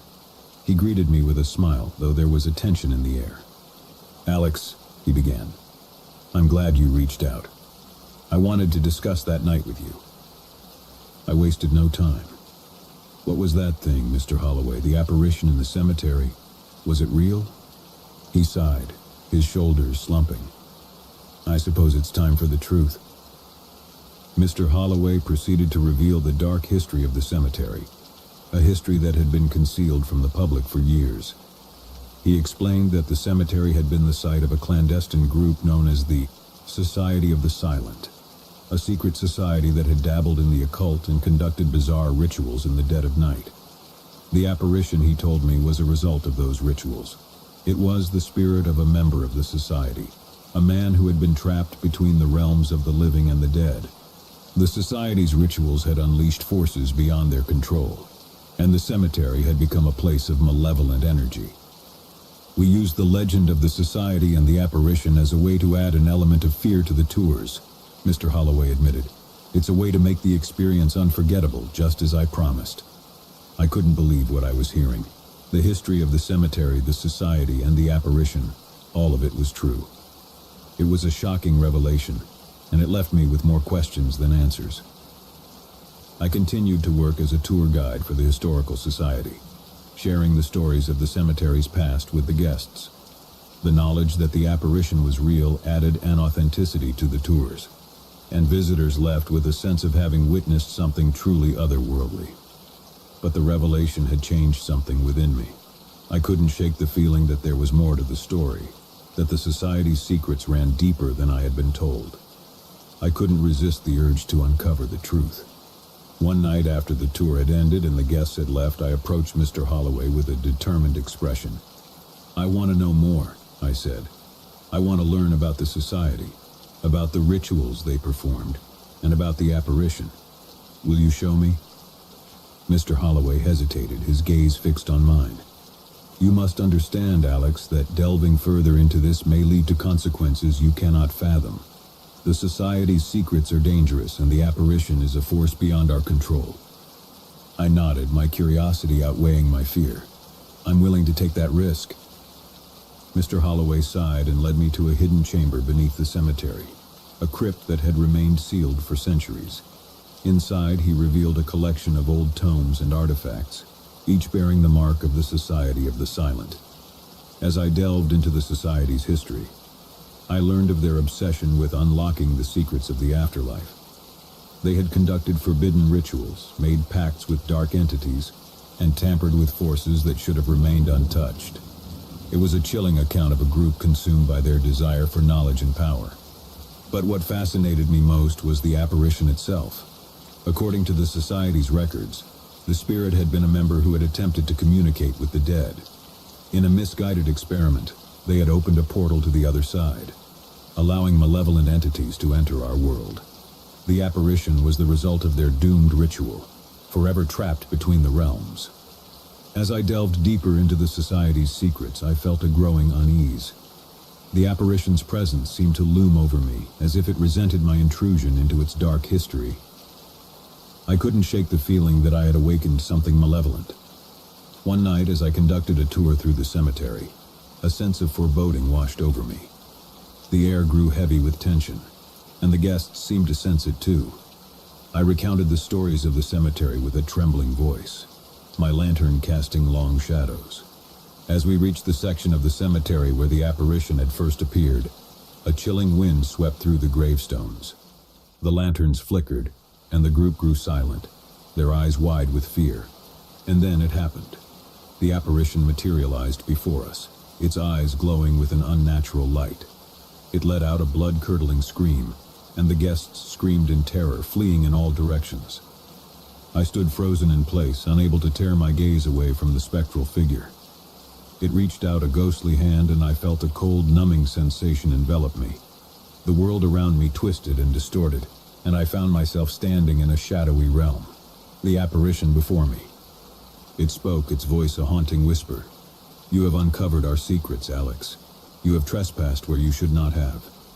I stammered, trying to find words, but fear had rendered me speechless. The apparition's eyes bore into mine, and I felt a surge of dread. "You must make a choice, Alex. You can choose to forget what you have learned, to leave this place and never return. Or you can choose to stay and become a part of our history, forever trapped between the realms."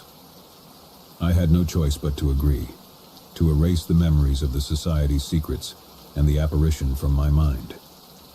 The apparition released its hold on me, and I found myself back in the cemetery, alone in the darkness. I returned to my apartment that night, my mind a whirlwind of confusion and fear. The memories of the society's secrets had been erased, but the knowledge of what had transpired lingered like a shadow in my subconscious. I continued to work as a tour guide, but the apparition's presence haunted me. It watched from the shadows, a constant reminder of the choices I had made. The burden of the society's secrets weighed heavily on my shoulders, a constant reminder of the darkness that lurked beneath the surface of the cemetery. As the years passed, I struggled to move on with my life, haunted by the memories of that night. I knew that the apparition was always there, waiting in the darkness, a specter of the past that could never be forgotten. And so I share this story as a warning to those who seek to uncover the secrets of the past, to those who are drawn to the darkness that lurks beneath the surface. Some mysteries are better left unsolved, some secrets better left buried.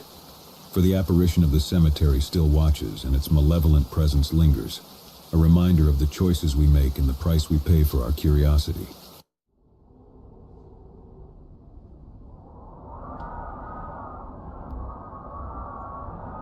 The night was dark and rainy, the kind of night that made even the most fearless travelers uneasy. John had been driving for hours, the monotonous drumming of rain on the car's roof slowly pushing him towards exhaustion. His eyelids felt heavy, and he knew he needed to find a place to rest. As if on cue, a dimly lit sign emerged from the darkness ahead. It read, "Miller's Gas and Grill, 1 mile ahead." John's heart quickened with relief. He could use a break, maybe grab a bite to eat. The prospect of a warm meal and a chance to stretch his legs was too tempting to resist. He followed the narrow, winding road as it led him towards the gas station. The rain showed no sign of letting up, and the steady hum of the engine provided a comforting backdrop to the otherwise eerie silence of the night. The headlights of his car illuminated the road ahead, revealing dense woods that seemed to press in on all sides. John couldn't help but feel a chill run down his spine. The gas station finally came into view, its flickering neon sign revealing a rustic, weather-worn building. It looked like something out of a forgotten era, a relic of a time when gas stations were more than just convenience stores. John pulled into the gravel lot and parked next to the only other car there, a beat-up pickup truck. As he stepped out of his car, the rain soaked through his jacket almost instantly. He hurried inside, the jingling of a bell above the door announcing his arrival. The interior of the gas station was just as old-fashioned as the exterior.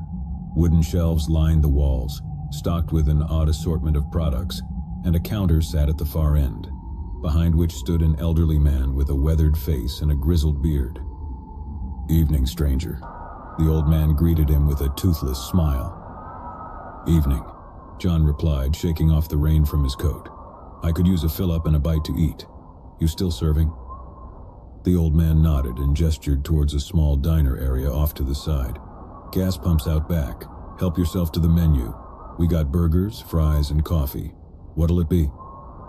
John ordered a cheeseburger and a coffee, then headed out to pump gas into his car. The rain was coming down harder now, making the task unpleasant. He couldn't help but feel a sense of unease as he stood alone in the dark, cold rain. The gas station's surroundings seemed strangely isolated, almost claustrophobic. Back inside, John took a seat at the counter. The old man, whose name tag read Miller, placed a steaming plate in front of him. John thanked him and dug into his meal, grateful for the warmth and sustenance. As he ate, he noticed a couple of locals sitting at the other end of the counter, huddled together in quiet conversation. Their eyes darted towards him occasionally, but they said nothing. John tried to strike up a conversation with Miller. "Quiet night, huh?" The old man nodded, his eyes distant. "It's always quiet around these parts. Ain't much happens here." John couldn't argue with that. He finished his meal in silence, then pushed a few bills across the counter to cover the cost. As he prepared to leave, Miller spoke up. "Be careful out there. These roads can get real tricky at night, especially in weather like this." John thanked him again and headed out into the storm. He climbed into his car and started the engine, watching the windshield wipers struggle to keep up with the rain. He couldn't shake the feeling that something was off about the gas station and its surroundings. The locals' strange behavior and Miller's cryptic warning only added to his unease. As he pulled out of the gas station, John couldn't help but notice that the pickup truck that had been parked there earlier was now gone. He glanced around, wondering where its owner had gone to on such a stormy night. But he quickly dismissed the thought, chalking it up to the oddities of rural life. The road stretched out before him, a never-ending ribbon of wet asphalt that seemed to disappear into the inky darkness. The rain continued to pour, making visibility poor and the journey treacherous. John gripped the steering wheel tightly, his senses on high alert. After what felt like an eternity, John spotted a pair of dim headlights approaching in the distance. He breathed a sigh of relief, grateful for the company on this desolate stretch of road. As the vehicle drew nearer, John noticed that it was the same pickup truck that had been parked at the gas station earlier. It was driving erratically, swerving from side to side as if the driver was struggling to maintain control. John slowed down, giving the truck plenty of space. He watched in growing concern as it weaved dangerously close to the edge of the road.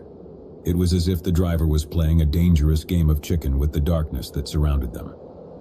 Just as John was debating whether to call the police, the pickup truck suddenly veered off the road and into the woods. John slammed on his brakes, his heart pounding in his chest. He watched in horror as the truck crashed through the underbrush, its headlights disappearing into the dense forest. For a moment, John considered following the truck to see if the driver was okay. But the rain was coming down harder than ever, and he didn't relish the idea of getting stuck in the mud. He also couldn't shake the feeling that something was seriously wrong.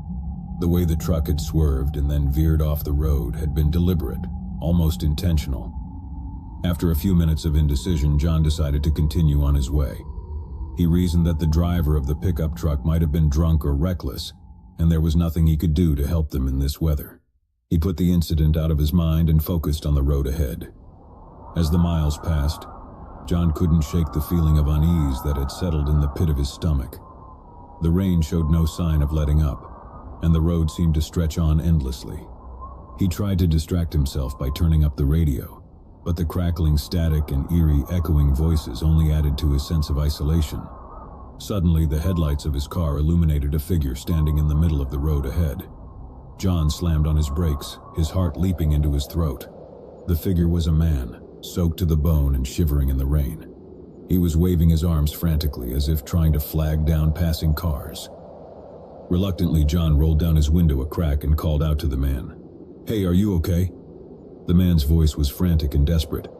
"Please, you have to help me. My car broke down and I'm freezing out here." John's instincts told him to keep driving, to not get involved. But he couldn't leave the man stranded in the middle of nowhere on a night like this.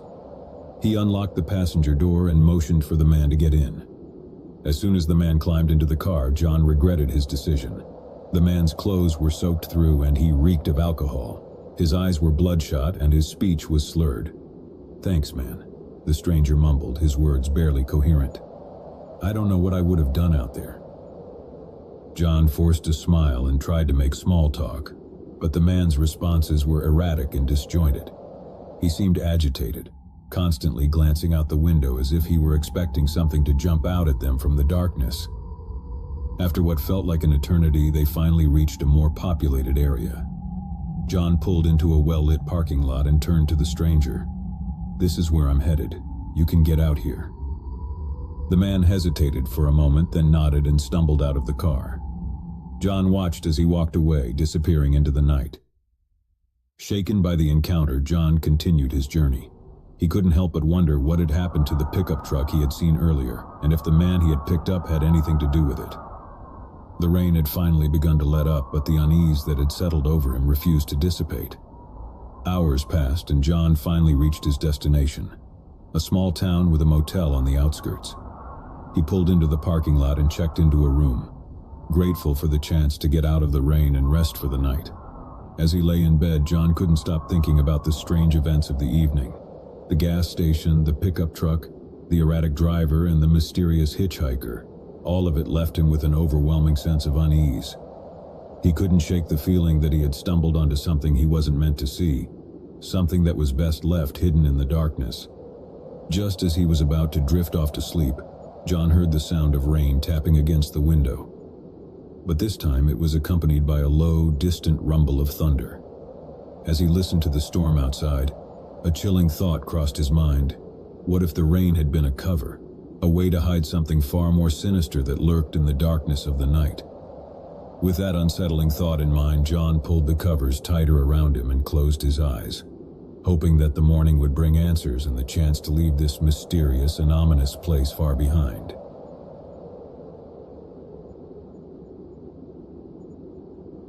Tom had been on the road for hours.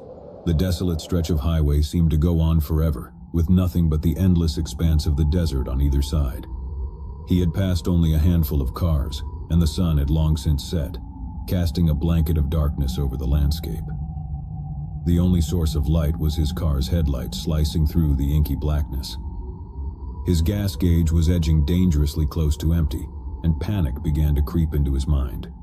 He had no choice but to pull over at the next gas station he found, no matter how isolated it might be. Just as he was starting to worry that he might run out of fuel before he reached one, he spotted a dimly lit sign in the distance. It read, "Crossroads Gas and Mart, 2 miles ahead."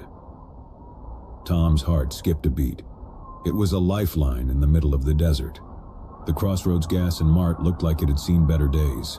Its neon sign flickered weakly, and the paint on the building was chipped and peeling. As Tom pulled into the gravel lot, he noticed that he was the only customer there. The place seemed deserted, and an eerie silence hung in the air. He parked his car next to the lone gas pump and climbed out. The wind was sharp and cold, and the darkness seemed to press in on him from all sides. He shivered as he approached the gas pump and grabbed the nozzle, trying to ignore the sense of unease that had settled over him.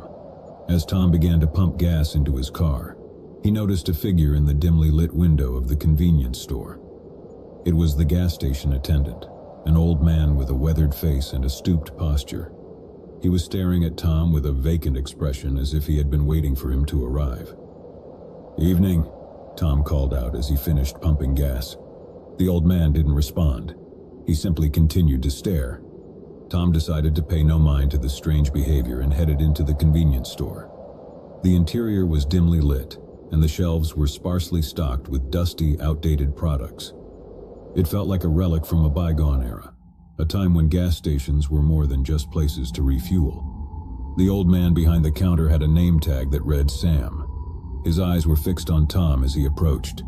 "Evening," Tom repeated, trying to break the eerie silence. "I could use a fill-up and something to eat. You still serving?" Sam nodded slowly, his gaze never leaving Tom. "Gas pumps out back. Help yourself to the menu. We got burgers, fries, and coffee. What'll it be?" Tom ordered a cheeseburger and a coffee, then headed out to pump gas. The wind had picked up and the sky was overcast. Tom couldn't help but feel a sense of isolation as he stood alone in the cold desert night, the gas station's surroundings seemingly empty for miles. Back inside, Tom took a seat at the counter. He watched as Sam prepared his meal, the old man's movements slow and deliberate. Tom couldn't shake the feeling that something was off about the gas station and its lone attendant. The isolation, the eerie silence, and Sam's strange behavior all added to his unease. As he ate, Tom noticed a group of locals sitting at a corner booth, huddled together in hushed conversation. Their eyes darted towards him occasionally, but they said nothing. Tom tried to strike up a conversation with Sam to ease his discomfort. "Quiet night, huh?" he ventured. Sam nodded, his expression unchanging. "It's always quiet around here. Not much happens." Tom finished his meal in silence and pushed a few bills across the counter to cover the cost. As he prepared to leave, Sam spoke up. "Be careful out there. These roads can get tricky at night, especially in weather like this." Tom thanked Sam and headed out into the cold desert night. The wind cut through his jacket and he felt a chill run down his spine. The gas station's surroundings seemed desolate, almost otherworldly, as if he had stepped into another dimension. He climbed into his car and started the engine, the headlights cutting through the darkness as he pulled onto the empty highway. The road stretched out before him, a lonely ribbon of asphalt disappearing into the vast desert. As he drove, Tom couldn't shake the feeling that he was being watched. He glanced in the rearview mirror but saw nothing behind him.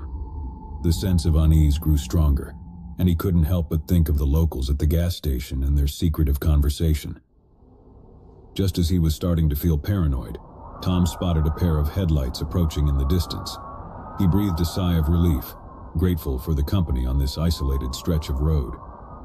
As the vehicle drew nearer, he realized it was the same pickup truck that had been parked at the gas station. It was driving erratically, swerving from side to side. Tom slowed down, giving the truck plenty of space. He watched in growing concern as it veered dangerously close to the edge of the road. Suddenly, the pickup truck veered off the road and into the desert. Tom slammed on his brakes, his heart pounding in his chest. He watched in horror as the truck crashed through the sand and disappeared from sight. For a moment, Tom considered following the truck to see if the driver was okay. But the isolation of the desert and the unpredictability of the situation made him hesitate. He also couldn't shake the feeling that something was seriously wrong. The way the truck had swerved and then veered off the road had been deliberate, almost intentional. After a few minutes of indecision, Tom decided to continue on his way. He reasoned that the driver of the pickup truck might have been drunk or reckless, and there was nothing he could do to help them in this desolate place. He put the incident out of his mind and focused on the road ahead. Miles passed, and Tom finally reached the outskirts of a small town. He pulled into a well-lit parking lot and checked into a motel, grateful for the chance to get out of the cold desert night. As he lay in bed, he couldn't stop thinking about the strange events of the evening. The gas station, the pickup truck, the erratic driver, and the mysterious locals. Something was not right in this place, and Tom couldn't shake the feeling that he had stumbled upon a secret that was best left buried. Just as he was starting to drift off to sleep, Tom heard the sound of the wind howling outside, but this time it was accompanied by a low, distant rumble of thunder. As he listened to the storm raging in the desert, a chilling thought crossed his mind. What if the gas station at Crossroads was a haven for secrets, and the storm was a harbinger of the darkness that lurked beneath the surface? With that unsettling thought in mind, Tom pulled the covers tighter around him and closed his eyes, hoping that the morning would bring answers and the chance to escape the eerie gas station at Crossroads. As the night wore on, Tom's unease only deepened, and he couldn't escape the feeling that he had only scratched the surface of a much deeper and darker mystery. The gas station at Crossroads held its secrets, and he was determined to uncover them, no matter the cost.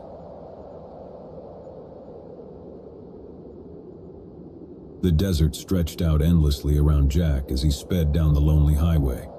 The sun was setting, casting long shadows over the barren landscape. He had been driving for hours, and his gas gauge was edging dangerously close to empty. Beads of sweat formed on his forehead as he scanned the horizon for any sign of a gas station. Just as panic began to set in, he spotted a dimly lit sign in the distance. It read, "Desert Oasis Gas and Mart, 5 miles ahead." Jack let out a sigh of relief and pushed his foot down on the accelerator. He couldn't afford to run out of gas in the middle of nowhere. As he approached the gas station, it became clear that Desert Oasis had seen better days. The neon sign flickered weakly, and the paint on the building was faded and peeling. He pulled into the gravel lot, noticing that he was the only customer there. The place seemed deserted, and an eerie silence hung in the air. Jack parked his car next to the lone gas pump and climbed out. The wind was hot and dry, and the desert seemed to stretch out forever in every direction. He shivered despite the heat and approached the gas pump, trying to ignore the sense of unease that had settled over him. As he began to pump gas into his car, he noticed a figure in the dimly lit window of the convenience store. It was the gas station attendant, an elderly man with a weathered face and a distant look in his eyes. He was staring at Jack as if he had been waiting for him to arrive. "Evening," Jack called out as he finished pumping gas. The old man didn't respond. He simply continued to stare. Jack decided to pay no mind to the strange behavior and headed into the convenience store. The interior was dimly lit, and the shelves were sparsely stocked with dusty, outdated products. It felt like a relic from a bygone era, a time when gas stations were more than just places to refuel. The old man behind the counter had a name tag that read Frank. His eyes were fixed on Jack as he approached. "Evening," Jack repeated, trying to break the eerie silence. "I could use a fill-up and something to eat. You still serving?" Frank nodded slowly, his gaze never leaving Jack. "Gas pumps out back. Help yourself to the menu. We got burgers, fries, and coffee. What'll it be?"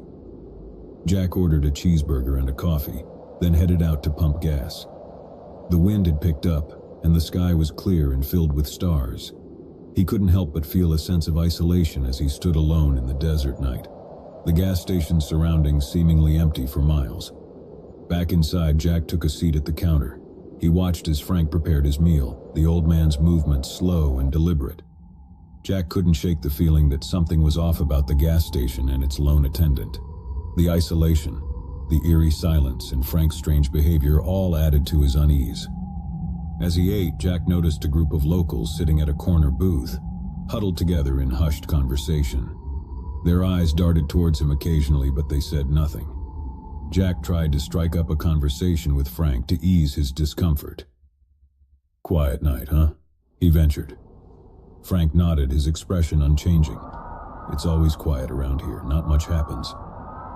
Jack finished his meal in silence and pushed a few bills across the counter to cover the cost. As he prepared to leave, Frank spoke up. "Be careful out there." Jack thanked Frank and headed out into the desert night. The wind was hot and dry, and the sky was filled with stars. The gas station's surroundings seemed desolate. He climbed into his car and started the engine, the headlights cutting through the darkness as he pulled onto the empty highway. The road stretched out before him, a lonely ribbon of asphalt disappearing into the vast desert. As he drove, Jack couldn't shake the feeling that he was being watched. He glanced in the rearview mirror but saw nothing behind him. The sense of unease grew stronger, and he couldn't help but think of the locals at the gas station and their secretive conversation. Just as he was starting to feel paranoid, Jack spotted a pair of headlights approaching in the distance. He breathed a sigh of relief, grateful for the company on this isolated stretch of road. As the vehicle drew nearer, he realized it was the same pickup truck that had been parked at the gas station. It was driving erratically, swerving from side to side. Jack slowed down, giving the truck plenty of space. He watched in growing concern as it veered dangerously close to the edge of the road. Suddenly, the pickup truck veered off the road and into the desert. Jack slammed on his brakes, his heart pounding in his chest. He watched in horror as the truck crashed through the sand and disappeared from sight. For a moment, Jack considered following the truck to see if the driver was okay. But the isolation of the desert and the unpredictability of the situation made him hesitate. He also couldn't shake the feeling that something was seriously wrong. The way the truck had swerved and then veered off the road had been deliberate, almost intentional. After a few minutes of indecision, Jack decided to continue on his way. He reasoned that the driver of the pickup truck might have been drunk or reckless, and there was nothing he could do to help them in this desolate place. He put the incident out of his mind and focused on the road ahead. Miles passed and Jack finally reached the outskirts of a small town.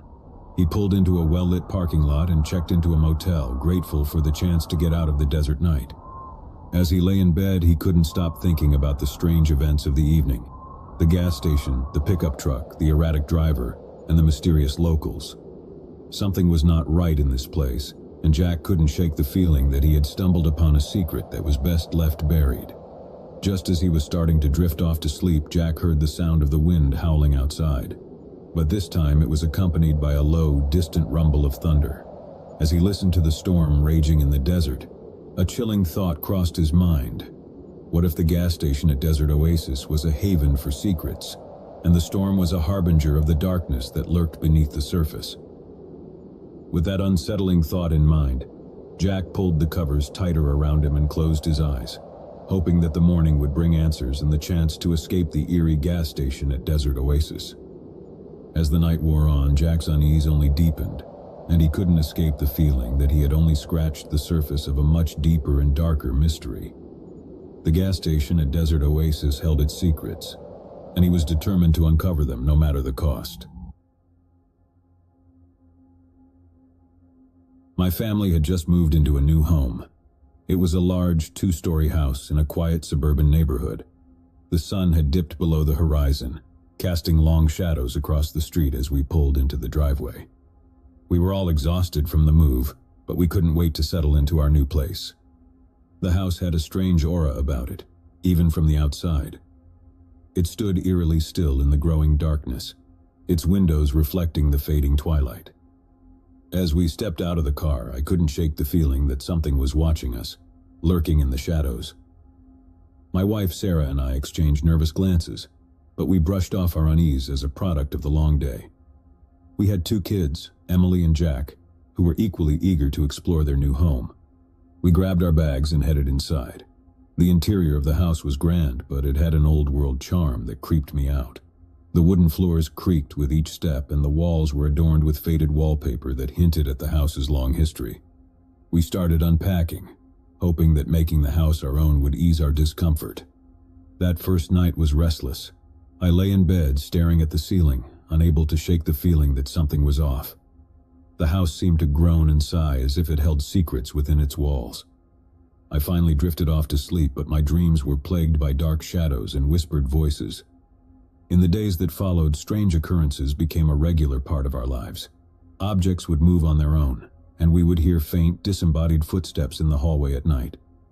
Sarah and I tried to reassure each other that it was just our imaginations playing tricks on us. But deep down, we knew something wasn't right. One evening, as I was helping Emily with her homework in the dining room, I caught a glimpse of a shadowy figure out of the corner of my eye. I turned, but there was nothing there. Emily looked at me, concern in her eyes. "Daddy, I saw it too," she whispered. "What did you see?" I asked, trying to keep my voice steady. It looked like a tall man, but he was all black like a shadow. He was standing by the door. I felt a chill run down my spine. I didn't want to scare my daughter, so I tried to dismiss it. "It must have been your imagination, sweetie. This house is just new to us, that's all." But as the days turned into weeks, the encounters with the shadowy figure became more frequent. Jack claimed to have seen it as well, always lurking in the corners of his room. Sarah and I decided it was time to investigate. We did some research on the house's history and discovered that it had been built in the late 19th century. Several families had lived here over the years, but none had stayed for long. There were rumors of tragedy and strange occurrences associated with the house, but no concrete details.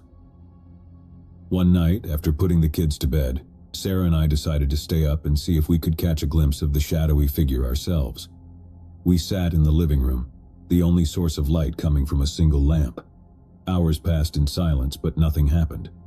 Sarah was beginning to nod off when I suddenly saw movement in the hallway.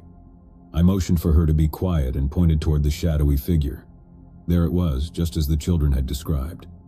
A tall, dark silhouette stood in the hallway, unmoving. We watched in terror as it seemed to glide closer, its form becoming more defined. It had a human shape, but its features were obscured by the impenetrable darkness. My heart pounded in my chest as I struggled to make sense of what I was seeing. Sarah's grip on my hand tightened, and I could see the fear in her eyes. The figure was now at the entrance of the living room, just a few feet away from us. Then, without warning, it vanished. One moment it was there, and the next it was gone, leaving us in stunned silence. We decided it was time to seek professional help. We contacted a paranormal investigator named Dr. Henderson, who had experience dealing with cases like ours. He arrived a few days later with a team of researchers and equipment.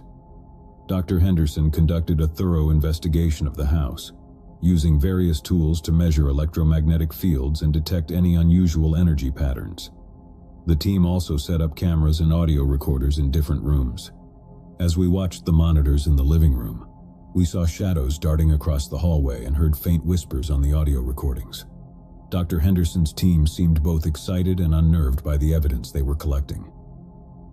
After a long night of investigation, Dr. Henderson sat us down in the living room to discuss his findings. "There's definitely something strange happening in this house," he began. "We've captured unexplained phenomena on our equipment, and I believe there's a strong presence here." "What can we do about it?" Sarah asked, her voice trembling. Dr. Henderson looked thoughtful. "I recommend a more in-depth investigation, including a psychic medium who can try to communicate with whatever is in this house. It's possible that it's a residual energy or a trapped spirit." We agreed to the medium's involvement, desperate for answers. The following week, a woman named Eliza arrived at our home. She had a calm demeanor and a soothing presence that immediately put us at ease. Eliza began her investigation by walking through the house, her eyes closed as if she were tuning into something beyond our perception. She stopped in the hallway where we had seen the shadowy figure and gasped softly. "There's a strong energy here," she said, her voice barely above a whisper. "It's a presence that's trapped, unable to move on. It's filled with anger and sadness." She continued to explore the house, describing the sensations and emotions she was picking up on. As she entered Jack's room, her expression changed. "This is where it's strongest," she said. "The entity seems to be fixated on your son." We exchanged worried glances. Eliza suggested conducting a seance in Jack's room to try and communicate with the entity. We agreed, hoping it would provide us with some answers and a way to help our son. That night we gathered in Jack's room, the lights dimmed and a single candle flickering on the floor. Eliza sat in the center and we joined hands in a circle. She began to speak softly, calling out to the entity. The room grew colder and we could see our breath in the air. Suddenly Jack's toys started moving on their own as if manipulated by invisible hands. Emily gasped, and I squeezed her hand to reassure her. "Who are you?" Eliza asked, her voice steady. A low, guttural voice echoed through the room, sending shivers down our spines. "I am the guardian. I watch. I protect." "Protect?"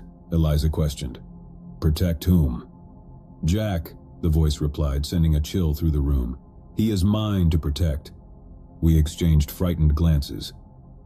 Eliza continued to communicate with the entity, trying to understand its motives. It seemed to believe that Jack was in danger, and that it needed to keep him safe at all costs. As the seance went on, the entity's messages grew more frantic and aggressive. It warned us to leave the house, to take Jack away from this place. It claimed that there were other malevolent entities in the house, and it was the only thing standing between us and them. We were terrified, unsure of what to believe. Eliza finally closed the seance and we sat in Jack's room trying to process everything we had just experienced. The room felt heavy with the presence of the entity, and we knew that we couldn't stay in the house any longer. Over the next few days, we packed up our belongings and made arrangements to stay with Sarah's parents while we figured out our next steps. Eliza blessed the house and performed a cleansing ritual, hoping to drive away the malevolent entities that had taken residence there. As we drove away from the house for the last time, I couldn't help but look back at it in the rearview mirror. It stood there, looming in the distance, a dark and foreboding presence that seemed to watch us go. We never returned to that house, and we tried to put the terrifying ordeal behind us. Jack seemed to recover from the trauma, and our lives slowly returned to normal. But we would always carry the memory of the shadowed guardian and the malevolent entities that had haunted our home. To this day, I can't help but wonder about the true nature of the entity that had claimed to protect us.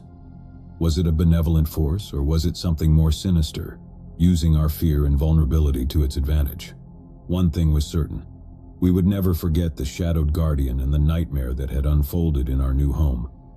And as we drove away from that cursed house, I couldn't shake the feeling that it was still watching, still waiting in the depths of the darkness. My name is Ethan, and I've always had a fascination with the woods. Ever since I was a child, I would spend hours exploring the dense forest that surrounded my family's cabin. The trees, the wildlife, the feeling of being surrounded by nature's secrets. It all drew me in like a moth to a flame. But as I would soon discover, some secrets are best left untouched. It was a crisp, moonlit night when it all began. The woods had always been a place of comfort and solace for me. But that night, as I ventured deeper into the forest than ever before, I couldn't shake the feeling that something was different. Something was watching me. I had brought my trusty flashlight, but even its beam seemed feeble in the vast expanse of the trees. I pushed onward, the crunch of leaves and twigs beneath my boots the only sound in the otherwise silent night. The forest was a labyrinth of shadows, and my imagination played tricks on me. I thought I saw movement in the corner of my eye, heard faint whispers carried by the wind, and felt the temperature drop whenever I paused to catch my breath. Still, I brushed it off as my own paranoia and continued my journey. Hours passed, and I had lost all sense of time and direction. The moon hung low in the sky, casting eerie silhouettes of the trees on the forest floor. That's when I stumbled upon it, a clearing bathed in moonlight with an ancient gnarled tree at its center. The tree was unlike anything I had ever seen. Its bark was a deep, almost obsidian black, and its branches twisted and contorted as if they were reaching out for something, or someone. The air around it felt heavy and oppressive, and the silence was suffocating. Despite my unease, I couldn't tear my eyes away from the tree. It had an otherworldly beauty, a sinister allure that drew me closer. I reached out to touch its bark, my fingers trembling as they made contact with the rough surface. That's when I heard it, a soft, mournful whisper like the sigh of a dying breeze. It seemed to emanate from the tree itself, as if it held the secrets of the forest within its ancient heart. "Who are you?" I whispered, my voice barely audible even to my own ears. The whisper grew louder, more insistent, and I could make out words, faint and fragmented. "Guardian, forsaken, beware." I stumbled back, my heart pounding in my chest. The tree, the clearing, the whole forest.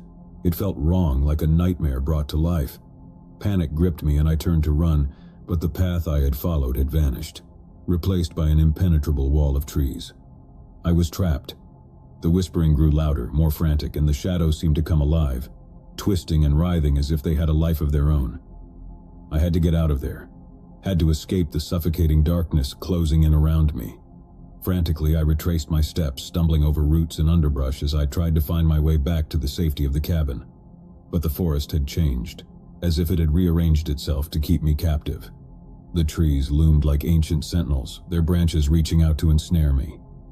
Hours turned into days, or at least it felt that way. I was exhausted, my body aching from the relentless pursuit of escape.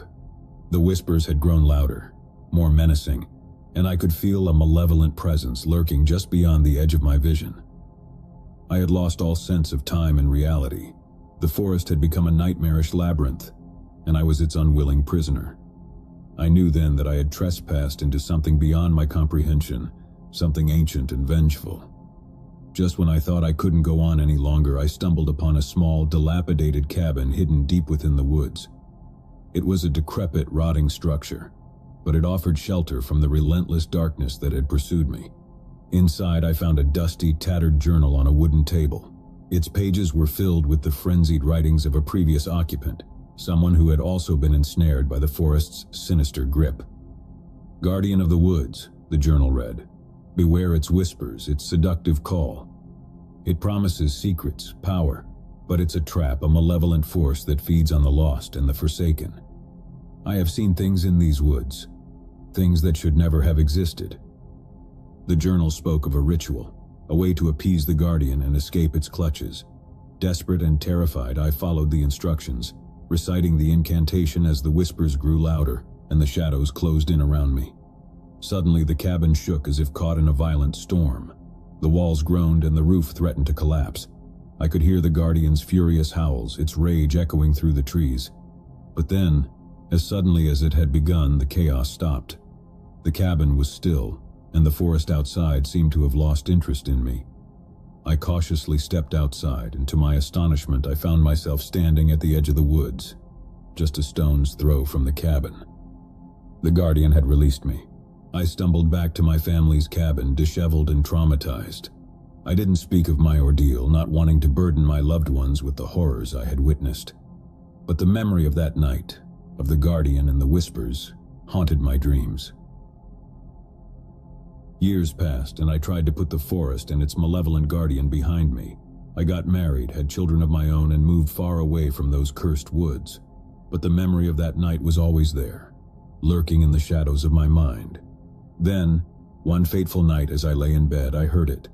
The soft, mournful whisper, the same one I had heard in the clearing so long ago. It echoed through the darkness, filling my room with dread. "Guardian forsaken, beware." My heart raced, and I knew that the guardian had not forgotten me. It had followed me, waiting for the right moment to reclaim what it believed was rightfully its own. I never went back to the woods, but the guardian's whispers grew louder with each passing night. It seemed to seep into every corner of my life, poisoning my thoughts and driving me to the brink of madness. I tried to protect my family, to shield them from the malevolent force that had taken hold of me, but it was futile. The guardian's whispers grew louder, more insistent, until I could no longer resist its call. One night, as the moon hung low in the sky, I left my home and ventured into the darkness, drawn by the sinister allure of the guardian and the secrets it promised.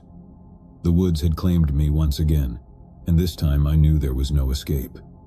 As I walked deeper into the forest, the shadows closed in around me, and the whispers became a deafening cacophony. I was no longer a trespasser. I was a willing servant, bound to the guardian for eternity. And so I remain lost in the depths of the woods, a forsaken soul ensnared by the malevolent force that dwells within. The guardian's whispers are my only companions now, a constant reminder of the darkness that lurks in the heart of the woods beyond midnight. It was a sweltering summer night in the heart of the city. The relentless heat had driven most of the residents indoors, seeking refuge in the cool embrace of air conditioning. But not me. I had always been drawn to the city's nocturnal side, its secrets and shadows that came alive after dark. With my headphones on and the city's pulse reverberating through my veins, I decided to take a late-night walk. The streets were nearly empty, bathed in the pale glow of streetlights that flickered like dying stars. I walked with purpose, the rhythmic beat of my music matching the cadence of my footsteps. As I turned down a dimly lit alley, my senses heightened. There was something unsettling about the deserted streets, a feeling that I couldn't quite shake. I glanced over my shoulder, half expecting to see someone or something lurking in the shadows. There was no one there, of course, just the empty alley and the distant hum of the city. I forced myself to shake off the unease and continued my journey. It was when I reached the bridge that spans the river that I first noticed it, the shadowy figure that seemed to materialize out of thin air. It was a tall, imposing silhouette, shrouded in darkness and devoid of any discernible features. It stood beneath a flickering streetlight, motionless, as if waiting for something. My heart skipped a beat as I quickened my pace. I tried to convince myself that it was just a trick of the light, a figment of my overactive imagination. But as I glanced over my shoulder again, the figure was still there, closer now and undeniably real. I continued to walk, my heart pounding in my chest. I told myself to stay calm, that there was a logical explanation for this. Maybe it was just a late-night wanderer, lost in thought like I was. but the nagging feeling in the pit of my stomach told me otherwise. As I crossed the bridge and descended a flight of stairs that led to the riverbank, I realized that the figure was following me. Its movements were slow and deliberate, always keeping a fixed distance. I could hear the soft, rhythmic echo of its footsteps, a haunting accompaniment to the music in my ears. I considered turning back, confronting the figure, demanding an explanation for its unsettling presence. But a deep sense of dread held me back. I knew that whatever or whoever this was, it was no ordinary stranger. I walked along the river, my footsteps echoing in the desolate night. The city's skyline loomed overhead, a dark, towering presence that seemed to press down on me. The figure continued to follow, its presence an ominous shadow at the edge of my perception. I couldn't take it anymore. I stopped in my tracks, ripping the headphones from my ears and turning to face the figure. It was closer now, just a few yards away, and I could see that it wore a long, tattered coat that billowed in the night breeze. "Who are you?" I demanded, my voice quivering with a mixture of fear and anger. The figure remained silent, its form shrouded in darkness. I took a step closer, my heart pounding in my chest. I said, "Who are you? Why are you following me?" Still there was no response. The figure seemed to pulse with an unnatural energy, its presence a looming, oppressive force. I took a deep breath, my instincts screaming at me to run, to escape this menacing presence. But I couldn't tear my eyes away from it. I had to know who or what I was dealing with. "What do you want?" I asked, my voice barely above a whisper. Finally the figure spoke, its voice a hollow, whispering rasp that felt cold. "I seek redemption." The words hung in the air like a sinister omen. Redemption? What did that mean? And why did this figure's presence fill me with such an overwhelming sense of dread? I took another step closer, my curiosity overpowering my fear. Redemption for what? The figure hesitated, as if struggling to find the right words. For the sins of the past. For the darkness that haunts my soul. I felt a chill run down my spine. The figure's words were cryptic, filled with a sense of profound sorrow and regret. I couldn't help but be drawn in, as if I were unraveling a mystery that I was never meant to uncover. "Who are you?" I asked again, my voice trembling. The figure finally stepped into the dim glow of a nearby streetlight, revealing a face that was both familiar and utterly alien. Its features were contorted, twisted by some unseen torment, and its eyes bore into mine with a haunting intensity. "I am a reflection of your own darkness," it said, its voice echoing in my mind. "I am the embodiment of your deepest fears and regrets." I stumbled back, a sense of dread washing over me. It couldn't be true, couldn't be real.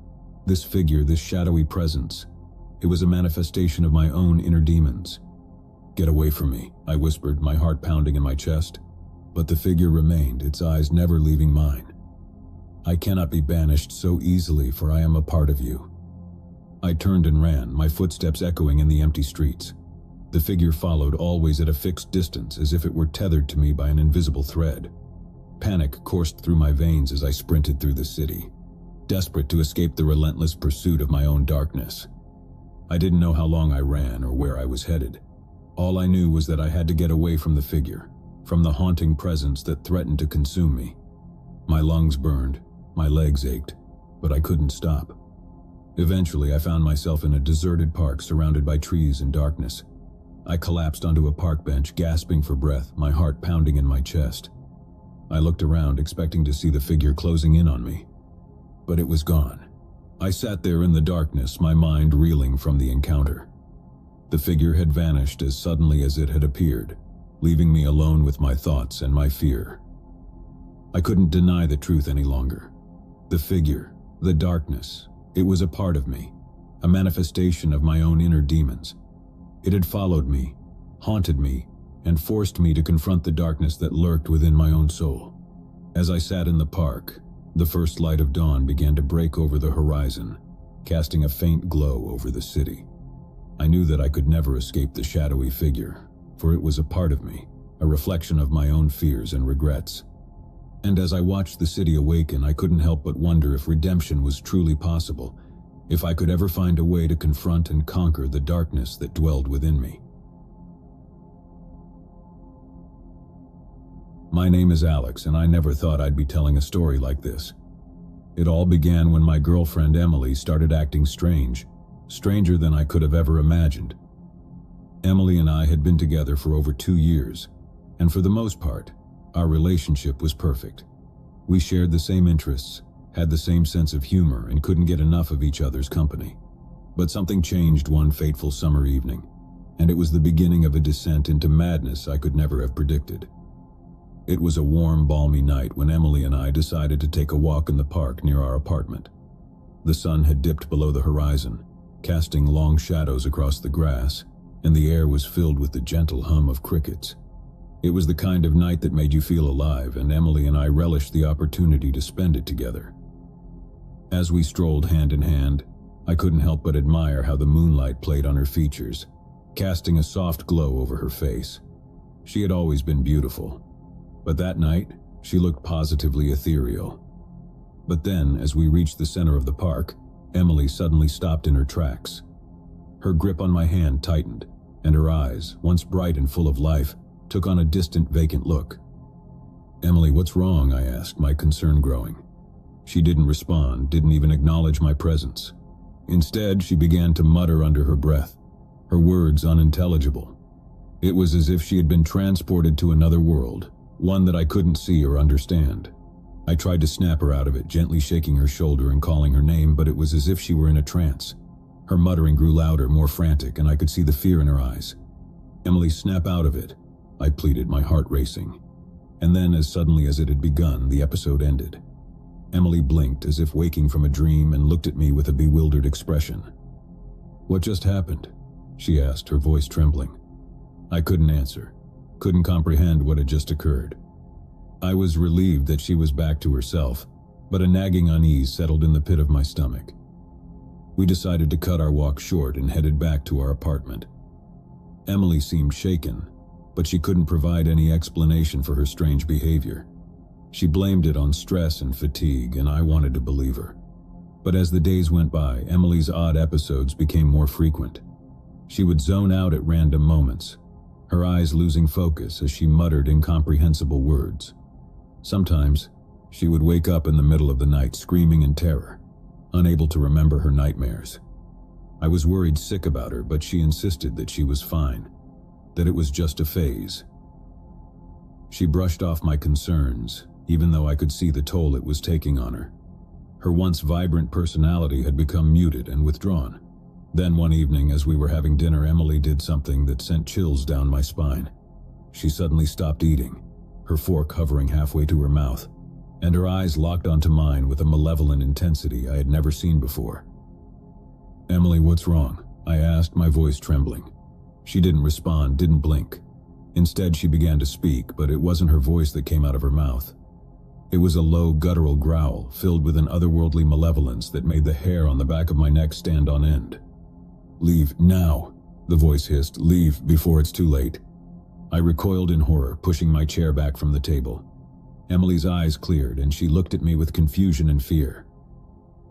"What's wrong?" she asked, her voice trembling.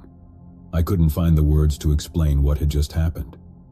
I felt like I was losing my mind, like reality itself was unraveling before my eyes. That night I couldn't sleep.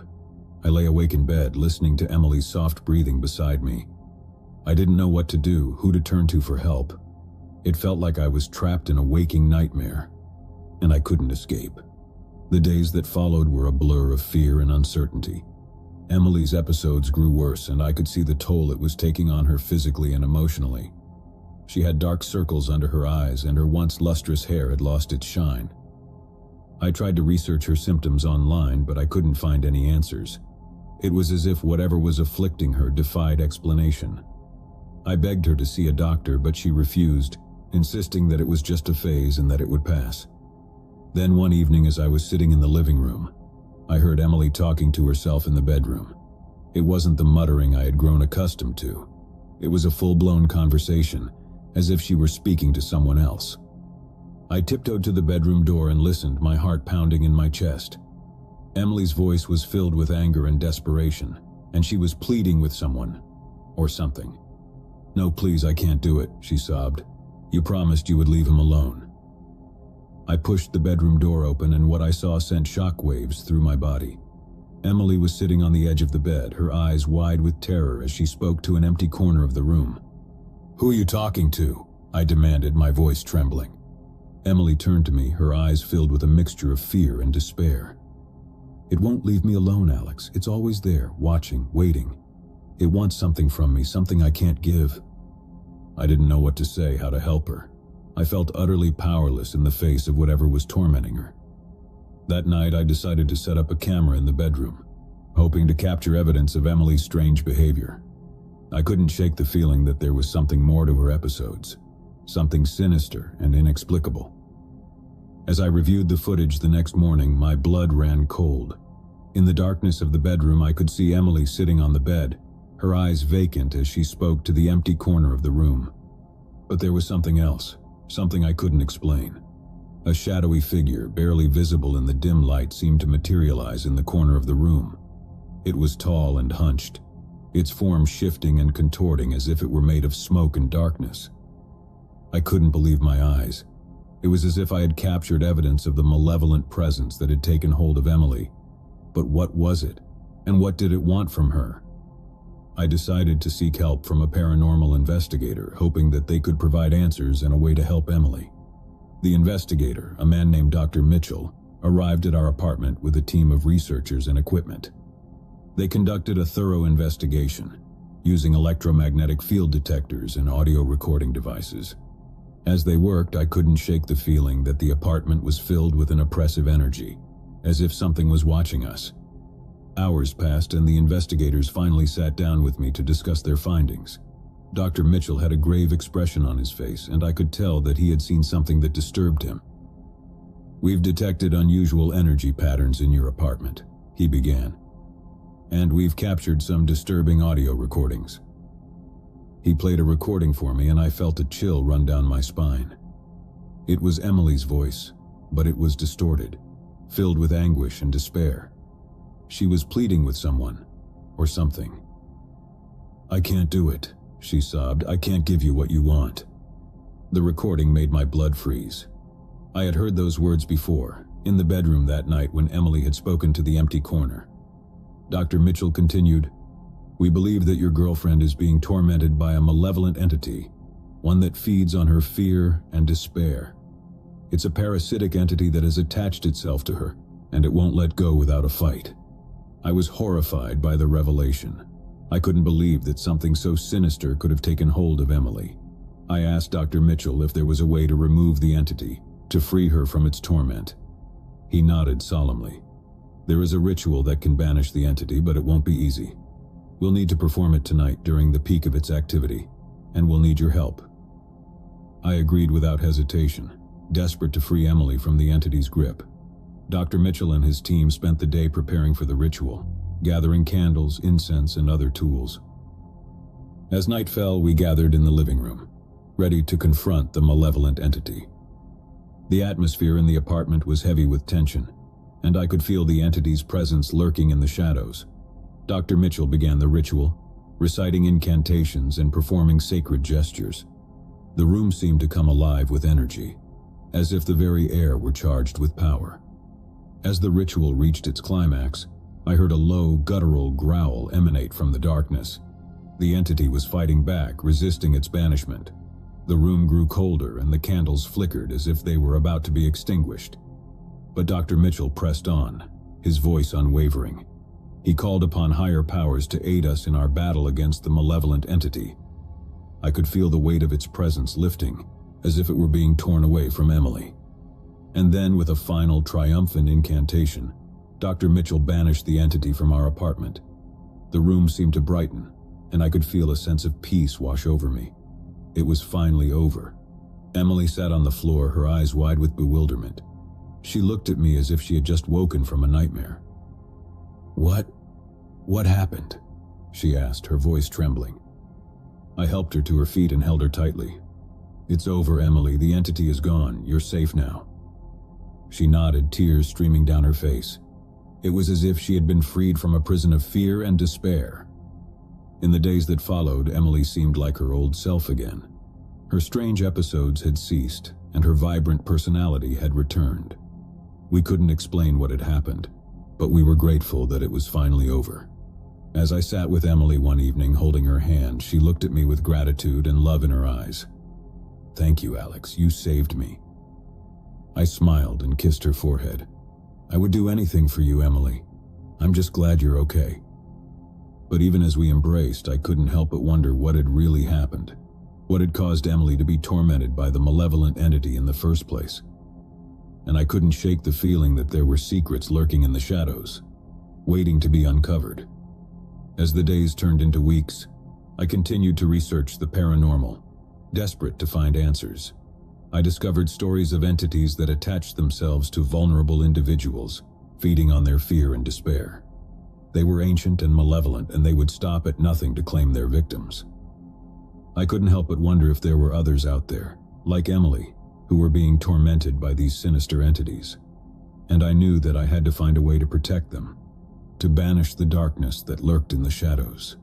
As I delved deeper into the world of the paranormal, I couldn't shake the feeling that our battle against the malevolent entity was far from over. There were forces beyond our understanding, lurking in the darkness, waiting to be uncovered. And I was determined to confront them no matter the cost. For in the shadows, in the hidden corners of the world, there were secrets waiting to be uncovered, and I was determined to uncover them. The darkness may have taken hold of Emily, but it would not claim any more victims on my watch.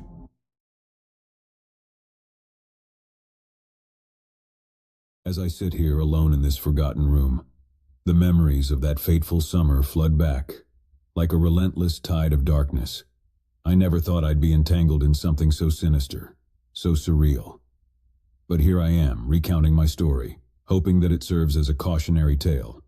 It all began innocently enough. I had recently graduated from college, eager to embark on the adventure of adult life. The world stretched out before me, full of possibilities. I had moved to a new city and was slowly settling into my job. But something was missing. A sense of belonging, a community. Little did I know that longing would lead me down a path I could never have imagined. One sunny afternoon, while sipping coffee at a local cafe, I noticed a flyer on the community board. It was an invitation to a gathering promising enlightenment and inner peace. The group called themselves the Cult of the Silent Shadows. The flyer showed a serene, masked figure bathed in moonlight, holding a candle.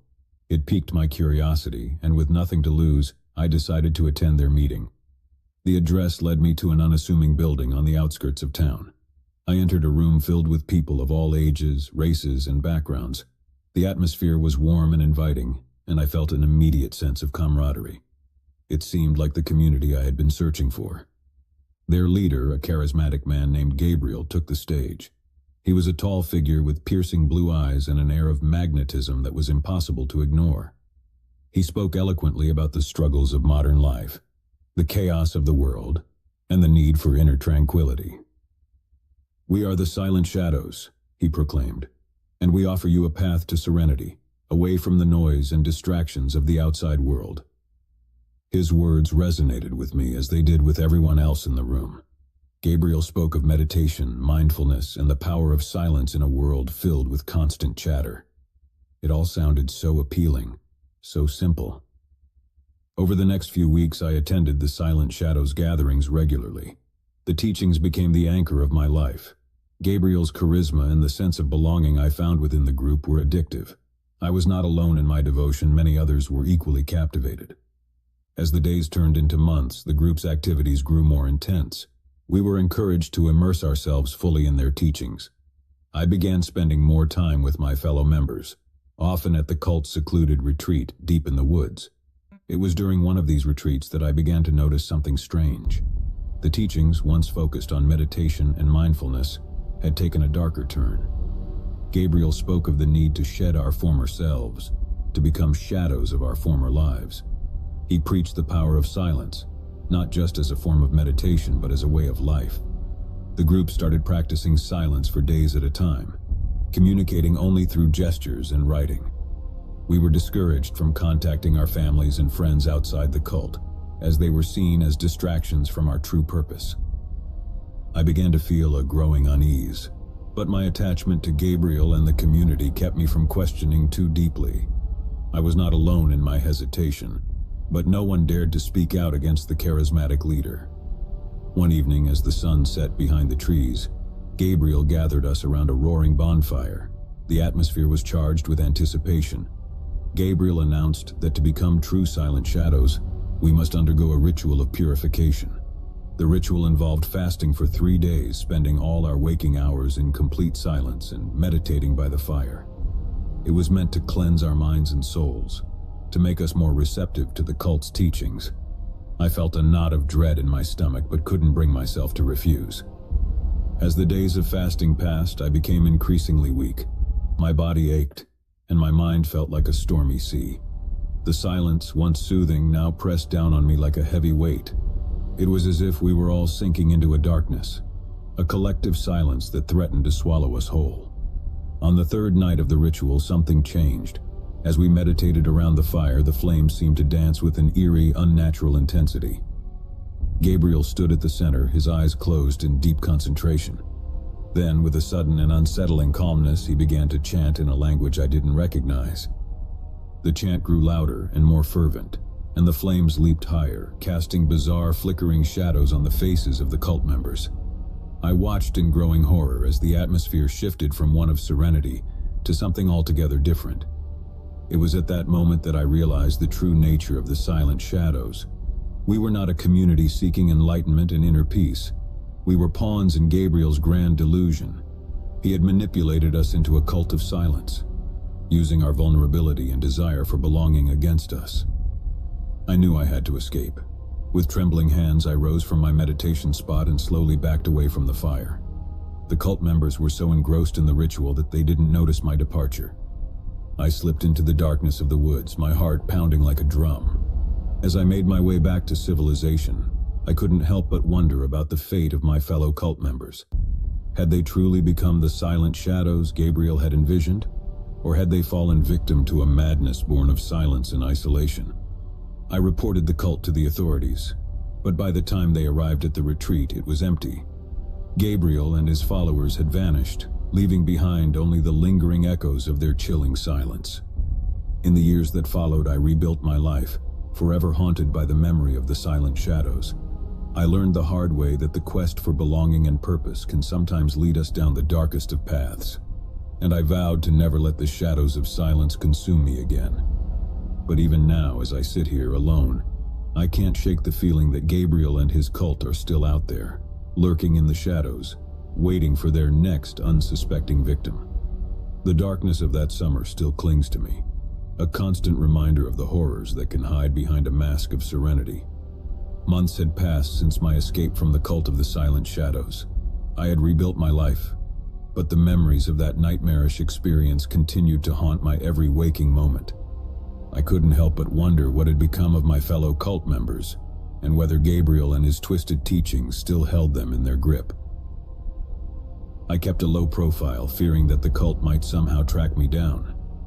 My days were spent in constant vigilance, always watching my back, always on edge.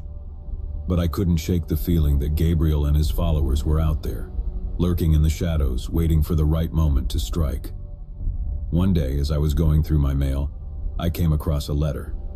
It was an anonymous message, a simple piece of paper with a single word written in bold letters: silence.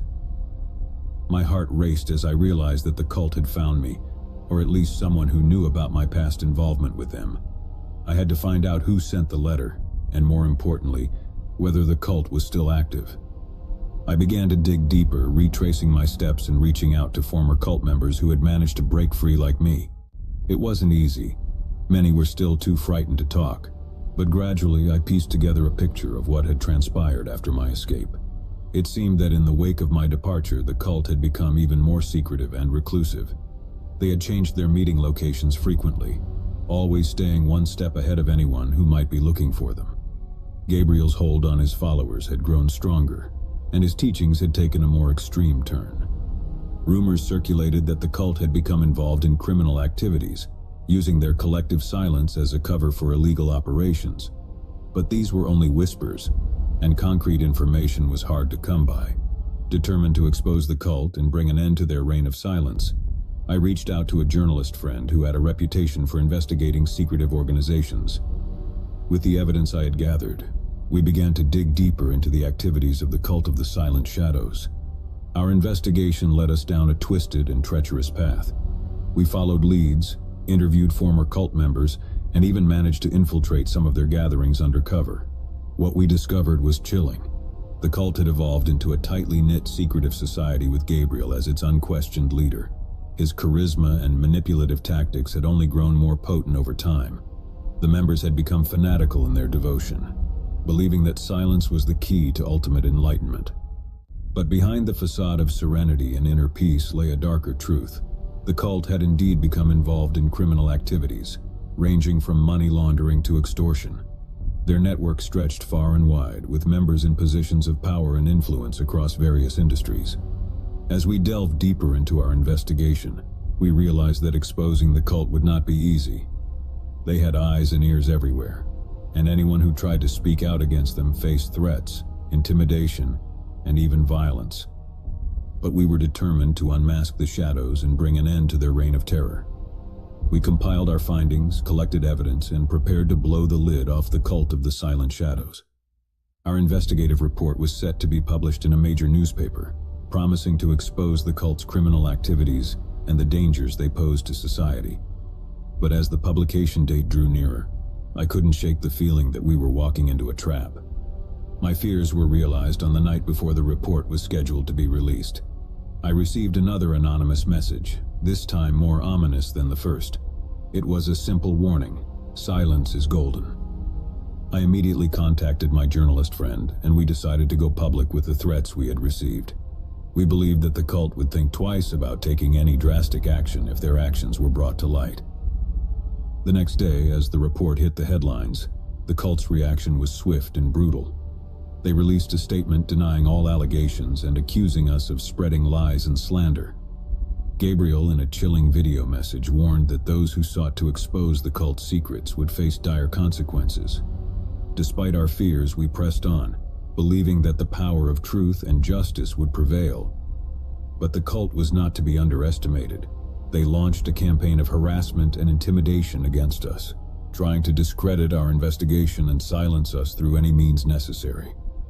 As the pressure mounted, my journalist friend and I received a tip that Gabriel and his inner circle would be holding a secret gathering in an isolated location. It was an opportunity we couldn't pass up. We contacted law enforcement and provided them with the information we had gathered. On the night of the raid, we accompanied the police to the remote location where the cult's gathering was taking place. The tension was palpable as we approached the compound. We knew that this would be the moment of reckoning, the final showdown with the Cult of the Silent Shadows. As we stormed the compound, a fierce battle ensued. Gabriel and his followers, armed with unwavering devotion and a willingness to protect their secrets at all costs, put up a formidable resistance. But the combined efforts of law enforcement and the evidence we had gathered proved to be their undoing. Gabriel was arrested, and his mask of charisma finally shattered. The cult members were taken into custody, their reign of silence broken. The truth about their criminal activities was exposed for the world to see. In the aftermath of the raid, I couldn't help but reflect on the journey that had led me from a naive seeker of belonging to an unwitting victim of a dangerous cult, and finally to a crusader for justice. The Cult of the Silent Shadows had been dismantled, its darkness brought into the light. But the scars it had left on my psyche and the lives of its former members would never fully heal. I had learned the hard way that the search for meaning and community could sometimes lead to places of unimaginable darkness.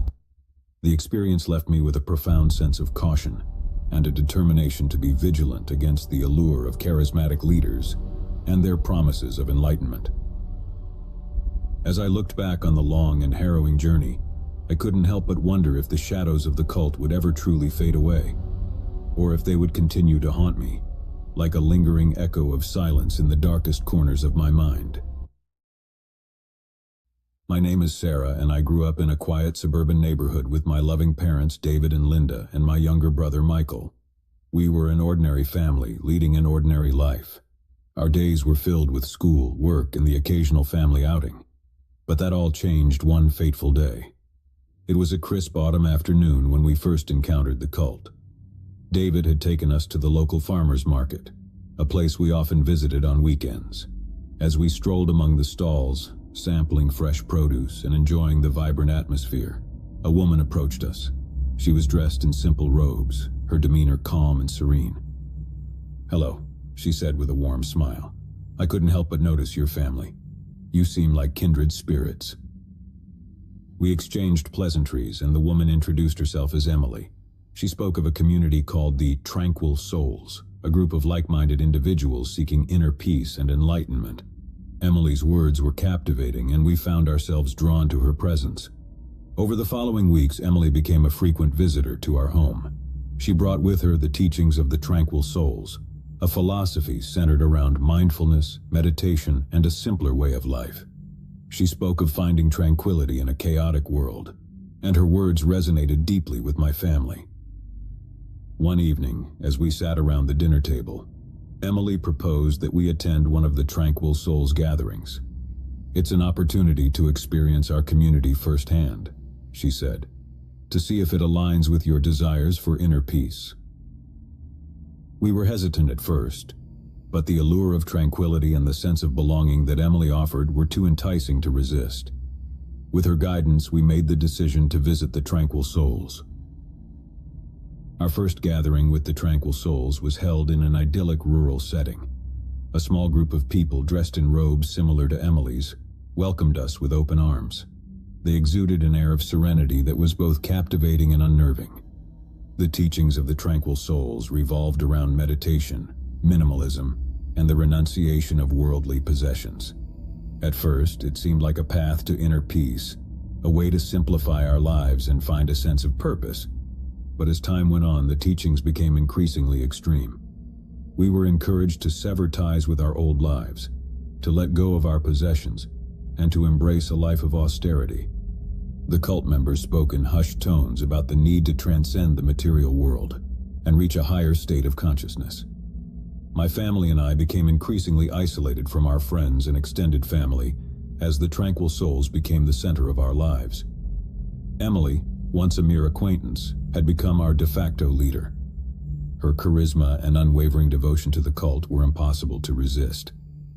As the cult's grip on our family tightened, I began to notice disturbing changes in my parents and brother. They had become increasingly distant, their eyes vacant and hollow. The cult's teachings had taken a darker turn, emphasizing the need for complete submission and the rejection of individuality. I tried to reason with my family, to convince them that we were headed down a dangerous path, but my words fell on deaf ears. They saw me as an outsider, a threat to their newfound sense of purpose. One evening, I overheard a chilling conversation between my parents and Emily. They spoke of a final ceremony that would allow them to transcend the material world and achieve true enlightenment. The details were shrouded in secrecy, but the sense of foreboding in the air was palpable.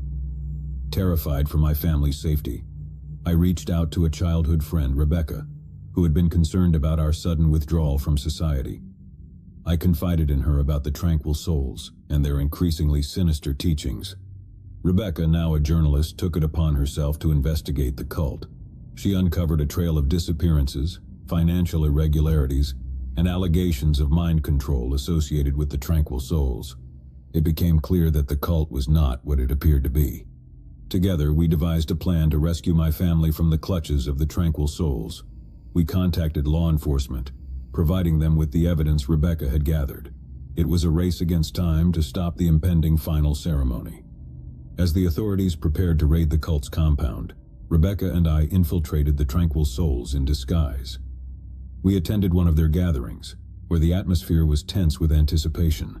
The cult members, dressed in their robes, gathered around a massive bonfire. Emily stood at the center, her eyes closed in deep concentration. The cult's teachings had culminated in this moment, and I feared what would happen next.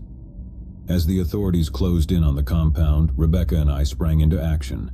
We distracted the cult members, urging them to reconsider their choices, while law enforcement moved in to apprehend Emily and the cult leaders. A tense standoff ensued, but ultimately the cult members, my family included, were freed from the clutches of the Tranquil Souls. Emily and the cult leaders were arrested, their twisted beliefs exposed for all to see. In the aftermath of the rescue operation, my family and I faced a long and difficult journey of recovery. The hold of the Tranquil Souls had left deep scars, both physical and psychological. But with the support of therapy and the love of our extended family and friends, we began the process of healing. Rebecca's investigative reporting on the cult led to a nationwide expose, shedding light on the dangers of cults and the tactics they use to manipulate and control their members. The Tranquil Souls were disbanded and their leaders faced justice for their crimes. As I look back on that harrowing chapter of our lives, I can't help but reflect on the thin line between seeking inner peace and falling prey to the allure of a charismatic leader and a dangerous ideology. My family and I emerged from the darkness stronger and wiser, with a newfound appreciation for the importance of critical thinking and the bonds of love that hold a family together. The Tranquil Souls may have left their mark on us, but we refused to let their darkness define us. We were survivors, and we were determined to live our lives with newfound strength, resilience, and a commitment to never let the shadows of a cult engulf us again. My name is Mark, and I've always considered myself a rational and level-headed individual. I was in a loving relationship with my girlfriend, Emily, who shared my passion for adventure and self-improvement. We enjoyed exploring new places, seeking out unique experiences, and pushing the boundaries of our comfort zones. Life was a grand adventure with Emily by my side. One sunny afternoon, as Emily and I were sipping coffee at our favorite local cafe, she excitedly showed me a beautifully designed invitation. It was embossed with intricate symbols and read, "The Benevolent Cult of the Hidden Truth." Emily explained that she had stumbled upon this group online and had been following their teachings for a while. She believed that they held the key to enlightenment and personal growth. The idea of joining a group called a cult made me uneasy, but Emily insisted that it was different. She claimed that they were focused on self-improvement, kindness, and uncovering hidden truths about oneself and the world. With her enthusiasm and persuasive arguments, I reluctantly agreed to attend their introductory meeting. The introductory meeting took place in a cozy yet elegant room in an inconspicuous building. We were greeted by friendly and seemingly ordinary individuals who welcomed us warmly. Emily introduced me to the group's leader, a charismatic woman named Sophia, who exuded an air of calm and wisdom. Sophia began by explaining the group's philosophy centered around kindness, self-discovery, and the pursuit of hidden truths. She emphasized that they were not a typical cult, but rather a community of like-minded individuals seeking to improve themselves and make the world a better place. Emily and I attended several more meetings, each one focusing on personal development, mindfulness, and the cultivation of empathy. The group's teachings were captivating, and I started to believe that perhaps I had misunderstood the word cult. As the months went by, Emily became increasingly involved in the benevolent cult of the hidden truth. She attended their gatherings more frequently, sometimes staying overnight at their retreats. She spoke passionately about the positive changes she was experiencing and urged me to become more involved. But something didn't sit right with me. I noticed that Emily was becoming more distant from our friends and family, and her devotion to the group was bordering on obsession. She began to spend less time with me, and I couldn't help but feel like I was losing her to the cult. One evening I decided to investigate the group further. I attended one of their gatherings without Emily's knowledge, hoping to uncover the truth behind their seemingly benevolent facade. As I arrived at the retreat, I noticed a serene atmosphere, with participants engaged in meditation and deep philosophical discussions. Sophia, the charismatic leader, led a session focused on the concept of inner purity and the need to shed one's past to embrace a brighter future. But then, as the night wore on, I witnessed something terrifying. The group's teachings took a darker turn. Sophia began speaking about the ultimate truth that could only be achieved through sacrifice. She spoke of letting go of one's attachments, even to loved ones, to attain a higher state of consciousness. I knew I had to act quickly. The group's teachings had taken a disturbing turn, and I feared for Emily's safety. I reached out to a friend, Alex, who had experience in investigating cults and the tactics they used to manipulate their members. Together, we delved deeper into the benevolent cult of the hidden truth, uncovering a trail of disappearances, financial irregularities, and allegations of psychological manipulation. It became clear that this cult was far more sinister than it appeared. We also discovered that Sophia, the cult's leader, had a history of leading similar groups that had all ended in tragedy. She had a talent for drawing in vulnerable individuals and using her charisma to exploit them. With the evidence we had gathered, Alex and I contacted law enforcement and shared our findings. It was clear that Emily was in grave danger, along with the other members of the cult. We knew that we had to act swiftly to rescue them from Sophia's grip. We devised a plan to infiltrate the cult's compound during one of their retreats. With the help of law enforcement, we would apprehend Sophia and her followers and put an end to their reign of darkness. The night of the rescue mission was tense with anticipation. Alex and I disguised ourselves as cult members, armed with the evidence we had collected, and a determination to free Emily and the others from the clutches of the benevolent cult of the hidden truth. As we infiltrated the cult's compound, we witnessed Emily and the other members gathered around a massive bonfire. Sophia, in her charismatic and persuasive manner, was preparing them for the ultimate truth, which involved a ritualistic act of sacrifice. With law enforcement at the ready, we began to confront the cult members, urging them to reconsider their choices and the darkness that had enveloped their lives. Sophia, however, was not easily swayed. A tense standoff ensued, with cult members torn between their loyalty to Sophia and the evidence of her dark intentions. As the authorities closed in, Sophia's grip began to weaken, and some members started to question their devotion. In the end, Emily and the other cult members were freed from the clutches of the benevolent cult of the hidden truth. Sophia was arrested, her charismatic facade shattered. The truth about the cult's sinister activities was exposed for the world to see. As Emily and I emerged from the darkness of the cult's influence, we faced a long and challenging road to recovery. The scars ran deep, both physically and emotionally. But with the support of therapy and the love of our friends and family, we began the process of healing. The benevolent cult of the hidden truth may have left its mark on us, but we were determined to emerge stronger and wiser, with a newfound appreciation for the importance of critical thinking and the bonds of love that held us together. Looking back on that harrowing chapter of our lives, I can't help but reflect on the fine line between seeking personal growth and falling prey to the manipulative tactics of a charismatic leader.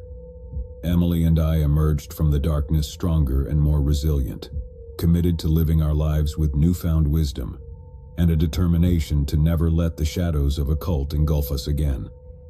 The benevolent cult of the hidden truth may have temporarily ensnared our lives, but it ultimately failed to extinguish the light of reason and love that guided us back to the truth.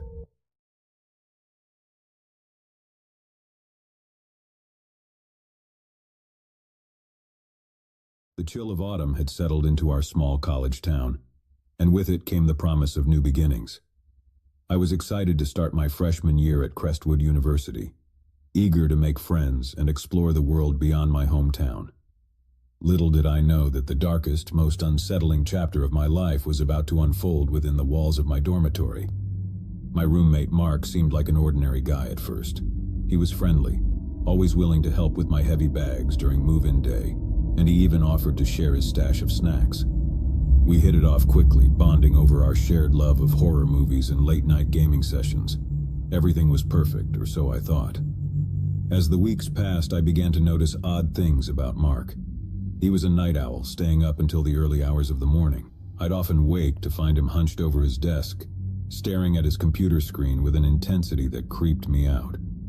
I tried not to think too much of it, chalking it up to his eccentric study habits. One evening, curiosity got the better of me.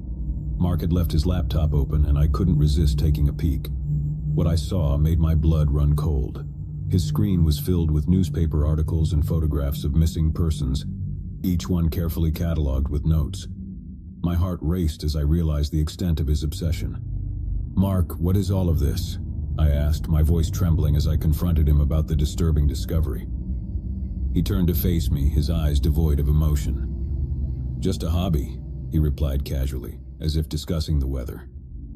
"I'm interested in unsolved mysteries, that's all." But it wasn't just the obsession with missing persons that unnerved me. Mark's behavior grew increasingly erratic. He would disappear for days on end, claiming he was visiting his family or taking impromptu trips. Whenever he returned, he'd bring back strange, unmarked packages that he stashed in the depths of our closet. I tried to distance myself from Mark, spending more time with my new friends on campus, but he always managed to pull me back into his world. He'd invite me to movie nights or offer me his snacks, and I'd find myself unable to refuse. It was as though he had some strange power over me, a magnetic pull I couldn't resist. One evening after a particularly long gaming session, I couldn't hold back my questions any longer. "Mark, what are those packages you keep bringing back? And why do you always leave in the middle of the night?" He grinned a chilling, predatory smile. "I have a secret," he whispered, his voice laced with menace. "But I can't tell you just yet. You'll find out soon enough." I should have run then, fled from the darkness that seemed to envelop my roommate. But fear held me captive, and I couldn't tear myself away from the web he'd woven around me. Weeks turned into months, and the campus buzzed with rumors of missing students. It was as if our peaceful college town had become a breeding ground for tragedy. I couldn't help but connect the dots, wondering if Mark's obsession with missing persons had taken a sinister turn. One night, as I lay in bed unable to sleep, I heard the creaking of our closet door. My heart pounded in my chest as I watched in horror as Mark emerged, carrying one of the mysterious packages. He didn't notice me, too consumed by whatever dark purpose drove him. I watched in terror as he unwrapped the package, revealing a collection of photographs, all of them featuring me. Each image had been taken without my knowledge, capturing intimate moments from my life. Fear gripped me as I realized that I was at the center of his obsession. "Mark, what the hell is this?" I screamed, my voice trembling with rage and fear. He turned to face me, his eyes filled with a manic intensity. "You see, I have a secret and you're a part of it," he hissed. I knew I had to escape, to run as far away from Mark as possible. I leaped out of bed and bolted for the door, but he was faster, tackling me to the ground. We grappled on the floor, my fear-fueled strength matching his desperation. As we struggled, Mark's words spilled out in a frenzied confession. He had been responsible for the disappearances on campus, luring unsuspecting students into his twisted web.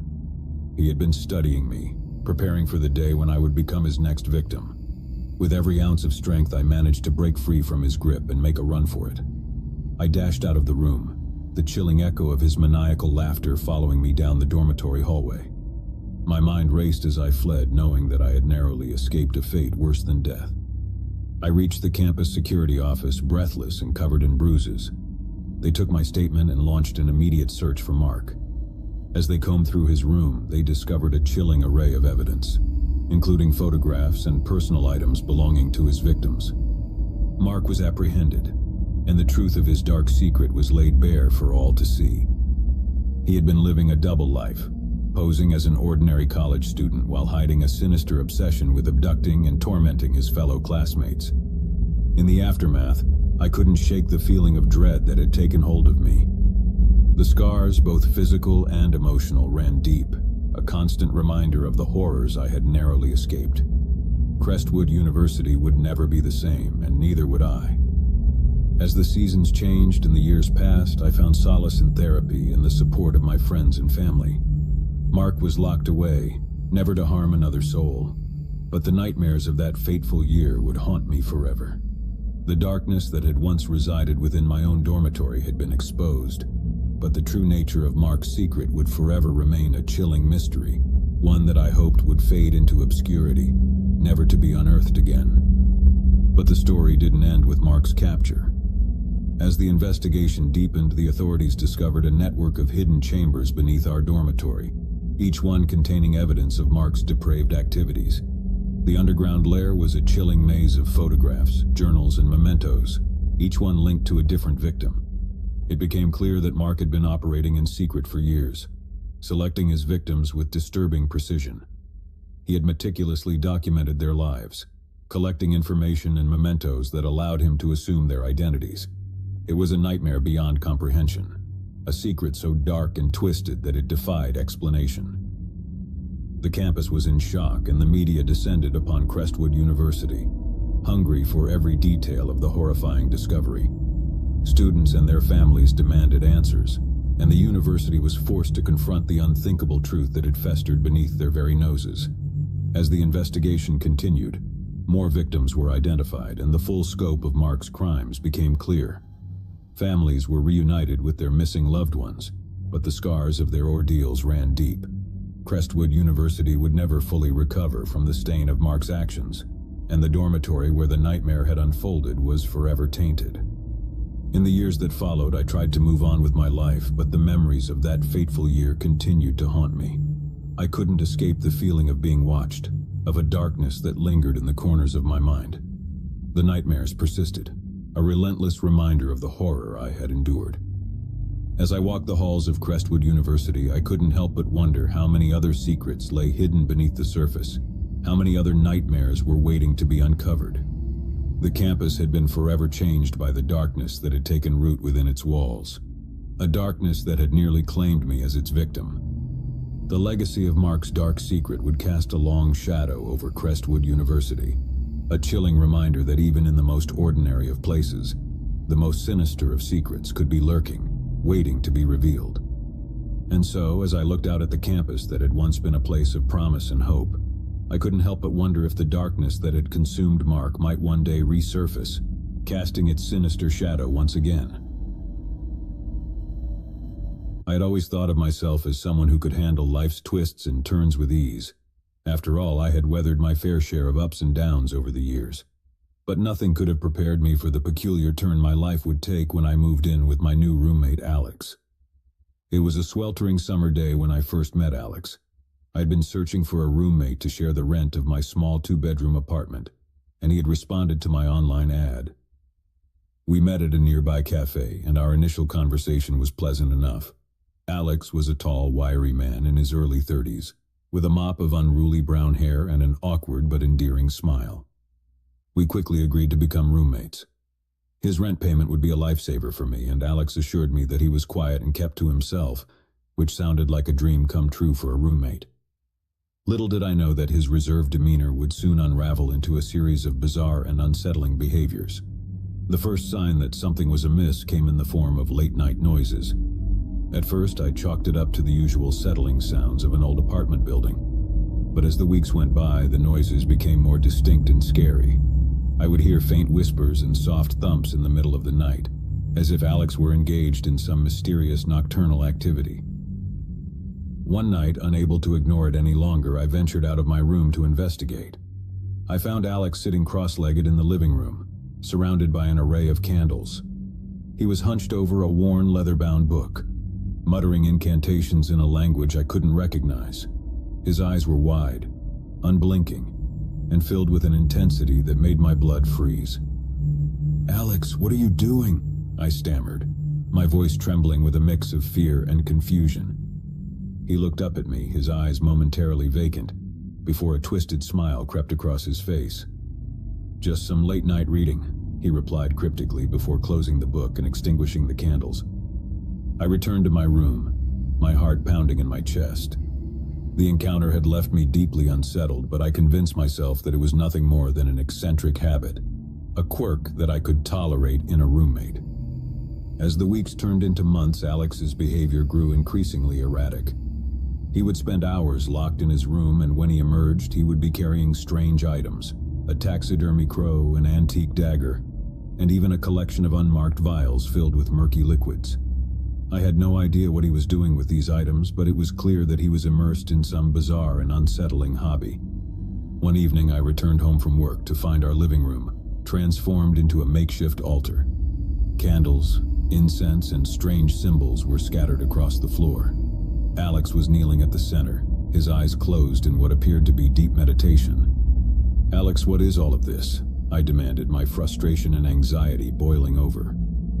He opened his eyes slowly, gazing at me with a scary calmness. "I'm pursuing a higher purpose," he replied, his voice carrying an otherworldly quality. "I've found a path to enlightenment, and I must follow it." I couldn't make sense of his cryptic words, and a sense of dread settled over me. It was as if Alex had ventured into a world of his own, one that was steeped in mysticism and darkness. I couldn't fathom what had led him down this path or how it had taken hold of him so completely. As the days turned into weeks, I became increasingly isolated in my own home. Alex's presence loomed over me like a dark cloud, and I couldn't escape the feeling that he was hiding something, something far more sinister than his eccentric hobbies. It was as though a wall had been erected between us, and I was left on the outside, trying to peer in and make sense of the madness that had consumed my roommate. One night, unable to sleep, I decided to investigate further. I carefully picked the lock to Alex's room and ventured inside. What I discovered would haunt me for the rest of my days. The walls of his room were covered in intricate symbols, drawn in what appeared to be blood.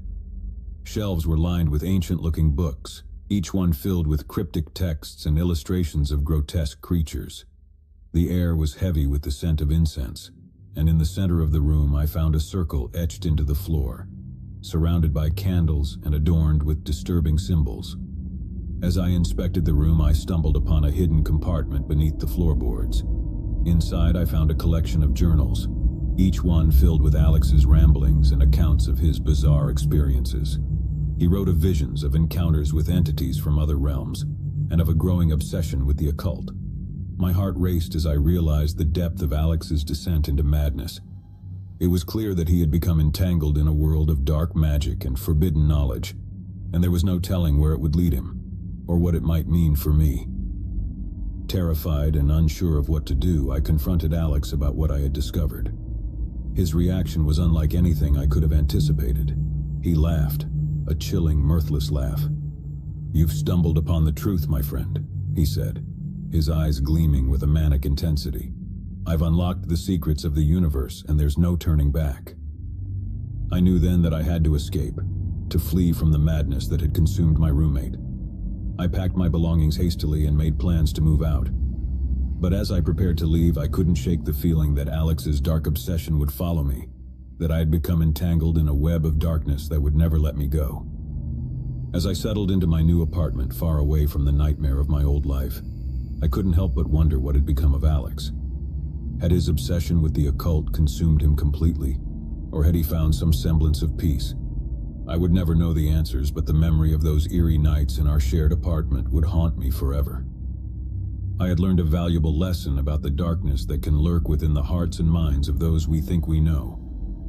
It was a lesson that would stay with me, a reminder that sometimes the most unsettling and inexplicable mysteries can be found closer to home than we ever imagined. In the years that followed, I tried to put the nightmare of my former roommate behind me, to move on with my life and leave the darkness that had consumed him far behind. But I couldn't escape the feeling that some part of that darkness had latched onto me, that I had become a part of a story that was far from over. And so, as I looked out at the world, I couldn't help but wonder how many other individuals were hiding their own dark secrets, how many others were on the brink of a descent into madness and obsession. The line between reality and the unknown was thinner than I had ever imagined, and I couldn't help but fear what lurked on the other side. Living with roommates was nothing new to me. In fact, it had been a significant part of my adult life since graduating from college. The shared rent, responsibilities, and the occasional company of fellow housemates had always seemed like a reasonable arrangement. But when my new roommate, John, introduced me to his girlfriend, Sarah, our home dynamic took a turn into uncharted territory, revealing a dark secret that would forever change my perspective on shared living. John had moved in about a month ago, taking over the room across the hall from mine in our cozy two-bedroom apartment. He was a friendly, easygoing guy, always ready with a joke or a helping hand when needed. He had mentioned his girlfriend, Sarah, a few times in passing, but I hadn't had the chance to meet her until one fateful Friday evening.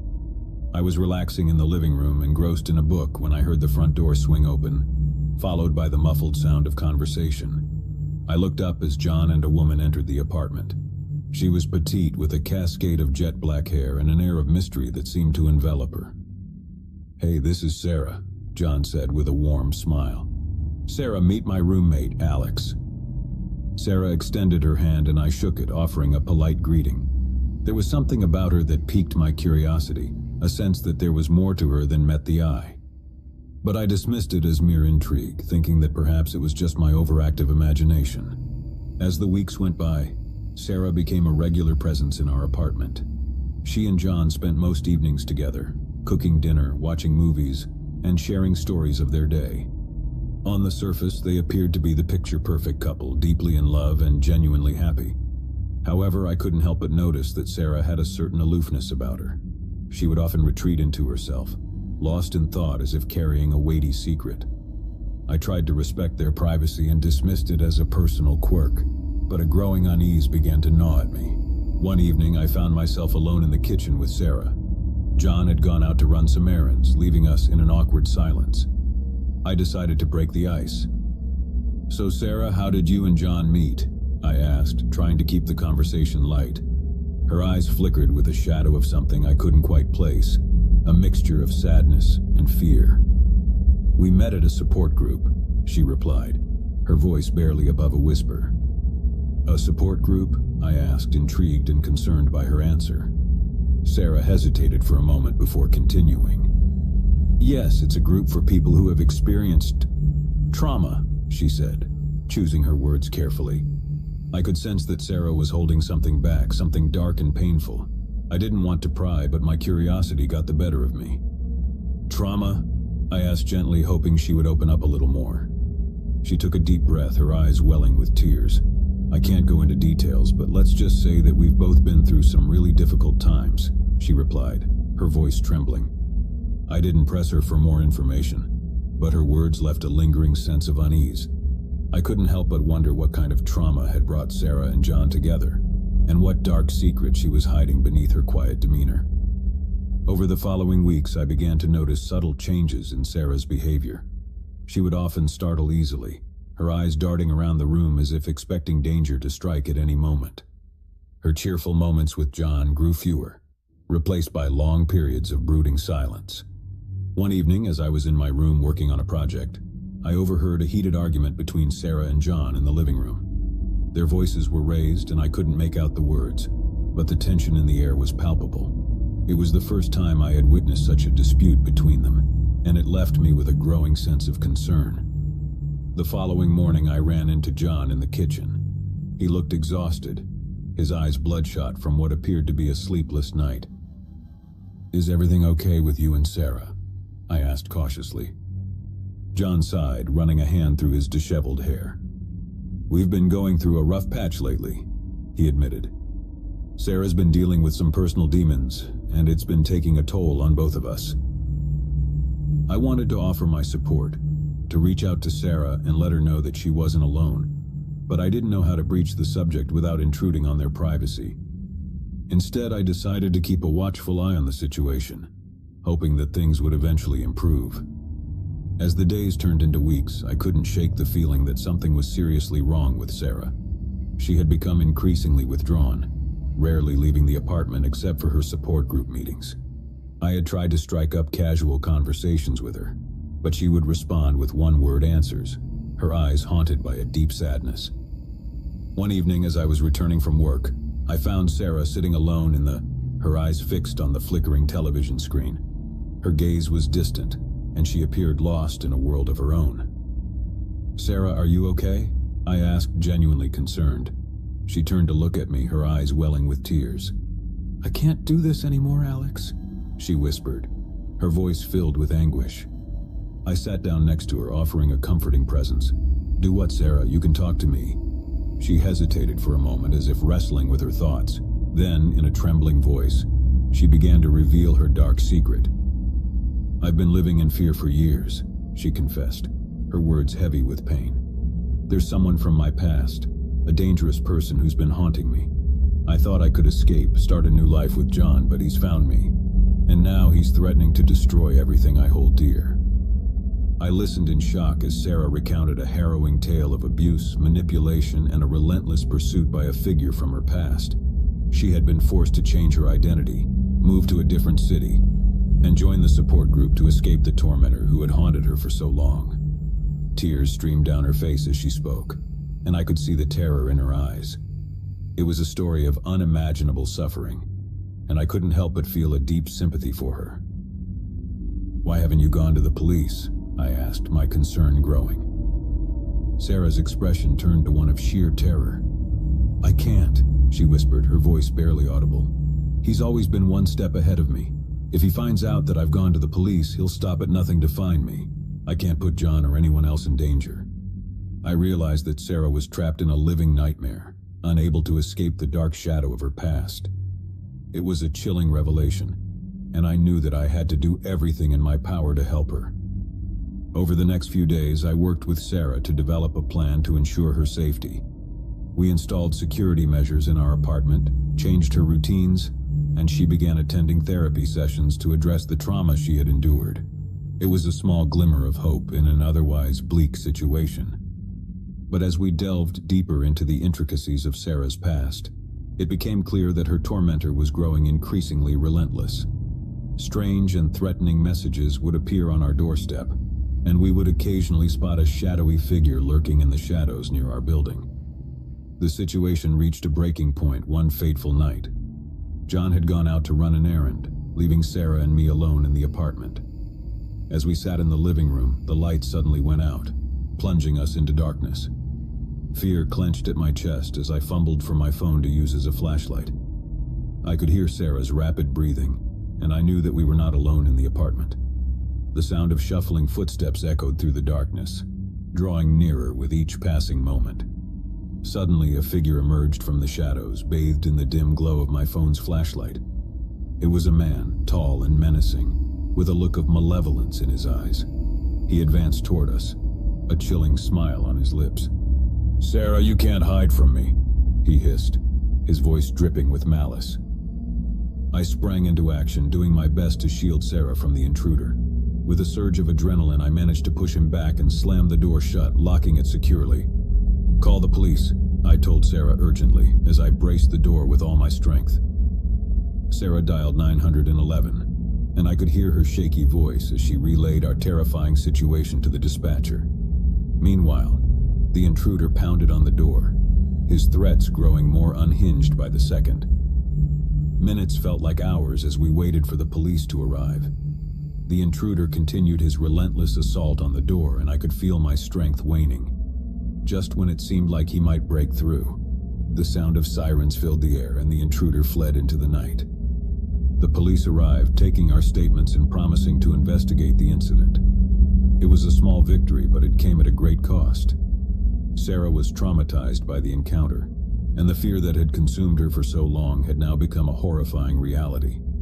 In the days that followed, Sarah and John decided to relocate to a different city, hoping to escape the relentless tormentor who had haunted their lives. I helped them pack their belongings and wished them well, hoping that the distance would finally provide them with the safety and peace they deserved.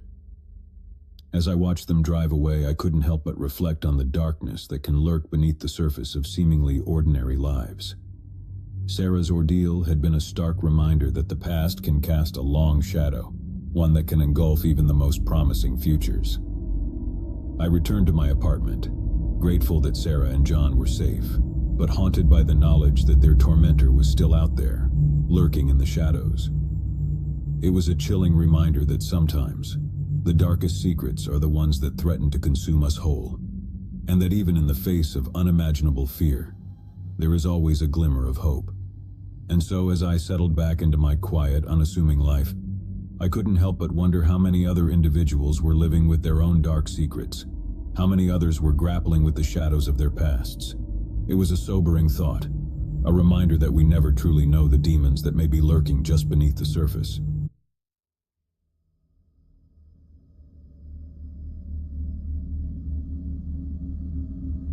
I never imagined that my cross-country road trip would lead me to the Silent Hotel, a place that would forever change the way I thought about fear and isolation. My journey had started months ago when I decided to take a break from the hustle and bustle of city life. I longed for open roads and remote destinations, and I eagerly packed my car, ready to embark on a solo adventure. My route took me through countless small towns and picturesque landscapes, but as the sun began to set on a rainy evening, I found myself in a desolate corner of the country, far from any signs of civilization. That's when I saw it, the Silent Hotel. It loomed at the edge of the forest, a grand and imposing structure, its facade weathered by time and neglect.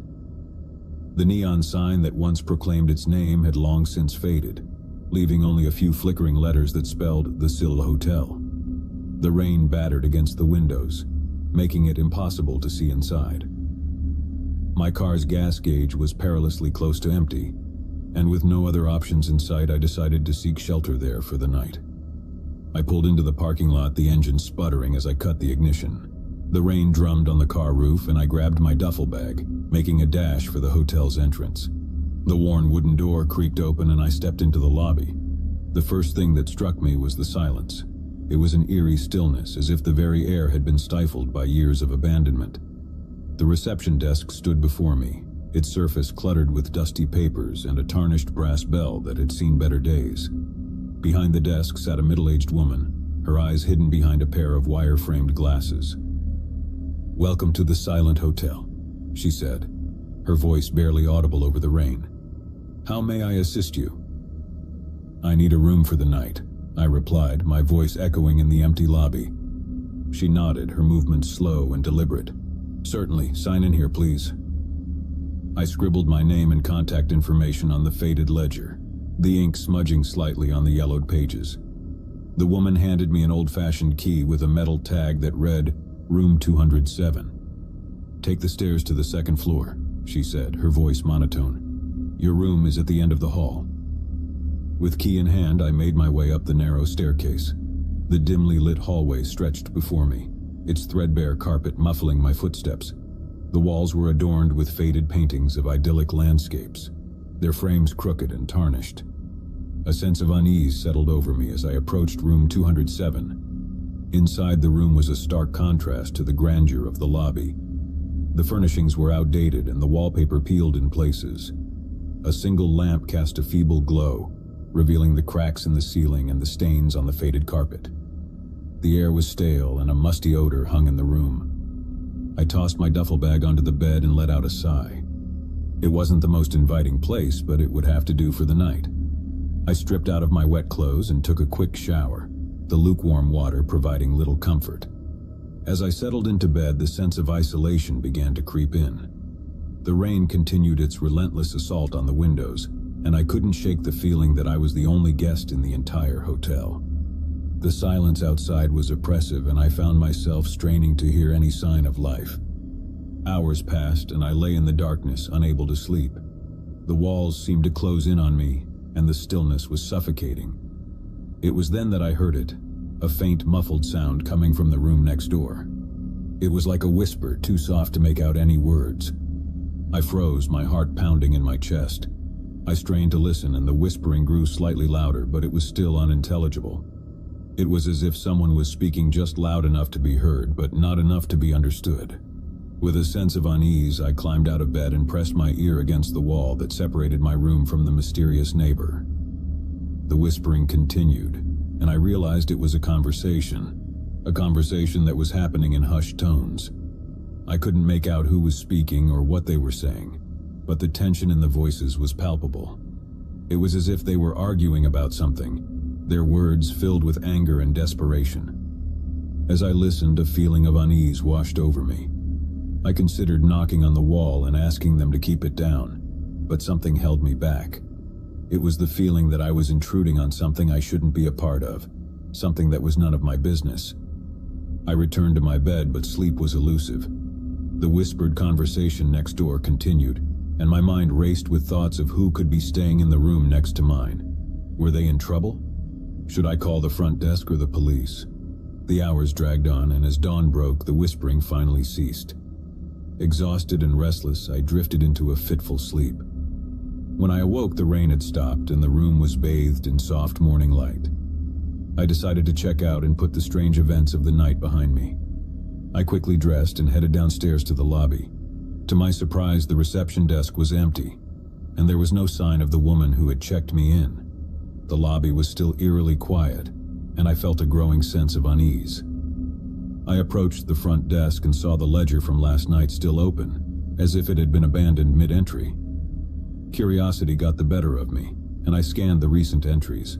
They were all from the same night, but the names were unfamiliar. Each entry had a timestamp from the early hours of the morning, suggesting they had been made after I returned to my room. Before I could investigate further, the lobby's entrance door swung open with a loud creak, startling me. I turned to see a disheveled man and a woman entering the hotel. Their clothes were rumpled, and they both had a wild look in their eyes. "Welcome to the Silent Hotel," the man said, his voice hoarse and strained. I nodded in response, my confusion growing. Is everything okay? The woman exchanged a quick glance with the man before replying. We had a long night, that's all. Just looking for a place to rest. I watched as they approached the reception desk, their voices hushed as they spoke to the absent woman behind the counter. Their conversation was too quiet for me to hear, but their expressions grew increasingly anxious. Suddenly the woman turned to me, her eyes wide with fear. You should leave this place, she whispered urgently. Get out while you still can. Before I could respond, the man grabbed her arm and pulled her away, disappearing down the hallway. I stood there, bewildered and shaken as the words echoed in my mind. With a growing sense of unease, I decided it was time to heed their warning. I turned and headed for the lobby entrance, eager to put the silent hotel behind me. But as I reached for the door handle, I realized it wouldn't budge. Panic surged through me as I tugged at the door with all my strength, but it remained firmly shut. I was trapped. Frantically, I looked around the lobby for an escape. I spotted an old fire exit at the far end, its red exit sign faintly illuminated. I rushed toward it, hoping it would lead me to safety. As I reached the door, I pulled on the handle, praying it would open. To my relief, it did, and I stepped out into the crisp morning air. But my relief was short-lived as I realized where I was. The back of the hotel, facing a dense forest that stretched as far as the eye could see. I had no choice but to venture into the woods, my heart pounding with each step. The forest was quiet, and the only sound was the rustling of leaves in the breeze. I had no sense of direction, and every tree and bush seemed to blur together. Hours passed, and I felt a growing sense of desperation. I had no way of knowing if I was moving closer to civilization or deeper into the wilderness. My phone had no signal, and I had left my car behind at the hotel. Just as I was about to give in to despair, I spotted a glimmer of light through the trees. I followed it, stumbling out of the forest and onto a narrow road. A passing motorist stopped to help me, and I quickly explained my ordeal. The driver, a kind-hearted woman, offered to take me to the nearest town, which was several miles away. As we drove, I couldn't shake the feeling that I had narrowly escaped a sinister fate at the Silent Hotel. Months have passed since that night, but the memories of my stay at the Silent Hotel still haunt me. I've done some research trying to uncover the hotel's history, but I found nothing about its mysterious guests or the strange occurrences that took place there. The Silent Hotel remains an enigmatic place, a relic of the past with its secrets buried deep within its walls. I may never know what truly happened that night, but one thing is certain. I will never forget the unsettling silence that permeated the air and the chilling whispers that echoed through its halls. To this day, I can't help but wonder if the Silent Hotel still stands, its doors open to unsuspecting travelers, its secrets waiting to be discovered by those who dare to check in. But one thing is for sure, I will never return to find out. It was a journey I had long anticipated, a road trip to the remote countryside, far from the demands of my busy city life. My desire for solitude and a chance to reset my frazzled nerves led me to the small, picturesque town of Crestwood. I had heard about a quaint, centuries-old inn nestled among the rolling hills, the Embers Hotel. Little did I know that my decision to stay there would become a haunting experience beyond imagination. The sun dipped below the horizon, casting a fiery glow over the winding road as I neared my destination. The evening sky was a brilliant tapestry of reds and purples, a stark contrast to the pitch-black countryside that lay ahead. My GPS led me onto a narrow, forested path, and my excitement was tinged with trepidation. Just as I was beginning to doubt the accuracy of the directions, the Embers Hotel emerged from the darkness, an imposing three-story structure framed by centuries-old oak trees. Its stone facade exuded an eerie Gothic charm, while the lit windows promised warmth and comfort. The gravel driveway crunched beneath my tires as I parked my car near the entrance. As I stepped out, a blast of chilly evening air greeted me, carrying with it the scent of rain-soaked earth and the faint rustling of leaves. My footfalls echoed in the quiet courtyard as I approached the entrance. The heavy wooden door swung open with a low, creaking groan, revealing an opulent lobby bathed in soft lamplight. The scent of aged leather and polished wood filled the air, creating an ambience of quiet sophistication. My eyes were drawn to the reception desk, where an elderly gentleman in a well-tailored suit stood, his demeanor as dignified as the hotel itself. "Good evening, sir. Welcome to the Embers Hotel. How may I assist you tonight?" His voice was smooth, accentuating the old-world charm of the place. "I have a reservation," I replied, handing him my identification. He examined my information and offered a polite smile. "Of course, Mr. Turner. You're in room 306. Here's your key." The key he handed me was an antique brass piece, cool to the touch. I nodded my thanks and made my way to the grand staircase that led to the upper floors. The staircase was adorned with intricate wrought iron railings, and the carpet beneath my feet was plush and well-worn, testifying to the hotel's storied history. On the third floor, I followed the numbered signs along a dimly lit corridor until I reached room 306. The key turned smoothly in the lock, and the door swung open, revealing a spacious suite adorned with period furniture and rich dark wood paneling. The room was as I had hoped, a blend of classic elegance and modern comfort. I unpacked quickly, and as I settled into the sumptuous armchair near the window, I marveled at the solitude of the place. I was far removed from the noise and distractions of city life, and the tranquility of the countryside had a calming effect on my frayed nerves. Despite the comfort of my surroundings, sleep proved elusive. I tossed and turned, the occasional gust of wind against the windowpane disrupting my restless dreams. The ornate clock on the wall ticked away the hours, echoing through the silent room. It was well past midnight when I heard the first whispers. They were soft and indistinct, like a faint rustling of leaves. I lay in bed, straining my ears to catch the source of the sound. The wind outside had ceased, and an eerie stillness had settled over the hotel. The whispers continued, growing slightly louder but still incomprehensible. It was as though someone was engaged in a conversation just beyond the walls of my room. I contemplated dismissing it as a figment of my imagination, a consequence of fatigue, but the persistence of the voices unsettled me. With curiosity overcoming my initial reluctance, I rose from the bed and pressed my ear against the wall that separated my room from the one next door. The conversation became clearer, though the words remained muffled and indistinct. As I strained to listen, the urgency in the voices became apparent. It was not a casual conversation, but rather a heated exchange, filled with frustration and anxiety. The feeling that I had intruded on something private gnawed at me, but the words were still unintelligible. The exchange continued for what felt like hours, the voices rising and falling in intensity. The person in the neighboring room seemed to plead, while the other remained steadfast and resolute. There was a palpable tension in the air, and the anxiety I felt grew with each passing moment.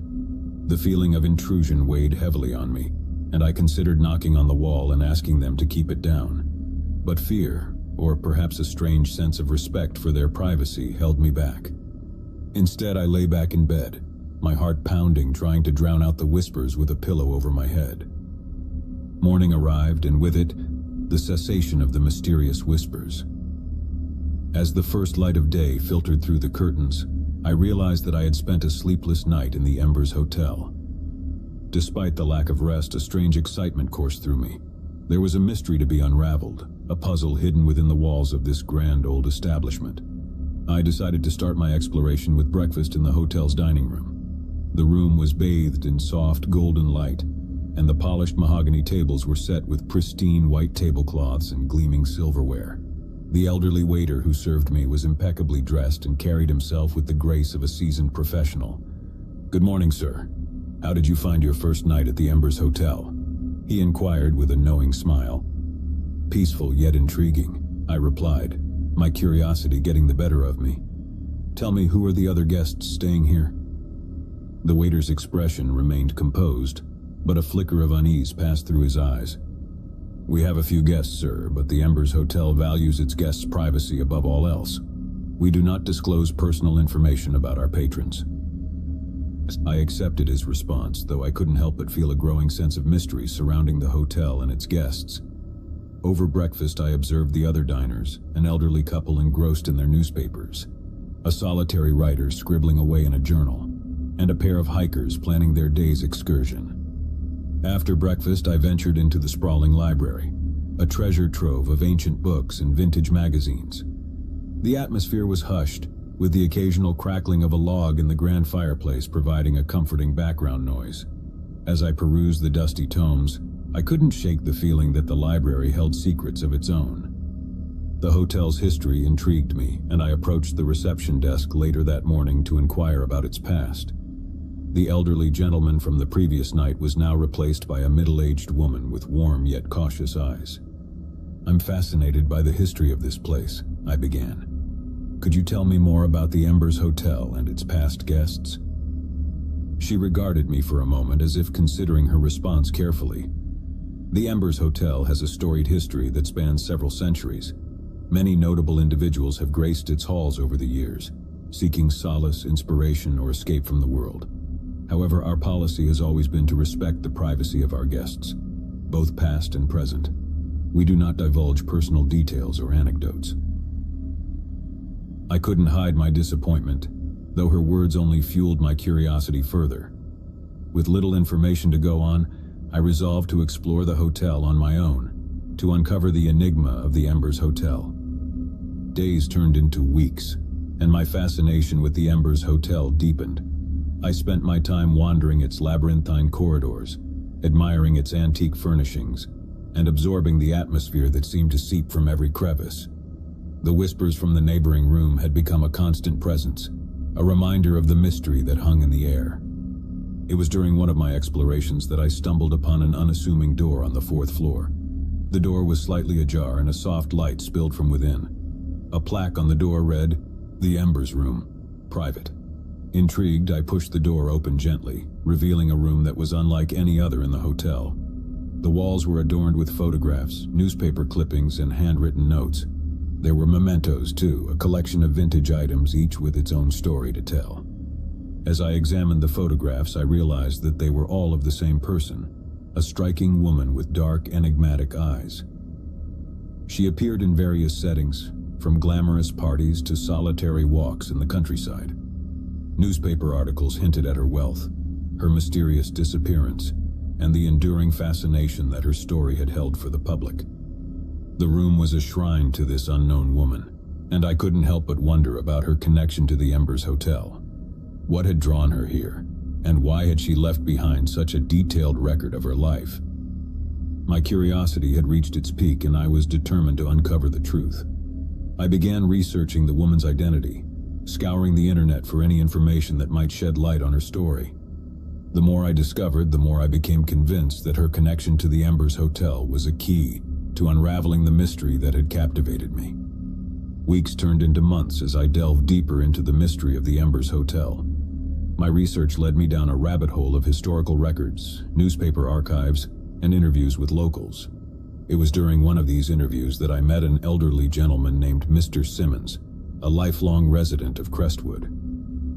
"You're interested in the Embers Hotel, are you?" Mr. Simmons said, a twinkle in his eye. "Well, you've certainly chosen a fascinating subject. I've lived here all my life, and I've heard my fair share of stories about that place." I leaned in, eager to hear more. "Tell me everything you know." Mr. Simmons began with tales of the hotel's early days, when it had been a haven for artists, writers, and intellectuals seeking refuge from the chaos of the world. He spoke of lavish parties, passionate affairs, and the lingering echoes of creativity that still permeated the building's walls.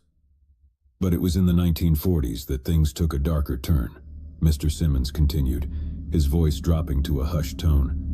"There was a woman, you see, a woman who had it all, beauty, wealth, and fame. She was a regular guest at the Embers Hotel, always accompanied by her entourage of admirers." As Mr. Simmons spoke, I couldn't help but think of the photographs and mementos in the Embers room. It seemed that this woman had been the central figure in the hotel's history.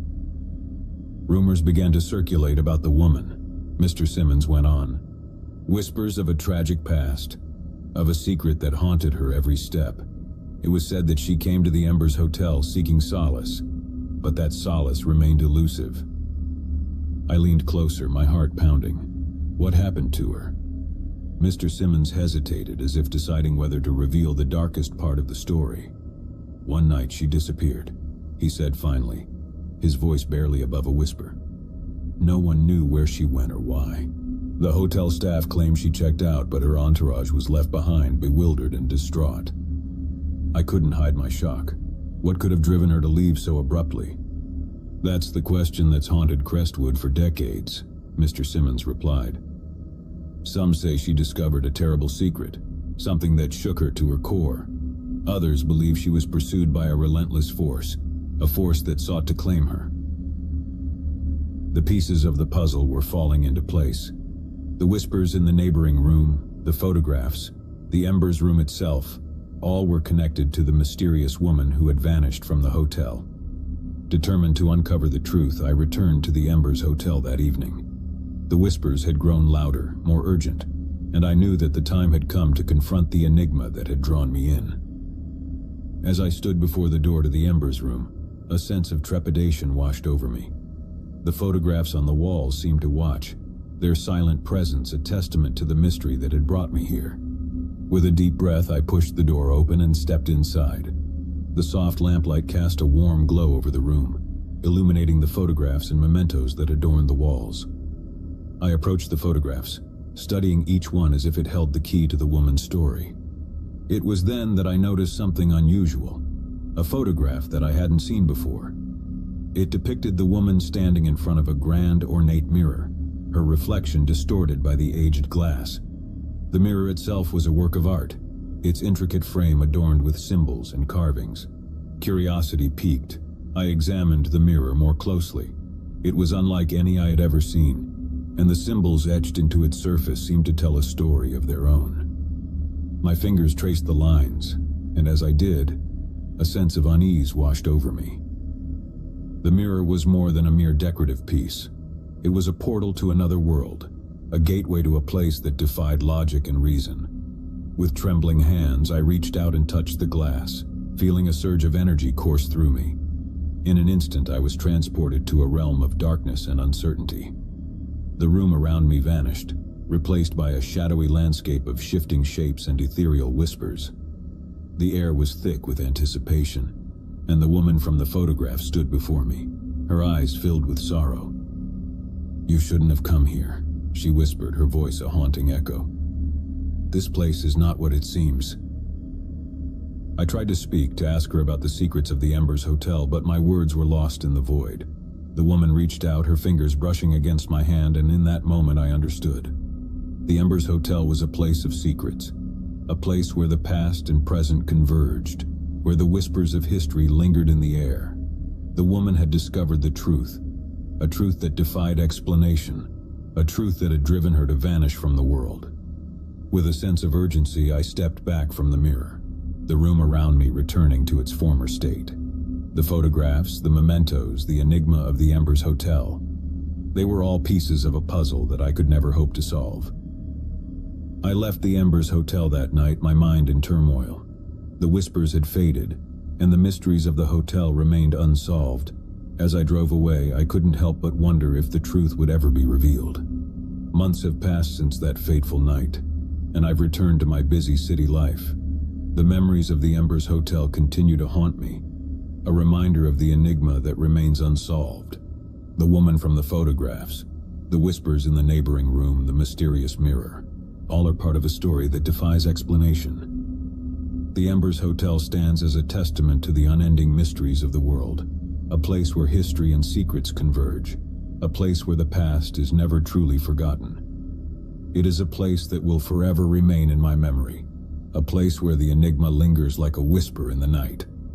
And so the Embers Hotel remains, its secrets hidden within its walls, waiting for the next curious soul to unlock the mysteries that lie within. It is a place where history and mystery converge, a place where the past and present are forever intertwined. As I reflect on my journey, I realize that some mysteries are meant to remain unsolved.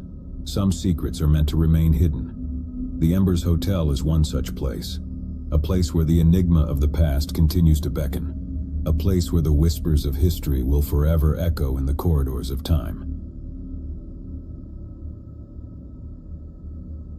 It was a crisp autumn day when I received the peculiar invitation. An ornate envelope adorned with an elegant wax seal arrived at my doorstep. Its contents revealed an invitation to an exclusive gathering at a remote hotel, an event shrouded in mystery and intrigue. The Hotel Arcane, as it was named, was nestled deep within the Appalachian Mountains. The invitation detailed its location: a winding road, a hidden path, and a place that seemed to exist only in whispers. There was no explanation of why I'd been chosen, no mention of who the other guests might be. The invitation bore only a date and time: October 31, St. 10 p.m. Curiosity got the better of me. I couldn't resist the allure of the unknown, and the idea of a secluded gathering in a mysterious hotel piqued my interest. The days passed and my anticipation grew. I packed my bags, drove to the nearby town, and from there, followed the directions into the heart of the Appalachian wilderness. As the sun dipped below the horizon, I found myself on a desolate road, the GPS guiding me further into the wilderness. The thick canopy of trees overhead blocked out the moonlight, creating an eerie darkness that surrounded me. I could feel the chill in the air, a foreboding sensation that seemed to whisper of the secrets hidden in the mountains. Finally, I reached the end of the road as per the instructions. There, barely visible in the darkness, was a narrow path leading into the woods. I parked my car and followed the path, my footsteps echoing in the silence of the forest. The path led to a clearing, and there, bathed in an ethereal glow, stood the Hotel Arcane. It was an imposing structure, its dark stone walls towering above me. The flickering candlelight in the windows created an otherworldly ambiance, casting long shadows that danced in the night. I approached the entrance, and the massive wooden doors swung open as if by their own volition. The warm light from within beckoned me inside, and I stepped into the lobby of the Hotel Arcane. The lobby was unlike any hotel I had ever seen. It was a blend of old-world charm and modern luxury, with plush velvet sofas, crystal chandeliers, and antique oil paintings adorning the walls. The room was bustling with guests, their hushed conversations and laughter creating an atmosphere of camaraderie. The hotel staff, dressed in impeccably tailored suits, greeted me with polite smiles as if they had been expecting me. They guided me to the registration desk, where a woman with a serene demeanor awaited. "Welcome to the Hotel Arcane," she said, her voice soft and melodic. "I trust your journey was uneventful? May I have your name, please?" I provided my name, and she handed me a brass key with an intricate design, a key that bore no room number. Instead, she offered a cryptic message. "Your room will be revealed to you in time," she said, her eyes holding a secret I could not decipher. "For now, please enjoy the gathering. It will commence shortly." With that, I was free to explore the lobby, where guests in elegant attire mingled, their conversations laced with curiosity about the mysterious event that had brought them here. The air was charged with an energy I couldn't quite comprehend. Among the guests, I encountered a diverse group of individuals: a reclusive novelist, a renowned archaeologist, a celebrated pianist, and a detective known for solving unsolvable mysteries. They were all in attendance. Their presence added an air of mystique to the gathering, leaving me both fascinated and slightly apprehensive. The clock on the wall struck 10 p.m., and as if on cue, the gathering hushed. The woman from the registration desk stood at the center of the lobby, her presence commanding attention. "Ladies and gentlemen," she began, her voice resonating through the room, "welcome to the Hotel Arcane. Tonight you are among those who share a thirst for the enigmatic, a passion for the unknown. We have gathered to embark on a journey, one that will challenge the boundaries of knowledge and perception." The guests leaned forward, their curiosity piqued. I found myself caught in the anticipation that hung in the air. The woman continued, "In the heart of this hotel lies a chamber that holds the answers to questions you have yet to ask. But this chamber is not easily found. It will test your wits, your intuition, and your courage. It will push you to the limits of your understanding." A hush fell over the gathering as her words sank in. The challenge that lay ahead was not what any of us had expected. She motioned to the grand staircase that led to the upper floors. "The chamber awaits, but you must earn your place within it. You have until midnight to uncover its location. Those who succeed will be granted access to its secrets. Those who fail..." Her voice trailed off, leaving the consequences unspoken. With that, the guests scattered, each one determined to be the first to unlock the mystery of the Hotel Arcane. I followed the detective, drawn by the aura of confidence that surrounded him. We began our search on the third floor, exploring the dimly lit corridors and inspecting every room. It became evident that the hotel itself was a labyrinth, its architecture designed to confuse and disorient. Hidden doors, concealed passages, and rooms that seemed to shift their locations. Each step took us deeper into the puzzle. As the minutes ticked away, frustration began to mount. The detective and I were not alone in our quest. The reclusive novelist, the celebrated pianist, and the archaeologist, all were engaged in their own search, each one just as determined as the next. Time seemed to blur as we scoured the hotel. Midnight was fast approaching and desperation took hold. The Hotel Arcane revealed itself to be a place of maddening complexity, where the boundaries between reality and illusion blurred. It was then that I noticed something peculiar, a series of symbols etched into the doorframes of certain rooms. The symbols were cryptic, a language of their own. With a sense of intuition, I traced the symbols with my fingers, and the door to one particular room swung open. Inside, I found a chamber unlike any other in the hotel. It was an opulent library, its walls lined with ancient tomes and arcane artifacts. In the center of the room stood an ornate pedestal, upon which rested an ancient tome, its pages filled with inscrutable text. The detective and I approached the tome, our excitement building. Could this be the key to unraveling the mystery of the Hotel Arcane? We began to decipher the text, piecing together a narrative that defied comprehension. As the last stroke of midnight resounded through the hotel, a strange sensation washed over us. The air grew thick and the room seemed to shift. The walls closed in, the ceiling descended, and the symbols on the doorframe began to glow.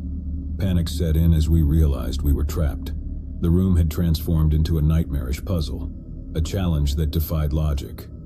Desperate, we tried to decipher the symbols, to unlock the room's secrets, but time was running out. As the room continued to shift and contract, I caught a glimpse of the detective's determined expression, his mind racing to find a solution. It was then that a voice echoed in my mind, a whisper, a hint of a solution hidden within the text. With renewed determination, I began to rearrange the symbols, aligning them in a sequence that matched the text of the ancient tome. The room responded, the walls retracting, the ceiling rising. We had unlocked the chamber's secrets, but the ordeal had left us shaken. We emerged from the room to find the other guests in a state of confusion.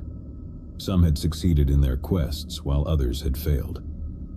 The woman from the registration desk awaited us in the lobby, her expression inscrutable. "You have passed the first test," she said, her voice betraying no emotion. "You have earned your place within the chamber." With that, she led us to a grand door at the end of the lobby. The door swung open to reveal a chamber that defied description. The chamber was filled with ancient artifacts, each one imbued with a strange energy. Arcane symbols covered the walls and the air was thick with an otherworldly presence. At the center of the room stood a massive tome, its pages filled with secrets of the cosmos. The woman motioned to the tome. "This is the Codex Arcana, a repository of knowledge beyond human comprehension. It holds the answers to questions you have yet to ask, the mysteries of the universe, and the enigma of the Hotel Arcane."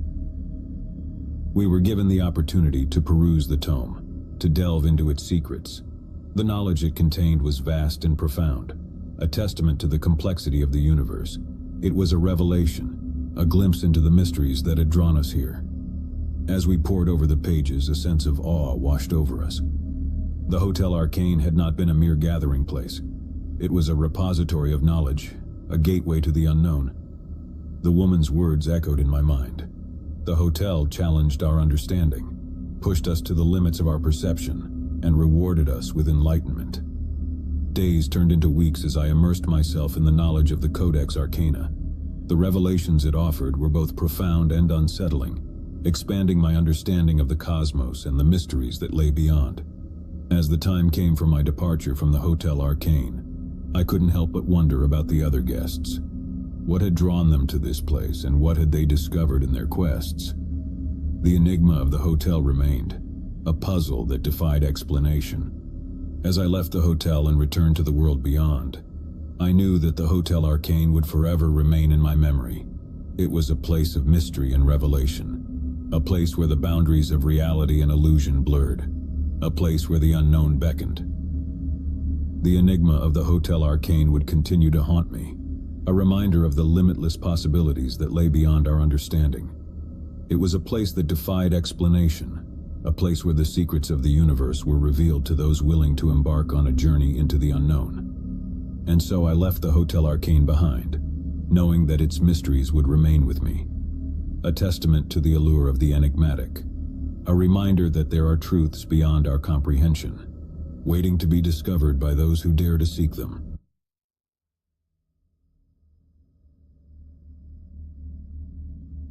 The rain pounded against the windshield as I pulled into the parking lot of the dilapidated motel. The neon sign above the office flickered intermittently, casting an eerie glow on the cracked asphalt. It was late, and I was tired from hours of driving through the desolate countryside. I just needed a place to rest for the night, and this was the only option for miles. As I approached the motel office, I couldn't help but feel a sense of unease.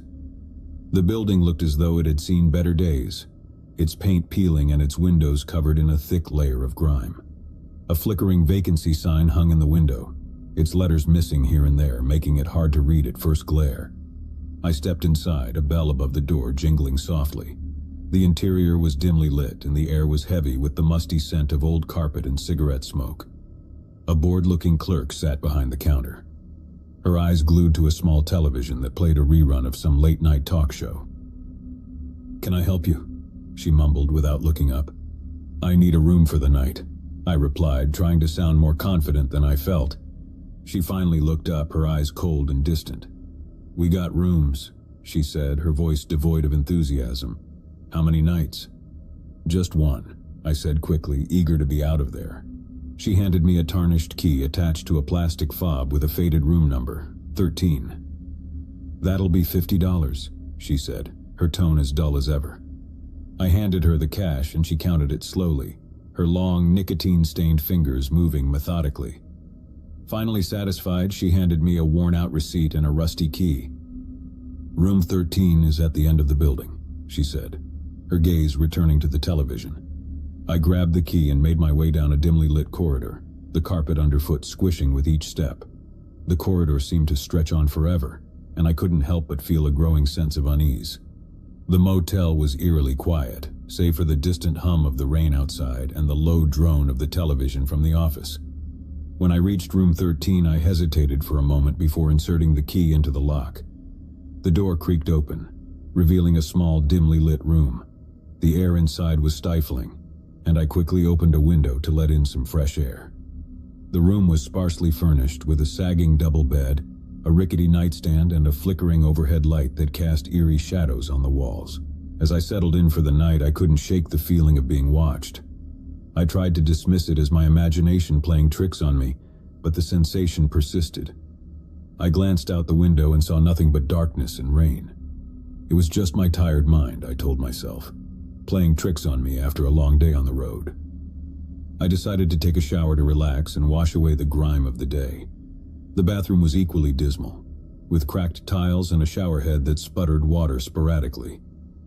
As I stepped under the lukewarm water, I couldn't help but feel a creeping sense of unease.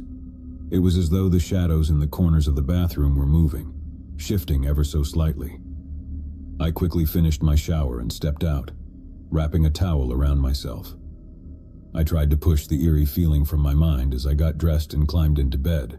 The rain outside had intensified, the drumming on the roof like a steady heartbeat. I pulled the scratchy motel blanket up to my chin and tried to relax, but sleep eluded me.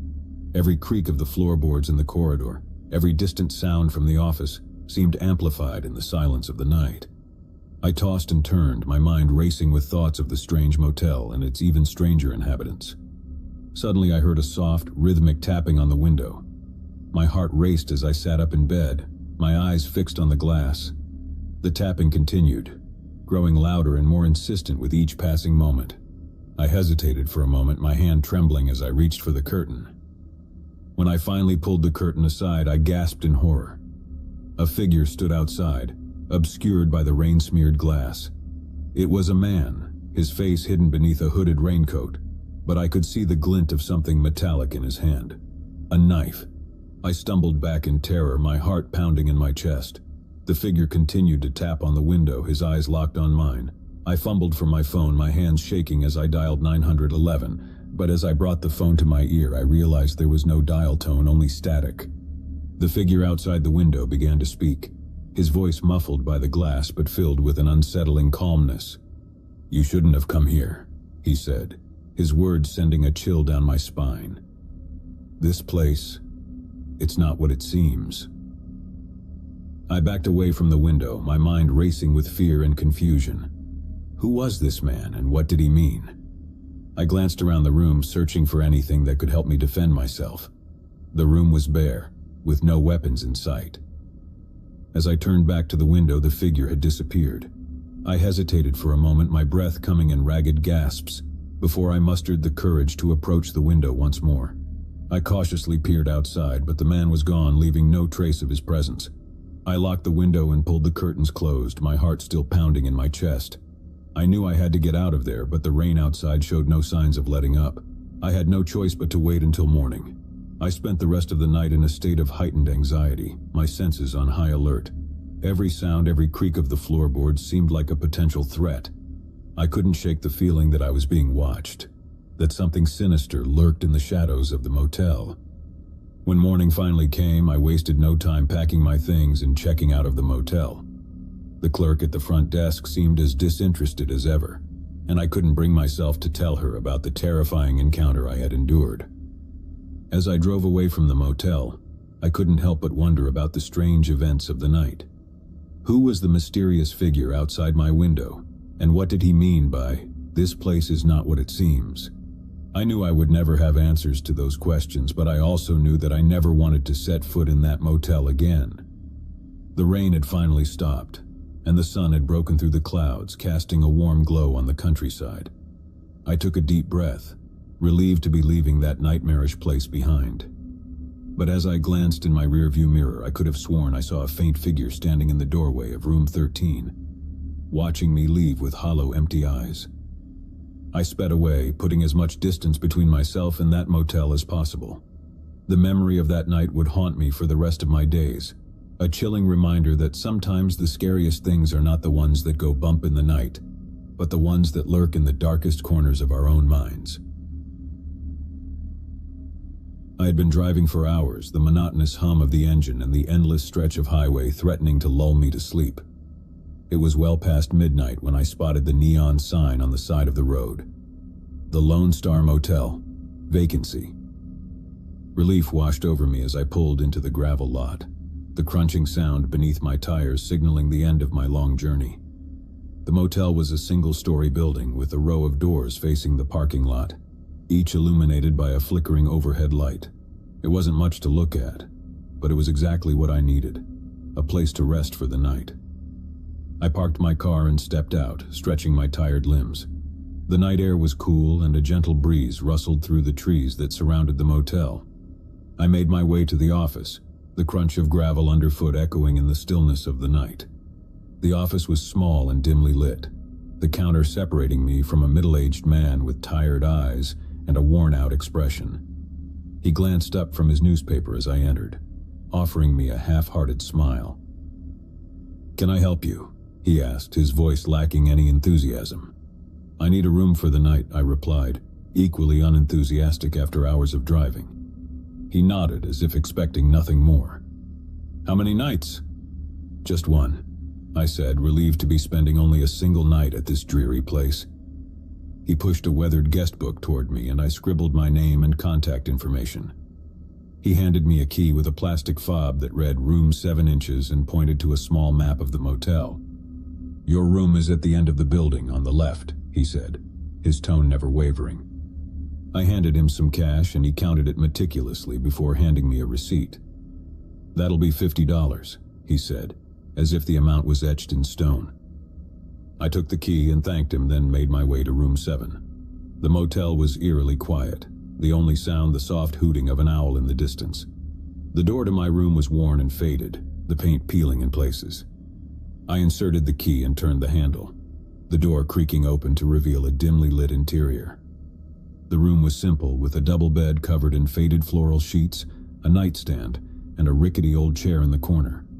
The overhead light flickered ominously, casting unsettling shadows on the walls. I switched on the bedside lamp, illuminating the room in a soft yellow glow.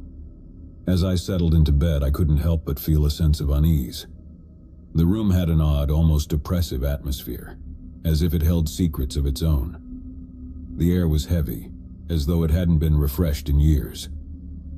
I tried to shake off the feeling and closed my eyes, but sleep was slow to come. Every creak of the floorboards, every distant sound from the office seemed magnified in the stillness of the night. It was as if the motel itself was holding its breath, waiting for something to happen. Hours passed, and I was still awake, my mind racing with thoughts of the long road ahead. That's when I heard it, a soft, whispering voice. It was faint at first, like a distant murmur carried on the wind. I strained to listen, trying to make out the words. The voice grew louder, more distinct, and I realized it was coming from the room next door. I couldn't make out the words, but the tone was urgent, panicked. I sat up in bed, my heart pounding, and pressed my ear to the wall. "Please, no," a woman's voice pleaded, followed by the sound of muffled sobs. My blood ran cold, and I reached for my phone, ready to call 911. But just as I was about to dial, the voice stopped abruptly. The silence that followed was deafening, broken only by the faint hum of the motel's aging air conditioning unit. I hesitated, torn between my instincts to help and a growing sense of dread. What if it had all been in my head? What if I was overreacting? I lay back down, trying to convince myself that it was just a nightmare, a trick of my tired mind. But sleep remained elusive, and the minutes ticked by slowly. Finally, as the first light of dawn began to filter through the curtains, I couldn't stand it any longer. I had to know if the woman next door was all right. I got out of bed and approached the connecting door between our rooms. I listened carefully, but there was no sound, no movement from the other side. Gathering my courage, I knocked softly. "Hello?" I called out, my voice trembling. There was no response, just an eerie silence that seemed to stretch on forever. I knocked again, louder this time, and called out once more, but still there was nothing. With my heart in my throat, I turned the doorknob slowly, my palms sweaty. The door swung open to reveal an empty, dimly lit room. The bed was neatly made, and there was no sign of the woman I had heard. It was as if she had never been there. I stepped into the room, my heart still racing, and checked the bathroom, the closet, and even under the bed. But there was no one. It was impossible, I thought. I had heard her cries, her pleas for help, as clear as day. I returned to my own room, my mind a whirlwind of confusion and fear. Had it all been a hallucination, a trick played by my sleep-deprived mind? I couldn't make sense of it, but one thing was clear. I needed to get out of that motel as soon as possible.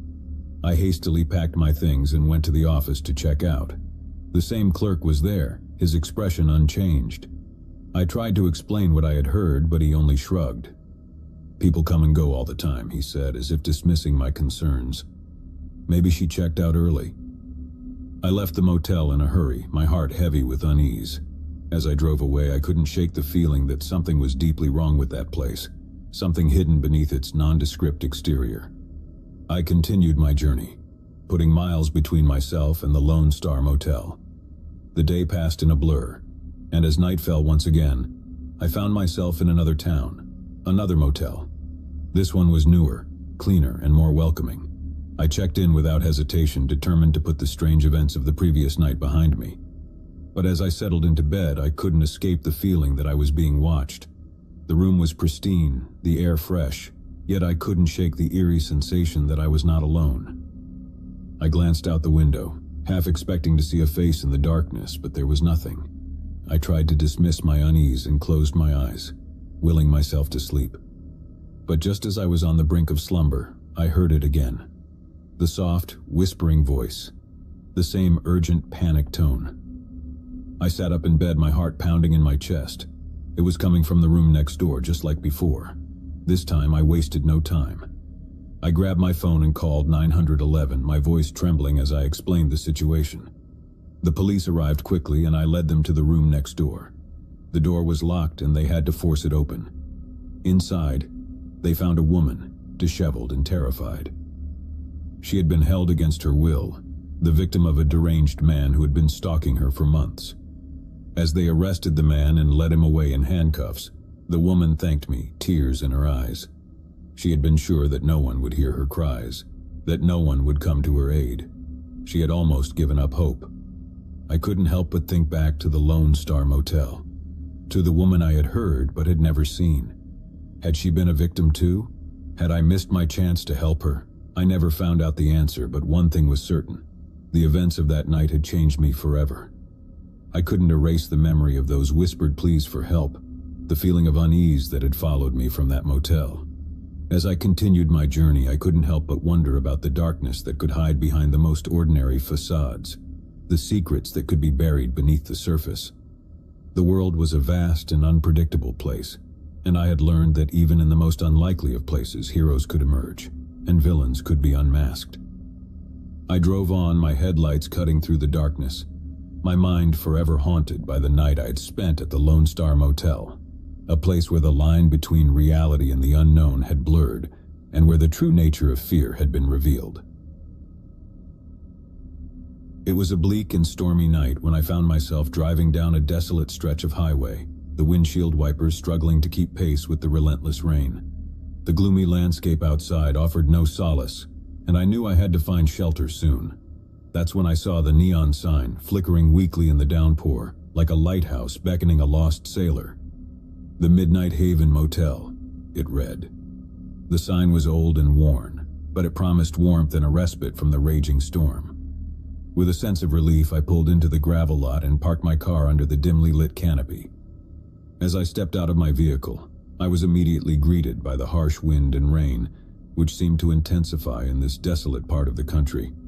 I hurried to the office, my soaked clothes clinging to my body, my shoes squishing with every step. The motel office was a small, dimly lit room that smelled of stale cigarette smoke and old wood. Behind the counter sat a middle-aged man with a gruff demeanor. He barely looked up from his newspaper when I entered, acknowledging me with a simple nod. "Need a room?" he grumbled as if I were inconveniencing him. "Yes, please," I replied, my voice quivering from the cold. "How many nights?" he asked, his eyes fixed on the sports section of his newspaper. "Just one," I answered, eager to be on my way in the morning. He handed me a tarnished key with a plastic fob that read Room 9. "That'll be $50, he said without a hint of a smile. I handed him the cash and he counted it meticulously, as if suspecting me of trying to cheat him out of a few dollars. Finally, he handed me a receipt and I took the key and headed out into the storm once more. Room 9 was at the end of a long, dimly lit corridor. The hallway was narrow and lined with peeling wallpaper, the carpet underfoot damp and musty. The place had clearly seen better days.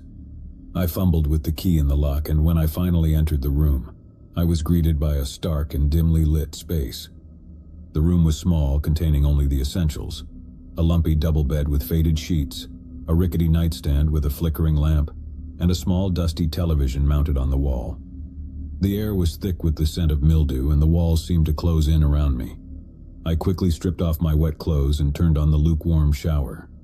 The bathroom was equally unimpressive, with cracked tiles and a showerhead that sputtered water intermittently. As I stood under the tepid stream, I couldn't shake the feeling that I was being watched. It was an irrational fear, I told myself, a product of my exhaustion and the eerie atmosphere of the motel. After the shower, I dried off and dressed in the spare clean clothes I had packed. I climbed into bed, hoping to find solace in sleep, but the uneasy feeling lingered. The rain outside showed no signs of letting up, and the incessant tapping on the window pane only added to my discomfort. I tried to shake off my unease and closed my eyes, but sleep remained elusive. Every creak of the floorboards in the corridor, every distant sound from the office, seemed magnified in the stillness of the night. The storm outside raged on, the wind howling like a restless spirit. Just as I was beginning to drift off, I heard it, a soft, eerie whispering. It was barely audible at first, like a faint rustling of leaves in the wind. I strained to listen, trying to make out the words, but they were just beyond my grasp. The whispering grew louder, more distinct, and I realized it was coming from the room next door. It was a woman's voice, and she sounded panicked, her words tumbling out in a desperate stream. I sat up in bed, my heart pounding as I tried to make sense of what I was hearing. "Please, you have to let me go," she pleaded, her voice trembling with fear.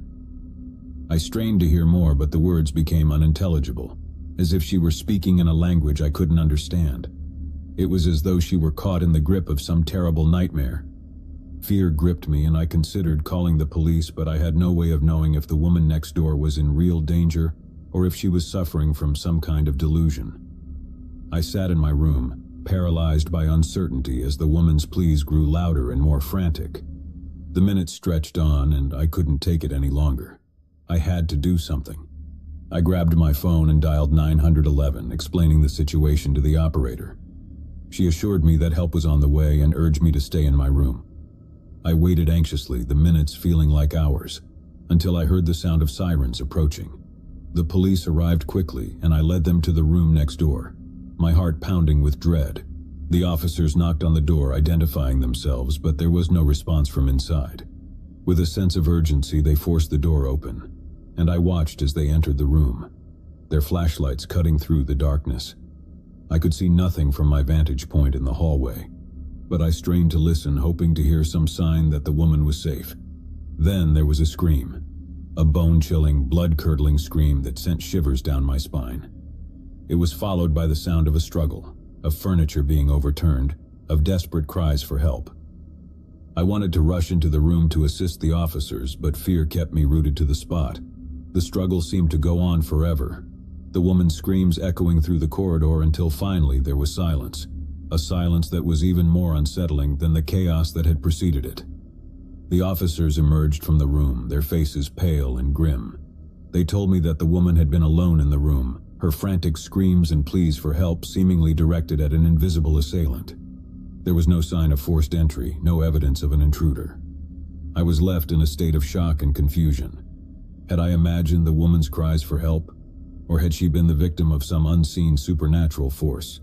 The officers assured me that she was now in their care and would receive the help she needed.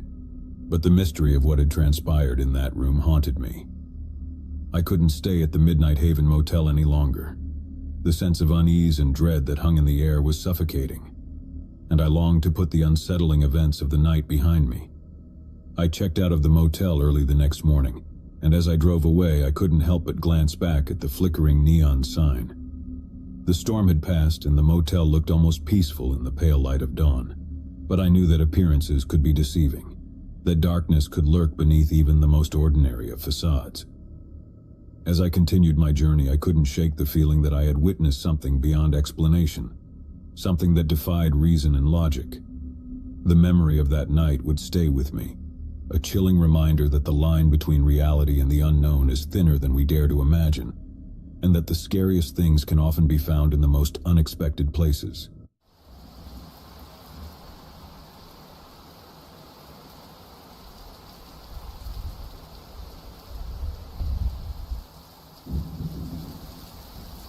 It was a dark and stormy night when I first encountered the house on Willow Street. The rain poured relentlessly from the heavens, drenching me to the bone as I stood there, shivering and staring at the old, decrepit mansion. I had always been fascinated by abandoned houses, and this one had an air of mystery that drew me in like a moth to a flame. I had heard the rumors about Willow Street. People said it was cursed, that anyone who dared to enter the house never came out the same. Some claimed they had seen strange lights flickering in the windows late at night, while others swore they had heard eerie whispers carried by the wind. But I was a skeptic, and I believed that there had to be a logical explanation for everything. My name is Alex, and I was a freelance writer, always on the lookout for a good story. I had heard about Willow Street from an old-timer at the local diner, who claimed to have seen the ghost of a woman in a white gown wandering the grounds. It was the perfect opportunity to prove that there was no such thing as ghosts, and I was eager to debunk the legends surrounding the house. As I approached the front door, I could feel the weight of the rain-soaked clothes clinging to my body. The rain was relentless, pounding on the roof and windows of the mansion like a drumbeat from another world. I took a deep breath and pushed open the creaking door, which protested loudly as it swung inward. The interior of the house was as eerie as its exterior. Dusty old furniture covered with tattered sheets lined the hallway, and the air was thick with the scent of decay. It was clear that no one had lived here in years. I pulled out my flashlight and began to explore, determined to unravel the mysteries of Willow Street. As I moved deeper into the house, I couldn't shake the feeling that I was being watched. Every creak of the floorboards and rustle of the wind seemed to echo with a sinister presence. But I brushed it off as my imagination playing tricks on me. There had to be a rational explanation for everything. I entered what appeared to be the living room, and my flashlight illuminated an old, cracked portrait hanging on the wall. It was a painting of a woman in a white gown, her eyes seeming to follow me as I moved around the room. I couldn't help but shiver as I stared at the eerie likeness. I continued my exploration, making my way to the second floor. The rain outside intensified, creating an eerie symphony of howling winds and drumming raindrops. It was as if the storm itself was trying to warn me to leave this place. Upstairs, I found a series of bedrooms, each more dilapidated than the last. But one room stood out, a master bedroom at the end of the hallway. The door was partially ajar, and a faint light flickered from within. I cautiously pushed it open. Inside, I was met with a sight that sent a chill down my spine. The room was furnished as though someone had just stepped out for a moment. A bed with disheveled sheets, a vanity covered in old cosmetics, and a writing desk with yellowed papers. But what caught my eye was the photograph on the nightstand. It was the same woman from the portrait downstairs, the one in the white gown. She was smiling in the photograph, a stark contrast to the stories of her haunting the house. I picked up the photograph and examined it closely. There was something about her eyes, something hauntingly familiar. As I studied the photograph, I heard a sound coming from the closet, a soft, mournful sobbing. My heart raced as I approached the closet door, my flashlight trembling in my hand. I slowly opened the door, and there, huddled in the corner, was a woman in a torn and tattered white gown. She looked up at me with tear-filled eyes, and for a moment I saw a glimmer of recognition in her gaze. "You came back," she whispered, her voice trembling. I was taken aback. "Do I know you?" I asked, my voice quivering. She nodded slowly, her expression filled with a mixture of sadness and relief. "I've been waiting for you to return for so long." I helped her out of the closet, my mind racing with questions. Who was this woman, and why did she seem to know me? As she spoke, the pieces of the puzzle began to fall into place. Her name was Emily, and she had lived in this house decades ago. She had been a recluse, rarely leaving the mansion, and she had a fascination with the rain. It was during a torrential downpour that she had disappeared, leaving behind a trail of unanswered questions. As Emily recounted her story, I couldn't help but feel a deep sense of unease. She spoke of a darkness that had consumed her, a darkness that had driven her to seek solace in the rain. She had become trapped in a time loop, reliving the same rainy night over and over again. I listened in horror as she described the torment she had endured, the isolation and despair that had slowly eroded her sanity. She had tried to leave the house countless times, but each time she stepped outside, she found herself back in the mansion, as if the world beyond its walls no longer existed. It was then that I realized the truth. Willow Street was not cursed by supernatural forces, but by the darkness that had consumed Emily's soul. She had become a prisoner in her own memories, trapped in a never-ending cycle of rain and despair. Determined to help Emily, I searched the house for any clues that might break the curse. I found a journal in the study, filled with Emily's writings and musings. It was a chronicle of her descent into madness, a desperate plea for someone to free her from her eternal torment. As I read through the journal, I began to understand the key to breaking the cycle. Forgiveness.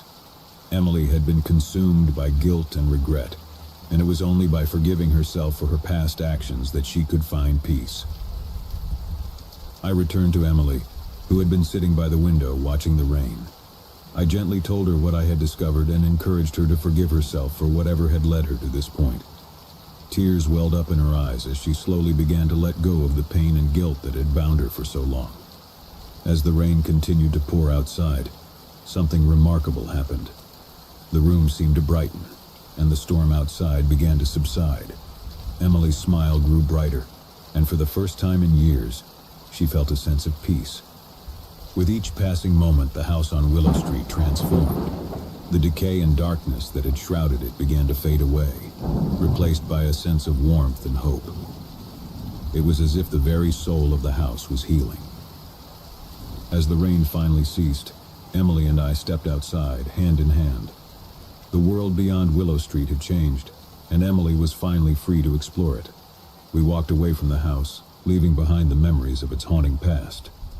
In the end, the scariest thing about Willow Street was not the supernatural, but the darkness that can consume a person's soul. It was a reminder that sometimes, the most terrifying horrors are the ones that exist within us, waiting to be confronted and forgiven. And as I looked back at the house one last time, I couldn't help but wonder how many other stories of darkness and redemption were hidden behind the doors of abandoned houses, waiting for someone to uncover them in the rain.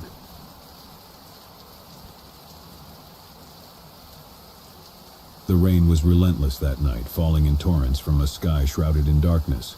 It was the kind of rain that seemed to wash away the world, erasing all sound except for the rhythmic drumming of water on rooftops and pavement. The storm had come out of nowhere, and I found myself driving along a desolate stretch of highway, desperately searching for shelter. My name is Mark, and I was on a road trip that had taken me far from civilization. I had always been drawn to remote places, the kind where you could escape the noise and chaos of the world. But on this particular night I had ventured too far, and now I was paying the price. As I drove, my headlights cut through the sheets of rain, illuminating the dense forest on either side of the road. The trees loomed like silent sentinels, their branches dripping with water. I felt a growing sense of unease as the road stretched on endlessly, with no sign of civilization in sight. Just when I was beginning to lose hope, I spotted a faint glimmer through the trees. It was the soft glow of a single light, like a beacon in the darkness. I slowed down and turned onto a narrow, winding path that led me deeper into the woods. The path ended at a small cabin nestled among the trees. It was a rustic structure, its wooden walls weathered and worn by time. A battered sign next to the cabin's entrance read, "Rustic Rain Retreat." It seemed like the perfect place to seek refuge from the storm. I parked my car and made my way to the cabin's front door. The rain had soaked me to the bone, and I was shivering as I knocked on the door. It swung open slowly, revealing an elderly man with kind eyes and a welcoming smile. Come in," he said, gesturing for me to enter. "You must be freezing out there." I stepped inside, feeling an immediate sense of warmth and comfort. The cabin's interior was cozy, with a crackling fire in the fireplace and soft, inviting furnishings. The room was adorned with various oddities, antique clocks, vintage photographs, and an assortment of curiosities that hinted at a rich and storied past. "I'm George," the man said, extending a hand. "And you are?" "Mark," I replied, shaking his hand. "I can't thank you enough for letting me in. I got caught in the storm, and I wasn't sure I'd make it out of there." George waved off my gratitude.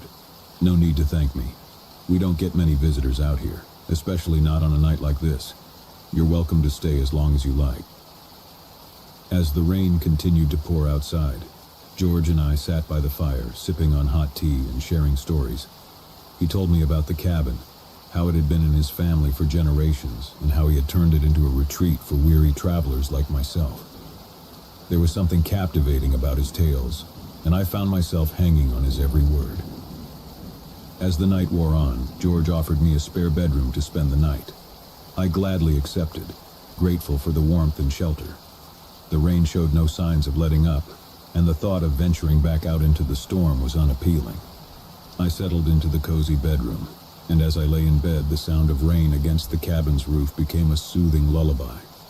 I drifted off into a deep, dreamless sleep, feeling safe and secure in the heart of the forest. The following morning, I awoke to the gentle patter of rain against the window. I stretched and yawned, feeling well rested and refreshed. As I made my way downstairs, I could smell the enticing aroma of breakfast cooking. George was in the kitchen, preparing a hearty meal of scrambled eggs, bacon, and toast. He greeted me with a smile as I entered. "Good morning, Mark," he said. "I hope you slept well."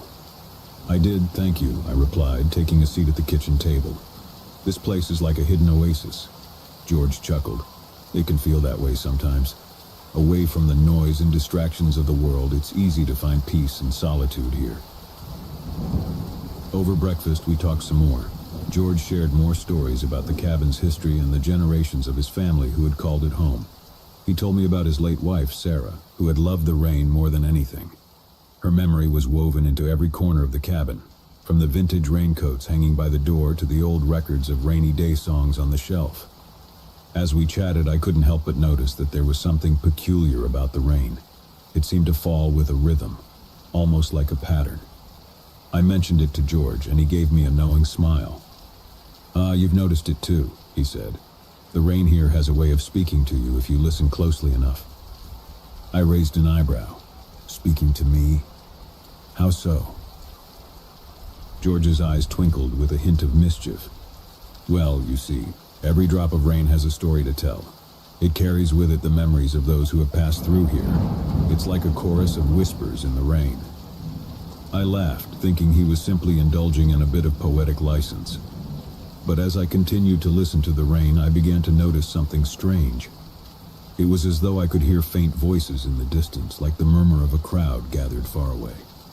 Curiosity got the better of me, and I asked George about it. He nodded, as if he had been waiting for the question. "The rain here has a way of bringing back memories," he explained. "It's said that the whispers you hear are echoes of the past, fragments of conversations and moments frozen in time."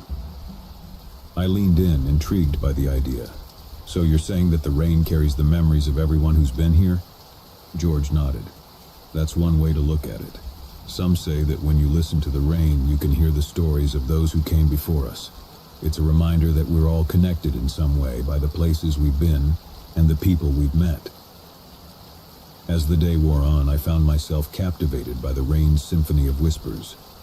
It was as though I could hear snippets of conversations, laughter, and moments of joy and sorrow. It was a haunting and beautiful experience, one that made me feel more connected to the world around me.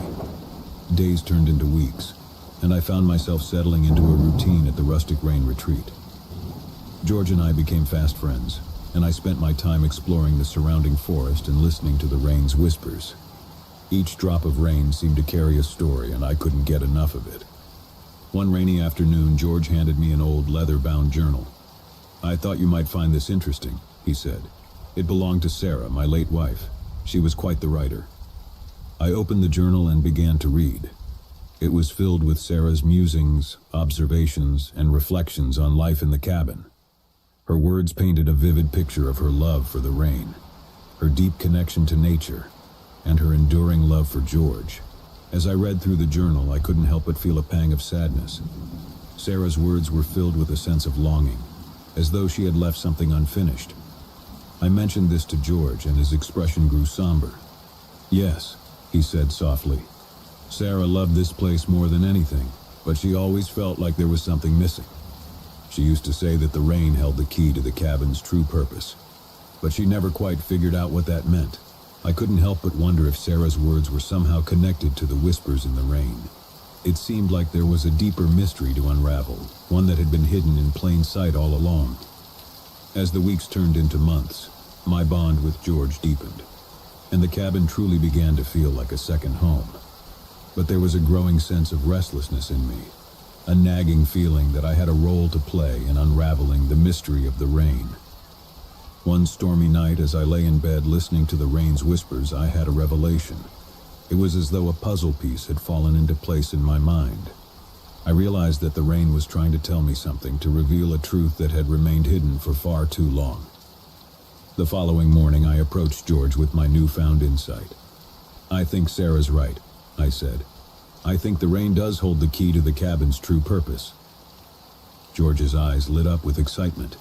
"You think so? But what could it be?" I explained my theory that the rain was not just a source of comfort and nostalgia, but a living record of the cabin's history.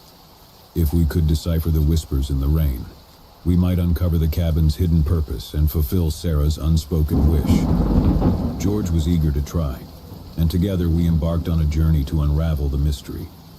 We spent hours listening to the rain, recording the whispers and trying to piece together the fragments of memories and stories. It was a painstaking process, but we were determined to uncover the truth. As days turned into weeks, our efforts began to bear fruit. We discovered that the rain carried memories of all those who had stayed at the cabin, their stories intermingling with the whispers of the forest. It was as though the rain had become a living tapestry, weaving together the threads of countless lives.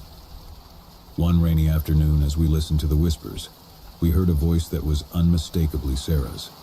She was speaking of her love for the cabin, her longing to understand its true purpose, and her hope that someone would come along who could unlock its secrets. Tears welled up in George's eyes as he listened to his late wife's voice. She was right, he said. The rain was trying to tell us something all along. We continued to listen, and the pieces of the puzzle began to fall into place. The whispers revealed that the cabin was meant to be a place of refuge, a sanctuary for those seeking solace and connection with nature. It was a place where the stories of the past could be preserved and shared, where the rain could carry the memories of all who had passed through its doors. With each passing day, the cabin seemed to come alive with newfound purpose. We opened it to travelers from all walks of life, inviting them to listen to the rain and share their stories. The whispers in the rain became a bridge, connecting people from different backgrounds and cultures, and the cabin became a place of healing and transformation. Years went by, and the rustic rain retreat flourished. People came from far and wide to experience the magic of the cabin, to listen to the rain's whispers, and to share their own stories.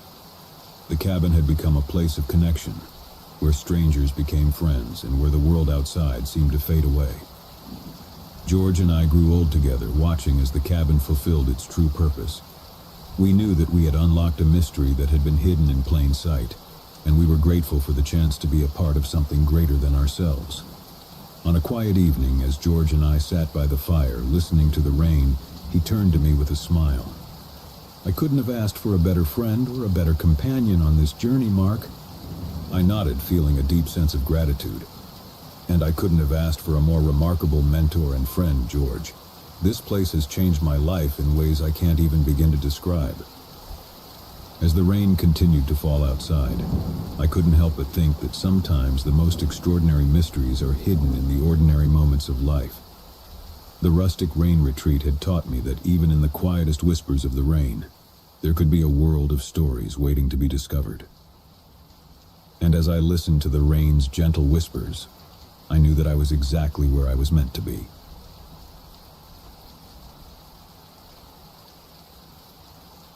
It was a stormy evening in the small town of Willowbrook. Rain lashed against the windows and thunder rumbled ominously in the distance. The townsfolk had long grown accustomed to such weather, but this night was different. This night would be forever etched in their memories as the night the rainfall murders began. My name is Detective Sarah Mitchell, and I had been assigned to Willowbrook's police department for the past 5 years. Despite the town's reputation for being peaceful and quiet, my job had never lacked excitement. But nothing could have prepared me for the series of gruesome murders that would soon send shockwaves through our community. It all started with a phone call late one rainy night. The dispatcher's voice crackled through the receiver. "Sarah, we've got a situation. There's been a murder down on Elm Street." I groaned inwardly, already dreading the sight that awaited me. Elm Street was a quiet neighborhood, home to many elderly residents who had lived there for decades. It was the last place you'd expect a murder to occur. As I arrived at the scene, I could see the flashing lights of police cars and the gathered crowd of curious onlookers huddled under umbrellas. Officer Mike Reynolds, a seasoned veteran, met me at the tape barrier.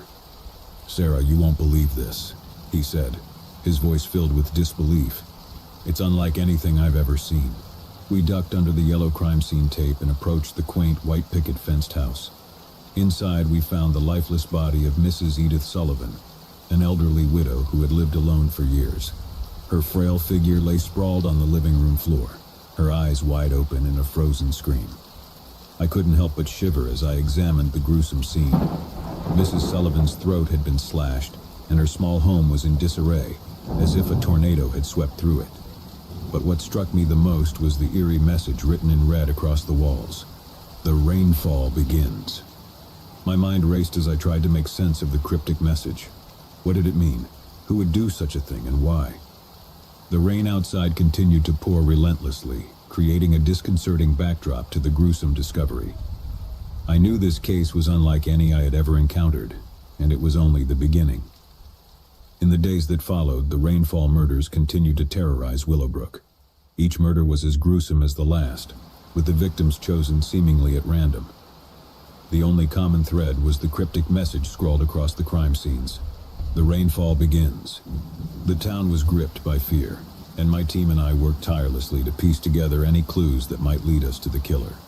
But the investigation seemed to be going in circles, with no clear motive or suspect in sight.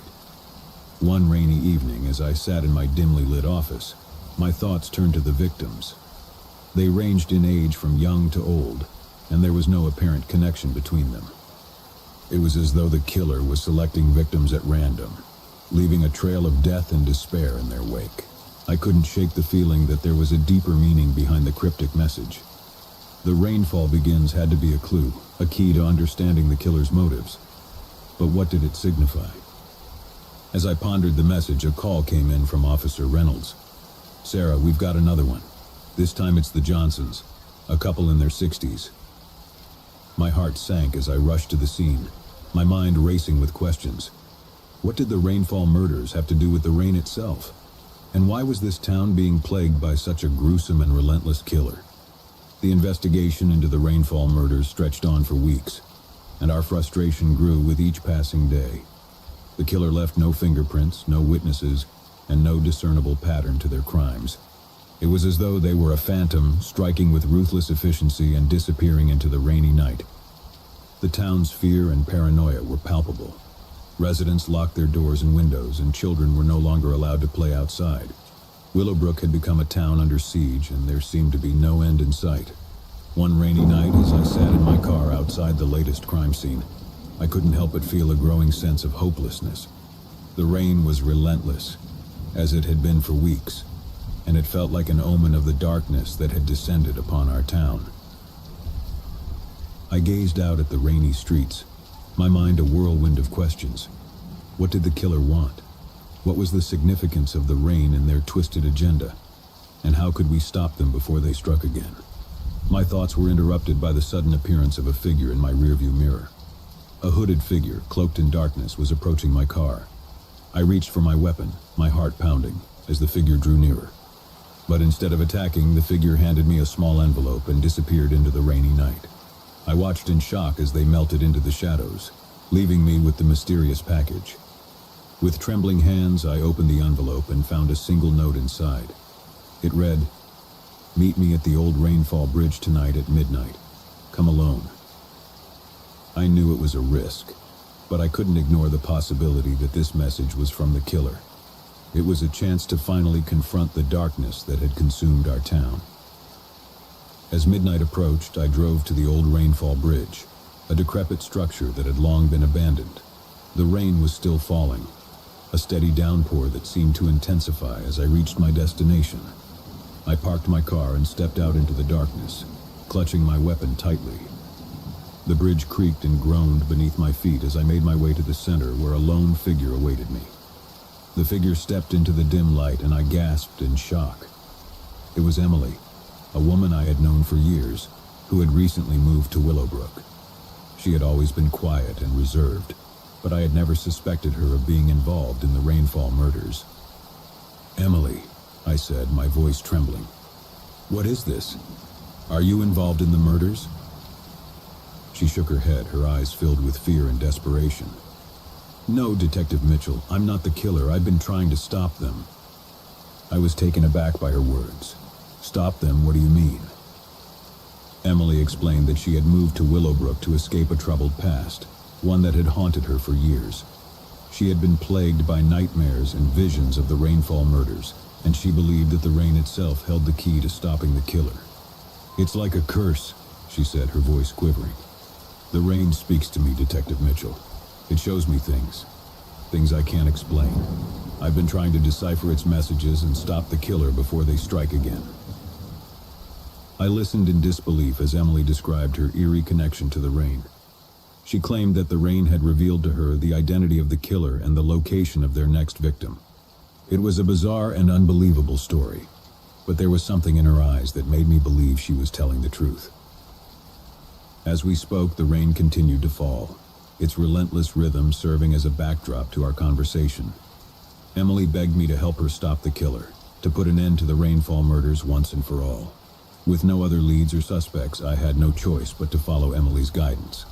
She led me to a secluded spot in the woods where we waited in the darkness, listening to the rain and watching for any signs of the killer's approach. Hours passed, and I began to doubt the validity of Emily's claims. But just as I was about to suggest we leave, I heard a faint noise in the distance, the sound of footsteps approaching through the rain-soaked leaves. I tightened my grip on my weapon as the figure drew nearer. And then, through the darkness and rain, I saw them. The hooded figure responsible for the Rainfall murders. Emily gasped in recognition, her eyes wide with fear. "That's them, Detective Mitchell. That's the killer." As the figure came closer, I could see the glint of a blade in their hand, ready to strike. With a sense of urgency, I called out, "Police, drop your weapon." The killer froze, their hooded head turning to face us. And then, in a voice that sent shivers down my spine, they spoke. "I am the Rainfall, and I am the answer to your town's sins." The figure lunged forward, and a struggle ensued. Rain soaked us to the bone as we fought for our lives in the darkness. But in the end, it was Emily who managed to disarm the killer, using a strength and determination I had never seen in her before. We called for backup, and the killer was apprehended and taken into custody. It was a moment of relief and closure for our town, as we had finally put an end to the Rainfall murders. In the days that followed, the truth behind the Rainfall murders came to light. The killer's name was David Water, a troubled man with a deep-seated hatred for the town of Willowbrook.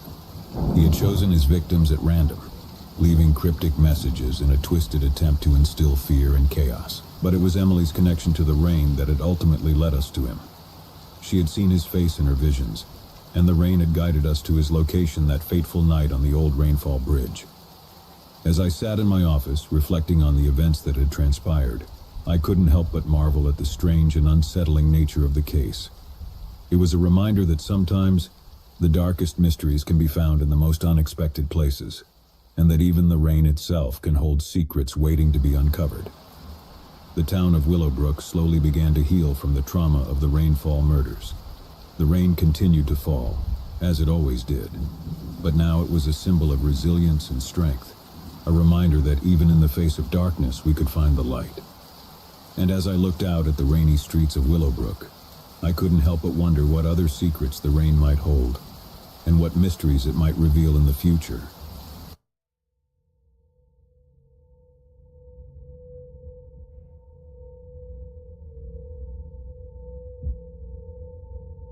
Working the night shift at Walmart was never the highlight of my week.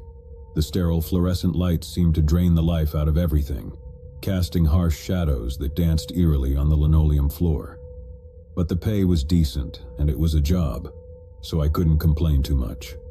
One particular night, as the clock ticked closer to midnight, I found myself manning the customer service desk. It wasn't a particularly exciting job. I spent most of my time handling returns and dealing with the occasional irate customer. But that night was different, as I would soon discover. I had just finished processing a return when I saw him.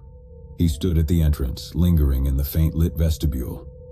His silhouette was framed by the automatic sliding doors, and something about him immediately sent a shiver down my spine.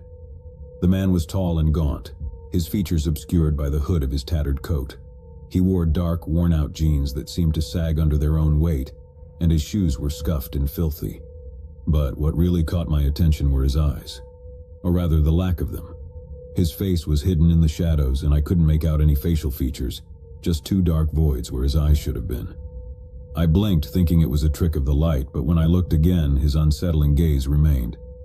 It was as though he had no eyes at all, just empty sockets staring into the store. I felt a freezing sensation, and I couldn't tear my gaze away from him. As the automatic doors slid shut behind him, he stepped into the store, his footsteps almost inaudible on the polished floor. I watched in a mix of curiosity and unease as he moved deeper into the store, his hooded head bowed slightly as if in contemplation. I quickly glanced around the store to see if any of my coworkers had noticed the strange man, but they were all busy with their tasks, oblivious to his presence. Part of me wanted to alert someone, call security, or at least keep an eye on him, but another part of me hesitated, unsure of what to make of the situation. After all, he was just a customer, albeit a peculiar one. I decided to keep an eye on him from the customer service desk, rationalizing that it was my job to monitor the store.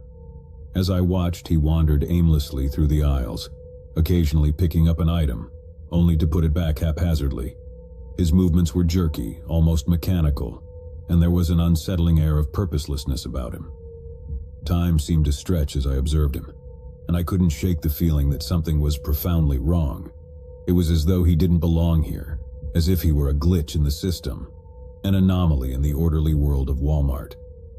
As the minutes turned into hours, the store grew quieter, and the few remaining customers hurried through their shopping, eager to leave. The man, however, remained, seemingly unfazed by the late hour. It was almost as if he were waiting for something or someone. I watched him for what felt like an eternity, my unease growing with each passing moment. Then, to my surprise, he abruptly stopped in front of the customer service desk, his empty gaze fixed on me. My heart pounded in my chest as I met his eyeless stare, and a cold sweat formed on my brow. "Can I help you with something?" I asked, my voice quivering slightly. He didn't respond. Instead, he extended a bony hand, the fingers unnaturally long and thin, and placed a crumpled piece of paper on the counter.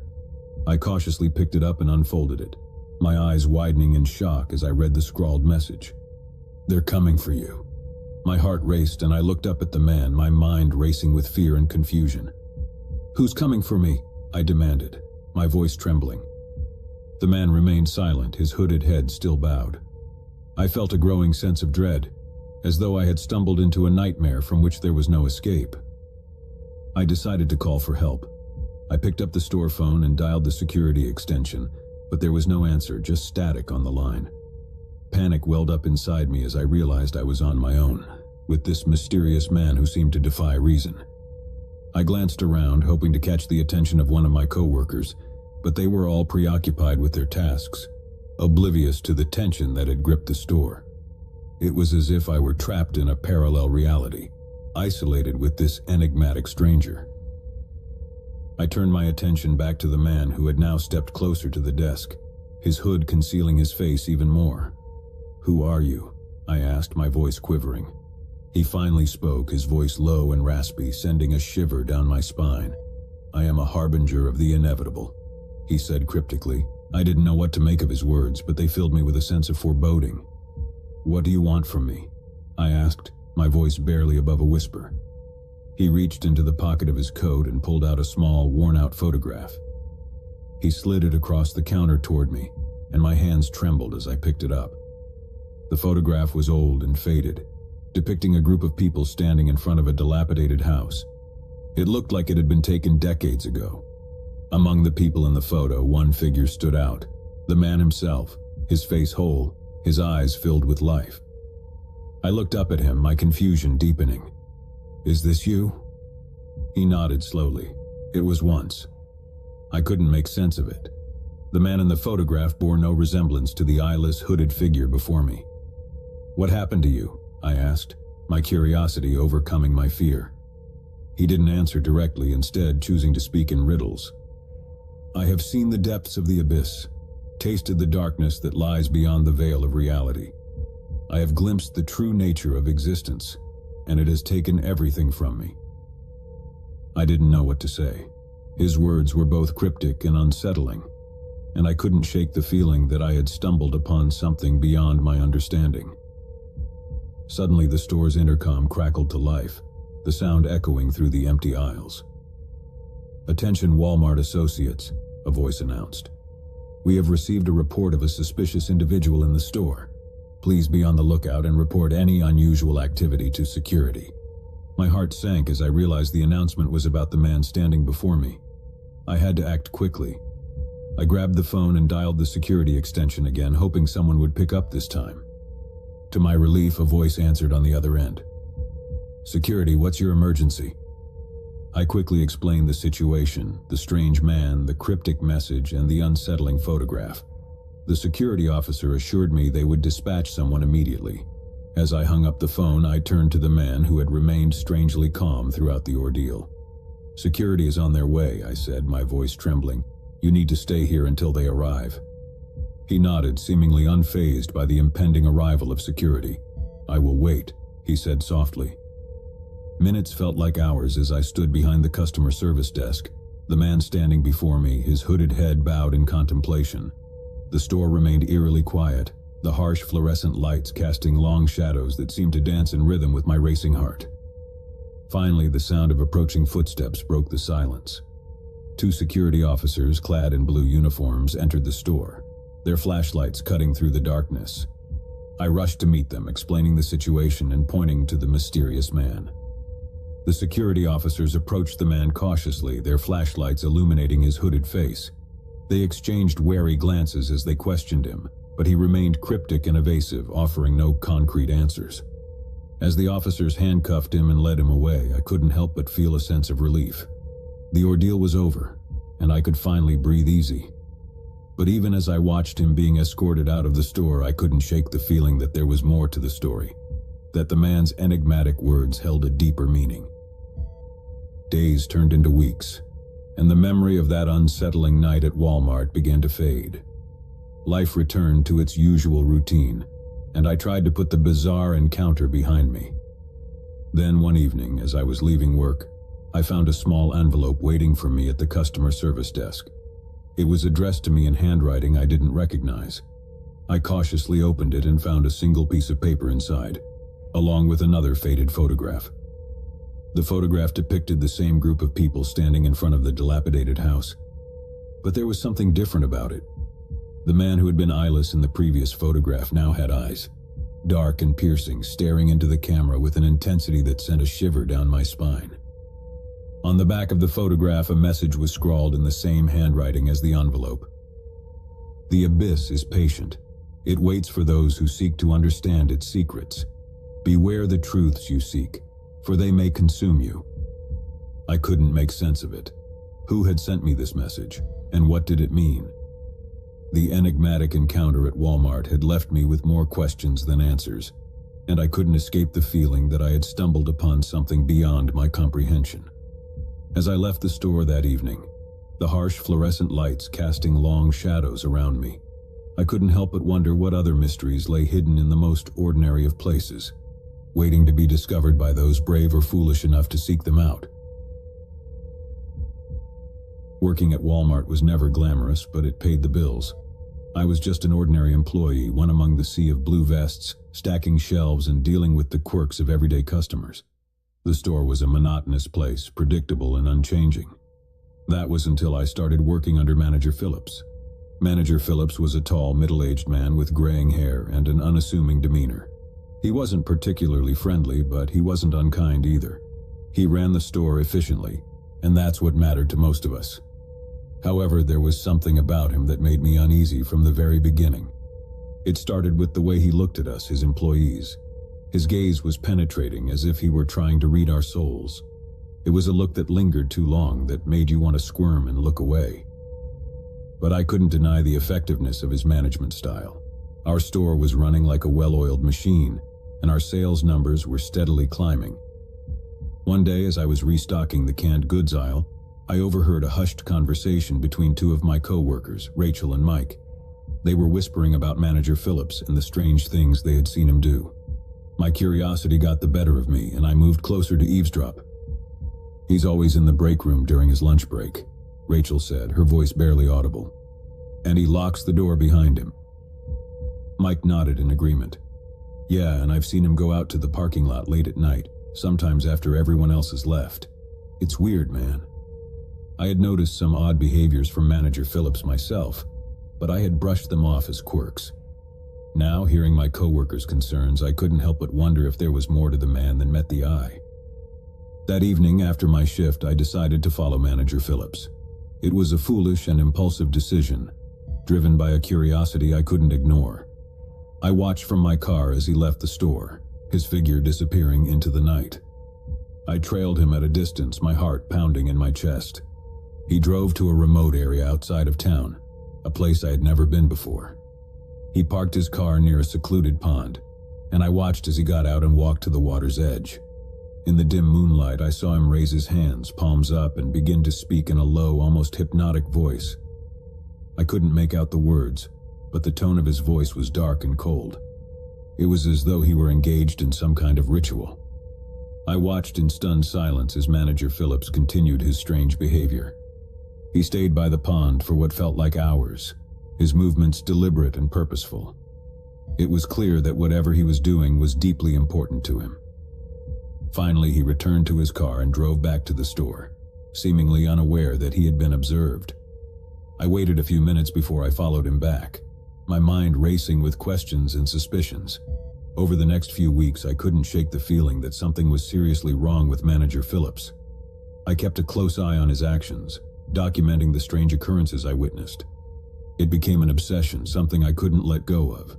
One day, I decided to confide in Rachel and Mike, the co-workers I had overheard earlier. I told them about what I had seen at the pond, and they shared their own observations. It was clear that we all had a growing sense of unease about our manager. Rachel had noticed that Manager Phillips seemed to have an uncanny ability to predict when the store would be busy or when a major sale would occur. It was as though he had insider information that the rest of us didn't.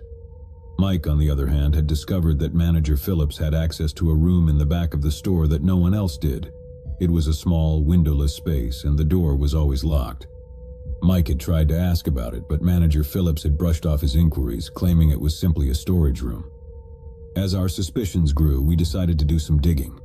We scoured the store's records and discovered that there were financial irregularities that seemed to be connected to Manager Phillips. Money was unaccounted for, and inventory seemed to vanish mysteriously. It was as though the store was bleeding money, and Manager Phillips was at the center of it all. One evening, as we were discussing our findings, Rachel had a breakthrough. She had been looking into Manager Phillips's background and had discovered that he had a history of involvement with a secretive and obscure religious group. The group's beliefs were unconventional, to say the least, and its members were known for their eccentric rituals. It all clicked into place. Manager Phillips' strange behavior, his ability to predict the store's fortunes, the locked room, and now his connection to this enigmatic religious group. It was all part of a puzzle that we were determined to solve. We decided to confront Manager Phillips with our suspicions. We confronted him in his office one evening, armed with our evidence and the determination to uncover the truth. He listened to us calmly, his expression unreadable. When we presented our findings, his only response was a chilling smile. "You've been very observant, haven't you?" he said, his voice dripping with condescension. "But you have no idea what you're getting into." We demanded answers, but Manager Phillips refused to divulge anything more.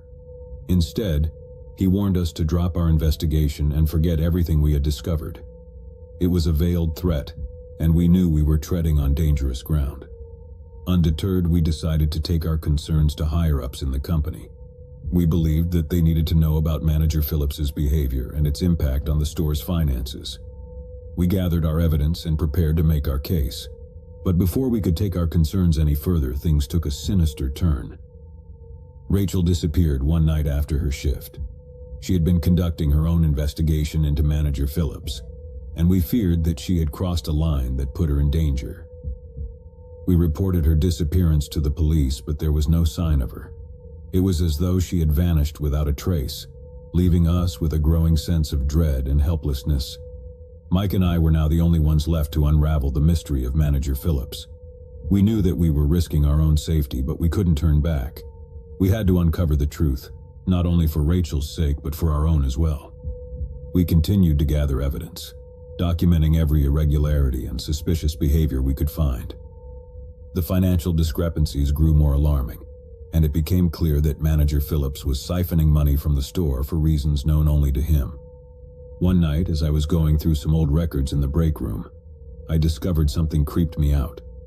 I found a photo of Manager Phillips with a group of people, all dressed in robes, standing in front of a dark, imposing building. It was the same building I had seen in my dreams, the one that haunted me with its foreboding presence. The photo was old, faded, but there was no mistaking Manager Phillips's face among the group. It was as though he had a connection to that sinister place. I showed the photo to Mike, and he recognized the building as well. It was located on the outskirts of town, and it had always been associated with rumors of strange rituals and secretive gatherings. With this new piece of evidence, we decided to investigate the building ourselves. We couldn't ignore the possibility that it held the key to uncovering Manager Phillips's dark secret. Late one night, we drove to the location, our hearts pounding with anticipation and fear. The building loomed before us, a dark and imposing structure that seemed to radiate malevolence. We knew we were walking into the unknown, and we were prepared for whatever we might find. As we entered the building, the air grew cold and the silence was oppressive. We made our way through a cloudy lit hallway, our flashlights cutting through the darkness. The building was filled with strange symbols and markings, and the walls seemed to pulse with an otherworldly energy. Finally, we reached a large, cavernous chamber, and what we saw inside made our blood run cold. Manager Phillips stood at the center of the room, surrounded by a group of robed figures. They were engaged in a ritual, their voices raised in a chant. In the center of the room was an altar, and on it lay a figure covered by a black shroud. It was Rachel, unconscious and seemingly lifeless. Manager Phillips was overseeing the ritual, his eyes filled with a manic intensity. We watched in horror as the ritual reached its climax. The figures chanted louder, and the air crackled with an unnatural energy. And then the unthinkable happened. Rachel's body began to twitch and convulse, and she let out a haunting scream. It was as though she were being possessed by some dark force. We couldn't bear to watch any longer, and we turned to flee. But before we could escape, we were discovered by Manager Phillips and his followers. They cornered us in the chamber, their eyes filled with a fanatic zeal. Manager Phillips spoke in a voice that was not his own, his words filled with an eerie resonance. He revealed the true nature of his secret, a pact with a sinister entity that granted him power and knowledge beyond comprehension. He offered us a choice: join him in his dark endeavors or become sacrifices to the entity he served. We refused to submit to his twisted desires, and a battle ensued. It was a desperate struggle for our lives, as we fought against Manager Phillips and his followers, determined to stop their sinister ritual. As we grappled with them, we managed to disrupt the ritual, freeing Rachel from the entity's grip. She was weakened and traumatized, but she was alive. In the end, we managed to escape the building, leaving Manager Phillips and his followers behind. We reported the incident to the police, but they found no trace of the manager or his group when they arrived at the scene. The experience left us scarred and haunted, but we knew that we had done the right thing. We had uncovered Manager Phillips's dark secret and put an end to his dark plans. We never returned to that Walmart store, and we never saw Manager Phillips again. But the memory of that night, of the sinister rituals and dark entity, would haunt us for the rest of our lives. As we moved on, we couldn't help but wonder how many other secrets were hidden in the most ordinary of places, waiting to be discovered by those brave or foolish enough to seek them out. The world was full of mysteries, some more terrifying than we could ever imagine, and we had come face to face with one of them. It was an ordinary Tuesday evening when I decided to make a quick trip to Walmart. The sun had already dipped below the horizon, casting the sprawling parking lot into darkness. A flickering streetlight hummed above me as I exited my car. I shook it off as a result of the chilly autumn air, reminding myself that Walmart was just a stone's throw away, and I'd be inside the well-lit store in no time. I strolled through the automatic sliding doors, greeted by the familiar overhead hum of fluorescent lights and the sight of endless aisles filled with products of every kind. There's something oddly comforting about the predictability of Walmart even at night. Rows of neatly stacked shelves, the faint smell of plastic and cleaning supplies, the muffled chatter of employees and late-night shoppers. It was all so ordinary. I had come for a few essentials, so I grabbed a shopping cart and began to browse. The soft squeaking of wheels echoed around me as I navigated through the labyrinthine aisles.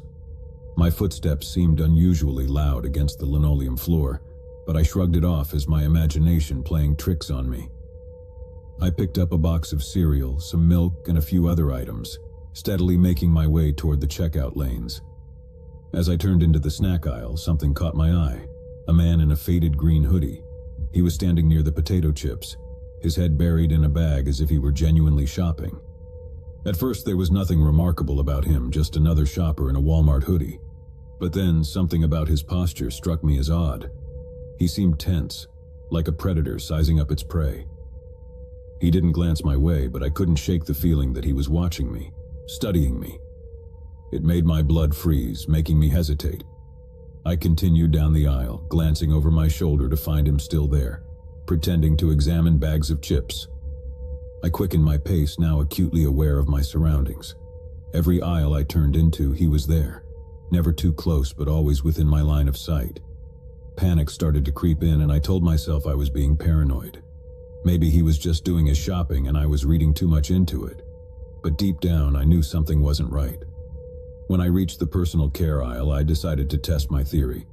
I grabbed a random item off the shelf, a bottle of shampoo I didn't even need, and headed for the electronics section. If he was following me, he'd have to reveal his true intentions.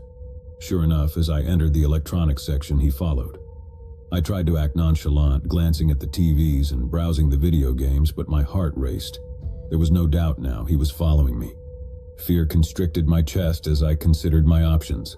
I couldn't confront him directly. I needed help. I reached for my phone, but a quick glance told me I had no signal. Walmart's notorious dead spots, I thought. Panic set in as I realized I was on my own. I decided to make a beeline for the front of the store, where there were always employees at the registers. The man could be a harmless coincidence, but my gut told me otherwise. I picked up the pace, my cart squeaking loudly in protest. I passed through the clothing section, then the home goods aisle, but he stayed with me, never more than a few aisles away. I could feel his eyes on me, and I knew he was closing in. Finally, I reached the main thoroughfare of the store, lined with registers and manned by Walmart employees. I hurriedly pushed my cart toward the closest checkout lane, relief washing over me. The cashier, a young woman with a friendly smile, scanned my items and made small talk as she worked. But just as I was starting to calm down, I saw him. The man in the green hoodie was standing a few lanes away, pretending to examine a display of candy bars. He wasn't shopping. He was watching me, waiting for his chance. I paid for my items, thanked the cashier, and made a quick decision. Instead of heading for the exit, I turned and pushed my cart toward the pharmacy section at the back of the store. It was further away from the entrance, but it was also less crowded, and I hoped I could lose him there. As I walked, I took a deep breath and tried to think rationally. I needed to find a store employee and alert them to the situation. I knew I couldn't confront this man on my own. But where were the employees? It was as if the store had emptied out, leaving only me and the stalker. I turned a corner and entered the pharmacy area. It was eerily quiet, with only the soft hum of fluorescent lights above. I scanned the rows of medicine and health products, desperately searching for a store employee. There was no one in sight. I felt a cold sweat forming on my brow as I continued to push my cart. My heart pounded in my chest, and every sound, every shadow, seemed amplified. The man in the green hoodie was still behind me, closer now, his footsteps echoing ominously on the linoleum floor. I rounded another corner and my heart sank. There, standing in front of me, was a display of Halloween masks and costumes. Rows of plastic faces leered at me, grotesque and terrifying. The irony of the situation hit me. The scariest thing in the store wasn't a mask, it was the man following me. I knew I couldn't keep running forever. My phone still had no signal and there were no store employees in sight. I had to make a stand, find a way to escape this nightmare. I glanced around, searching for anything that could help me. That's when I saw it, a fire extinguisher mounted on the wall. It was my only chance. I approached it, trying to remain calm. The man was now just a few feet away, his eyes locked on me, a sinister grin playing on his lips. With a surge of adrenaline, I grabbed the fire extinguisher and aimed it at him. "Stay back," I shouted, my voice quivering but determined. The man froze, his grin fading into a look of surprise. Whoa, calm down," he said, holding up his hands. "I'm not here to hurt you." I wasn't convinced. "Then why are you following me?" I demanded, my finger on the extinguisher's trigger. He hesitated for a moment, then sighed. "I'm not following you. I work here, in loss prevention.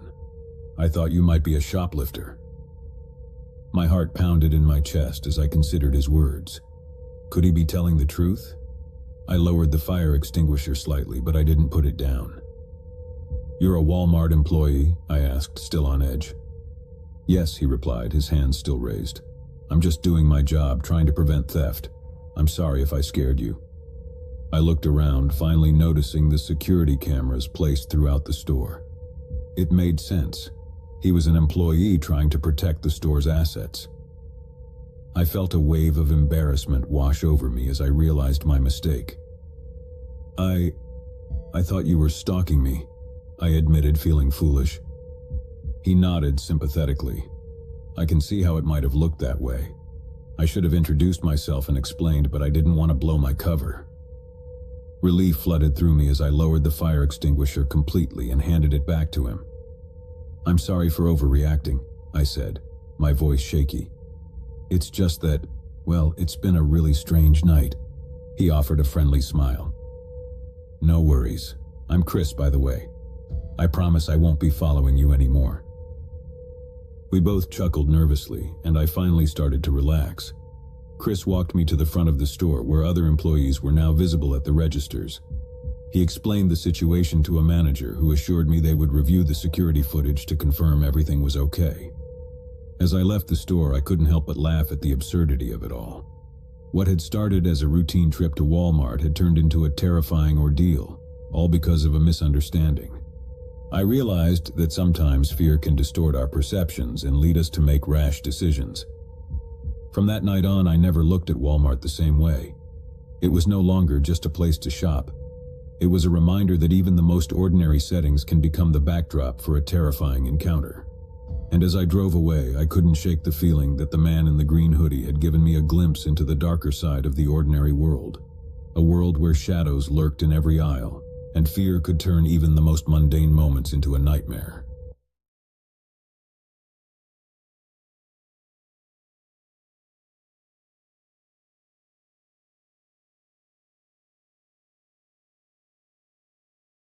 I had always been an adventurous soul. The thrill of the unknown and the call of the wild had guided me through countless trails and uncharted paths. But nothing could have prepared me for that one fateful journey into the dense, foreboding woods. It was a crisp autumn morning when I set out, the leaves beneath my boots crunching like brittle bones. A cold wind rustled the trees and I shivered, though I couldn't tell if it was from excitement or the chilling breeze. The forest loomed before me, a sea of trees that seemed to stretch endlessly. I had heard tales of its vastness, but my youthful arrogance led me to believe I could conquer it. As I ventured deeper, the trees closed in around me, casting long, sinister shadows. The sunlight filtered through the leaves in sporadic beams, creating a scary patchwork of light and dark. With each step, my sense of direction began to blur. The trail I'd followed was gradually erased by the relentless march of the undergrowth. Panic clawed at the edges of my mind, but I pushed it away, convincing myself that I could backtrack. Hours passed, and my futile attempts to retrace my steps only left me more disoriented. The forest was a labyrinth, a place where time and space seemed to warp and twist, playing tricks on my senses.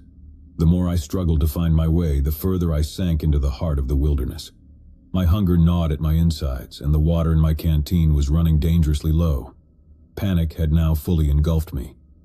The forest felt sentient, as though it were mocking my feeble attempts to escape.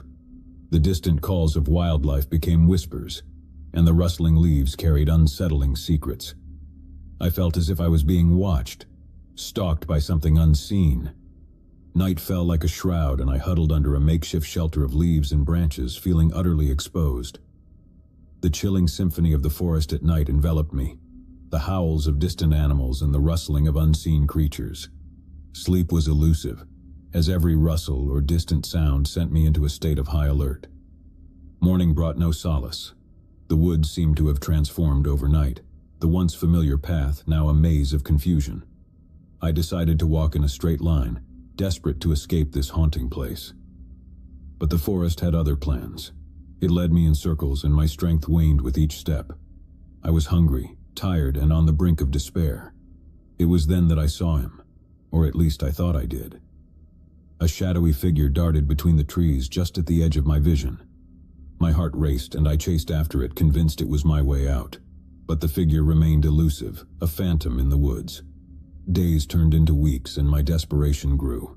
I survived on a diet of berries and rainwater, but it was far from enough. My once taut frame had become emaciated, and my clothes clung to my shrunken body. The lines between reality and delusion blurred, and I often heard voices calling my name from the darkness, though no one was there. One night, as I lay beneath a twisted oak tree, the forest revealed its true nature. I was jolted awake by the sensation of something warm and wet on my hand. In the pale moonlight, I saw it.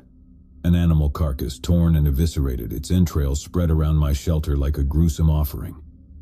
Fear clenched my heart as I realized the cruel message that the forest had sent.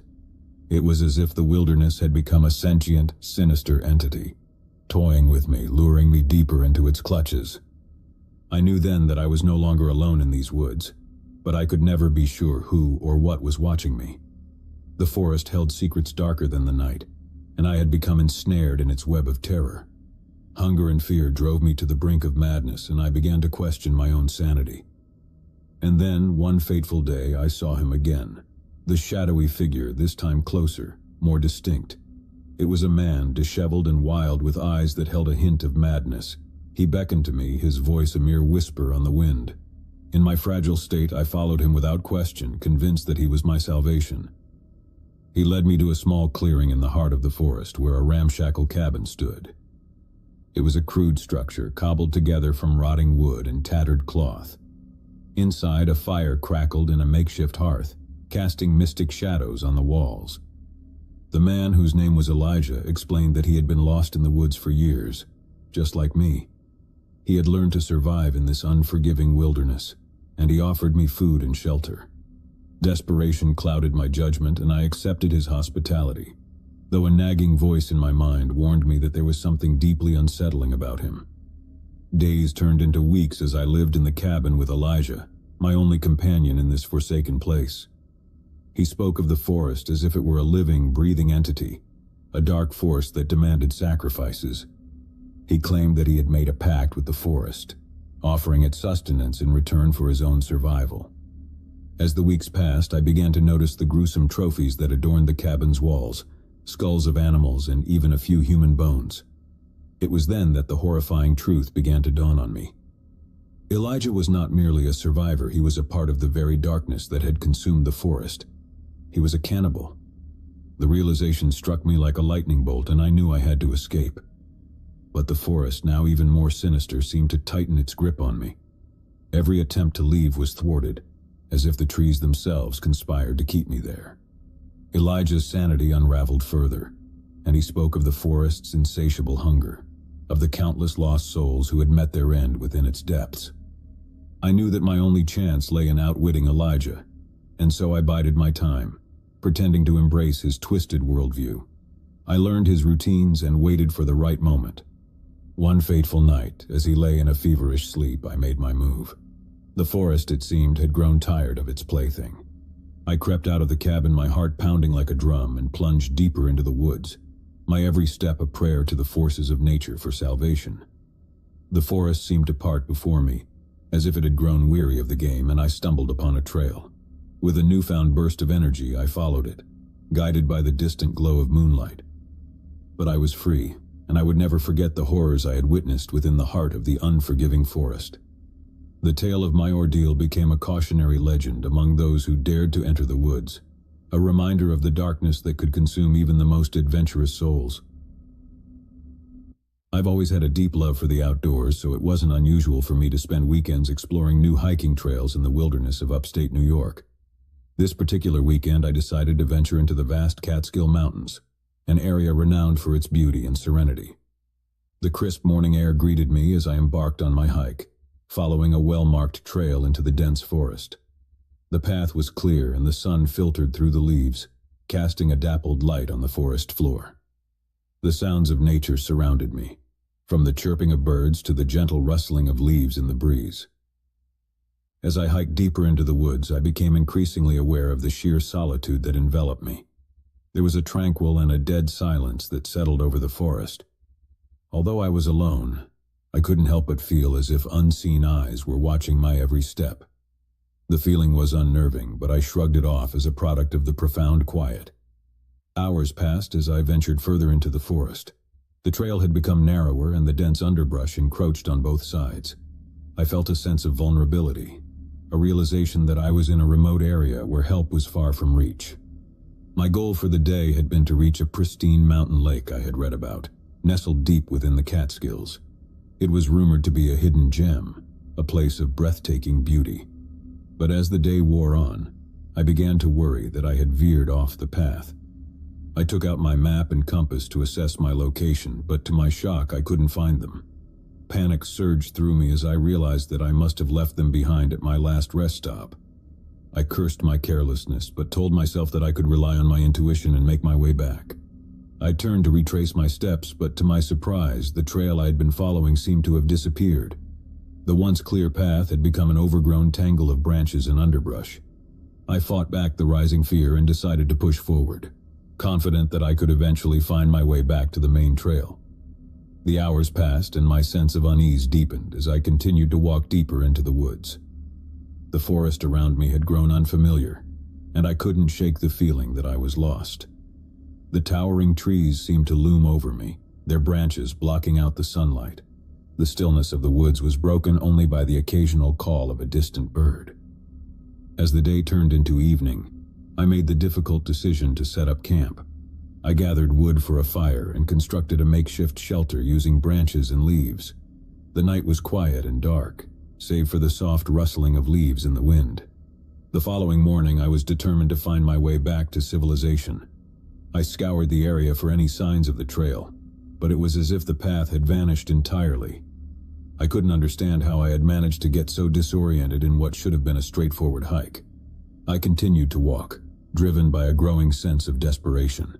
The forest felt like a labyrinth, with no clear direction or landmarks to guide me. The solitude of the wilderness, which had once been so serene, now felt oppressive and isolating. Each step I took seemed to lead me further into the depths of the forest, away from the familiar world I had known. The shadows of the trees cast long shapes on the ground, and the silence was punctuated only by the sounds of my own footsteps. I searched for any signs of human activity, a path, or a clearing that might lead me to safety, but the forest held no answers. I couldn't help but feel as if I had stepped into a different world, a place where the rules of reality no longer applied. Desperate to find my way back. My supplies were running low, and I had no means of communication with the outside world. I was well and truly alone, a lost soul in the heart of the Catskills. The forest offered no relief from the oppressive silence, and the solitude weighed heavily on my shoulders. The feeling of being watched never left me, and I couldn't escape the sensation that I was not alone. In my desperate search for a way out, I stumbled upon a small, decrepit cabin deep in the woods. It was an unexpected discovery, a structure that seemed out of place in the heart of the wilderness. I approached cautiously, the cabin's weathered walls casting long, creepy shadows in the fading light. Inside I found the remnants of a life long gone. Old furniture, rusted cooking